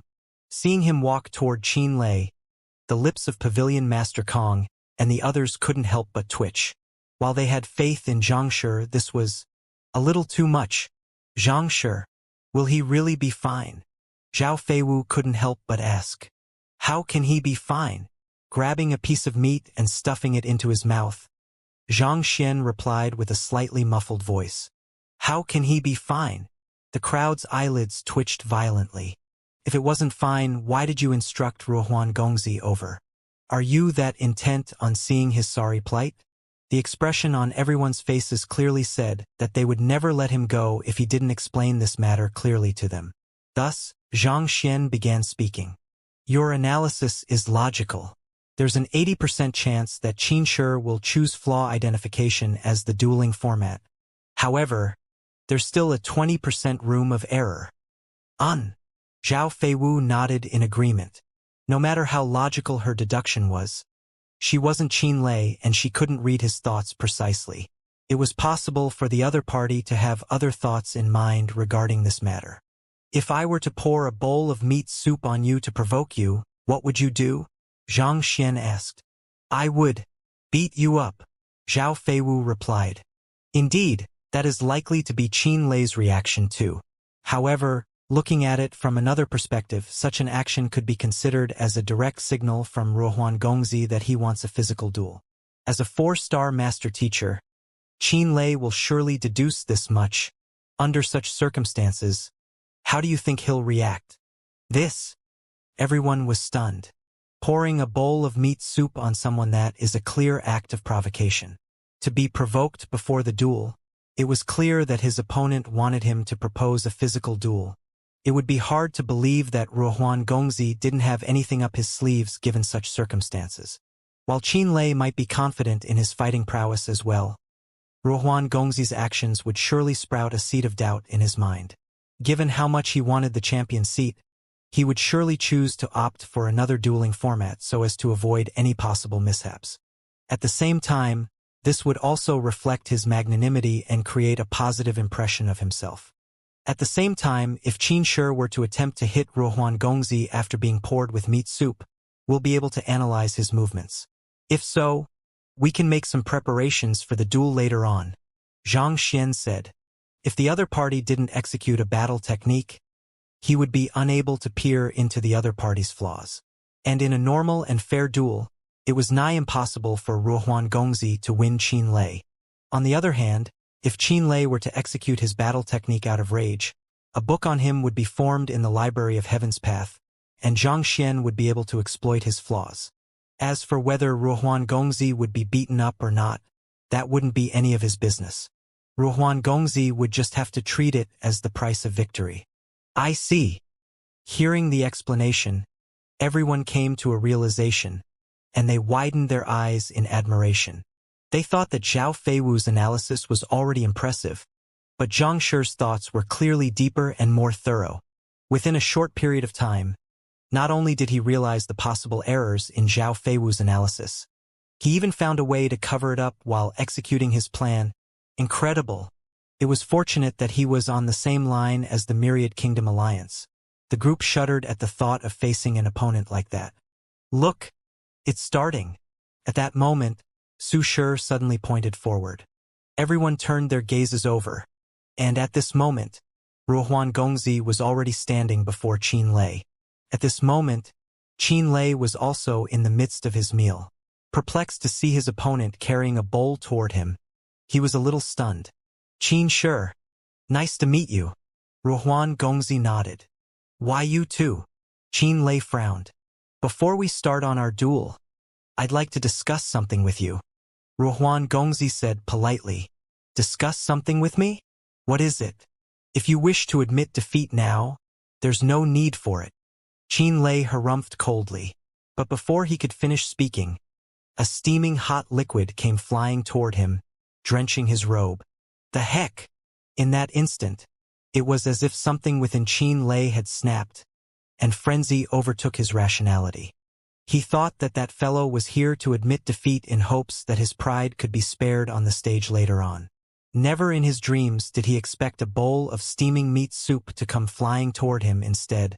I'll kill you! Roaring furiously, he immediately drove his Jinqi and a powerful aura came gushing out. He raised his palm and directed it toward Ruohuan Gongzi forcefully. Who? But Ruohuan Gongzi was already prepared for this. He immediately leaped to the side and ran away. Pardon me, Xianxia. I didn't do it on purpose. I simply lost my grip on the bowl. Black lines streaked across everyone's face. To carry a bowl of meat soup over for no reason, and you say it wasn't intentional? Not to mention you were around 2 to 3 meters away from the other party. For the meat soup to travel that distance despite it being a slip of your hands. You're incredible. Touch your conscience and ask yourself if you can believe that excuse. Damn it! After hearing those words, Qin Lei's rage flurried. Just as he was about to rush over to kill that fellow, an elder suddenly stopped him. Elder Zhou. Seeing that the one stopping him was an elder of his sect, Qin Lei hurriedly stopped. Don't fall for the other party's ploy. Elder Zhou spoke to him through Xinshi telepathy. Fall for the other party's ploy? Qin Lei was taken aback. Indeed, the other party is clearly coming over intentionally to provoke you. If you were to strike him now, there is a good chance that you might be stripped of your qualification as a participant in the tournament. Elder Zhou said. As a prestigious event held every decade, the Master Teacher Tournament had strict rules. If participants were to fight out of their match, there was a chance that they might be stripped of their qualification. But Qin Lei's body froze. He understood the logic behind it, but he still found it hard to suppress his anger. As a proud 4-star pinnacle master teacher to be splattered with meat soup, it would be a wonder if he wasn't angry. With the death of our sect leader, our White Helios sect is currently facing its greatest crisis. You must get into the top 10 in this tournament or else it'll only be a matter of time before our sect is annexed by the other powers. Elder Zhou spoke gravely. He was present in the confrontation against Xianxia that day, and the sight of Xianxia killing their sect leader was still fresh in his mind.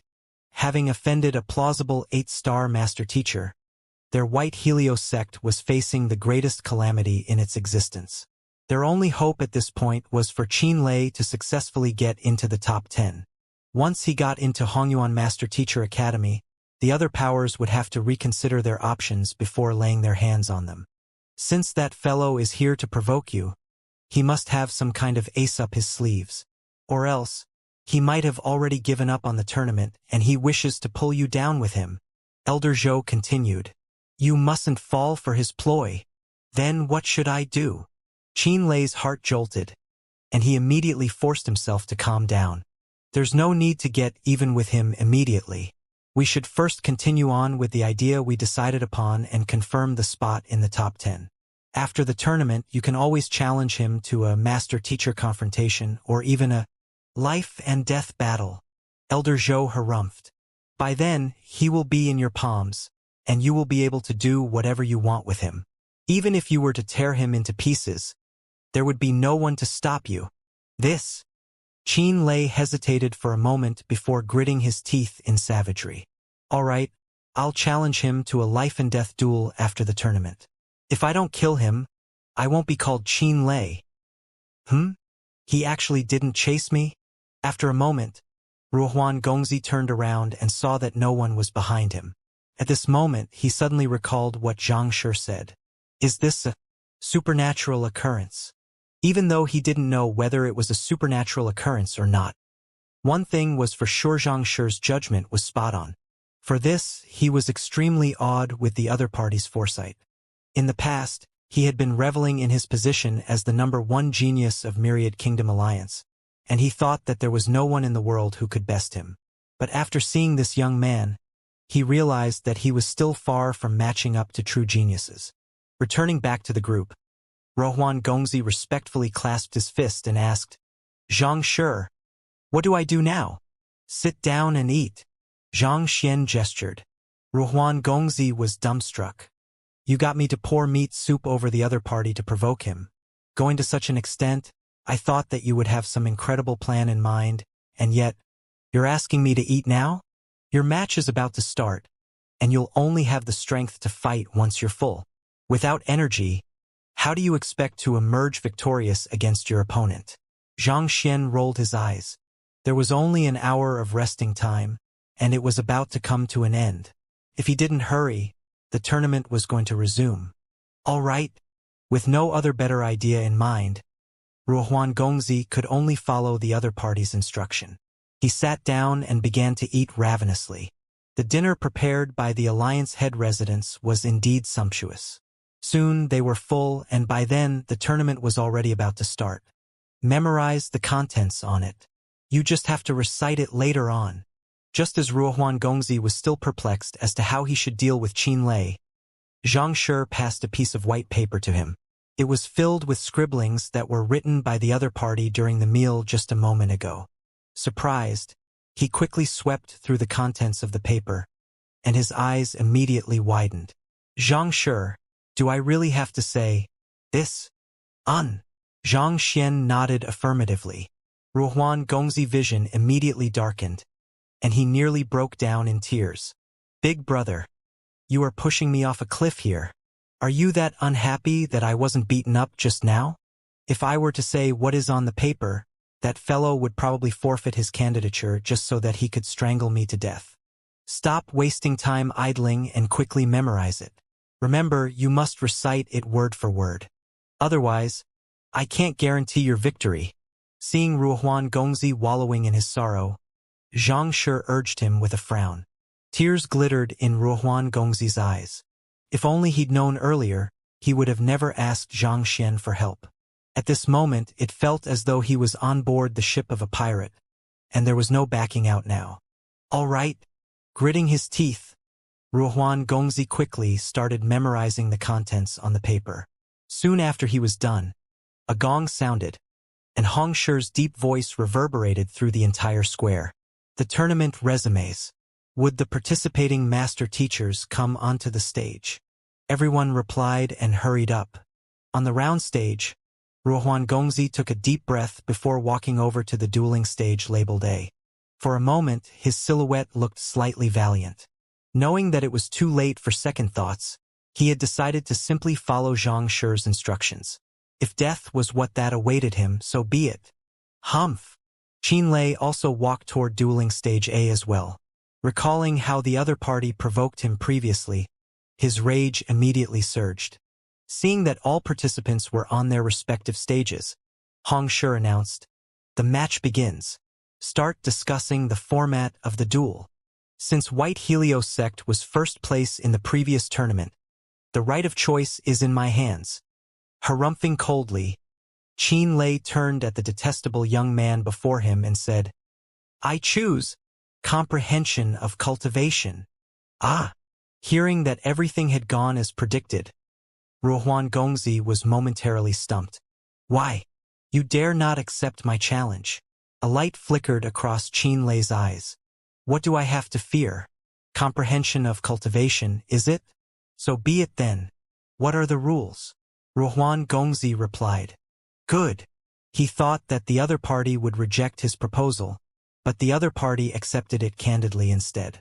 Heaving a sigh of relief, Qinlei explained, "Simple. We'll both execute a battle technique, and each of us will point out the flaws in it. Whoever points out more flaws will be the winner." Ruohuan Gongzi nodded.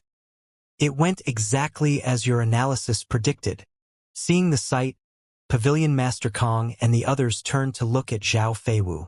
Even though this lady wasn't a master teacher, her wisdom was indeed impressive.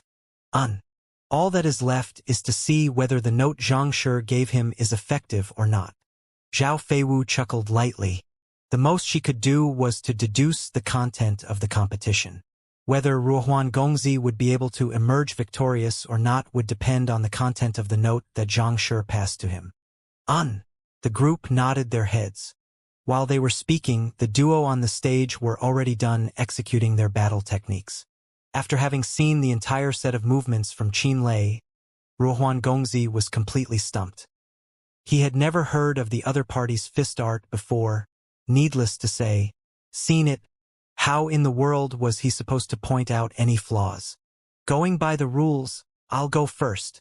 Seeing the confusion on the other party's face, Qinlei sneered coldly. If I'm not mistaken, the fist art that Ruohuan Gongzi executed is a spirit intermediate tier battle technique known as 7 Forsaken Fists. It's indeed a formidable technique, but it's a pity that your mastery is still lacking. I could see a total of 4 flaws. First, having barely reached Transcendent Mortal Fordan, your Jinqi isn't sufficiently pure yet. Even though your movements seem to be in place, you're lacking the essence of the technique. Second, the core of the 7 Forsaken Fist is Forsaken Heart, Forsaken Emotions, Forsaken Intent, Forsaken Benevolence, Forsaken Fate, Forsaken Thoughts, and Forsaken Desires. However, you aren't able to meet even a single one of these notions. Given that your movements and your intent are at odds, no matter how much you practice the technique, it will be nothing more than an empty shell. Third. Fourth. Soon, Qin Lei finished listing out the flaws in Ruohuan Gongzi's technique. Every single point of his stabbed straight into the vitals. There was no one who wouldn't lose his confidence upon hearing too much of such words. Incredible! With just a single look, he was able to point out the 4 main flaws behind the technique. As expected of one of the strongest contenders for the champion seat, he's indeed fearsome. I was looking intently at Ruohuan Gongzi's movements too, but I wasn't able to see a single problem about it. Upon hearing Qin Lei's words, a huge commotion raked up among the crowd below. Nearly everyone present here was a master teacher or an expert, and they possessed a sharp eye of such things as well. The technique Ruohuan Gongzi executed felt wholesome, and with just a single look, it was clear that he had devoted many years of his time into it. But even so, Qin Lei was still able to easily list out 4 major problems. His eye of discernment wasn't inferior to even some half 5-star master teachers. Seems like it'll be hard for Ruohuan Gongzi to win in this round. I had been paying close attention to Qin Lei's execution, but I wasn't even able to tell what battle technique he was executing. I am also unable to make sense out of it. Everyone discussed with hushed voices as they looked toward the stage, curious as to how Ruohuan Gongzi would deal with this situation.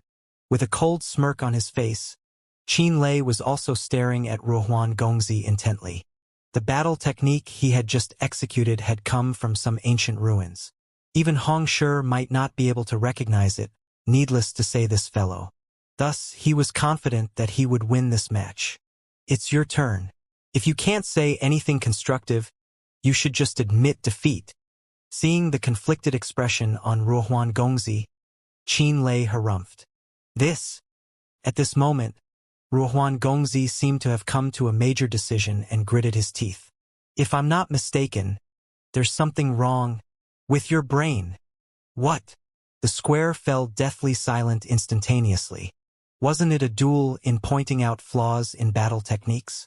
When did it become an insulting competition instead? What did you say? Hearing those words, Qin Lei immediately exploded in rage.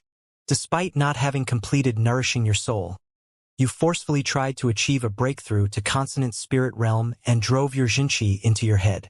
And in that attempt, both your soul and your brain are wounded. Am I mistaken about that? Ruohuan Gongzi said. Qin Lei frowned. After sect leader Bai Kaiji, who was also his teacher, was killed, he understood the bad state the sect was in and panicked. Thus, he forcefully tried to advance to consonant spirit realm. In that process, one's Xianxia had to be driven into one's head to open up the Helling acupoint. Only with the opening with this acupoint can one make the leap to become a consonant spirit realm expert. But Qin Lei wasn't ready yet then. The head was a vulnerable region, and yet, he willfully drove his Xianxia into his, thus causing significant damage to his soul and brain. As a result, he was suffering from splitting headache whenever night falls. But he had never told this matter to anyone, even the elders of the sect, for fear of worrying them. How did the other party manage to see through this? Not only so, there are innumerable traumas from cultivating incorrectly all over your body. For the sake of impressing others in this tournament, you even cultivated a battle technique of unknown origin. If I'm not mistaken, to master it, you would need 32 acupoints all over your body to resonate in harmony. Right? This requirement in itself isn't a problem. Most battle techniques have such demands from the cultivator. However, this battle technique sought to connect the Baihe and the Yongquan acupoints. The former pulls in the clear aura of the sky, whereas the latter absorbs the turbid aura of the earth. As the two of them collide, an intangible cage is formed, locking your soul firmly into your body. In other words, without any fortuitous encounter, it's impossible for you to reach consonant spirit realm. If you don't believe my words, you can try driving your Xianxia into your Bihai acupoint. If you feel a numbing sensation there, it means that your soul has already started declining. Alternatively, you can also try your Qingjin acupoint. If you feel an itch, it means that the internal of your body has grown oddly stiff, and it is nothing more than a cage at this point. Other people cultivate in hopes of advancing to higher realms, and yet you do so only to seal your path of progress. Isn't there something really wrong with your head? Since Ruohuan Gongzi had already made up his mind, he tossed aside his hesitation and recited everything that Xianxia had him say. In any case, he couldn't understand the other party's battle technique. At this rate, he would lose anyway. Thus, he decided to take the gamble. At the very least, there was a ray of hope down this path. After he was done, he thought the other party would immediately rush forward to pummel him up or insult him. But shockingly, the other party remained bizarrely motionless. It was as if he had met with something incredulous, leaving his face pale with shock. Could it be that I was spot on? Getting. Ruohuan Gongzi's heart skipped a beat. When he saw the content of the note, he thought that it was just nonsense Xianxia made up on the spot. If he were to recite it, the other party would surely rush up to kill him. Never had he entertained the thought that it would actually be true. The other party had barely raised his hands back then, and Xianxia was able to tell all of this? Of course, if you don't believe me, you can continue trying for consonant spirit realm. You'll feel a surge of powerlessness, or perhaps your Xinqi, suppressed by some sort of power, might even be unable to enter your head. Ruohuan Gongzi's eyes lit up. An endless confidence seemed to surge into him at this instant. Ignoring the other party's shocked expression, he continued. Despite being a 4-star pinnacle master teacher, you cultivated a battle technique blindly without analyzing its true nature. And yet, you still dare to challenge me to a comprehension of cultivation duel. How much more arrogant can you get? Qin Lei's body swayed weakly as though it had lost its backbone. He had just tried out everything that the other party had said, and it turned out that the other party was completely spot on. Could it be that he had really cultivated incorrectly? To err so greatly despite being a master teacher, how was he supposed to guide others then? This wasn't only a loss in this duel, this was a loss for him as a master teacher as well. All right, I'll stop here. As a fellow master teacher, I can tell you this. There's still a way to resolve your problem at this point, but the longer you delay it, the harder it'll be for you to make a full recovery. Ruohuan Gongzi waved his hands. I'm a magnanimous person, so as long as you admit your defeat, I'll impart you the solution to your problem. Beneath the stage, Xianxia, this is what that was on your note. You managed to discern this much. Pavilion Master Kong and the others stared at the young man before them with widened eyes. He was well aware of his own student's capability. He couldn't even tell what battle technique Qin Lei executed previously, and yet, his disciple was able to utter logically deduced facts that left the entire crowd stumped. Unless Xianxia was involved, there was his disciple could be capable of this. That's right, Zhang Xian admitted. But Qin Shi had only driven his Xinqi and lifted his palm. How in the world were you able to discern so much? Even after hearing the words of affirmation from the person in question, the crowd still found the matter too difficult to believe. Ruohuan Gongzi did manage to provoke Qin Lei by pouring meat soup on him. But in the end, a fight didn't break out, and both sides hardly made any moves. Yet, to make such an in-depth analysis under such circumstances, are you for real? What kind of eye of discernment is this? But, what kind of battle technique did Qin Lei cultivate? To think that there would actually be a battle technique in the world that would lock one's soul and prevent one from achieving a breakthrough. Su Shi couldn't help but express his shock. A 4-star pinnacle master teacher possessed astute senses surpassing that of ordinary cultivators. How could Qin Lei possibly cultivate a battle technique that would seal his soul without realizing it himself? I've no idea as well. Zhang Xian shook his head. You don't know? Then. Everyone frowned. If you don't know what battle technique it is, how do you know what kind of sensation would be induced by stimulating the respective acupoints? The Bihai acupoint corresponds to the soul, whereas the Qingjin acupoint is the point connecting the body to the soul. These were common facts that all transcendent mortal 4-dan pinnacle experts know of. Under normal circumstances, the triggering of these acupoints with Xinqi should nourish one's souls. Given that such anomalies happened, it would be hard to believe that there was nothing wrong with the other party. But if you don't even know what battle technique the other party cultivated, how in the world do you know that his Qingjin acupoint is closed and his soul is wounded? It's a lie, Xianxia replied calmly. A lie. Everyone froze. The cultivators of the White Helios sect cultivates the White Helios Xinqi, which is a type of Xinqi possessing yang attribute. Back then, when Bai Kaiji came to attack my residence, my teacher told me about it. Zhang Xian said. Pavilion Master Kong and the others nodded their heads. The White Helios formula that most members in the White Helios sect cultivated was indeed a yang attribute cultivation technique. Upon mastering it, one's attacks would be augmented with immense destructive force. Having suffered a tragic defeat against them, they went to investigate the other party, so they were well aware of the basic information surrounding them. The food provided by the Alliance head residence consists mainly of food that seeks to revitalize, such as spirit beast meat and medicinal herbs. Am I right about that? Zhang Xian asked. In truth, the Alliance head residence also provided the same food to the members of the other sects and empires as well. Spirit beast meat, savage beast meat, and even precious medicinal herbs rich in spiritual energy were used in the cooking so as to nourish and energize the exhausted participants. That's right. Zhao Feiwu nodded her head. She was involved in the choosing of the ingredients for the food, so she was well aware of this matter. What would happen if a cultivator practicing a yang attribute cultivation technique consumes extremely nourishing food? Zhang Xian asked. His cells will become lively, and his flow of Xinqi would hasten, Pavilion Master Kong replied. It had a similar effect to consuming stimulant. After all, if a person rich in hot energy were to consume nourishing food, his body would surely be overflowing with energy, resulting in physical restlessness. Just that, wouldn't that simply put him in a better condition for battle? Under normal circumstances, it would only induce positive effects to the cultivator. However, you've neglected an ingredient used in the brewing of the soup. If I'm not mistaken, there is jade grass, Zhang Xian said. There's indeed jade grass.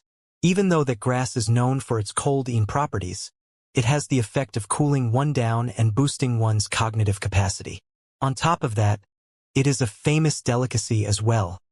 Halfway through her words, Zhao Feiwu suddenly realized something, and her eyes widened. It's indeed a famous medicinal herb, but the problem lies exactly with its cold properties. Given that we are still in the midst of the tournament, Qinlei is likely to be filled with excitement. On top of that, his yang Xinqi and the nourishing food he had consumed left him practically brimming with energy, and at such a moment, a soup containing energy was poured over him. I believe even if I don't explain this, you should understand the consequences of the matter. Zhang Xian smiled. The abrupt collision of yin and yang. To protect itself, the body would automatically shut its acupoint. If all of his acupoints are closed, that explains why his soul is locked in his body. Why you actually designed this scenario. Coming to a realization, the faces of Pavilion Master Kong, Su Shi, and the others paled in frenzy. They thought that Zhang Shi had incredible capability to be able to analyze so much regarding Qinlei. They didn't expect that it was all a huge ploy set up to trap Qinlei from the initial pouring of the soup.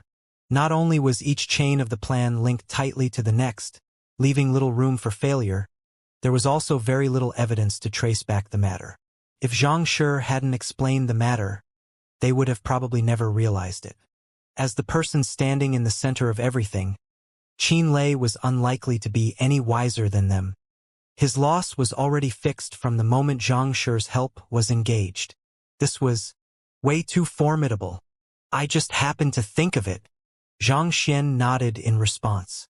In truth, the entire plan lay upon a single fact. Qinlei had attempted to achieve a breakthrough to consonant spirit realm and failed, causing his soul to be damaged. Without this laying the foundation for all the latter theories, it would be impossible to convince the other party of this hoax. This was how humans worked, as well as a common ploy used by fortune-tellers. With a single fact to set the foundation, the parts that came afterward would seem much more believable. Not to mention, it was based on solid theories known by all 4-star pinnacle master teachers. On the contrary, it would be hard for him not to believe those words instead. Since it's a lie, then, Ruohuan said that he has a solution. Suddenly, Pavilion Master Kong recalled what Ruohuan Gongzi had just said, and a premonition suddenly struck him. If this was all a lie, what kind of solution could Ruohuan Gongzi offer? Just watch on. Xianxia gestured to the stage. The group hurriedly turned their sights over. At this moment, Qin Lei, after a long internal struggle, sighed deeply and said, "I admit my defeat. I beseech you to impart me the solution to my problem." He was already in the top 16. Even if he were to fail now, he could still vie for the last 2 placing of the top 10. But if his problem wasn't resolved, his cultivation would be unable to advance any further. Just the thought of it was completely unacceptable to him. Weighing the pros and cons, he decided to admit defeat and accept the other party's guidance. In any case, it was just a matter of time before he killed this fellow. What harm was there to give a little glee to a dying man? Admit defeat? Qin Shi actually admitted defeat. It seems like Ruohuan Gongzi's words were spot on. Impressive. We weren't even able to recognize the battle technique, and yet he had managed to see through even the flaws in Qin Shi's cultivation. When did Ruohuan Gongzi become so impressive? I think I saw him consulting Xianxia just a moment ago. Do you think that it's possible that this is all Xianxia's doing? Qin Lei admitting defeat was huge news that generated an enormous uproar amongst the crowd. One must know that there was a huge disparity in the capability between Ruohuan Gongzi and Qin Lei. This huge reversal had sparked thoughts in the minds of many. Many of them had seen Ruohuan Gongzi seeking Xianxia's pointers during the break previously. Since you've admitted defeat, I'll help you then. Hearing the other party admit his defeat, Ruohuan Gongzi began trembling in agitation, knowing that he had gotten into the top 8. Actually, the solution is simple. Your Qinjin acupoint is only sealed temporarily due to some external stimulus.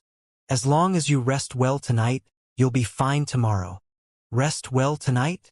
Qin Lei widened his eyes in shock. His vision went dark, and a mini explosion occurred in his head. If he still couldn't tell that he had been played a fool, he would be unbefitting as a 4-star pinnacle master teacher. I'll kill you. Howling furiously, he prepared to charge over angrily. Alright, a loss is a loss.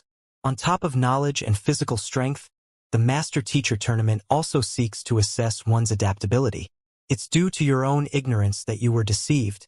You shouldn't pin the blame on anyone else. Hong Shi flicked his sleeves, and Qin Lei immediately stopped with a stagger. Given that Qin Lei had willingly admitted defeat after being duped, there was no one he could blame for it. Since even Hong Shi was speaking up, Qin Lei knew that there was nothing else he could do at this point. His teeth bit tightly on his lips out of rage, and fresh blood regurgitated at the back of his throat, threatening to spill at any moment. What the heck was this? He had marched onto the stage so confidently, only to be fooled by someone else. And not to mention, he actually willingly admitted defeat. Damn it, Jun Ruohuan, if I can't kill you, I'll abandon my name. Qin Lei howled furiously inside. The results were out. Ruohuan Gongzi had successfully advanced to the next round. As soon as he got off the stage, he immediately turned to look at Xianxia in agitation. In truth, when he first read the content on the paper, he thought that he would surely be beaten to death. He never thought that he would actually succeed. Top 8 of the Master Teacher Tournament. This was a result he never thought would be possible. Thank you, Xianxia. He clasped his fist respectfully. It was still a while ago that he still tried to compete with this young man over everything. But at this point, such a notion vanished completely from his mind. This fellow may seem a little dense on the surface, but if one were to try to compete with him, one would only end up utterly defeated. There's no need to stand on ceremony. Given how badly Qin Shi was scammed, he will surely apply for a life-and-death duel against you. For now, you should think of how you would face him first, Xianxia said. Ruohuan Gongzi nodded in response. If 2 master teachers had an irreconcilable grudge, They could apply for a life-and-death duel to resolve the matter once and for all. Given how badly Qinlei was humiliated before such a huge crowd, there was a good chance that he would apply for one right after the tournament. If the headquarters were to give their consent, Ruohuan Gongzi would have to face him. But still, the headquarters rarely consented to life-and-death duels unless in extreme situations. And even if it did, Ruohuan Gongzi wouldn't necessarily lose to the other party. In truth, the paper that Zhang Shi gave him contained major flaws on the other party's cultivation and battle techniques, and he had already memorized them all. As such, it was impossible to tell who would be the one destroyed in a life-and-death duel. Putting aside the matter, Ruohuan Gongzi warned with a grave expression, "Zhang Shi, your opponent for this round is Wei Chongqing of the Zijin sect.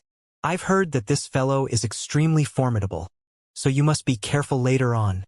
The lots were only drawn at the initial phase, and the matching would follow by a certain fixed format afterward. The person Zhang Shi would face was Wei Chongqing, a formidable genius of the Zijin sect. "You've heard of him?" Zhang Xian asked curiously. "Even though he's not in the top 10 of the list of contenders, it doesn't mean that he's incapable. His greatest flaw is only his lacking cultivation. Just like you, he's a transcendent mortal 3-dan pinnacle cultivator. To be able to get into the top 16 despite his lacking cultivation, I'm sure you can imagine how talented he is in other aspects."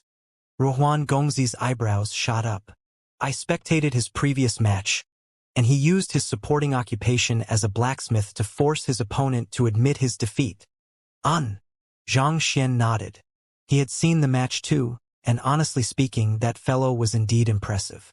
Without true capability, it was nigh impossible for a transcendent mortal 3-dan pinnacle to triumph over a transcendent mortal 4-dan in smithing.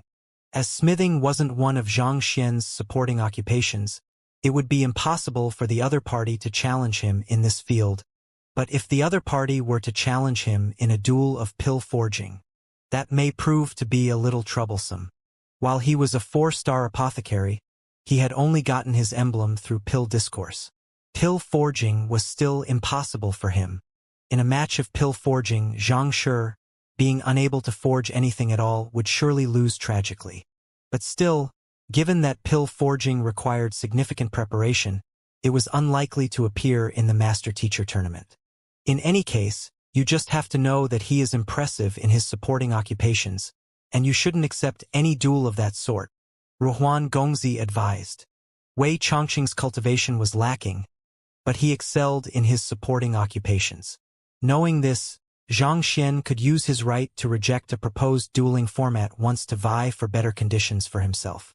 While the Myriad Kingdom Alliance group was discussing this issue, an air of desolation seemed to be floating around the group from Zijin sect.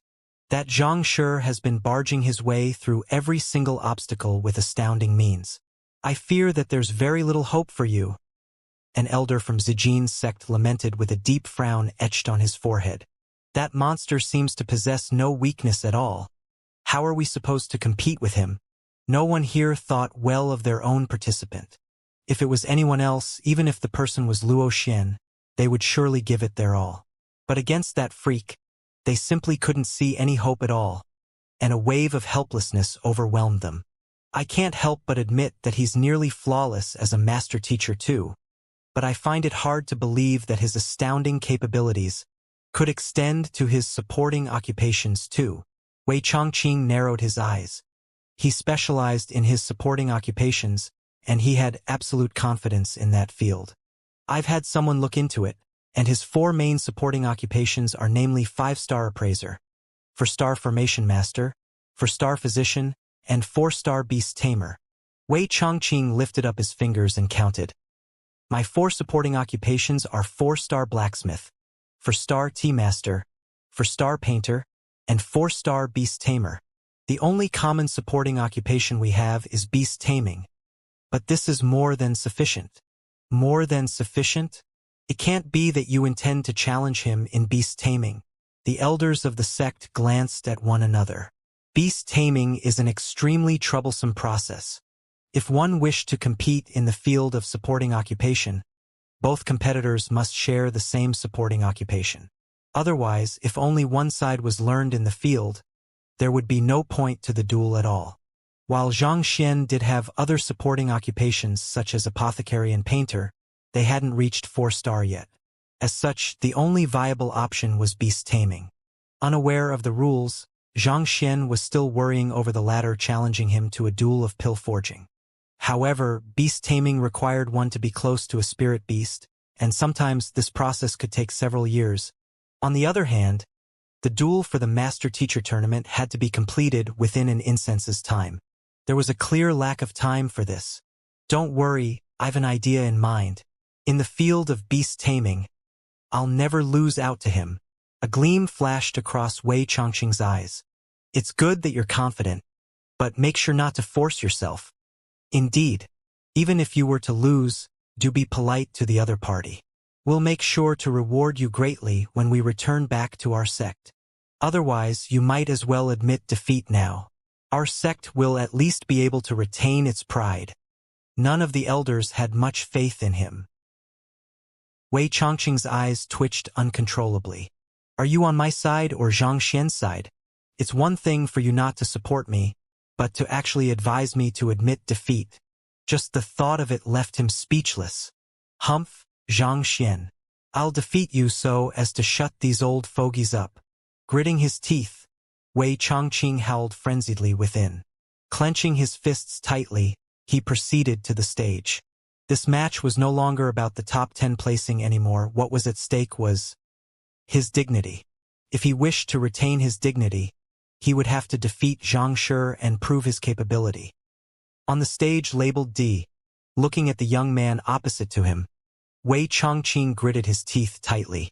Seeing the other party's hostile gesture, Xianxia was stumped. It should be his first time meeting the other party. Why did the other party look as though he had killed his father and claimed his wife? Perplexed, Xianxia tried asking, "Have we met before?" "We have never met before. But I'm determined to defeat you," Wei Changqing declared furiously. "I decide to challenge you to a duel in our supporting occupation, that is, beast taming. Do you dare to accept the duel?" Beast taming. Not expecting the other party to propose such a dueling format, Xianxia frowned. How would this match go? Simple. Since you're a 4-star beast tamer, you would surely have your own tamed beast. Why don't we call our tamed beasts over, and we'll give one another an incense's time to interact with each other's tamed beast. Whoever commands the greater degree of loyalty from the other party's tamed beast will be deemed the winner, Wei Changqing said. Exchange tamed beasts to tame for an incense's time. Are you certain about it? Xianxia looked at the other party with a bizarre expression. The other party's intent was clear. I'll tame your tamed beast while you tame mine. Whoever manages to induce more loyalty from the other party's tamed beast will be the victor. This was a common competition format between beast tamers. Just that, this fellow really wanted to compete with him in beast taming?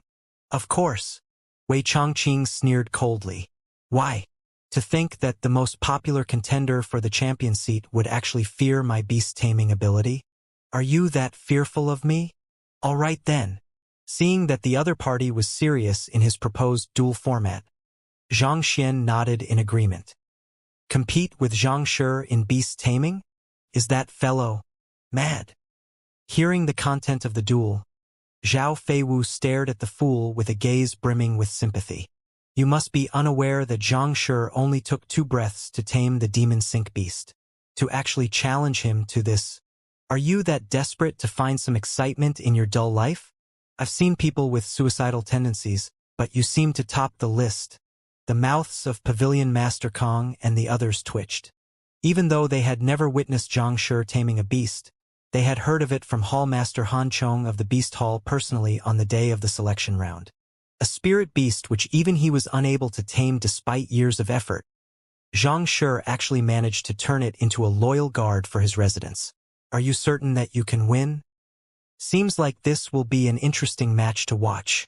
Wei Changqing is a famous genius beast tamer, and I've heard that he has once participated in a beast taming competition and became the champion. I've heard of the same as well. Xianxia really shouldn't have accepted this challenge. Unlike the other duels, a duel of beast taming won't be just about one's own capability. one would have to possess sufficient resources in one's possession as well. It might be hard for him to advance to the top 8. Contrary to Zhao Feiwu and the group's sympathetic expression, the other master teachers, ignorant of Xianxia's astounding feats, had a grave expression on their faces. Beast taming is an expensive occupation which demands one to have sufficient treasures in one's possession. Otherwise, if one couldn't even attract the spirit beast's attention, how could one possibly induce loyalty in the latter? The Myriad Kingdom Alliance was clearly much poorer than the Zijin sect.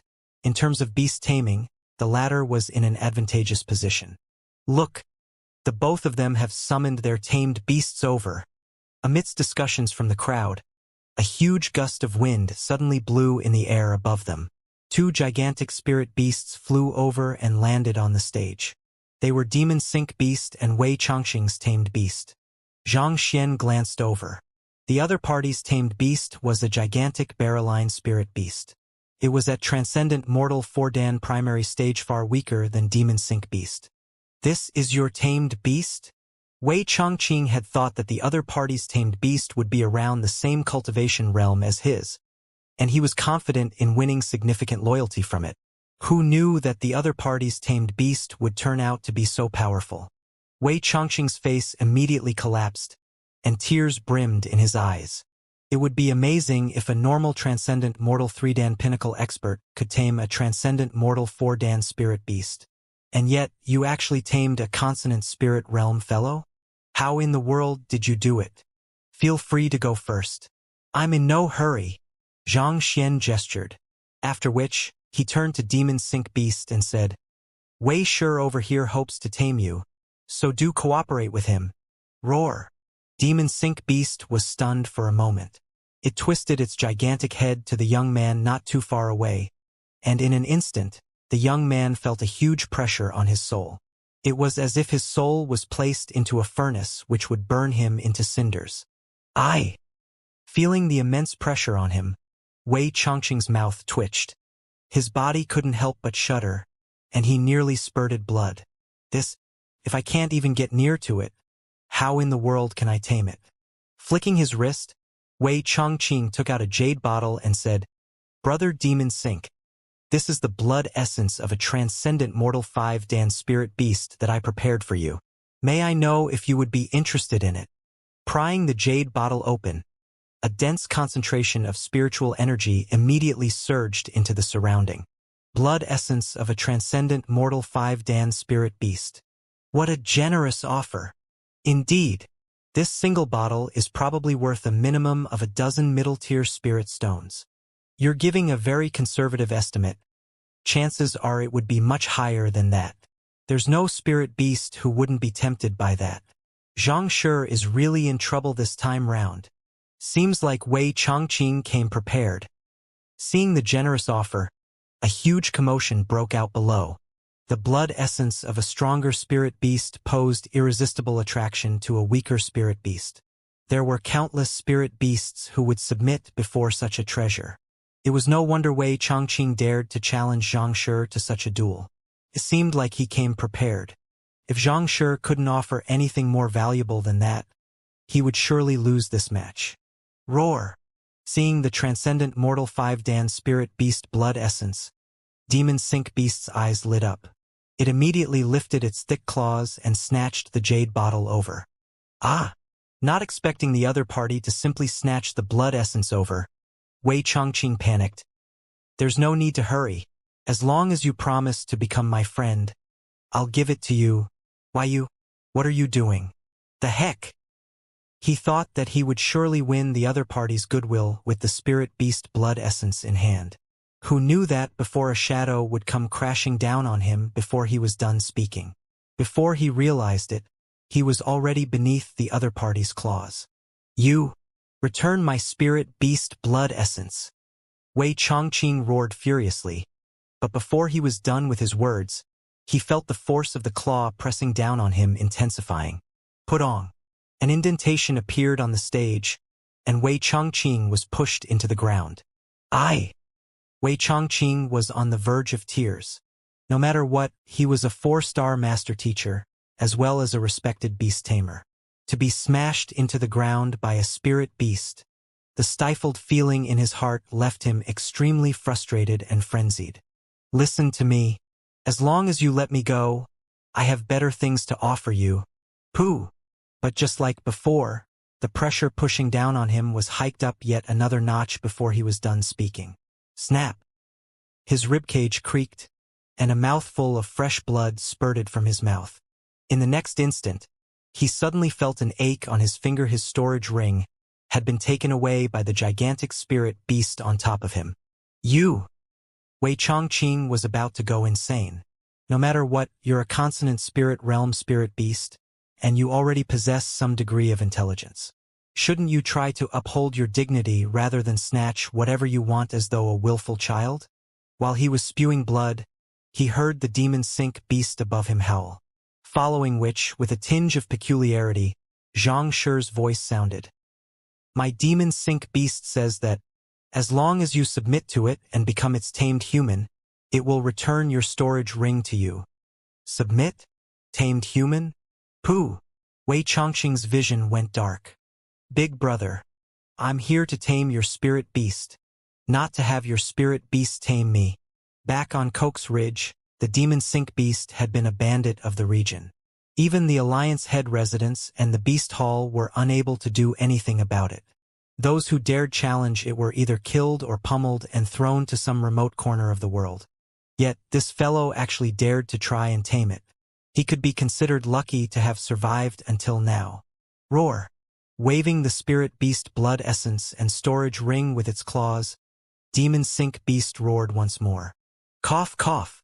Xianxia coughed before translating sheepishly. It wants you to drink the spirit beast blood essence. As demon sink beast was his tamed beast, he could communicate with it directly through his soul even if he didn't comprehend beast language.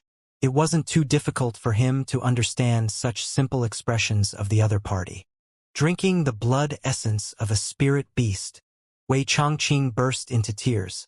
Spirit beast blood essence was only effective against spirit beasts. If a human were to drink it, not only would it be ineffective, he might even find scales or hair growing all over him, as though a monster, or in the worst-case scenario, it might even spell death. After all, not everyone possessed Heaven's Path Jinqi to neutralize the violent energy contained within the blood essence. Roar! Seeing no movements from the person under it, demon sink beast roared once more as it opened the jade bottle and tried to stuff it in the other party's mouth. Xianxia, save me. I won't try to tame it anymore. Wei Chongqing's face immediately paled in fright, and his soul nearly drifted out of his body. Judging from the other party's vigorous actions, it seemed as though the demon sink beast wanted him to eat the jade bottle on top of the spirit beast blood essence. If he didn't beg for mercy now, he would be dead soon. What the heck is this? He confidently declared that he would tame the other party's spirit beast. But this huge fellow simply refused to follow conventions. There was no spirit beast, even tamed ones, who could resist the allure of consonant spirit realm spirit beast blood essence. Upon sight, they would immediately fawn on him in hopes of obtaining it. Yet this huge fellow thought of it as trash and even tried to feed it to him. Will you be glad only after I'm dead? To think that a 4-star beast tamer would end up crushed under a spirit beast and be tamed by the latter instead. What in the world was this? Seeing that way Chongqing would really die if this were to go on. Xianxia reprimanded. All right, demon sink, that's enough. Roar. With a disappointed look, demon sink lifted its claws and walked over to the side of the stage.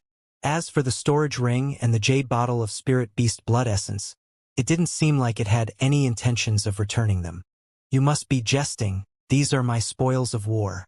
You want me to return them? Dream on. Cough, cough. Spewing another 2 mouthfuls of blood, Wei Chongqing struggled to his feet with a ghastly white face. He hadn't even begun his taming when he was already left on the verge of death by a spirit beast.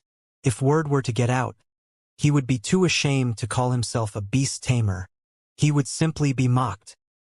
He hesitantly turned around to look at Demon Sink Beast, hoping to get back his storage ring and spirit beast blood essence, only to meet the latter's glare instead. A shiver went down his spine. How could he possibly get back his stuff like that? The other party's glare seemed to be saying, "It is already out of utmost benevolence on my part that you're still breathing now."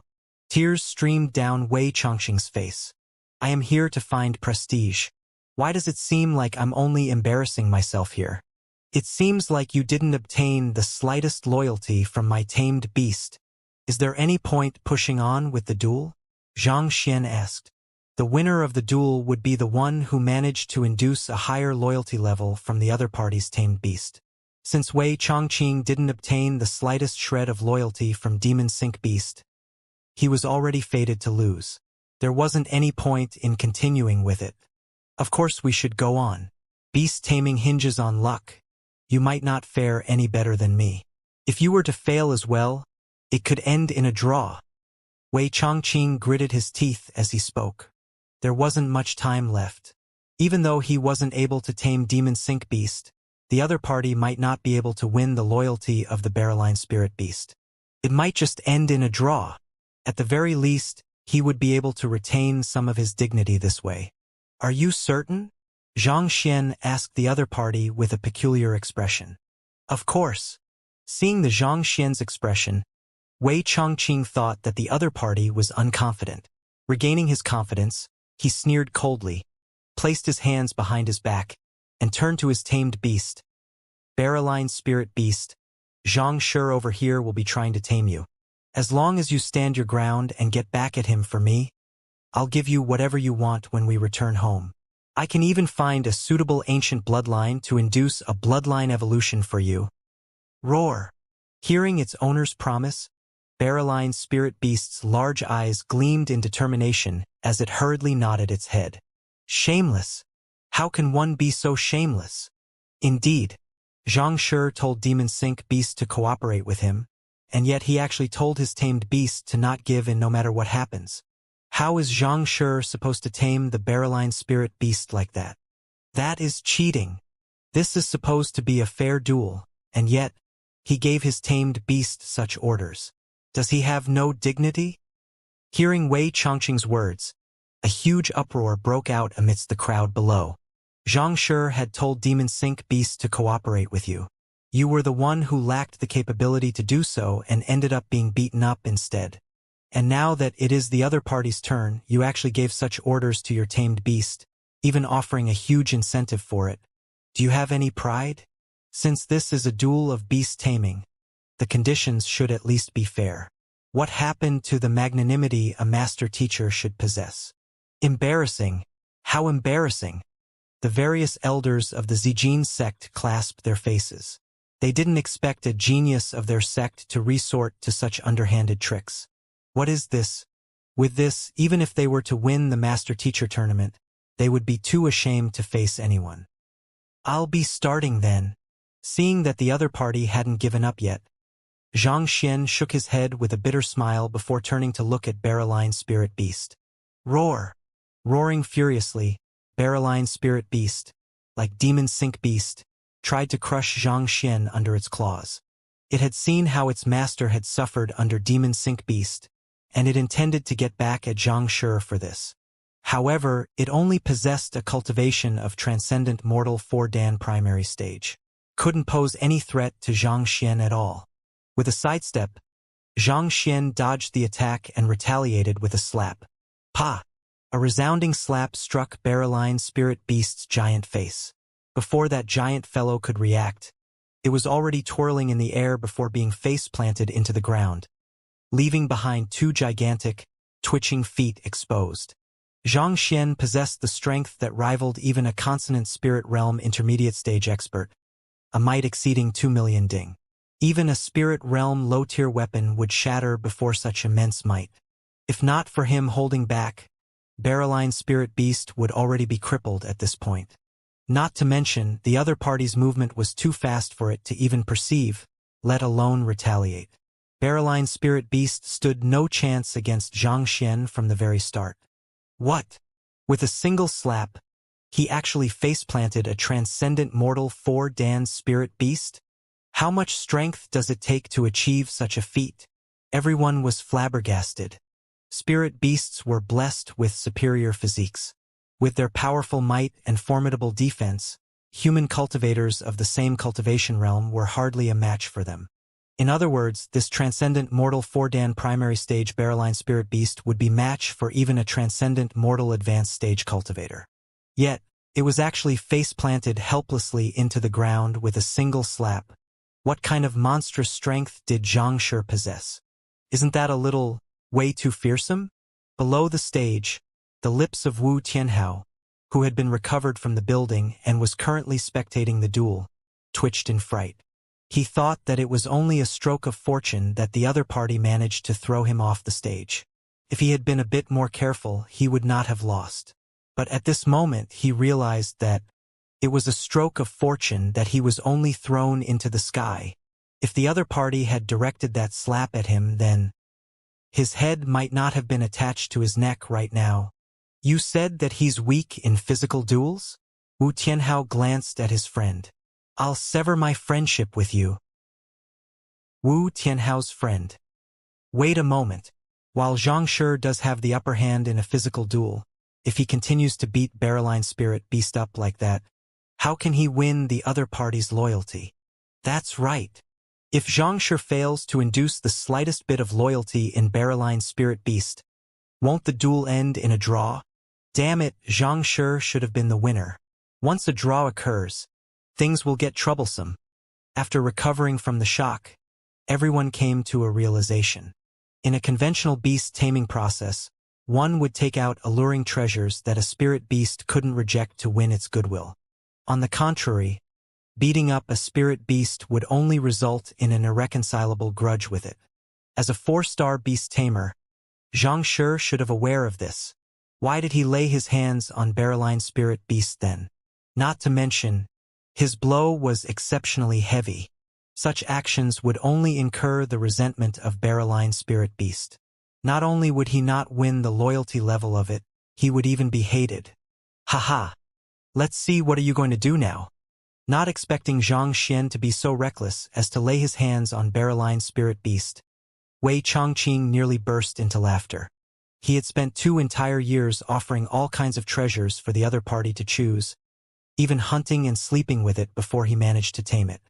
Yet, this fellow actually sent such a heavy slap to it.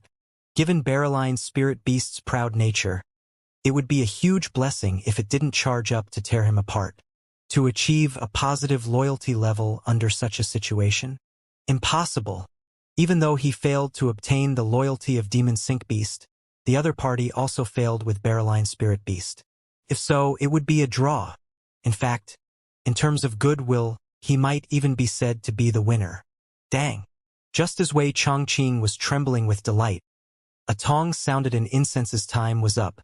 An incense's time was only a rough gauge for the duration of a match. But even so, it meant that the competitors should start wrapping up to determine the winner. Zhang Xian didn't have any time to resort to any tricks anymore. Could be said that Wei Chongqing was in a safe position already. Humph! Didn't you all say that I should admit my defeat, and that I would surely lose? Look, I've managed to achieve a draw with even the strongest contender of the tournament. Let's see, what else can you say? The more he thought about it, the more excited he felt. Turning to the young man before him, he spoke proudly. Xianxia, since you failed to tame Barreline spirit beast, and I failed to tame Demon Sync beast, why don't we call it a draw? A draw. Indeed. In fact, given how you laid your hands on Barreline spirit beast and incurred its resentment, it can be said that you've already lost in terms of goodwill. Wei Chongqing said. You all spoke of magnanimity? Here it is. It should have been clearly Xianxia's loss. But I allowed him to go off with a draw. Resentment. Just as Wei Chongqing was still immersed in his delight, the young man before him shook his head and kicked the gigantic legs twitching above the ground. What are you feigning death for? Hurry up and acknowledge your new master. Walla! Roar! Following which, Barreline spirit beast hurriedly plucked itself out of the ground, rushed to Xianxia excitedly, and knelt down. It cuddled up to Xianxia with its head, as though a cute pug fawning over its master. What? Wei Chongqing's body stiffened, and his eyes nearly fell to the ground. How could this be? Didn't the other party just beat it up? Why was it acknowledging the other party as its master now? Can anyone tell me what in the world is going on? Wei Chongqing found himself standing on the brink of insanity. It was just a moment ago that he offered such a huge incentive to Barreline Spirit Beast for it to resist the other party's taming. And yet, in the blink of an eye, it had already betrayed him. Isn't there a mistake somewhere? If the other party had offered something beyond him, such as a higher-tier Spirit Beast blood essence, Wei Chongqing would have conceded. But what the other party offered was a resounding slap instead. Where did the pride you had when I tamed you go? Do you have any dignity? Barreline Spirit Beast, what are you doing? Have you already forgotten that you're my Spirit Beast? Blood rushed to Wei Chongqing's head as his face reddened in rage. Roaring loudly, he stomped forward. As my Spirit Beast, how can you kneel and fawn over another? If even this could be tolerated, there would be nothing in the world that couldn't be tolerated. Who? But before he could get close, a gigantic claw suddenly appeared before his eyes. Pong! Kicked squarely in his chest. Wei Chongqing was sent flying backward, and blood spurted wildly from his mouth. You! Wei Chongqing was frenzied. The one who struck him wasn't anyone else but his own tamed beast. To think that he would be kicked by his own tamed beast while giving it a piece of his mind. It seemed like the latter had really betrayed him. I spent 2 years to tame you, and the money I spent on you is sufficient to build even a castle. And yet, just the thought of it caused another mouthful of blood to spurt from Wei Chongqing's mouth. Big brother, isn't this going a little too far? Xianxia managed to tame Barreline Spirit Beast. Furthermore, with just a single slap?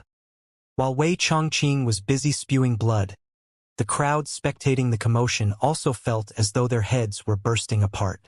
The sight before them was simply too inconceivable for them to accept. Was this a supernatural encounter, a paranormal sight, or an occult occurrence? With just a single slap, Xianxia actually managed to tame Barreline Spirit Beast to the point that it didn't even recognize its own master anymore, even kicking the latter away. Why did it sound so fantastical? So this is Xianxia's beast pummeling taming method. Pavilion Master Kong, Su Shi, and the others found their lips twitching uncontrollably. When they heard of it from Xiaoya, they took it with a tinge of skepticism. After all, the very notion of it was simply too ridiculous. But upon seeing it, they realized that it was even more ridiculous and fearsome than what they had imagined. To make a spirit beast betray its master and become subservient to one with a single slap. How in the world does this work? How humiliating! The various elders from Zijin's sect grasped their faces once more. Cough cough, you don't need to kowtow anymore. I'll take you in as my tamed beast. After Barreline Spirit Beast kicked Wei Chongqing away, it started kowtowing profusely, in fear of being rejected. Roar! Seeing that the other party had agreed to it, Barreline Spirit Beast stood up, walked over to the edge of the stage, and stood beside Demon Sink Beast as though an underling. Indescribable excitement glowed in its eyes. With a proud gaze, it glanced at Wei Chongqing, whose face was trickling with blood. Wei Chongqing clutched at his own chest, stifled. It was only at this moment that it suddenly struck him the reason why Xianxia kept asking him if he was certain. It wasn't that the other party was unconfident. The other party was just afraid that he would be humiliated too badly. If only he'd known, he wouldn't have clutched on to his pride and defied the words of his sect elders. He would have just admitted defeat obediently. Not only did he lose his storage ring and spirit beast blood essence, his soul-tamed beast even betrayed him. In just a single duel, he had lost all of his wealth. Just as he was thinking this, Xianxia's voice suddenly sounded. Does this count as my victory? If you still have any disagreements, we can go another round. There's no need for it. I admit defeat. Wei Chongqing's face paled in fright, and he hurriedly shook his head. Go another round? Just a single round could put me in such a tragic state. If I were to go another round, who knows whether I would be alive by the end of it or not. Seeing the other party admit his defeat, Xianxia smiled in satisfaction. Then he turned to Demon Sink Beast and gestured. Demon Sink, return his possessions to him. Roar! Demon Sink Beast's face was filled with indignation, but eventually, it still returned the jade bottle and the storage ring. This? Wei Chongqing was taken aback. Demon Sink Beast had stolen these from him in the midst of his beast taming, and after his shameful actions, there would be no one who would protest even if Zhang Shi were to take these things for his own. But to his surprise, Zhang Shi actually chose to have it returned to him. Demon Sink is lacking in propriety, so do pardon him for his actions. It isn't easy for you to accrue such wealth, so it is only right for me to return these to you, Zhang Xian said impassively. Zhang Shi. Wei Chongqing's eyes reddened. This is what a true master teacher should be like. To win, Wei Chongqing had shown an unsporting attitude and resorted to many underhanded tricks. Despite this, the other party overlooked it and defeated him honestly. On top of that, the other party didn't fault him on his behavior either, going to the extent of even returning the confiscated goods. This magnanimity, he felt as though he was nothing more than a clown. Compared to the other party, his actions were truly laughable. From now onward, I shall be Zhang Shi's loyal follower. I'll make anyone who dares to talk bad about him apologize. Clenching his fists tightly, Wei Chongqing made a vow in his heart. Formidable master teachers had their own followers as well. These followers would help to build the master teacher's reputation and bring glory to his name. To become a great master teacher respected throughout this vast continent, followers were a necessity. Zhang Xian couldn't have expected that this casual whim of his would actually make this 4-star master teacher a follower of his. Wei Chongqing's loss meant that Zhang Xian had successfully progressed to the next round. Soon, the other stages also came to a conclusion, and the top 8 candidates were out. Luo Xian and Liao Wuxia, the 2 most popular contenders for the champion seat, were among the group. What that surprised Zhang Xian was that Song Chao was also among the group. It seemed like even though the latter seemed a little dull-witted before him, he still possessed incredible capabilities. With his help, Ruohuan Gongzi was also within the group. However, the competition was extremely intense at this stage, and it would be difficult for him to progress any further than this. Hong Shi soon announced the pairings of the next match. All right, let's begin the round to determine the top 4. I'll announce the matches now. On stage A, Jun Ruohuan of Myriad Kingdom Alliance will face Luo Xian of Fleeting Cloud Sect. On stage B, Bai Jianghai of Gazing River Sect will be facing Song Chao of Blue Frost Sect. On stage D, Zhang Xian of Myriad Kingdom Alliance will be facing Liao Wuxia of Frigid Gale Sect. Liao Wuxia. Hearing the name of his opponent, Zhang Xian was taken aback. He had heard of this name before. It was the genius second to only Luo Xian on the list of contenders for the champion seat. He didn't expect to meet him in the round to determine the top 4. Zhang Shi, you must be careful of Liao Wuxia. I've watched his previous matches, and all of them were physical duels. Furthermore, he won every single one of them with astounding might each time. Su Shi stepped forward and said, "Take the last match where he fought against a candidate of White Helios sect for example. With just 3 slashes of his sword, his opponent was no longer able to raise his arm anymore and was forced to surrender. 3 slashes. In the entire tournament, the maximum number of moves he made with his sword was only 3 slashes. In fact, in the first round, he didn't even draw his sword. He was able to knock out his opponent with just the sheath itself," Su Shi said with a grim expression. Zhang Xian's previous matches coincided with Liao Wuxia's, and as such, he hadn't really seen much of the other party's duels. Even though he's only at Clarifying Turbidity Realm Pinnacle, if my eyes fail me not, his true strength is comparable to even a half-consonant Spirit Realm Master Teacher, Su Shi said. Zhang Xian nodded in response. If what Su Shi said was true, Liao Wuxia was indeed formidable. One must know that Master Teachers, with their keen eye of discernment and vast knowledge of cultivation in itself, are considered to be invincible within their power class. To be able to defeat a master teacher of higher cultivation realm is an incredible feat in itself. It's about to start. After discussing a moment longer, Zhang Xian saw the other party walking over to the stage, and thus, he began walking over without any hesitation as well. At this moment, the aura shrouding Liao Wuji seemed to have reached the peak. His very presence was reminiscent of the sharp edge of a sword. As soon as Xianxia stepped onto the stage, Liao Wuji immediately said, "Xianxia, I challenge you to a sword duel." "Sure. It just so happens that I've learnt a new sword art recently, and I've yet to try it out." Xianxia smiled lightly. He didn't say those words out of humility. Those words were the absolute fact. Not only had he never used the sword art before, he had never even practiced it before. In other words, he had only emulated the sword art in his mind ever since learning it. As such, he wasn't sure about exactly how strong it would be. And this sword art was the enhanced version of Heaven's Path sword art that he tidied up on his way to the Glacier Plain Court. The Heaven's Path sword art, Heaven's Path spear art, and other Heaven's Path battle techniques started out as movements, but beyond that point it was hinged mainly on conception. A difference in conception could result in vastly different results for the same set of movements. As such, master swordsmen were able to train through their thoughts. They didn't need to go through the physical motions with a sword in hand. To have not executed a sword art that one has learned and not know how powerful it is, Xianxia was probably the only one in the entire history of the world. Seeing the other party agree to it, Liao Wuji smiled.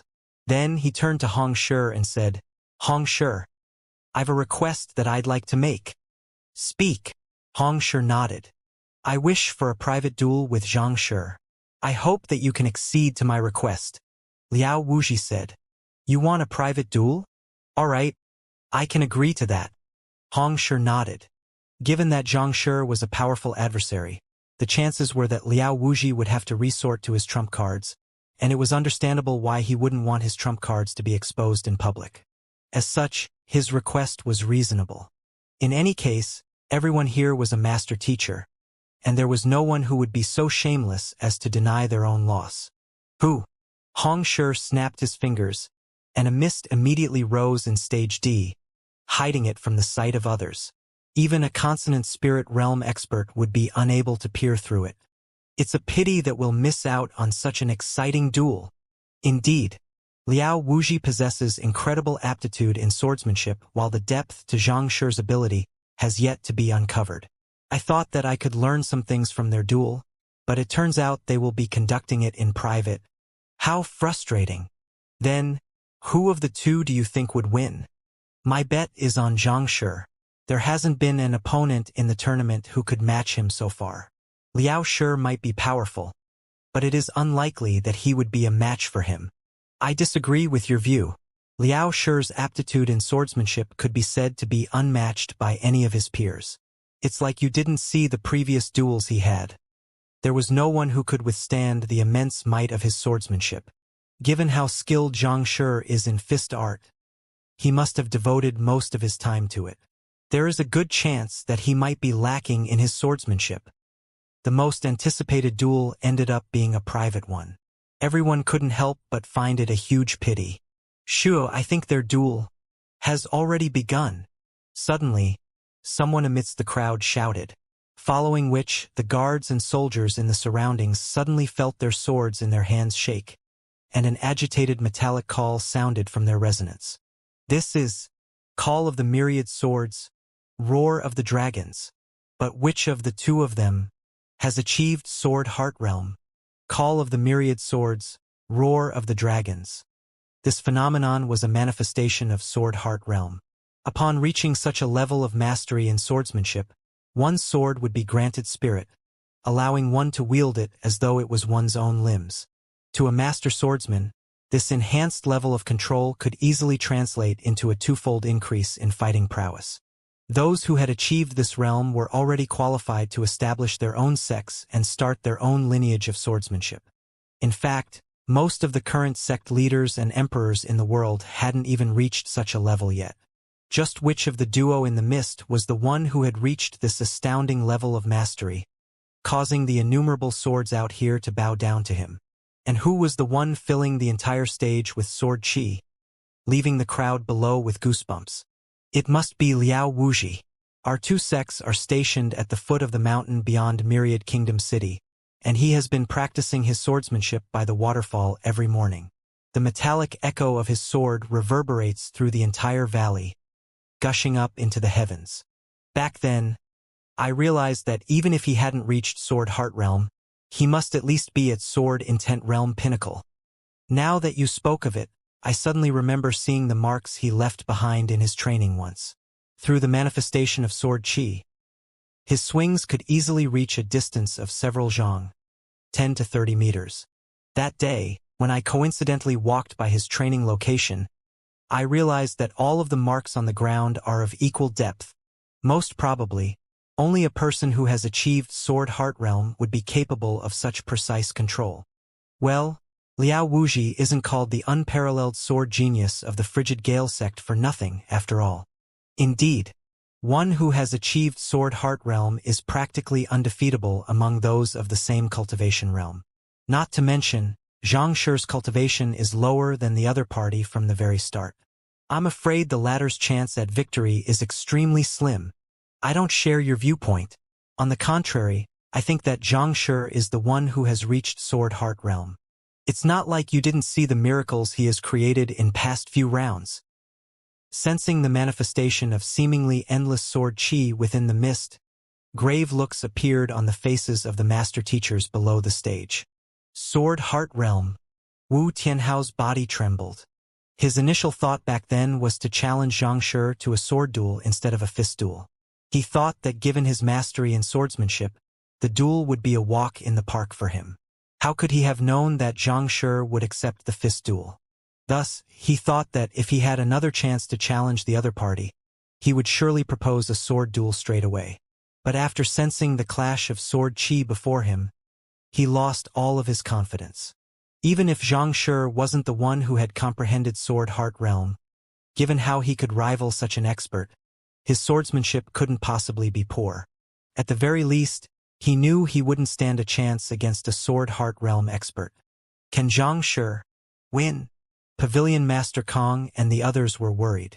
Don't worry, he'll surely win. Just that. Zhao Feiwu's eyebrows knitted together. Just that. Knowing that the second princess was close with Xianxia, the others immediately turned their attention to her. Without a doubt, Xianxia's swordsmanship has already reached Sword Heart Realm, Zhao Feiwu revealed. Back then, on Xianyuan Kingdom's Heaven's Altar, Xianxia has displayed the might of a Sword Heart Realm expert. Standing atop the back of an aerial spirit beast then, Jin Songhai and her had seen everything clearly. Along with the rise in his cultivation, his level of comprehension in swordsmanship must have been deepened as well. She had no doubt that the person who had gotten into the Sword Heart Realm within the mist was him. Even if that wasn't the case, she was confident that Xianxia's swordsmanship mastery was in no way lower than this. Just that, he doesn't have any suitable weapons. Zhao Feiwu continued. Xianxia had risen too quickly. Even though he managed to accrue sufficient spirit stones to fuel his cultivation, he hadn't been able to find a suitable weapon for himself. Back at Honghai City Formation Master Guild, he even had to borrow the weapons of others to inscribe a formation plate. While one's swordsmanship mastery was important in a sword duel, one's weapon also played a pivotal role. If one didn't have a decent weapon to rival the weapon of one's opponent, one would be immediately placed in a disadvantageous position. How can this be? Pavilion Master Kong and the others were stunned. With a teacher as formidable as Xianxia, they thought the one thing Xianxia wouldn't lack was cultivation resources. Who could have known that he wouldn't even have a spirit middle-tier sword? To fight against a formidable sword genius in a sword duel without a decent sword, how could he win? If only they had known in advance, they would have surely gotten one for him. Now that the duel had already begun, they couldn't interfere anymore. It's too late to do anything. We can only have faith in Xianxia. Zhao Feiwu shook her head.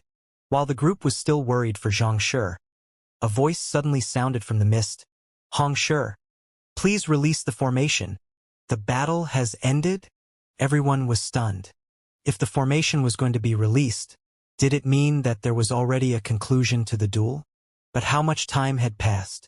Making a rough estimate, it seemed like it hadn't been even 2 minutes since the start. A victor was already decided in this short period of time. This was way too fast. Who? Amidst perplexed gazes, the mist slowly scattered, revealing two silhouettes. Xianxia and Liao Wuxi were still standing at their original position before the duel, as though nothing had happened before. There wasn't the slightest wound or cut on their bodies either. It should have been a perilous sword duel, but on the surface, it seemed as though the fight hadn't even started. So who won? I've no idea either, but where is Xianxia's sword? You're right, isn't this a sword duel? Why isn't Xianxia wielding a sword? It can't be that Xianxia has admitted defeat? The crowd quickly realized that, while there was a sharp sword in Liao Wuxi's hand, Xianxia's hands were completely empty. It was impossible to tell whether he had put the sword back into his storage ring or he didn't take anything out in the first place. It was impossible to discern who won or lost from this alone. Just as the crowd was speculating the situation, "I lost," Liao Wuxi declared suddenly. He shook his head and put his sword back into his storage ring. Liao sure lost. What happened? A huge commotion immediately broke out after the shocking admit of defeat. What in the world did Xianxia do in that 2 minutes to make the sword genius Liao Wuxi admit defeat so willingly?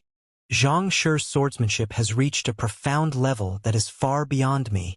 Ignoring the shocked gazes from the crowd below, Liao Wuxi stepped forward and clasped his fist. I've reached Sword Heart Realm primary stage, but I find myself unable to progress any further than that. May I ask Xianxia to enlighten me as to how I should proceed from here onward? He was the only one of the entire Frigid Gale sect to have reached Sword Heart Realm, and thus he could only slowly progress through trial and error. But at this stage, he found himself completely clueless as to how he could further progress. Even though the person before him was even younger than him, his comprehension of swordsmanship was far beyond his own. If the other party could offer him some pointers, he would surely be able to climb to even higher heights. You want my pointers? Even though Zhang Xian didn't expect Liao Wuxi to ask for his guidance so directly, he nodded his head impassively and raised his hand. Pass me your sword. Yes. Liao Wuxi's eyes lit up upon hearing those words. He immediately took out his sword and passed it to the other party. With a flick of his finger, Zhang Xian drew the sword, and a stifling cold gleam immediately reflected into the surroundings. Xianxia is going to offer some pointers to Liao Wuxi? That seems to be the case. But if it's just offering pointers, why can't he use his own sword? After all, the sword has already acknowledged Liao Wuxi to be his master. If the sword spirit were to resist Xianxia's control, he would be unable to fully display the might of his swordsmanship. Indeed, how bizarre. A deep frown appeared on everyone's forehead after seeing Zhang Xian asking for Liao Wuxi's sword. A spirit-tier sword possessed spirit, and as long as the master it had recognized was still alive, it would be hard for anyone else to wield it.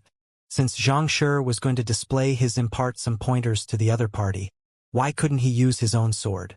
Just as the crowd was perplexed as to what Xianxia was doing, the sword in the latter's hand suddenly released a crisp call. Spirit Euphoria. The sword wants to acknowledge him as its master? He made Liao Shi's sword acknowledge him just by touching it? Everyone was stunned. One must know that making a spirit-tier weapon acknowledge one as its master was an extremely troublesome process. There were many people who would spend years wiping their sword daily, treating it with utmost care and concern, and had yet to succeed. On the other hand, Xianxia, with a single touch, actually induced spirit euphoria from Liao Shi's sword. Wasn't this way too unbelievable? Liao Wuxi clearly didn't expect this either, and his eyes widened in shock. Back then, he had spent half a year of effort, during which he even nourished it for an entire month with his own blood, before successfully making the sword submit to him. Yet the other party, with a single touch, won the loyalty of the sword. Was the gap between the both of them really this big? While he was overwhelmed with shock, Zhang Shi's impassive voice sounded. Look carefully. I'll only show it to you once. Thus, he quickly calmed himself down and focused his attention on the other party. The crowd below also fell silent. Everyone's eyes were widened, and they dared not blink in fear of missing out even the slightest detail. to defeat Liao Shi, who had comprehended the sword heart realm. They wanted to see how far Xianxia had progressed in the path of swordsmanship. Who? Amidst everyone's intense gazes, the sword in Zhang Xian's hand moved. The sword, which was emitting a stifling cold gleam a moment ago, seemed to have lost its glow and strength in Zhang Shi's hand. The blow seemed to carry no weight behind it at all. At the same time, it felt like a movement from the extension of his hand. There was no dissonance in that simple movement at all. Voila! The cut was made toward Liao Wuxi. After shooting past him, it quickly retracted. Even though there was minimal force behind the movement, it was extremely fast, so there were many who failed to catch its full motion. Dang lang! Zhang Xian sheathed the sword, threw it back to the other party, and walked off the stage. What a fast sword art! Is this Zhang Shi's comprehension of swordsmanship? Everyone stared at one another in incomprehension. Even Liao Wuxi himself was confused. While Zhang Shi's sword was fast, he could easily emulate that speed with his strength. In fact, he could go even faster than that.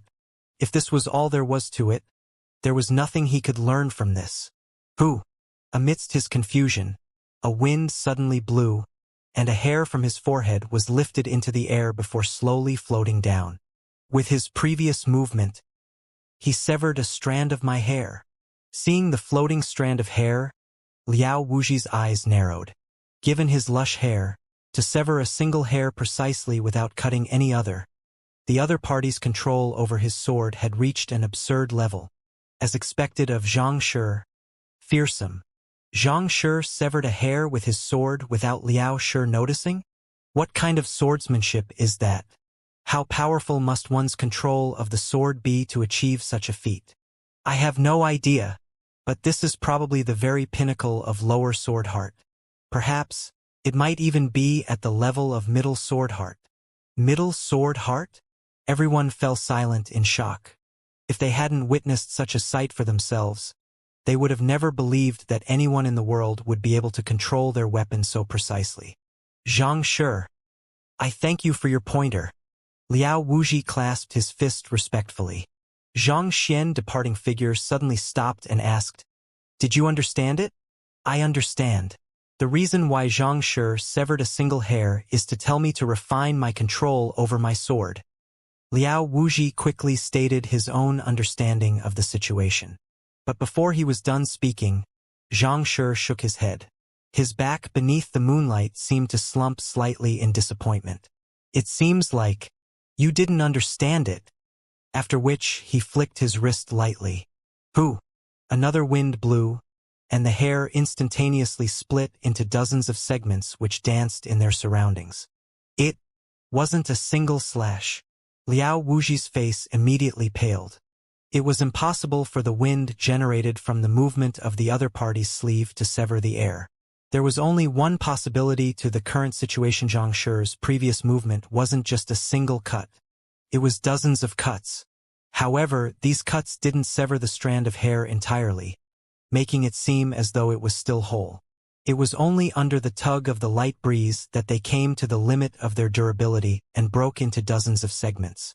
Glancing downward to look at the floating segments of the strand of hair, he realized that each segment was of equal length, and the point of severance was smooth.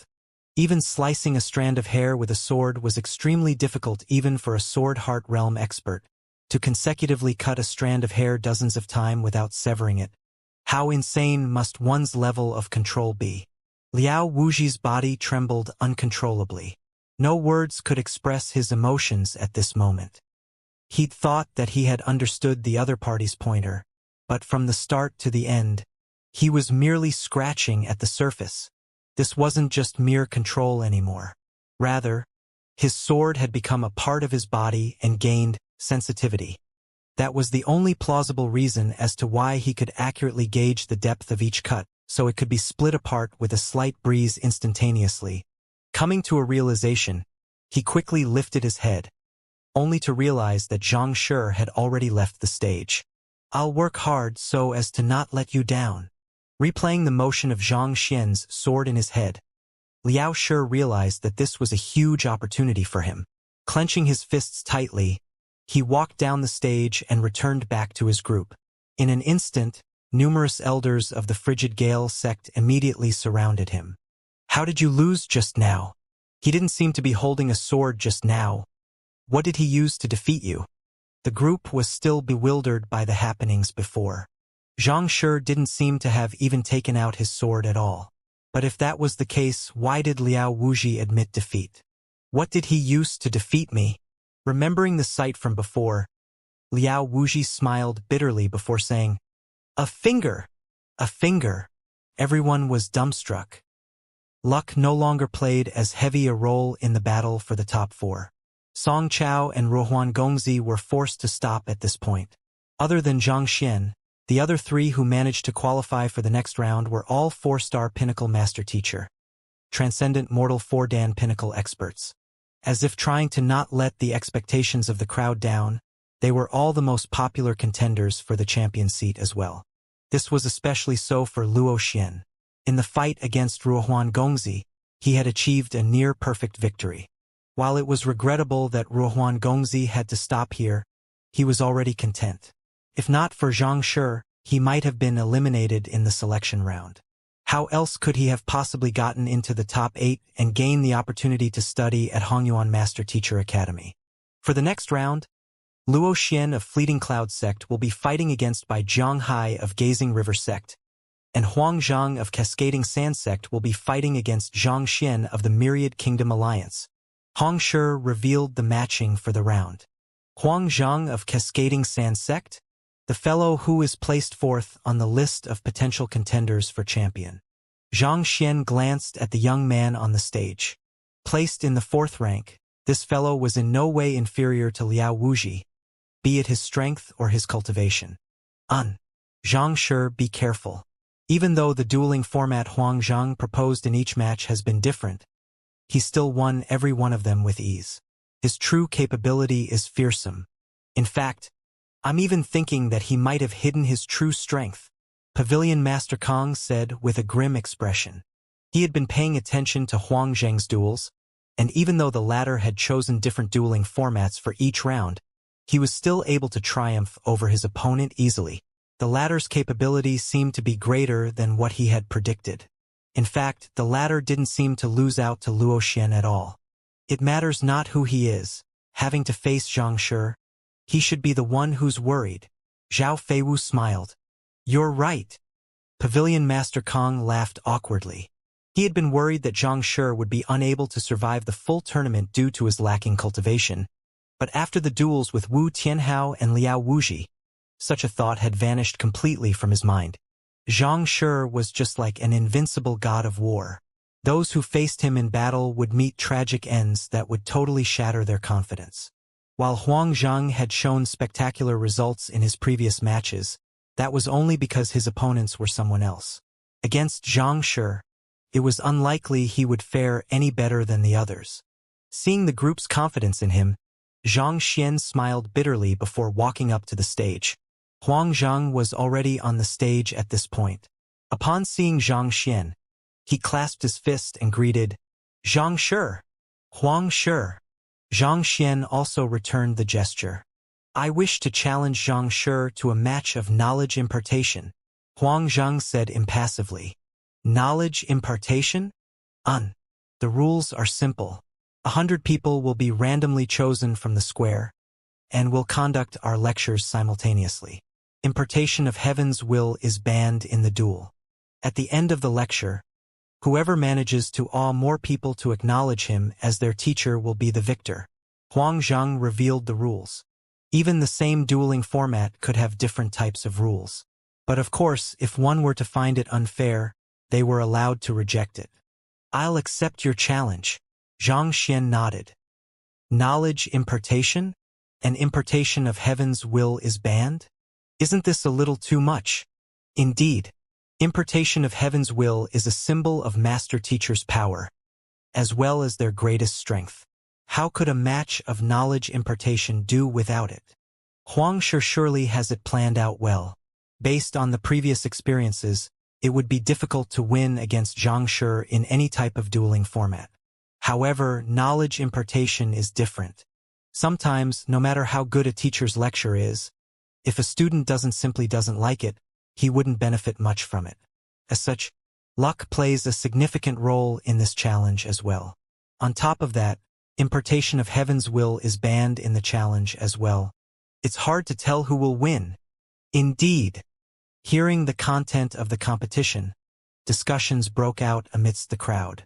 Knowledge impartation didn't hinge solely on the reputation and capability of the teacher only. There were many other factors in play as well. It was just like how even the most perfect of beings couldn't possibly win the amity of everyone. Human emotions are fickle, and this would be the greatest variable of them all. Xianxia might be able to win with absolute certainty in other types of duel, but it would be hard to say for sure. As expected of one of the most popular contender for the champion seat, Huang Zhang was able to come up with a countermeasure swiftly and propose a dueling format that was the most advantageous to him. Otherwise, he probably wouldn't stand a chance at all.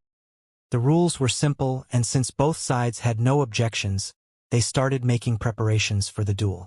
Soon, 100 people were seated on the stage. Some were the guards from Myriad Kingdom Alliance, while some were just ordinary spectators. Having been chosen to listen to the lectures of two great master teachers, the eyes of the 100 people glowed in excitement. This was a godsend for them. It was not every day that one got to listen to the lecture of two genius 4-star master teachers. The cultivation realm of the group ranges over a wide spectrum, so why don't we just talk about some of the more fundamental knowledge behind cultivation instead? Otherwise, if we were to decipher a specific cultivation realm instead, those with lower cultivation realm would not understand, and those with higher cultivation realm would find it pointless. Huang Zhang said. The cultivation realms of the 100 people chosen ranged from Fighter 1 Dan to Transcendent Mortal 3 Dan. If they were to lecture on the cultivation of Transcendent Mortals, those still in the Fighter realm wouldn't understand. On the other hand, if they were to decipher the cultivation of Fighters, the ones who had transcended that realm would simply yawn in boredom. Only fundamental knowledge applicable to cultivation in general could pique all of their interests simultaneously. All right, Xianxia nodded. He was fine with this decision. He might be lacking in other topics, but in terms of fundamentals in cultivation, even Kong Shi might not necessarily be able to speak better than him if he were here. The fundamentals compiled by the Library of Heaven's Path was completely devoid of flaws, and this was one feat that no master teacher could possibly achieve. All right, the both of us will use telepathy to relay our lecture to the group, and they'll be allowed to listen to the lecture of whoever they prefer. The time limit is an incensus time, and whoever wins the acknowledgement of members of the group after the time is up will be the winner. Huang Zhang explained the content of the duel before waving his hands. Let's begin then. You go first. Xianxia gestured patiently with a smile. I won't stand on ceremony then. A glint flashed across Huang Zhang's eyes, and he began on his lecture. As he used telepathy to relay the content of his lecture, there was no one beneath the stage who could hear anything. After listening to the other party's lecture for a while, Xianxia felt that the other party's deciphering of the fundamentals wasn't too bad and nodded his head in commendation. Only then did he step forward and begin as well. The duel has begun. But given that the both of them are lecturing simultaneously, how does the listening group decide on whom they should listen to? Simple. They'll just listen to the lecture which content attracts and benefits them. You're right.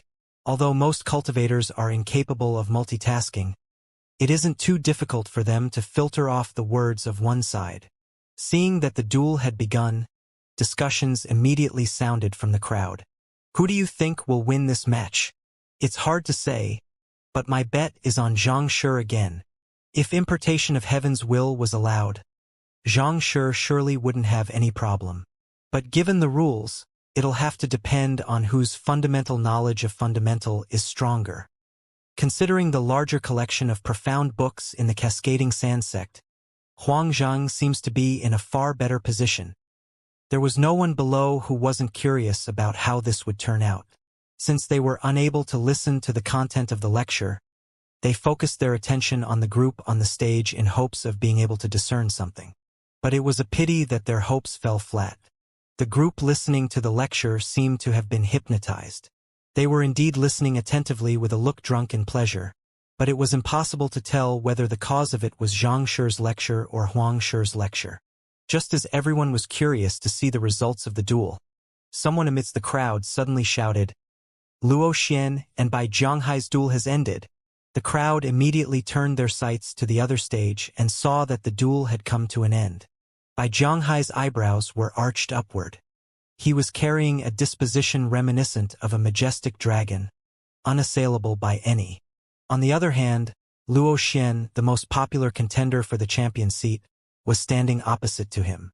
He was shaking his head with slightly disappointed expression. What happened? Who won? Seeing this sight, everyone was taken aback. Bai Zhanghai came from humble origins, and he wasn't even among the top 10 contenders for the champion seat. As such, everyone thought that he would surely end in defeat against Luo Xian. But why does the scene tell a different story instead? Luo Shi lost, a master teacher who was spectating the duel said. His voice was tinged in disbelief, as though he found his own words hard to believe as well. Luo Shi is the strongest contender for the champion seat. How could he possibly lose? There were many among the crowd who found this conclusion inconceivable. The both of them competed in a duel of cultivation. The both of them are equals, or rather, Luo Shi was in a slightly more advantageous position. Logically speaking, he should have been able to win. Who could have thought that, with a stroke of good luck, Bai Shi managed to achieve a breakthrough in the midst of the duel, reaching consonant spirit realm? That master teacher smiled bitterly. Achieve a breakthrough? Consonant spirit realm? Everyone was stunned. Consonant spirit realm was the first difficult hurdle of the 9 dawn of transcendent mortal. There were innumerable cultivators who found their footsteps stopping altogether at clarifying turbidity realm pinnacle. This hurdle required one's soul to be perfectly harmonized with one's physical body. This balance was difficult to achieve even if one were to focus all of one's effort into it. To do so in the midst of a battle, wasn't this Bai Shi a little, no, way too lucky? That was a realm that innumerable cultivators dream of. To actually succeed in such an unlikely situation, it isn't surprising that Luo Shi would lose under such circumstances. After all, that is consonant spirit realm. While luck did play a role in Bai Shi's sudden breakthrough, the previous hard work he put into his cultivation and his guts were also crucial to creating this miracle. It seems like Bai Shi is the true dark horse of this tournament. He has remained humble all along, but at a crucial moment, he still managed to turn the tables around. Impressive. After finding out what happened during the duel, everyone was impressed. Facing an equal in a duel was already a difficult feat in itself. To actually attempt a breakthrough at this moment, how much guts must it take for this? Putting aside how powerful Bai Shi was before, just his mental fortitude in itself was already extraordinary. Even though Luo Xian lost, considering his opponent, there was nothing for him to regret. Now the result of this match is out. Let's see whether Zhang Shi or Bai Shi will win in that duel. Since one match of the semifinals was over, everyone turned their attention back to the other stage. They were curious to see which of the two geniuses would clash over the champion throne. They have stopped the lecture. The time is up, so it's about time for them to wrap things up. Amidst mutters from the crowd, the 100 people seated cross-legged on the stage slowly opened their eyes, and an excited gleam flashed across each and every one of their eyes. It seemed like this incense's time lecture session had brought them immense benefits, resolving many problems they had faced in their cultivation. Who won? I still can't tell. We'll have to see who the 100 people on stage will choose to acknowledge. Knowing that the conclusion to the match was near, everyone's hearts beat anxiously. They quickly turned their glances over, curious to see who would emerge victorious. With the end of the lecture, Xianxia heaved a sigh of relief as well. Even though he was confident in his lecture, he had no way of telling how the 100 people would choose. After all, without impartation of heaven's will, the credibility of his words would be significantly lower. On top of that, they would also find it harder to comprehend some of the more profound and abstract concepts. I've already tried my best. I can only wait for the results now. Shaking his head, Xianxia decided not to think too much into it. Thus, he turned his sight to the crowd and said, "Everyone." Xianxia was just about to ask who was willing to acknowledge him as their teacher when a silhouette suddenly flashed across his eyes. Person had kneeled before him. "Xianxia, please take me in as your student. I'll surely study hard so as to not let you down." "Huangshi, what are you doing?" Taking a closer look at the face of the kneeling person, Xianxia leaped in fright. It was no other than his opponent, Huang Zheng. Even though the both of them were conducting their own lectures, they could still listen to the content of the other party's lecture. The content of Xianxia's lecture was incredibly profound, but he had managed to express it in a simplified form that anyone could easily comprehend. What? Right after the lecture, before the others could make their decision, Huangshi has already tried to acknowledge Xianxia as his teacher? Can anyone tell me what is going on? To make a 4-star pinnacle master teacher kneel with just fundamental knowledge. Just what in the world was spoken in the lecture? Indeed. Furthermore, impartation of heaven's will wasn't used at all throughout the lecture. The crowd below flew into a frenzy. Based on Xianxia's previous feats, it was entirely possible for him to beguile Huangshi into kneeling before him. But impartation of heaven's will was banned in the duel, and the content of the lecture was only fundamental knowledge of cultivation. For Huangshi to kneel down just like that, what in the world happened? It was such an intense duel, but before the results were out, the other party had already kneeled down to acknowledge the other party as his teacher. No matter how composed the crowd was, they still felt as though their heads were about to be blown away from shock. Must everything be so exaggerated? Xianxia, we would also like to come under your tutelage. But that wasn't the end of it.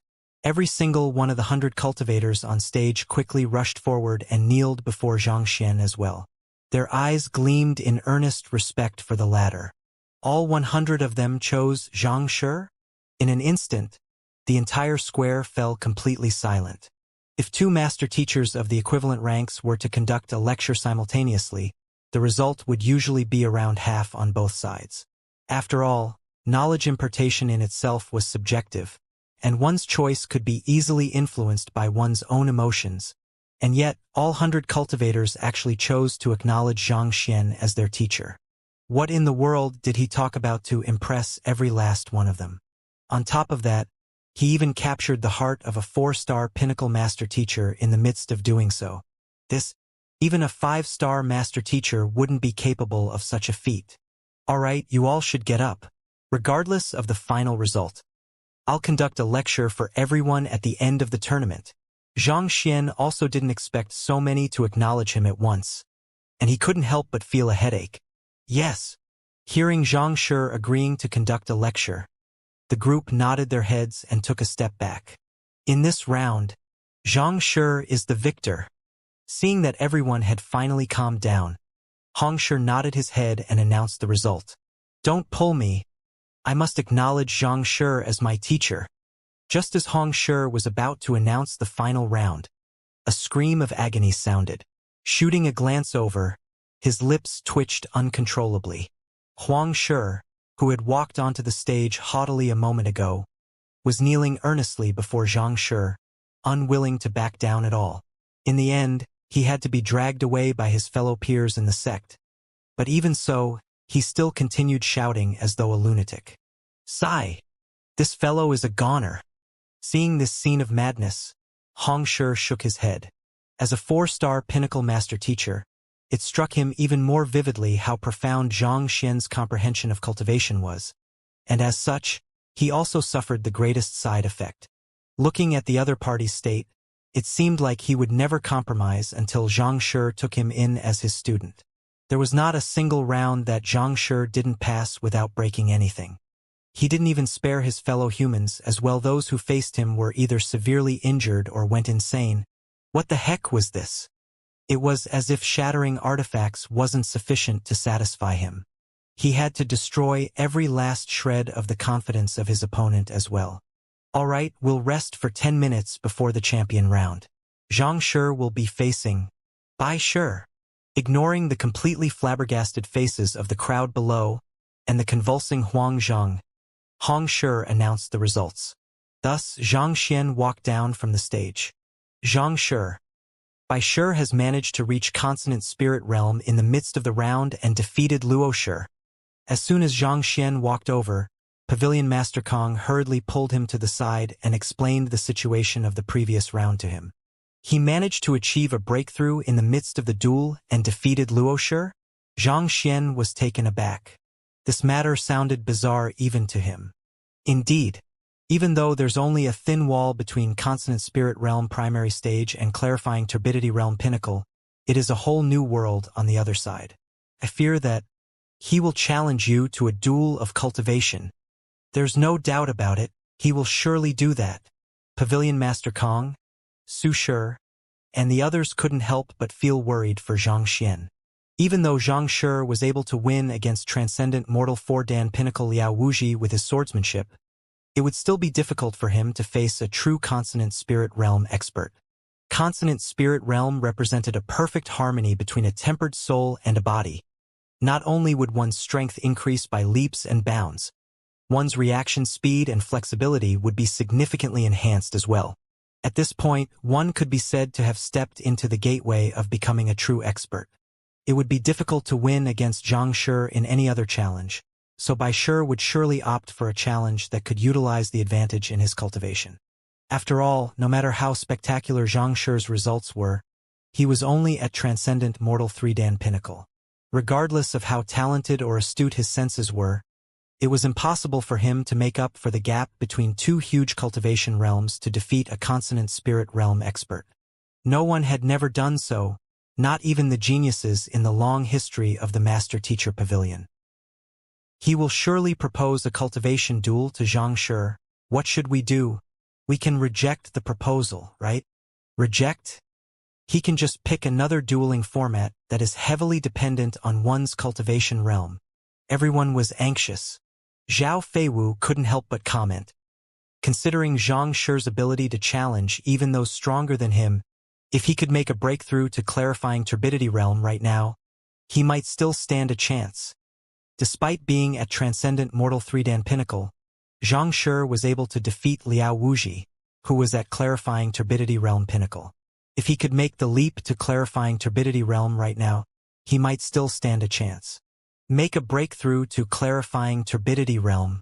That is easier said than done. Already half of the 10 minutes resting time is over. Do you really think Zhang Shi can make a breakthrough within 5 minutes? Hearing her word, a bitter smile surfaced on Pavilion Master Kang's face as he shook his head.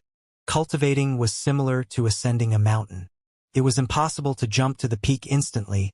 One could only progress slowly a step at a time. Zhang Shi had already made humongous progress in the past few months. How could he possibly just achieve a breakthrough within this 5 minutes? That's impossible. Aren't you pulling our legs? You're right. Zhao Feiwu shook her head as well. Just as she was about to rummage through her head for another solution, the young man beside her turned around and asked, "You're saying that as long as I can reach Clarifying Turbidity Realm, I'll stand a chance against him?" "That's right." Zhao Feiwu nodded her head. "All right then. Give me a moment. I'll go make some breakthroughs." Zhang Shi nodded. Flicking his wrist, a middle-tier spirit stone appeared in his palm, and he gripped onto it tightly with both of his hands. In an instant, it was as though someone had set his aura ablaze, and his cultivation began raising at a rapid pace. "Give you a moment? It can't be that Zhang Shi intends to achieve a breakthrough right now? What's so surprising about that? It's not like he has never achieved a breakthrough during crucial moments before."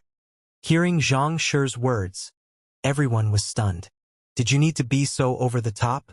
Making a breakthrough as and when you like. Do you really think that cultivating is that easy? But before everyone could recover from their shock, they heard a buzz. Zhang Shi seemed to have broken through some kind of barrier, and his aura rose swiftly. Transcendent Mortal 4-Dan, Clarifying Turbidity Realm. The mouths of Pavilion Master Kong and the others twitched. "We thought that you were just saying it on a whim, but you were actually serious about it?" Feeling the disruption in the spiritual energy in the air, from a distance not too far away, Bai Jianghai turned his gaze over to look at the Myriad Kingdom Alliance group. He thought that he would be able to deal with Xianxia easily now that he had reached consonant spirit realm. Who knew that the other party would actually make a breakthrough as well? Xianxia, is there anything in the world that you can't do? No, I mustn't allow him to continue on like that. Otherwise, I'll surely lose the tournament. Gritting his teeth, Bai Zhanghai dashed up to the stage, flung his sleeves, and declared, Xianxia, surely we should have already rested enough already. Since everyone is waiting, why don't we just start now? Start now. He must feel threatened by Xianxia's breakthrough. Indeed, Xianxia has just barely made a breakthrough and he hasn't had any time to reinforce his cultivation yet. Under such circumstances, he won't be able to utilize his full strength, and it seems like Bai Shi intends to exploit this opening. After all, once Xianxia succeeds in reinforcing his cultivation, things might get shaky for Bai Shi. Seeing Bai Zhanghai proposing to resume the duel halfway through the break, the crowd frowned. Transcendent Mortal 4 Dan Clarifying Turbidity Realm. Clarify refers to the soul whereas turbid refers to the body. Usually, right after the breakthrough, the clear and the turbid would still be intermixed together as though a puddle of murky water. If Xianxia was given an hour's time for the turbid to settle, his fighting prowess would surely soar greatly. To fight right now, his fighting prowess would still be no different from a yin-yang realm pinnacle cultivator. Before the distinction between clear and turbid is drawn, one's body and soul would remain stuck together. In the worst-case scenario, Xianxia's fighting prowess might even dip due to this. But Bai Shi can't be blamed for this either. In the end, this is a tournament, and if I were in his shoes, I would have done the same as well. The champion seat of the Master-Teacher tournament has always been highly regarded. He couldn't possibly give up now that the crown is right before him. There was a significant proportion of the crowd who shook their heads upon seeing Bai Shi's actions. Master-Teachers are humans as well, and there is no human in this world that is free of desires. This final duel concerned both prestige and an invaluable high-tier spirit stone. There is no one who could possibly allow this to slip past their fingers. As such, they were able to empathize with Bai Zhanghai as well. Yin-yang realm, the harmony of both yin and yang would complement and drive the growth of the other. Upon breaking through to clarifying turbidity realm, both yin and yang would amalgamate to form a puddle of murky water. With an hour of conditioning, as the clear rose and the turbid sank, the distinction between the two would gradually become clearer, thus inducing a surge in one's fighting prowess. However, as Xianxia's opponent, how could Bai Shi possibly watch idly and allow him to do as he pleased? Unwilling to spare the slightest chance to his opponent, Bai Shi immediately called for the resumption of the duel. With this, Xianxia's breakthrough became the very factor dragging him down. Damn it, that cowardly lad. He is completely devoid of the magnanimity a master-teacher should have. Pavilion Master Kong, Su Shi, and the others were leaping in anger. Don't worry. Seeing everyone worrying for him, Xianxia smiled, stood up, and proceeded to the stage. Xianxia possesses overwhelming talent that allows you to rival stronger opponents. Even Wuxia and Liaoshi were defeated by you. I respect your strength, and I wish to challenge you in a cultivation duel. I hope that you won't turn me down. Bai Zhanghai raised his hands grandly as he spoke. Come. Just as the others guessed, this fellow challenged him to a cultivation duel. Xianxia smiled lightly in response to those words. Hong Long. Hearing Xianxia's affirmation, Bai Zhanghai's eyebrows shot up, and he immediately dashed forward with a fist. He feared that something awry might happen if he were to drag the duel out, and thus, he went at Xianxia with his full strength right from the start. The might of a consonant spirit realm diffused from the immense might of his fist, as though the ripples from a rock falling into the surface of a body of water. Before the fist could even strike, one could already feel an immense pressure weighing down on one's soul. An ordinary clarifying turbidity realm pinnacle expert possessed 1,600,000 ding of strength, while a consonant spirit realm primary stage expert harnessed a might of 2 million ding. The fist felt as though a humongous mountain charging towards one. A huge gust of wind burst into the surroundings. Even though Zhang Xian's cultivation had risen immensely recently, he had never faced an expert of this caliber before. He felt his blood pumping rapidly through his body, and his meridians seemingly enlarged in anticipation of the battle that was about to come. Good! Laughing heartily, Zhang Xian dashed forward and faced that fist with one of his own. Heaven's Path Divine Fist. Pong!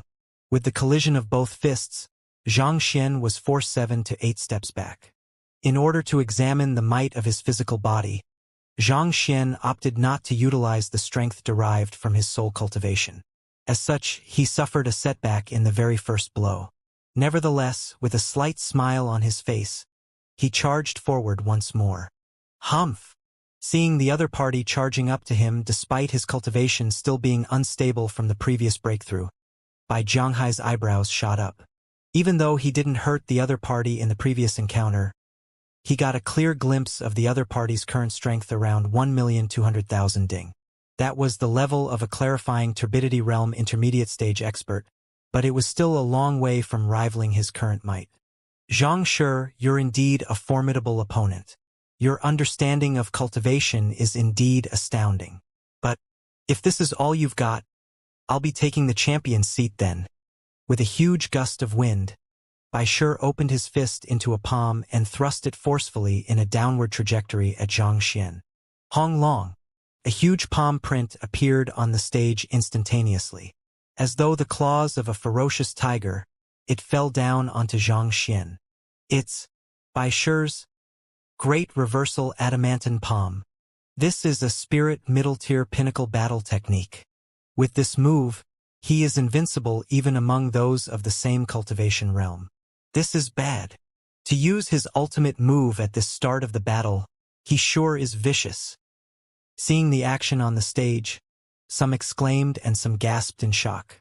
Great Reversal Adamantine Palm was an extremely powerful fist art, and it was one of the battle techniques that Bai Zhanghai specialized in. To use it so early into the battle, it seemed like he intended to end things swiftly. Oh, let's see how powerful this move of yours is. Instead of dodging, Zhang Xian charged up and faced it with yet another fist of his own. Pong! As the fist and the palm collided, Zhang Xian's face reddened, and he was sent flying several meters away like a flying rubber ball before coming to a stop. It was a little forced for him to catch an attack of a consonant spirit realm without tapping into his soul cultivation. That's not it. This doesn't seem to be Zhang Shi's true strength. While watching the duel on stage, amidst the crowd, Wu Tianhao frowned. In his previous duel with Zhang Shi, he was sent flying at the first encounter. While he knew that the other party did use his own momentum against him, the strength the other party displayed definitely didn't just number up to 1,200,000 ding. How could his strength plummet by so much after a breakthrough? Indeed, even if Zhang Shi's strength is inferior to the other party, as long as he uses his sword art like he did in my duel, Bai Zhanghai will surely be in for a hard time. Why, is he not leveraging his strengths but facing his opponent with brute strength instead? Liao Wuxia also frowned in confusion. Having exchanged blows with Zhang Shi, they understood how fearsome that young man's means and might were. Considering the unbelievable capability he had shown in the previous duel, why was he foolishly crossing fists with Bai Zhanghai head-on at this moment? Pung pung pung pung. While they were perplexed over the matter, the duo on stage crossed blows several more times. Every single time, Zhang Shi would use his full might to face the other party, only to end up knocked back pathetically each time. At this time, Zhang Shi seemed no different from a brute who knew nothing but pure violence. Someone amidst the crowd suddenly shouted, "Wait, is it just me or is Zhang Shi only using a single hand? I don't think he has used his other hand throughout the battle." Hearing the shout, the crowd suddenly realized that Zhang Shi had indeed only been using his right hand throughout the battle. His left hand had been hanging idly by his body, as though it was injured. A clarifying turbidity realm cultivator facing a consonant spirit realm expert with a single hand? What's wrong with him? Could he be injured? No, that can't be it. He used that hand when he was demonstrating a sword art to Liao Shi just a moment ago. Could it be that he is handicapping himself? But he's already in a disadvantageous position, Why would he do so? Everyone also realized that something was wrong, and bewilderment filled their faces. Only an expert would handicap himself when facing a weaker opponent. Xianxia was clearly the disadvantageous side, and yet he was adamantly using only a single hand? Wait, it looks like a spirit stone. I think Xianxia is holding a spirit stone in his left hand, a sharp-eyed master teacher exclaimed. Holding a spirit stone? It can't be. He is trying to absorb spiritual energy while battling to achieve a breakthrough. Now that you say it, it does seem to be the case. But to cultivate in the midst of a battle, am I dreaming? I think that's really the case. Taking a closer look now, Xianxia's aura does feel significantly stronger than before. Noticing the abnormality, the master teachers in the square stared at one another with sheer disbelief reflected in their eyes. Xianxia was actually grabbing a spirit stone in his motionless hand. This means that he had been absorbing spiritual energy non-stop over the course of the battle to reinforce and advance his cultivation. But how was that possible? Incredible! Incredible! Naturally, Pavilion Master Kong also noticed this abnormality. A thought surfaced in his mind, and in an instant, his heart suddenly quickened in agitation. In clarifying turbidity realm, the clearer the distinction between the clear and the turbid, the stronger one's cultivation becomes. But to do so would require significant amount of time. Xianxia knows that he's short on time. The reason why he faced his Bai Shi's attack with brute force instead of skill is not because he's arrogant, but that he intends to use the might from the other party's blows to quicken the separation process and raise his cultivation. Forcefully quicken the separation process of clear and turbid? How in the world does he intend to do it? Su Shi and Ling Shi had been trapped in the clarifying turbidity realm for a long time now, but they were still unable to advance to pinnacle tier.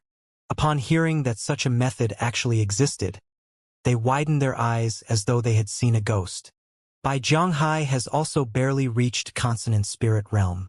Thus, his control over his soul and physical body is still incomplete. As a result, his attacks are tinged with both soul energy and jinqi. Xianxia is exploiting this by facing the other party's jinqi and soul with his own jinqi and soul respectively. Through this, he can forcefully jolt his body and soul apart. A combination of shock and admiration shrouded Pavilion Master Kang's face. If Xianxia was a puddle of murky water before, through tapping into the might of the other party's cultivation, he has already jolted the turbid and clear apart, reinforcing his cultivation.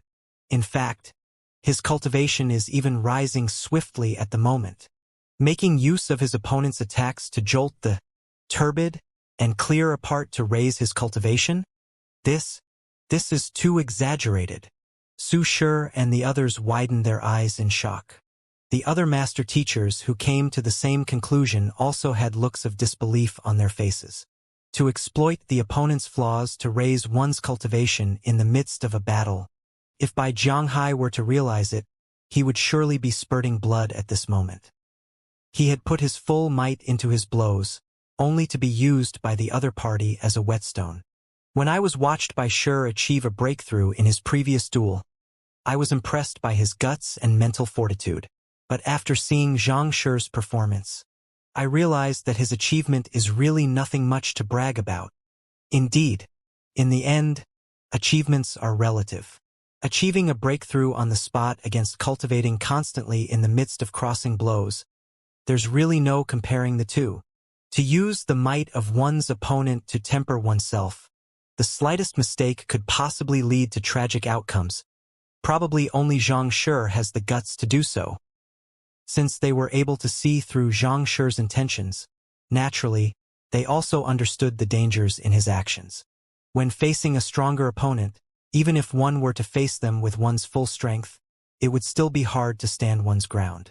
On the other hand, Xianxia was actually multitasking in the battle, cultivating constantly as he crossed blows with the other party. How brave and confident of his abilities must he be to actually employ such a tactic? Even though they were witnessing the sight personally, they still couldn't help but feel frenzied. It's fortunate that I lost in a single move. Otherwise, I would only have embarrassed myself more. Wu Tianhao smiled bitterly. Liao Wuji also nodded in agreement. The both of them did feel indignant losing to Xianxia, but after seeing this sight, they realized that their swift defeat was actually a blessing instead. To be cooperating as though a fool while your opponent uses you as a cultivation tool. Could that be the pinnacle of humiliation? Soon, Bai Jianghai also came to a realization, and he roared furiously, "Damn it! How dare you take me for a whetstone? Don't even dream about it." He thought that if he were to fight the other party before he reinforced his cultivation, the other party would surely panic, resulting in an easy victory for him. Who could have thought that he would end up being used as a whetstone instead? The immensely stifling frustration in his heart left him on the verge of going insane. "Damn you!" Bellowing angrily, his aura surged instantaneously, breaking through the bottleneck of consonant spirit realm primary stage. Supreme Demented Demon Fist? This is bad. The face of an elder of Gazing River sect darkened.